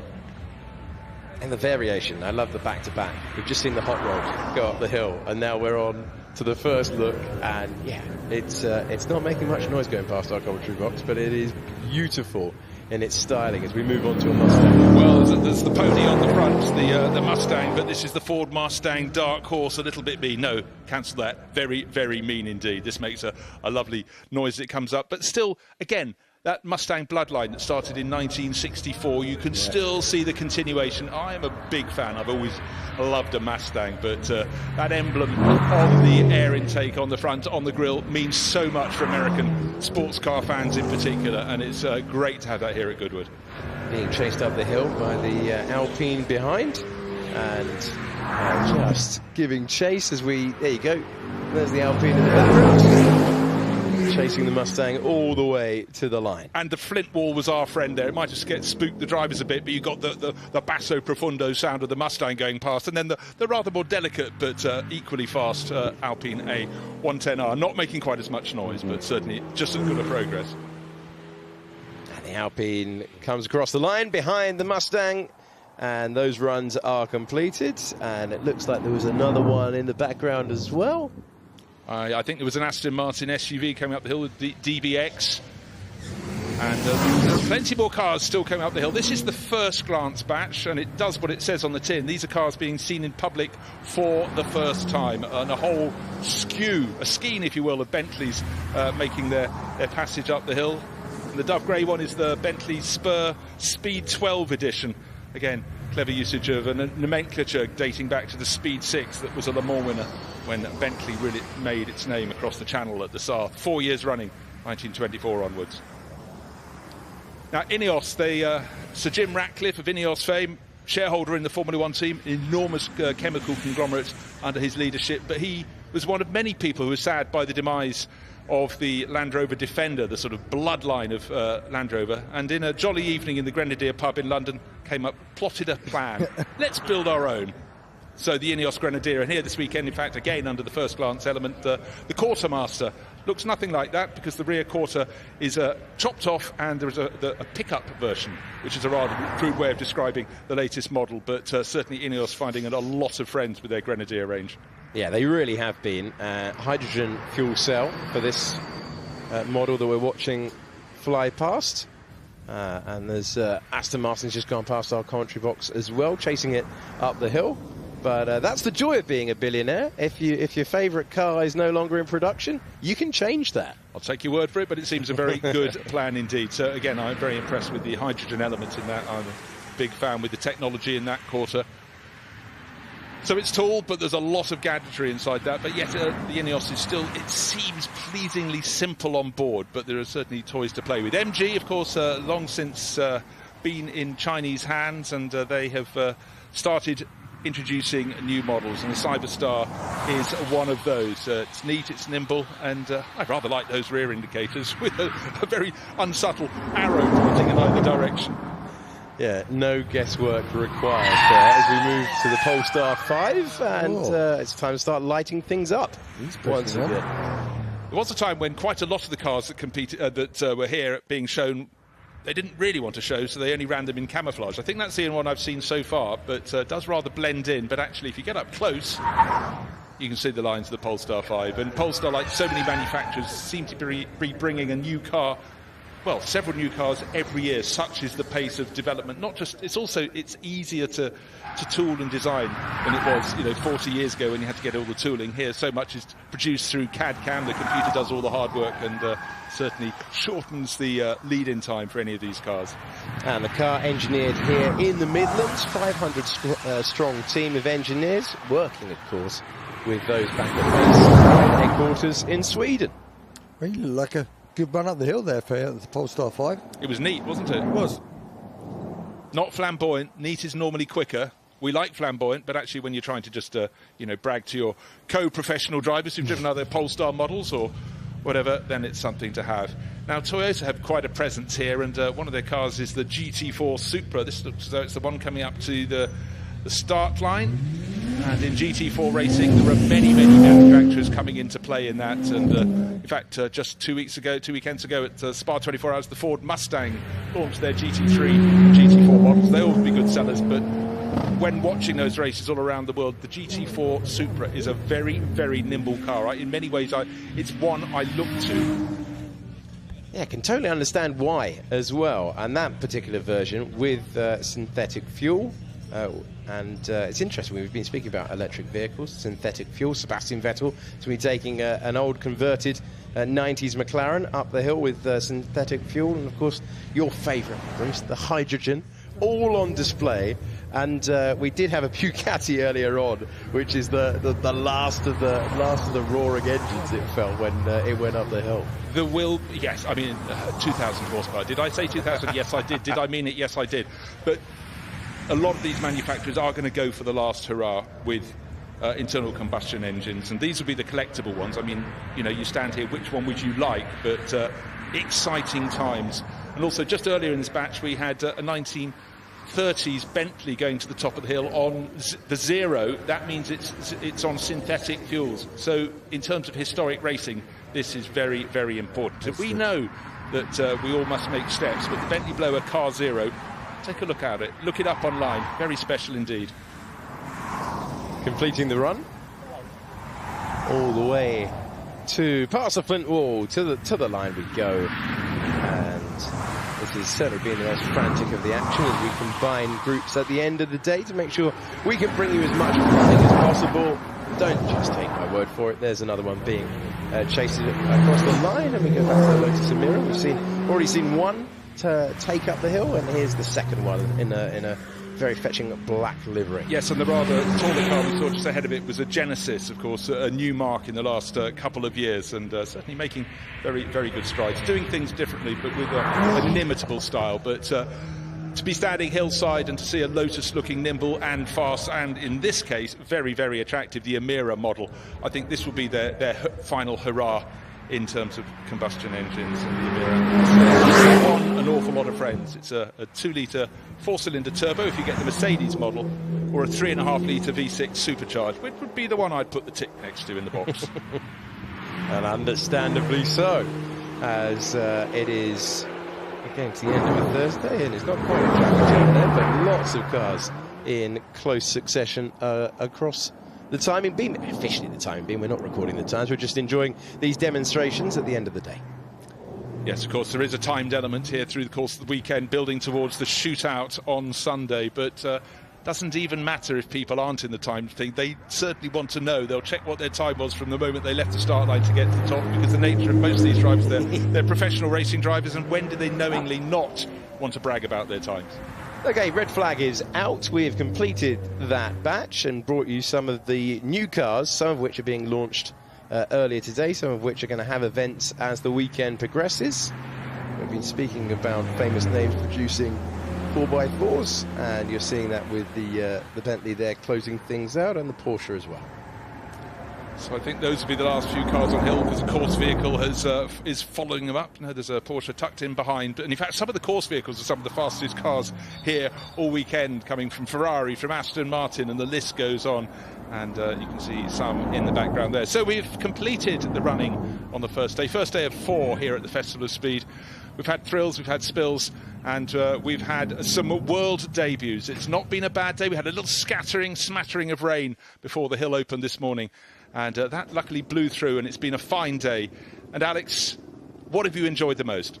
I've enjoyed the overall experience of commentating with everyone. I've enjoyed the overall experience of being able to go. It's the variation. It's the variation for me. It's the fact, and I think it was summed up really nicely, when we went from the hot rod and then we just went back to a brand new iteration. We've had cars being launched today. The whole experience has been terrific. And we can now send it up to the top paddock, where Ed is going to be speaking to Katie Milner.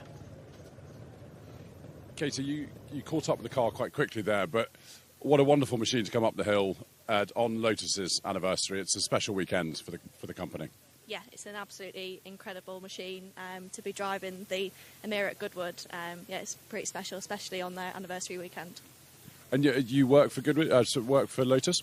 Yeah, so I've been working with the Emira for the last 2 years now, down at Hethel, mainly at the factory. So, yeah, on their test track down there, mainly driver coaching. So it's actually nice to jump in the driver's seat today and give it a blast. being a driver coach is probably not very nice being sat in the passenger seat, is it? Sometimes it's not great. You just got to sort of make sure your belt's tight and hold on and push people on. But it's such an amazing machine, and to be honest, it keeps us nice and safe. Tell us, you were talking before we went on air just about your father and the fact that he had the record in 2010. Yeah, so he did the shootout in 2010, fastest up the hill. He was actually here earlier today watching me go up. So yeah, it's nice to have him here watching me a few years later. And what was he in? He was in a Toyota Celica, bright orange one, can't miss it. So, yeah, he actually got on the grass on his final shootout run on the Sunday, but fastest time of the weekend, which was pretty cool. So hopefully in a few years I'll be doing the same.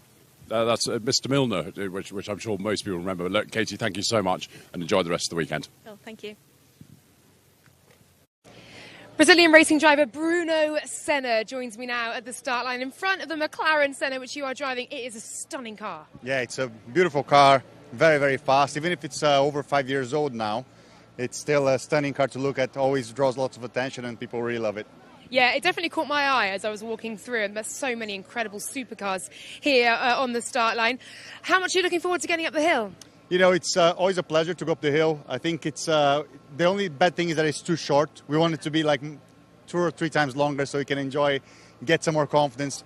But every year we come here and it's always a pleasure to take some passengers. They have a great time as well. So it's always a fun. Tell me more about the car. You mentioned just how fast it is. What are some of the standout characteristics? Well, it has 800 horsepower, 800 newton meters of torque, and 800 kilos of downforce at 250. So it's pretty much a race car for the road. Very lightweight, just over 1,200 kilos, and it's an amazing piece of kit. Really raw sensation in the car. The engine is hard mounted to the car, so you get the vibrations. It is just like a race car on the road, and if you want to go on the track with a road car, that's the one. What an extraordinary piece of machinery it is. How much are you enjoying being back at Goodwood as well? Oh, it's a yearly event for me, for sure. I do every day. Tomorrow I'll get the chance to drive the F1 cars as well, so always bringing back to the roots and driving some of my uncle's cars. It's always a pleasure. Yeah, that must mean a lot to you. For sure. The first time I came to Goodwood to drive, I drove one of his cars, and tomorrow I'm driving the same car I drove the first time, so happy days. Happy days, emotional days as well. Thank you very much indeed. Enjoy your run. Thank you. The man standing next to me here has won 3 times up this hill and indeed held the course record for 2 decades. Nick Heidfeld joins me now. You're about to head up in the Batista. Tell me about the car. It's quite a crazy car. It looks beautiful. That is not the crazy part about it, but it has nearly 2,000 horsepower, 1,940 to be precise, and fully electric. Fully electric, fantastic. And yeah, you're right, it looks absolutely stunning. How much are you looking forward to sending it back up the hill again?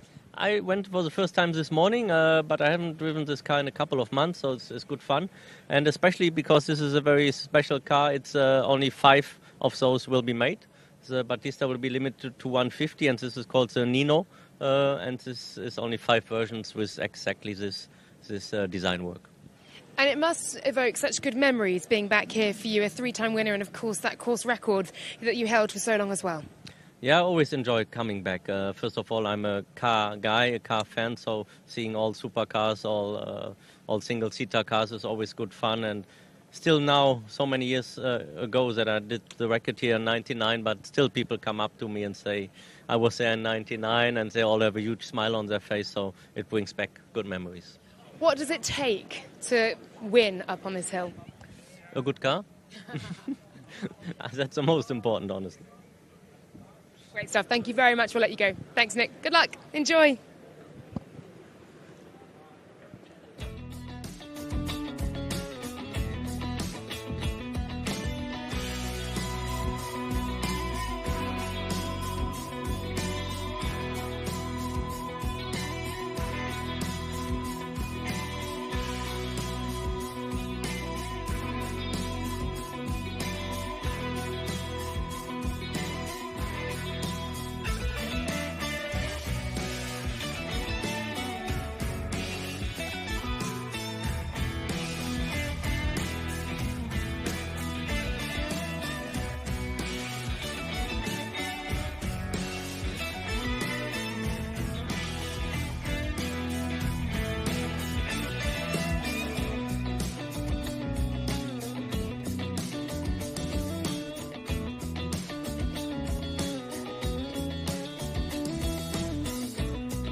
touch me, might get arrested. She's sitting on my new shit. We still getting messy.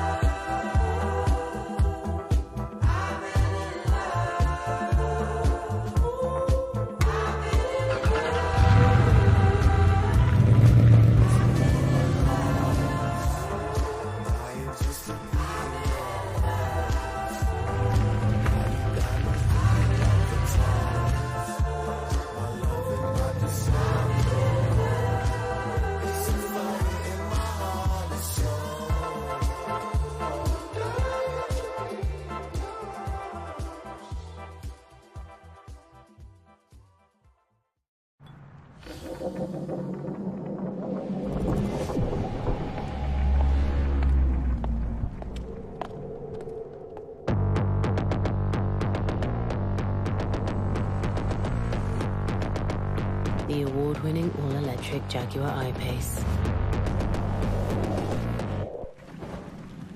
With fast-charging technology and a range of up to 292 miles. Search I-Pace.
Good morning, hello and welcome to Goodwood 2023. This is the Action Sports Arena.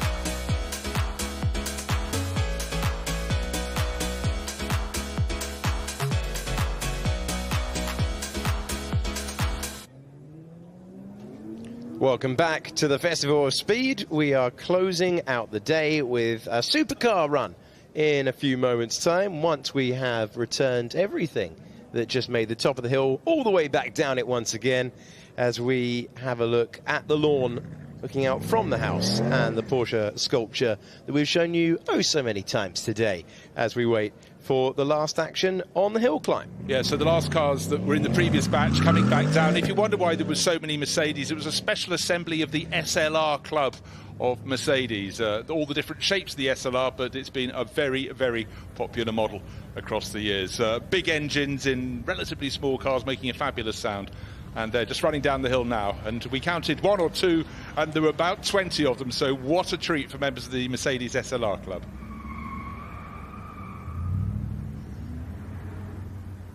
Okay, as we get things assembled at the bottom of the hill, we can now take you in depth with Toyota. 3, 2, 1, and go, go, go, go, go.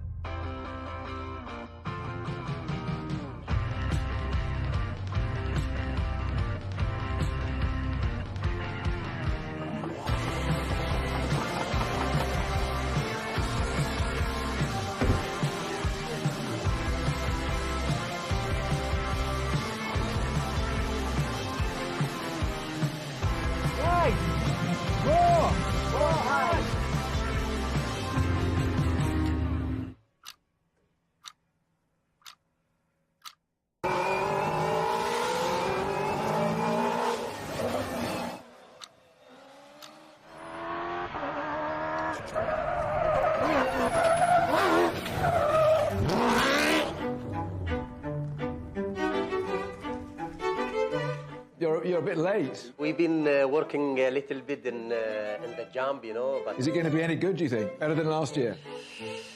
yeah, I think it can be better from last year. How do you think you're going to make it any better? Like that will be good, no? I think we have something here. Flying. Big jump. I think we got it, huh? Yeah. Okay, Sorry, time to we can go. Sorry. Sorry, see you later.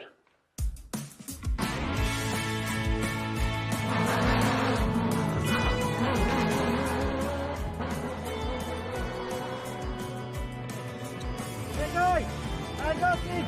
This is our plan now.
Here we go.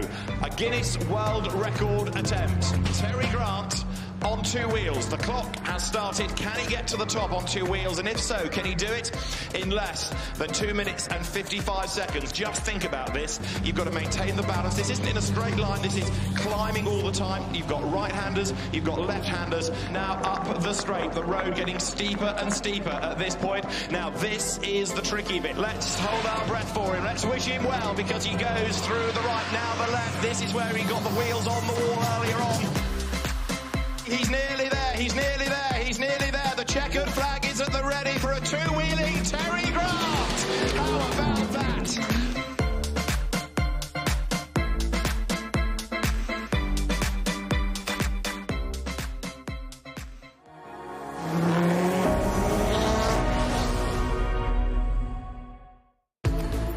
Now this is going to be fun. This is going to be sideways. This is going to be spectacular. This is going to be worth watching. Oliver Solberg, then, son of the great Petter Solberg. He's been a real hit this weekend. He's been on the rally stage. He's been in the drift arena. He's been on the hill. He's been in a variety of cars. Oliver Solberg has been great value all weekend.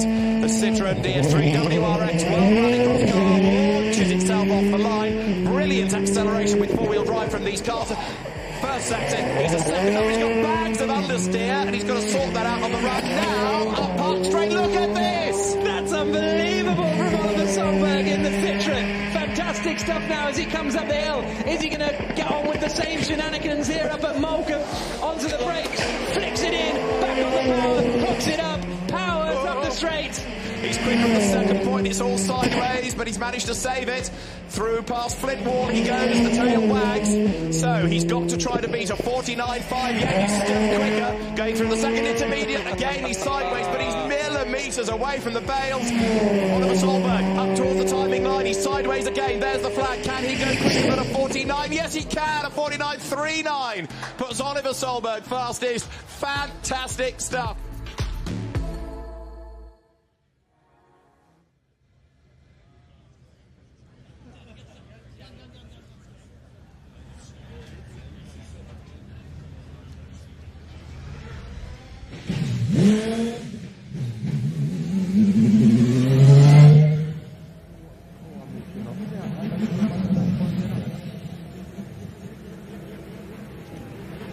So welcome back to the Festival of Speed, where very important housekeeping to deal with first of all before we see the supercars. What a supercar the Valkyrie is on the hill climb. Goodwood Festival of Speed have confirmed that following the incident on the hill climb, There were no serious injuries, those involved when the wheel was loose and over the straw bales. We're able to go back to enjoying the event, and that's the most important thing by far, given the events that we saw a couple of hours ago. Yes, and I think we're going to end the day with a massive bang, and that is the supercar batch. They get faster and faster. Choose your manufacturer. Who do you like the most? There's an Aston Martin on the hill. It's DBR12, looking absolutely brilliant. Nimble, quick, and in that wonderful moss metallic green that has stood the test of time since the 1950s. Yeah. The Aston Martin iteration of British racing green. Absolutely love supercars, and see that Valkyrie come round as well. Wow, how it just looks sensational. Well, the Valkyrie, just the most phenomenal design. The huge Venturis under the car. You could literally park your dustbins under the rear of the car. Two of them, one either side, and you can imagine the downforce. F1 AML, even in the car that precise, just hitting the inside of the corner. This is such a dynamic car. The sound of that high revving engine as well. So sharp. Yeah, obviously touched by the genius of Adrian Newey on the design team there. And he's on it. He is on it, and there's even a spider version of this if you like wind in your hair. At that sort of speed, you may not have hair by the end of it. And part of the multiple projects that Adrian Newey has been allowed to get involved in, the management that's kept him allied with Red Bull and the success that they're having at the moment in Formula One, in truth, because he's allowed to dabble in things like this, and he's not restricted like some of his contracts in previous years when he was with other teams. Now, how much power would you like? Because the Bugatti produces the world's fastest production car, 300 miles an hour in a straight line, if you must know. Now, Rimac, this is a really intriguing car, that huge, flexible rear wing, bobbing up and down. But just back to the Bugatti Bolide, which is going up the hill, 2,000 horsepower. Outrageous. Can't imagine, that's awesome, isn't it? I was reading the notes earlier on. It's 300 miles per hour. Fantastic bravery to sit behind the wheel. Wonderful achievement to get to that speed. Well, as Andy Wallace, who's done most of those record runs for Bugatti, explained, it's a very civilised car. You can turn and talk to your passenger at over 200 miles an hour. Just think about that for a second.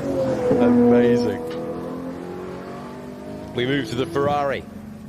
In front of you, or on the big screen, or on the stream, and plenty of them out there attacking this last section of the day. And McLaren Artura up onto the start-finish line. And again, brilliant camera work up high above the car, swinging around. And David Green, he's going home early this evening. He's escaped from the site. He's normally a cool, calm presenter, but right now David, you're just having too much fun, I'm afraid. He's having the time of his life there. I think we might be able to see behind the scenes for this one in later days of the Festival of Speed, but he was smiling from ear to ear, and you can understand why. It is a magnificent car. Look at the smile on his face. Yeah, just give him a wide berth tonight. He'd be absolutely awful, insufferable. Quite rightly so. Yeah, clearly recording something that we'll be able to play for you in the coming days as he talks himself, commentates on the rise to the hill climb, conclusion of really backs out of it. One of the Panganis goes past our commentary box and wakes us up a little bit. And that was a proper lock-up from one of the Porsches heading into Moulcom. Yeah, let's not conclude. And the car that's pulled up onto the tail is a Koenigsegg right under the rear of David's rear wing. But that's fine. For those, their run is complete. And then, however calm you think your heart rate does, suddenly when you go across that finish line, there's still a long run between the straw bales to the turnaround area at the top. But my favourite car for many a year, Pagani, they just do things very, very differently. And the sound, I know for you, Dave, motorcycle man through and through, but cars are good too. And we've always talked about this off air. We like the sound, don't we? We do indeed. And look at this, Gordon Murray's T50. Oh, it's a T50, sorry. And my bad. It's absolutely one of my favourites of that. It's one of those cars you're just so looking forward to see. Gordon Murray, what a designer anyway. And that amazing sort of Venturi on the back that sucks it down is incredible. But there is no wasted material on that car. And Dario Franchitti is driving, he's sitting up front. You can have a passenger either side. Obviously in the McLaren F1 back in the mid-90s they had that. But Dario, you think about the cars he's owned, the cars he's driven, the cars he's raced. He raves about this car. But the whole essence of all that Gordon Murray has done from the late 60s back in South Africa, coming up, Brabham in Formula 1, McLaren in Formula 1. Yeah. Small is great for him. It's very like Chapman. It's just that lightness, isn't it? Every little bit's got to be skimmed, and it's all about purity. Beautiful. Little reshuffling of the order down on the start line. The electric Mustang pushed to one side. Yeah, the electric Mustang is not going to be in our vision immediately. It leaves the line. Koenigsegg sounds good, doesn't it? It really does. That T50 was something special. I really enjoyed seeing that so low at the front, so high at the rear. But also just so neat. But when that goes out, when we've been treated to seeing that down at the Goodwood Motor Circuit, the noise it makes when it's absolutely at full speed down the straights, it's truly, truly fabulous. Now, a lot of people like their cars with the open top, and Spiders, since the 50s, have been something very, very special indeed, and McLaren indulging people who like the wind in their hairs. Oh, doors come out. Oh, look at that. Oh, maybe he's done it on purpose. And it's closed again. Fear not, I'm sure he set off on his own. That's being run from the Land's Anti-Table, but again, beautifully picked up by the camera crews. Had a really long day here at Goodwood. So much variety, so much delight. So great to see that being picked up. Yeah. And thanks to each and every one of our operators out there, because, as you say, Bruce, it's a great day, but it's a long day. And they have brought us all the sights and the sounds as we conclude that run for the McLaren Spider. Across the line now and being chased all the way home by another McLaren. And one of the things that's really been crystal clear in the past decade has been the rate of development of cars, the rate of new models and iterations, and it almost seems to me, I'm probably exaggerating, that once a month, so let's call it once every 2 or 3 months, another new McLaren, slightly different to the ones before, is issued, and here this weekend the 750S is the latest one to come and entertain. Now, Lamborghinis, you don't automatically think higher ride height and slight off-road potential, 5.2 litre V10. Oh, really? Is anyone actually going to use one off-road? I'll be, well, I guess if you've got the money to have a few, why not? Yeah, I mean, I think that's absolutely ideal for High Street Kensington. But Dutch driver Jeroen Moll, he races Lamborghinis in the Super Trofeo, or certainly has in the past. He's the driver seconded to perform in that this weekend, and he's really been going with every single one of his runs. He has, he really is, and actually that little bit of extra ride height, that little bit of softness seems to be giving him a advantage on the little bumpy circuit. Yeah, but you can really see it rising and falling, and the improvements over the years, but this is still not a racing circuit. This is someone's drive, a very fine drive, of course, therefore it wasn't made to be super, super smooth. Dazzling at the end of its run.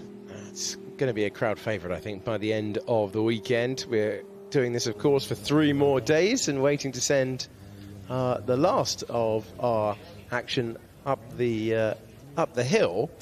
Just a pause. Yeah, the electric Mustang has the lights on, so there's some form of power. Someone did remember to charge it, and but let's hope we can get that going up. But again, it's that element. You see a car very much with the body shape of a 1967 fastback Mustang, but with a very different sound. A whir, if you will. Oh, and it's going. Oh, here it comes. So the lights are on, and someone is home. That's very good indeed. It's been made to wait, and we're going to get a chance.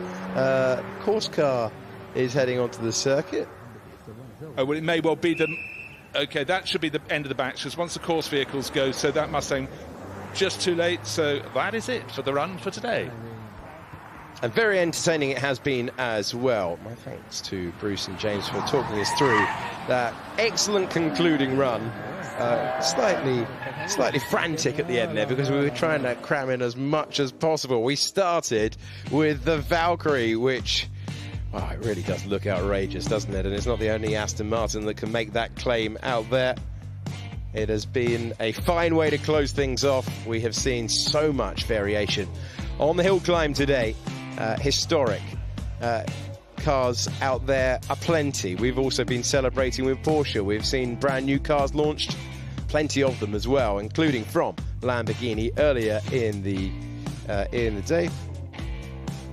And this was the wonderful sights and sounds. We've had a Lotus there in your picture. We've had the Koenigsegg was making a terrific roar. McLaren everywhere you look.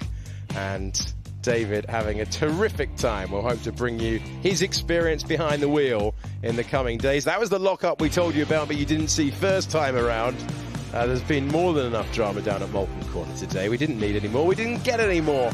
And sure, I think maybe if we're allowed to be biased in the commentary box, the T50, one of our favourites in that final run. Excellent stuff as we conclude the run.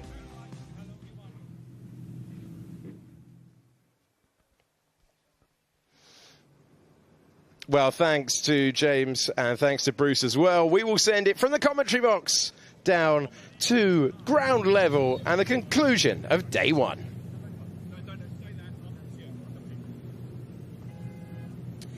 David, what a fantastic day. The sun's shining. We're in the world's most expensive traffic jam. What have been your highlights? Well, I think I've just had one. I managed to McLaren, bizarrely, let me drive the 750S up the hill, and it's still in one piece.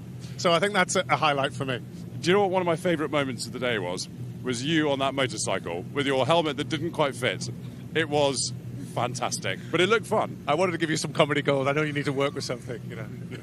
And the other thing that was great is we got a glimpse of the competition cars and bikes we're going to see over the weekend. Everything from the MotoGP Ducati, extraordinary machine, all the way back to something like the Lotus 18. It's all to come, isn't it? Yeah, I think everybody was a little bit tentative today, but I think, you know, the times are going to start tumbling over the next few days. And for me, the shootout's just so exciting. It's so fantastic. Well, we've got so much more to come.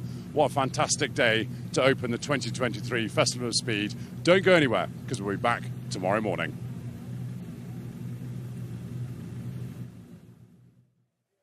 We will indeed. Thank you very much indeed, Ed Foster, who has spent all day at the top of that hill climb. Brilliant stuff. And here is tomorrow's schedule. Here's how things line up. And a shout out to David Green as well, having the time of his life up there. Well, here we go. 8:20, we will be on air for you with the first batch at 8:30 a.m. Tin Tops Drift Rally and World Rally Championship.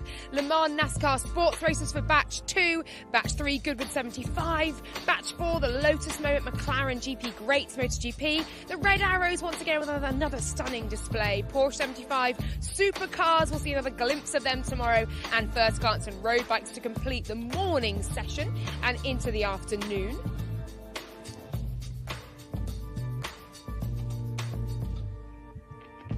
And there we go, Porsche 75, batch number 5 at 1:35 p.m. And then we'll see the McLaren Moment, Lotus GP Greats. Don't forget 60 years of McLaren here. Le Mans NASCAR Sports Races, batch 2 at 3:10. Time practice coming at 3:50 p.m. Goodwood 75, of course, 75 years of motorsport here at Goodwood. And we head into Driftcana, Tin Tops Rally, supercar runs and first glance and road bikes to end our day. And that's Friday here at the Festival of Speed. And while it's dry for now and the sun just setting over my shoulder in front of the beautiful Goodwood House, and indeed the central feature here celebrating the 75 years of Porsche, there is a little bit of rain in the forecast for tomorrow. That should make conditions quite interesting heading up that hill. But as the boys were saying, expect to see times begin to get that a little bit quicker.